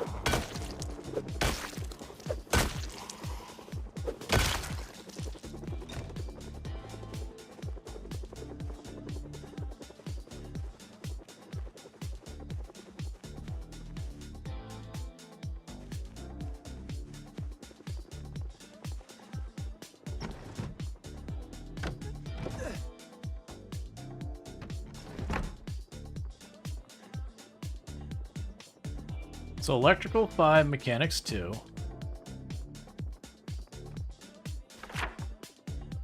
Okay.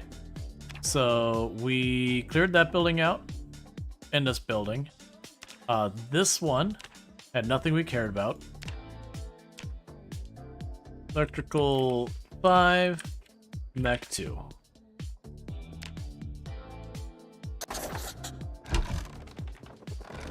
Alright. And we can scroll on that. Morning, Royal Storge. Morning, Vinton. How's it going? Yeah, so we can go ahead and move down to the next house, because I am seeing bumpkins for zombies coming through here. Looks like we pulled most of them out of here. Probably what's left is just what's inside some of these buildings, tucked away in corners, getting stuck on doors. Yeah, because I got that building to do, this... that one, and then there's one across the street. Sorry, 2 across the street. There's like a little shed in the front of it. Oh, hey there. I didn't see you.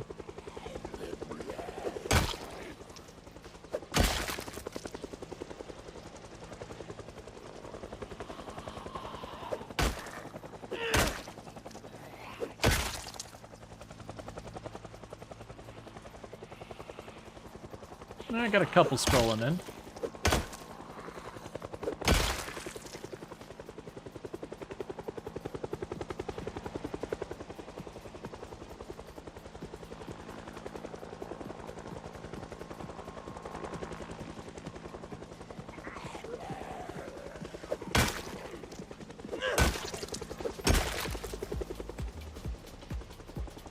Let's back off and sit down again. We do want to kill what we can, but we definitely don't want to overextend ourselves and then get bullied out of the area. Hey.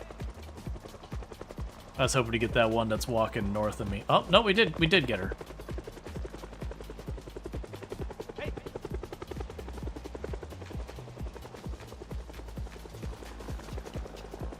Trying to get all the ones we see. Some are gonna get away though. I just have to rest too much between stuff.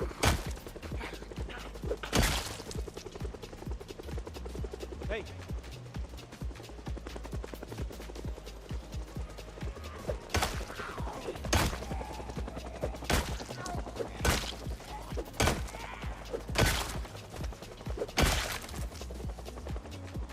Hey. All right.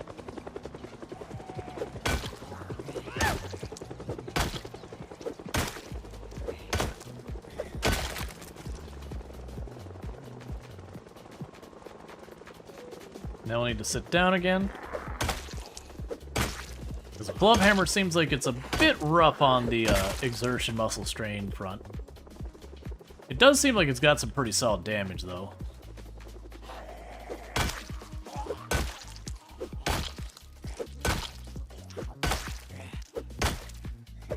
Alright, that should be the last it could pass, because it did come by at 2.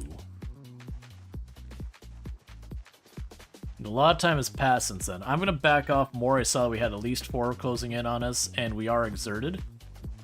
Well, we're about to be exerted. We'll pop on over here. So I'll delay the zombies just a little bit to catching up.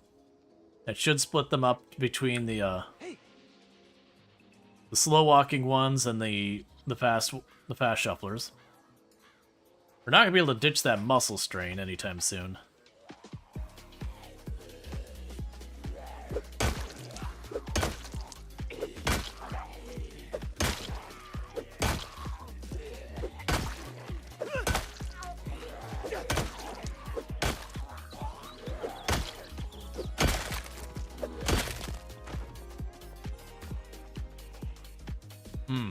Alright, let's back off more. I probably shouldn't have yelled that last time. That's fine.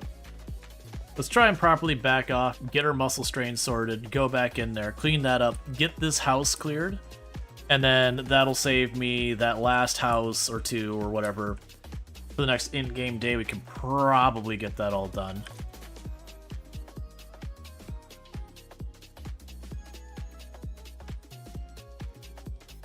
Hey, Dora, how's it going?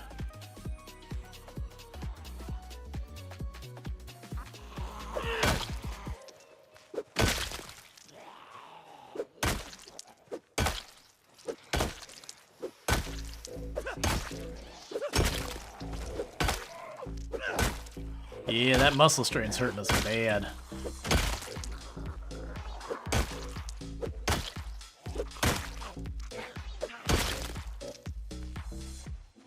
Oh, we got one more that's still on me. I think this might be one of the last ones he had aggroed, though.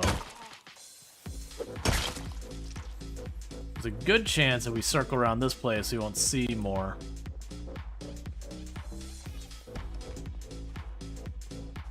Okay, so the other door's over there. Trying to stay warm, but otherwise good? Yeah. It's pretty brisk here. It's nowhere near like proper cold, but it's brisk.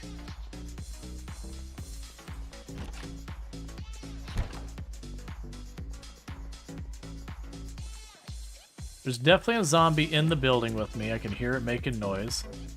Or it might be out front too. But regardless.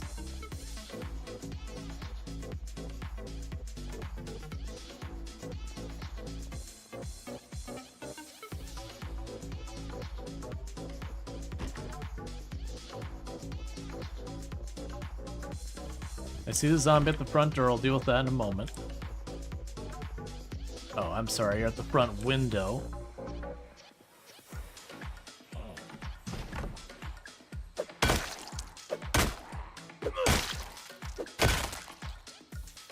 That was probably the one I was hearing.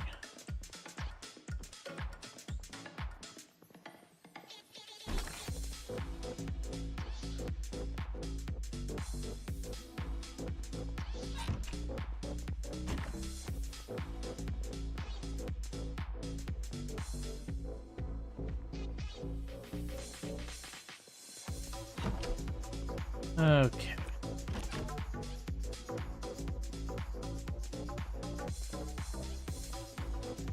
Alright, so while we got a break here, let's quickly sit down and try and actually recover our muscle strain before I go fighting more places. Because the more I overcommit to it, the less efficient we are fighting, the less we'll actually get through fighting.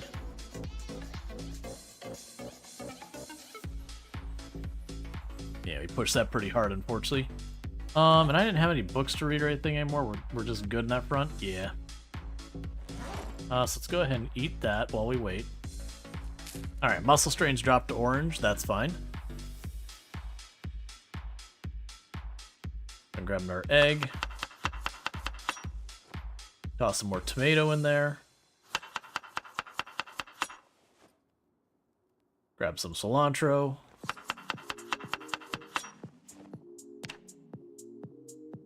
It should fall off any time now.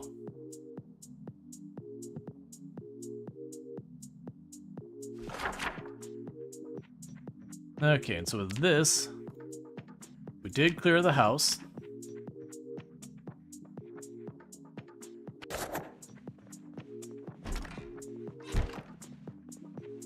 Also, hey Penny, how's it going? If I get one of my mods here, can I get a shout out for Penny Meowie? If not, I can get it here myself in just a minute. But I do hope you've been having a good time and all that. Playing more Project Zomboid, and I know I've seen you play some other like retro games and all that stuff. So if you could have a nice countryside house with a swimming pool, you'd take a little downside of zombies in the apocalypse. Yeah.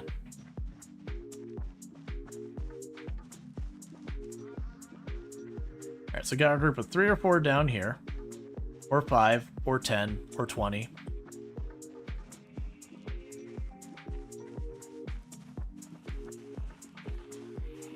Yeah, no, the game music is amazing. Having comments about the music. The only downside I run into is this is one of those games that the music likes to take long breaks. And it is just one of those things that after a while you're like, you know what, I could really use that music back. It'd be really, really lovely if I had the music back. There's just a bit too much downtime in the music for my taste. But like, the music when it is playing is fantastic in Project Zomboid.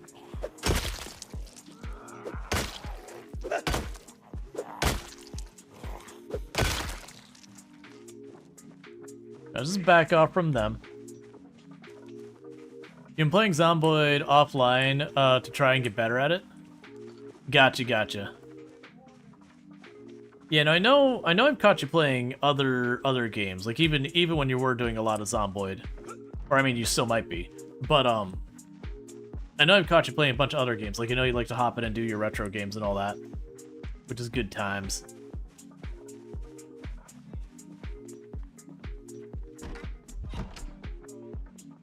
All right.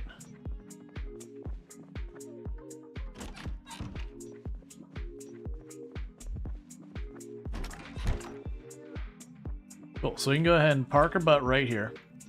And let me go ahead and get you a shout out.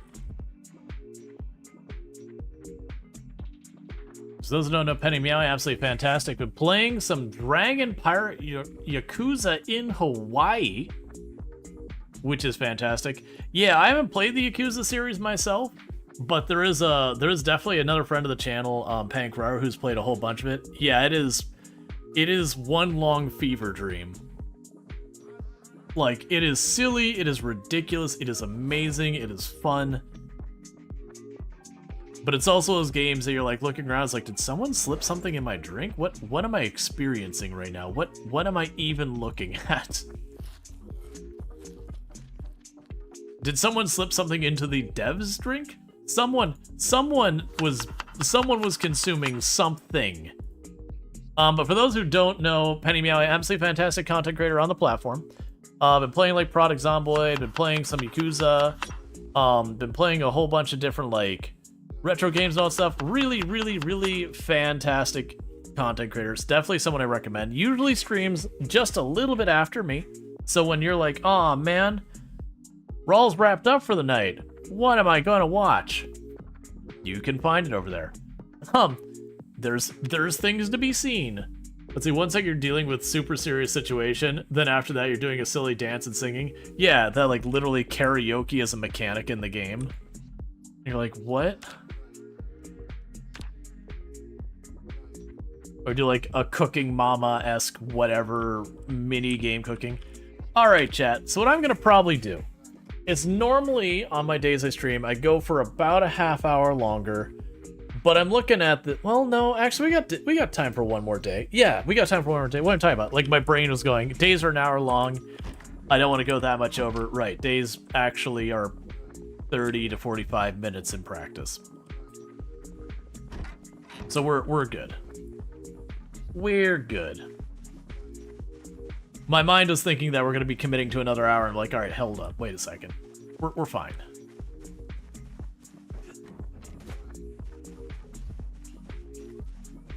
The latest game has him as the protagonist. You've been treating him like Barbie, changing his hair and clothes all the time? Yeah.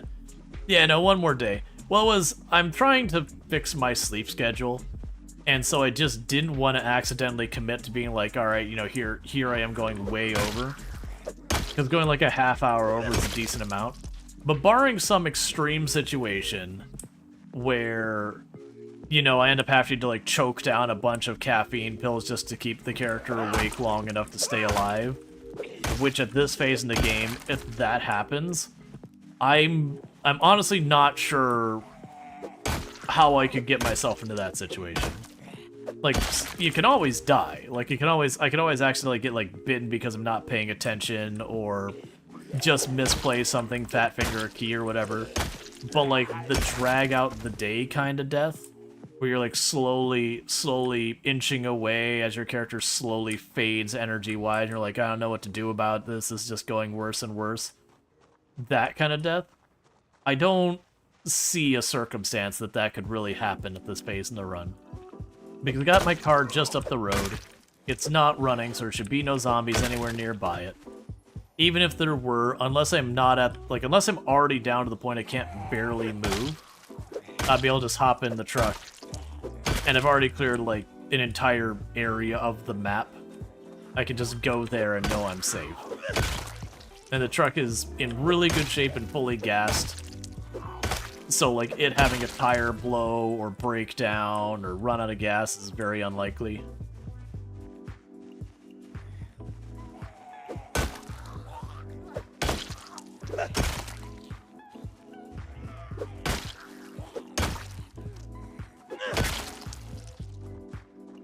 Alright, so let's back up. We can rest a bit. Yeah, we didn't actually check that one. I do see it has the old school generator, which is fine. I actually already have a generator in my truck to spare, but we can mark that down on the map for the next time I need a generator. Because usually what I do in my big runs is I will take the time to plunk down a generator at each and every gas station.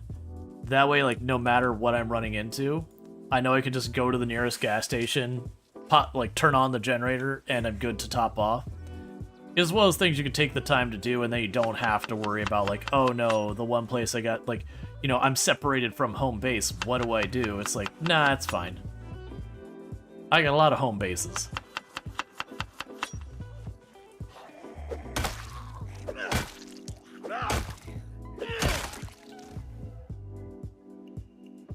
Alright, so let's get rid of that muscle strain real fast. Keep killing the surrounding zombies.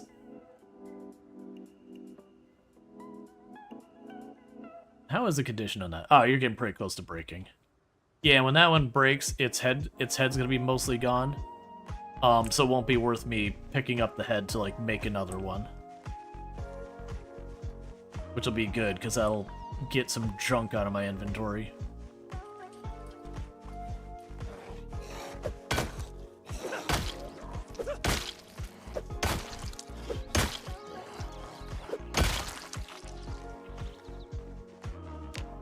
Plus, I'm learning these club hammers kinda suck from a muscle strain standpoint.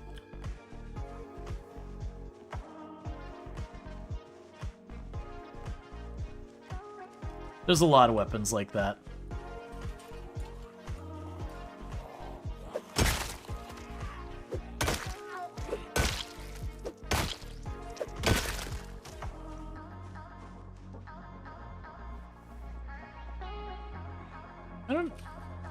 I know we've checked what that perimeter is down there, that building. I don't for the life of me remember what it was, though. It'll be fine. We'll end up needing to kill the zombies that way, just to make it so I'm not getting harassed the whole way back up and down. It's got, like, the big security fence around and all that.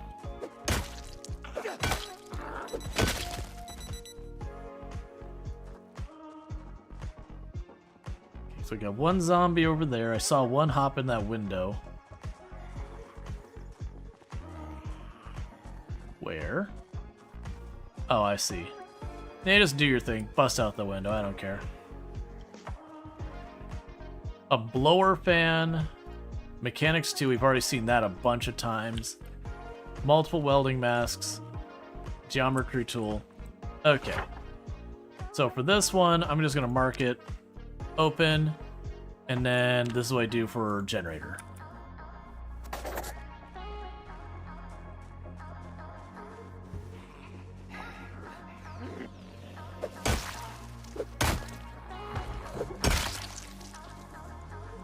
So we got two here, one down there. Worry about the outside stuff around the building before we go in. Because by making a mess outside, the zombies inside hear it and come out for you. Sometimes.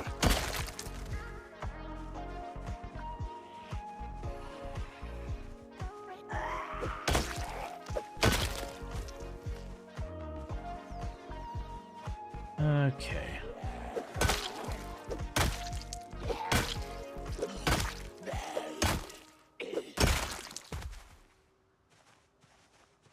I guess the zombie that's over there left.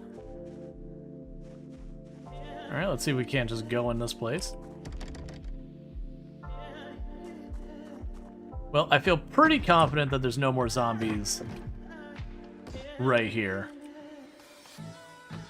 Because they made a bunch of noise and they smashed out windows and all that, and this is the kind of house you wouldn't expect more than like 2-3 zombies in the whole thing.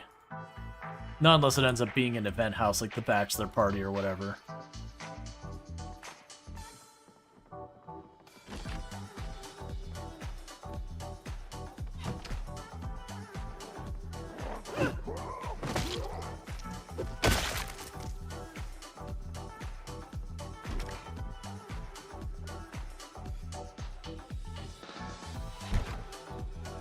Okay, so let's get some water real fast.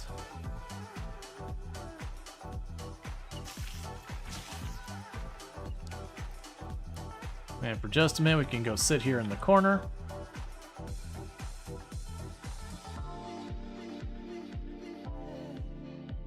Recoup our endurance a little bit. Have ourselves a salad.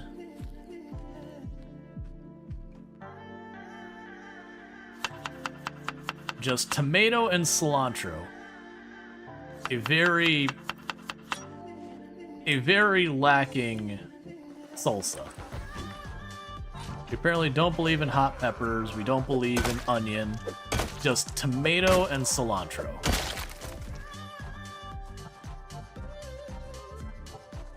Okay, so with that, we can go here and we looted it. So I got 2 buildings across the road. One of them's the electrical building that if it's not unlocked, I'm just going to leave it alone because I never get good stuff out of it. And the other one is inside the perimeter of what this is.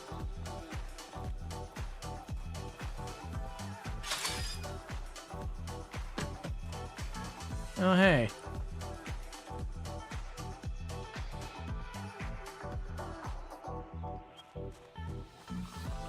Kill you.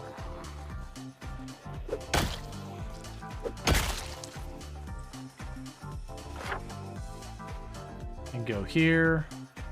We did clear it. Electrical 5. And then welding torch.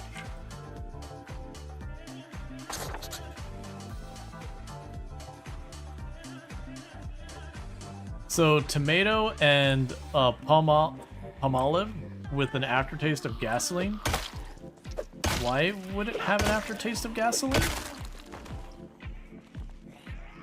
I mean, it'd probably have a vinegar taste because it was a it was jarred, so it's probably pickled.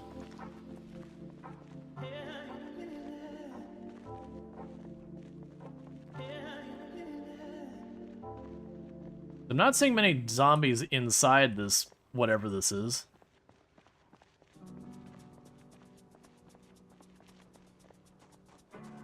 Ah, it's a scrapyard. Okay.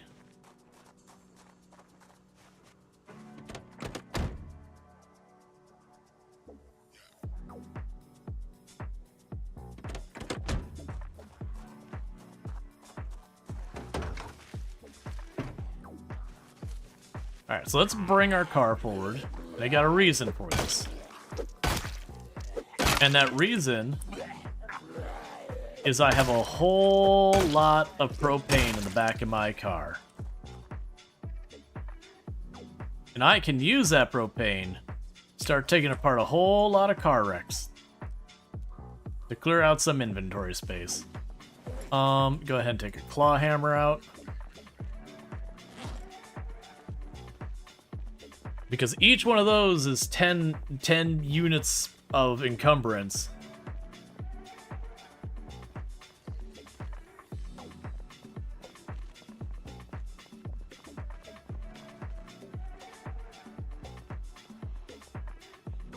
I hear the zombie in the trees. There you are.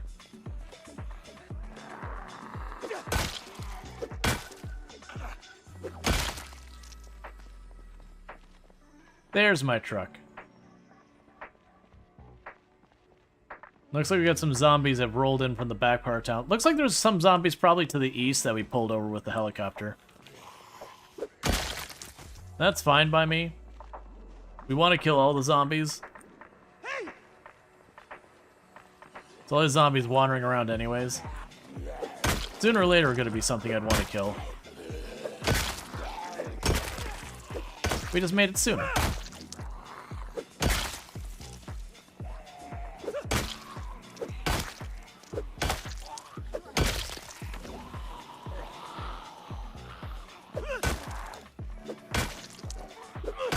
Okay.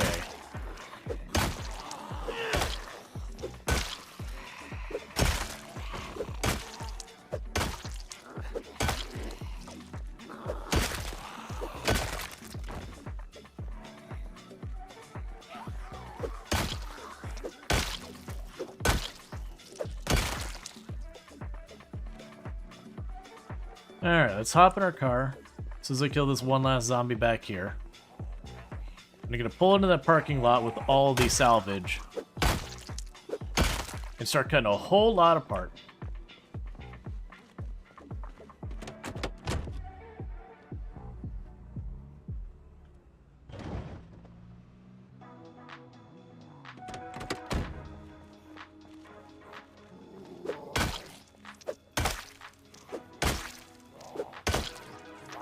Because it'd also be good because I could do that for a little while.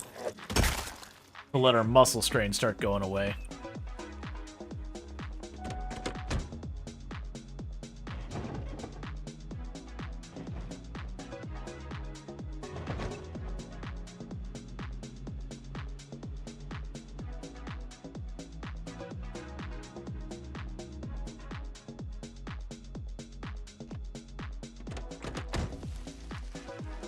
Okay, I got some disassembling to do. And the reason I want to take the time to do this is we will get a lot of supplies. I'm not going to bother picking them up and dragging them around now. But later on, if I find myself really short on weapons, I can get lots and lots of pipes and bars and all sorts of junk out of this.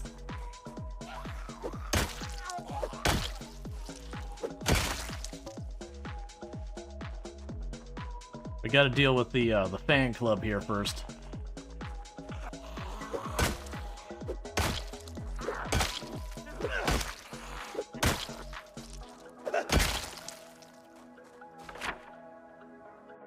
Okay, so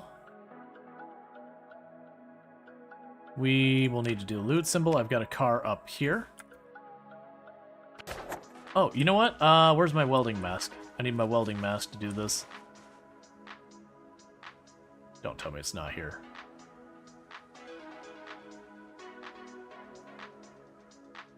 Okay, I got a little worried for that moment that I was going to go into there and not have my welding mask with me at all. Okay, so this propane torch is not full. So I gotta top it off.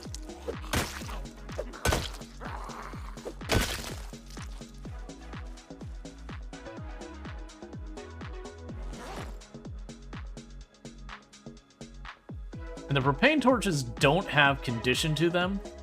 So Bentley was not wrong. I believe it was Bentley was not wrong earlier saying I only need one. It's like, oh yeah, that's right. So when this one runs out, I'm just gonna chuck it on a body till we're down to one, and that'll clear up a couple of units of inventory space as well.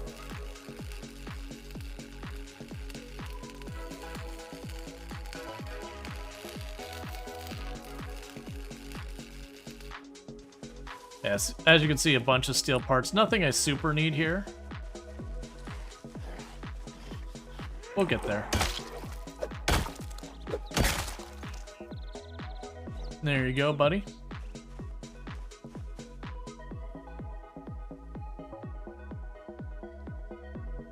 Okay, so I've got 3 more. So we can pop down here. We'll take apart 2. We'll get rid of the welding torches.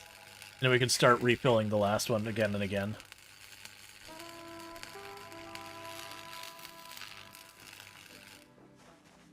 Yeah, so iron pipes and all that.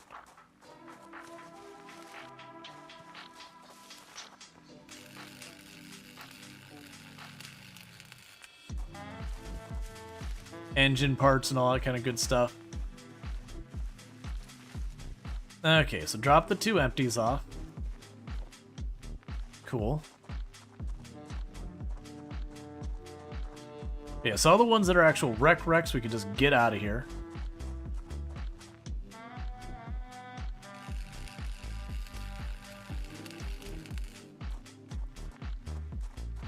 Okay, this one's not a wreck.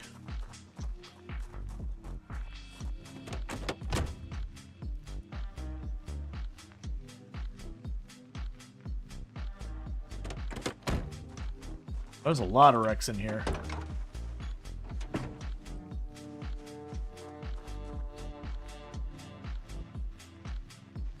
Well, we're gonna get some welding skill. Because I believe that does... Yeah, that does count. And the welding skill is really useful because later on we'll be able to repair our car, like replace the hood, that kind of thing.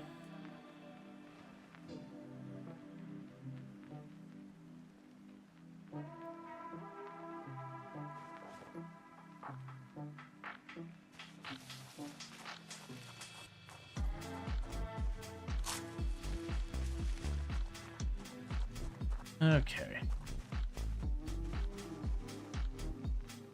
But considering how many, how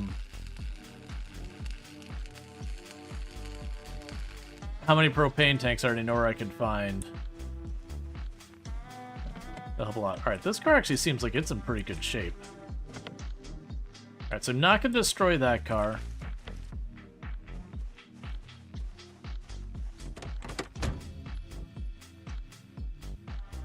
We're kind of making a point that now that we can just find the keys, we keep forging enough, eventually we'll find it. I'm just not worrying about that too much. Okay, so let's go here. So I've got 1, 2 cars there. I've got 1 car off to the right more.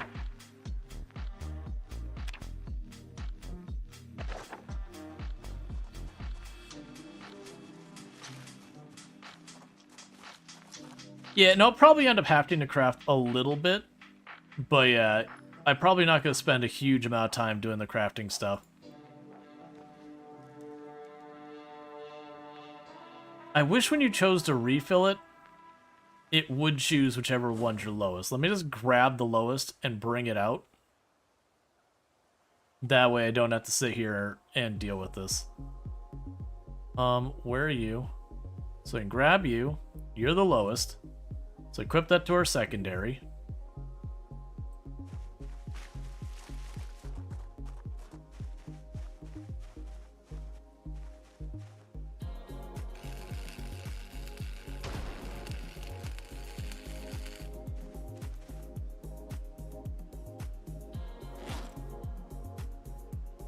And refill it.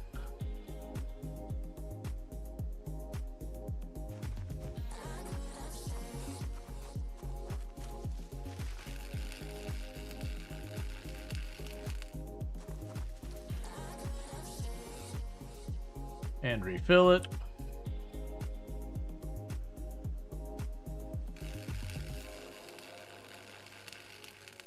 Yeah, it's supposed to be a junkyard.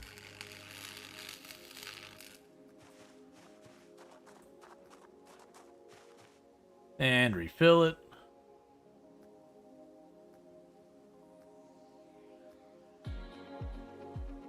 You get quite a few fills out of propane tank.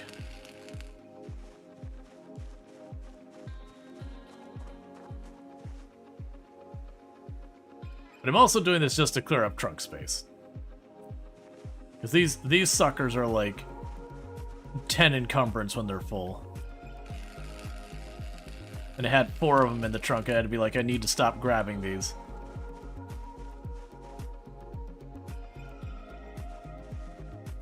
Okay, empty propane tank. Welcome to the ground.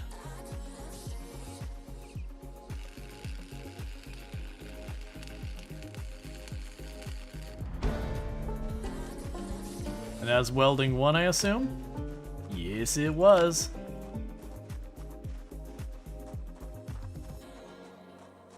Alright, so we can backtrack over here. Probably grab our next one. But yeah, so if we look at this, like if I want to try and repair my car, This is the reason why I care about that. If we look for the hood, for example, if I go to repair that, it requires, depending on what I'm doing, welding 1 and all that. There was something else that was more. I remember there's something I need welding for, but the higher your welding skill, the better you'll do on repairing that. Alright, let's go down to our propane tanks. So you're the next lowest, let's grab you.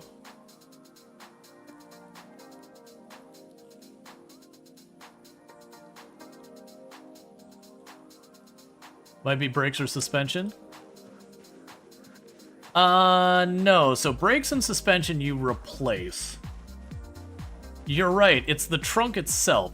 It was the trunk itself, I think, was the one you needed for welding for. Is there 4 welding and 2 mechanic or 2 mechanic? Sorry, or 4 mechanic and 2 welding. Trunk is 3 welding? Yeah.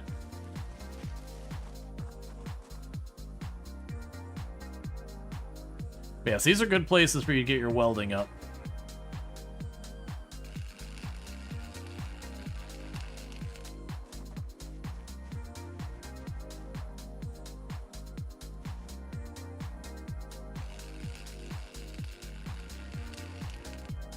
And then plus, if I could shorten weapons, this place is absolutely going to be full of pipes. And pipes are not a terrible weapon. Nice spot for a fortress. So generally speaking, in Product Zomboid, I don't actually recommend making your base in places that are surrounded by tall fences and all that. They can be just as much a liability as anything, especially ones like these that you're not allowed to climb over. The barbed wire ones.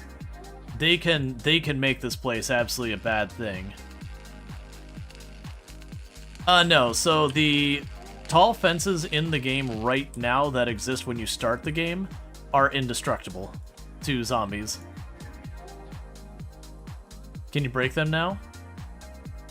You used to be able to. That's not what I'm looking for.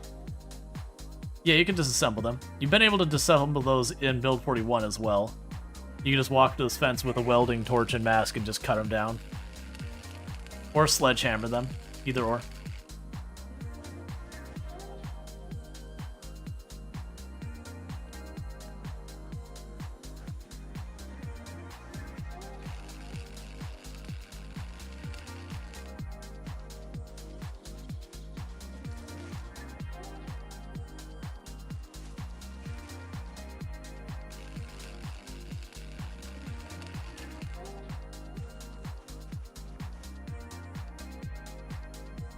You just remember there are a lot of bolt cutters right now, and they don't do anything to fences? Yeah, no, it's just they added bolt cutters. It's just not a thing that they went through and like figured out. It's like, oh, this is a chain link fence. It needs to have like this tag to bolt cutter, I think.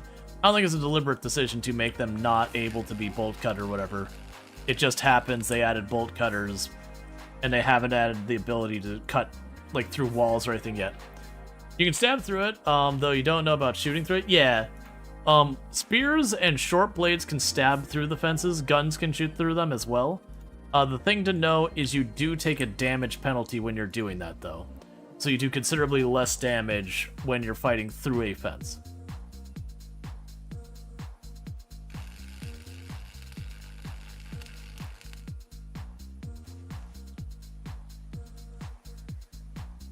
All right.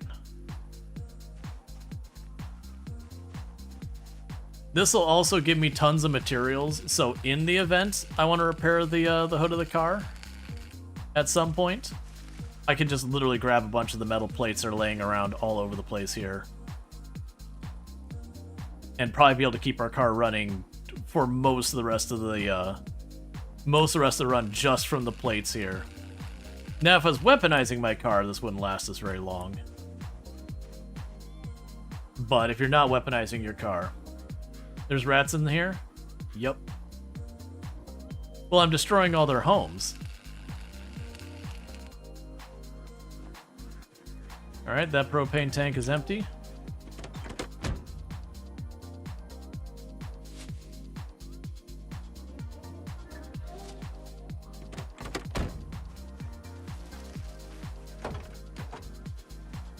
actually want the wrench.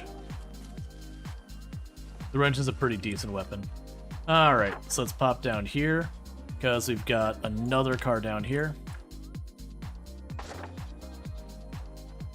Alright, let's grab that next propane tank. Have ourselves a little snack in the meantime.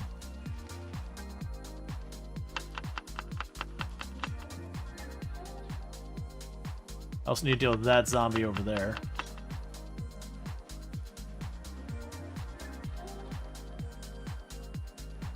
Okay, I was like, how much farther does this go? Ooh, a bull driver. We'll see what shape that bull driver is in. There's another bull driver there, too. They look pretty busted up, though.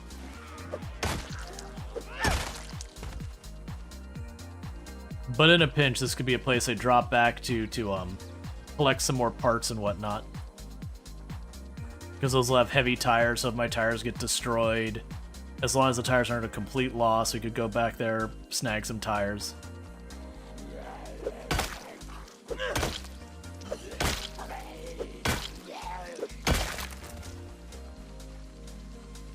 It is interesting to me that it seems like we're taking off our mask sometimes when I switch weapons, and I haven't figured out exactly why. Okay, so I can go over here. Grab the next propane tank.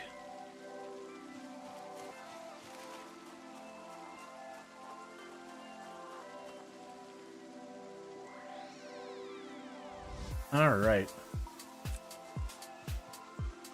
And I already know where like 4 or 5 more propane tanks are, so I'm not at all worried about all this propane we're using.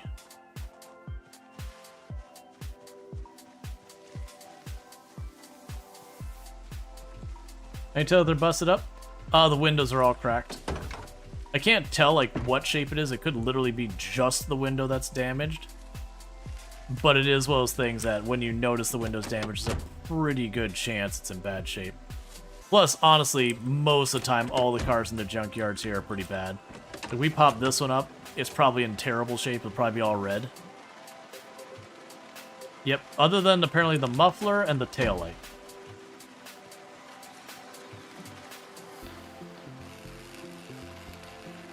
That one looks relatively okay, in all honesty. The window looks damaged, but that one looks relatively okay. If I find a bull driver that's in really good shape, we will switch over to that from the truck I'm using.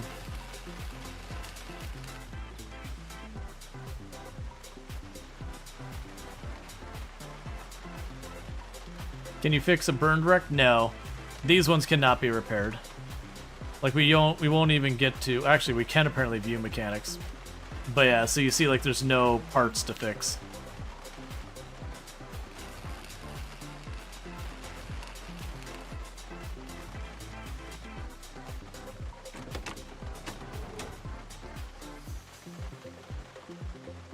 You know what?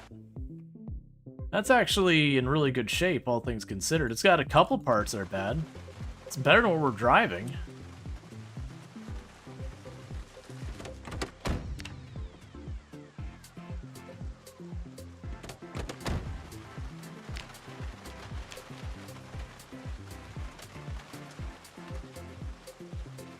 I won't be able to do anything until we get lucky and find some keys or hotwire it.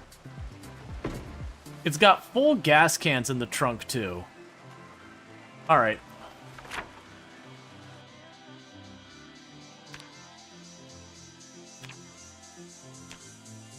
Good bull driver has gas, needs keys.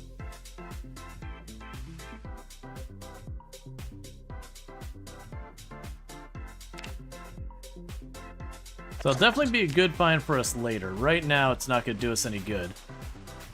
But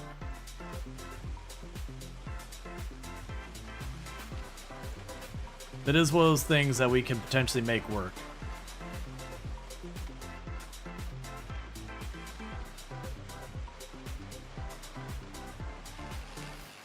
Yeah, but you notice most of the cars that are even still usable, most of them are just trash.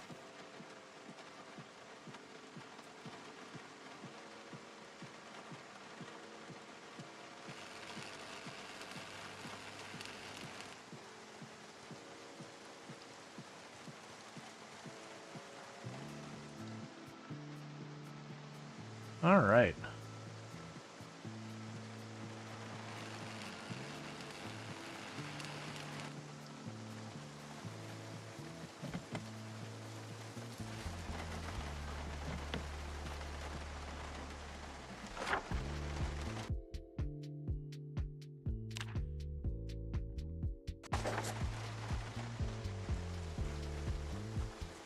Now you can tell it's busted up. Yeah. Like, you notice it didn't even peek the hood. Yeah, so it looks like that one is just... I think it was the hood and the windshield are a bit damaged. I think there's also, like, one of the suspensions. But, like, overall, it was, like, really good shape. Like I said, better than what I've got. So you can certainly do something with it.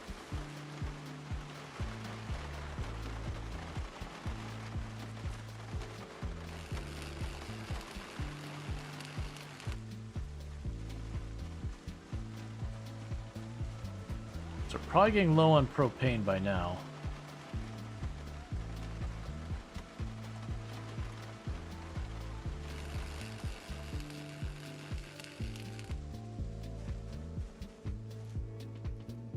One thing likely to happen soon is just start getting the message where it's like, you're too tired to keep doing this.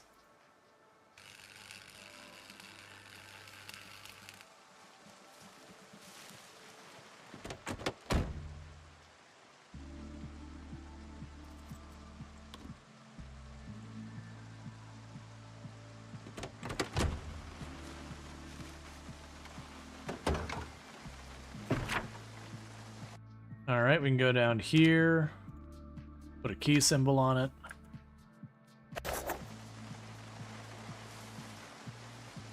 And I suspect we'll get the thing being like, it's too dark for you to keep doing this.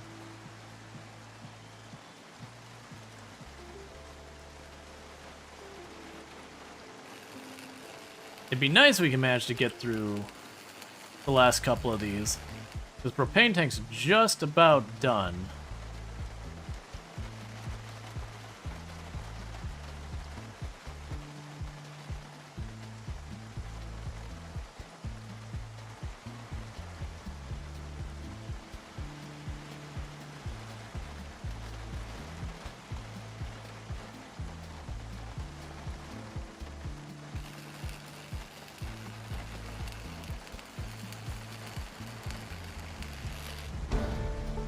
Welding 2. Yeah, so basically this one area has gotten us 2 whole levels in welding, and we're still not done with it yet.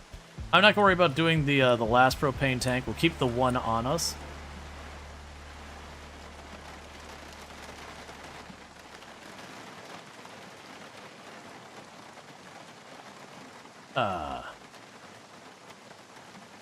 There we go.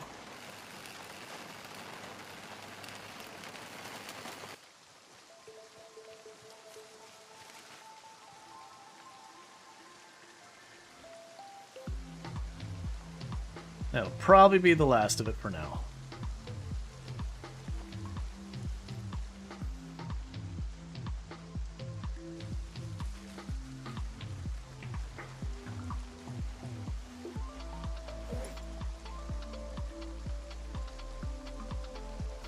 Alright, we're getting really hungry, so let's eat.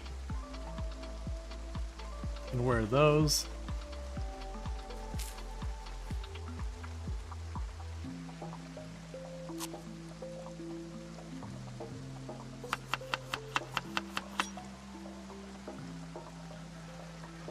So you dare to fix an ambulance because that thing was not in good shape? We had a run where I found I think it was a fire department bull driver that was like totaled, but it had a 100 quality engine, which you can never upgrade the quality of an engine, and 100's the max.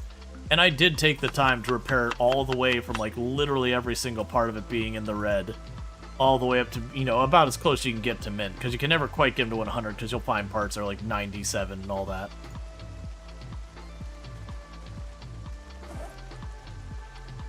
But yeah, like that's actually some of those ambulances you find at like ambulance and bull driver things and all that you find as wrecks. There's a lot of the time those end up being like really, really good quality. Not always, but a lot of the time.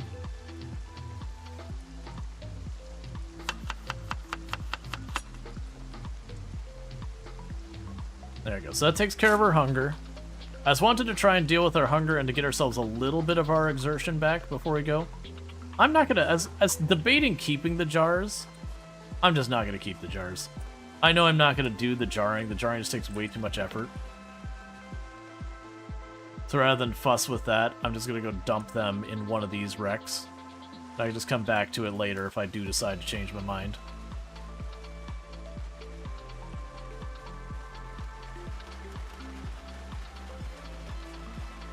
Was that the Doctor run? I don't think so.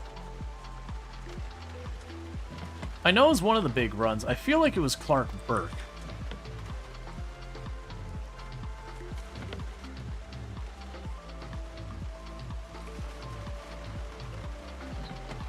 Stop locking all your cars in the salvage yard. Hello, taxi key.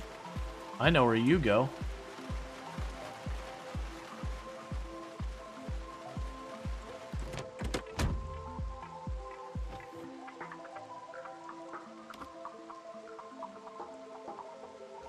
Alright, so we got just a completely good taxi here.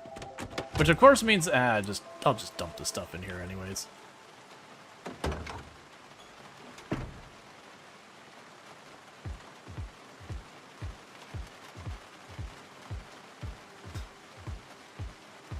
Here, have the battery charger.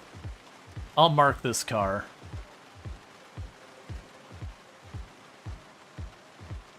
Okay. So we got 3 cars here.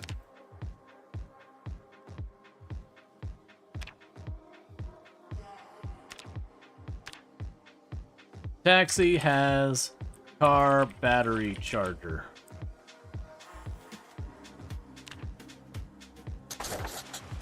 Cool. Dark Burke, you mean Burke Black? No, I had a, going way back, one of the characters I randomly generated, it was the first character I got over 100,000 kills, on, was a character named Clark Burke. Which wasn't like me referencing something, like I said, it was a character I randomly generated. Okay, so we're pretty drowsy, so I don't really want to mess with the zombies. So what I am going to do real fast is just going to go and put another tire icon here. And then put a symbol, where are you? Location, arrow. Your truck is here.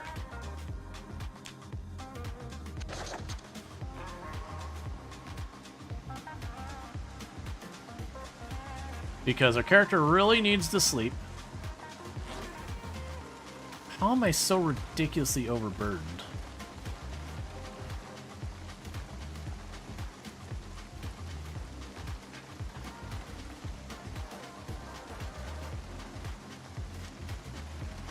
Like, what happened that I'm so ridiculous overburdened? We got our backpacks and all that on. Ah, I've got a claw hammer in my main bag. That's what's going on. Okay. So I can drop the hatchet in here. Drop the ratchet. Drop the tire iron. Drop a bunch of wrenches. And that's why I wanted to get all of those out of there. We can move you to my main backpack. I could even get rid of even more weapons. I'm not going to get rid of that much more. But you get it. Now I still have like 10, 12 units of space to spare. Do you ever do any bunny honey? Not really. Tire irons? Yeah, so a tire iron's also known as like a lug wrench, also known as another one. So tire iron's the one that's shaped like an L, versus you have the one that's shaped like a cross. Both of them are types of lug wrench, but tire iron is just like a local name for it. I think it actually calls it a tire iron in this game. I think it dropped it off. It's whatever. So this house I like get absolutely thrashed. Let's not try and sleep in there. But the next house over should be fine.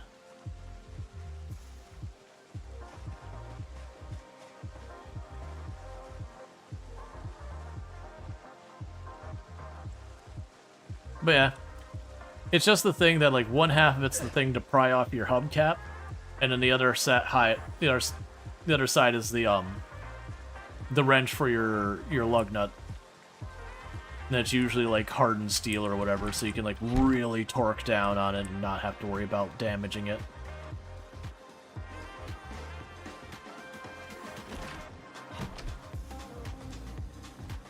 Alright, go to sleep. Does the product zombie let you keep a bunny as a pet? Sort of. If you put them in like the zones like you keep cows and all that, they do effectively become domesticated kind of thing. But all they do is you can pet them, or actually I don't know if you can pet them, but they'll breed and all that stuff and whatnot. Alright, so with all that said, it is getting to be about that time, chat. I do need to be calling it a night because I am tired, and this was a bonus stream anyways. I will be back at 7 p.m. EST tomorrow. Maybe with RimWorld, maybe with Product Zomboid. Good chance, RimWorld. But we'll figure it out. We'll be playing a bunch more Product Zomboid in the future. But I am a variety streamer, so I will be hopping back and forth between games. If you have enjoyed tonight's content and you aren't already following the channel, don't forget to drop your follow. Now, with all that said, if you're watching over on YouTube, the stream will be ending abruptly because I can't really, you know, raid out to other people over there, so it kind of ends. So yell at YouTube, that's just how it works. For those over here on Twitch side, don't go anywhere. I'm going to go ahead and put up my ending stream screen, and I'm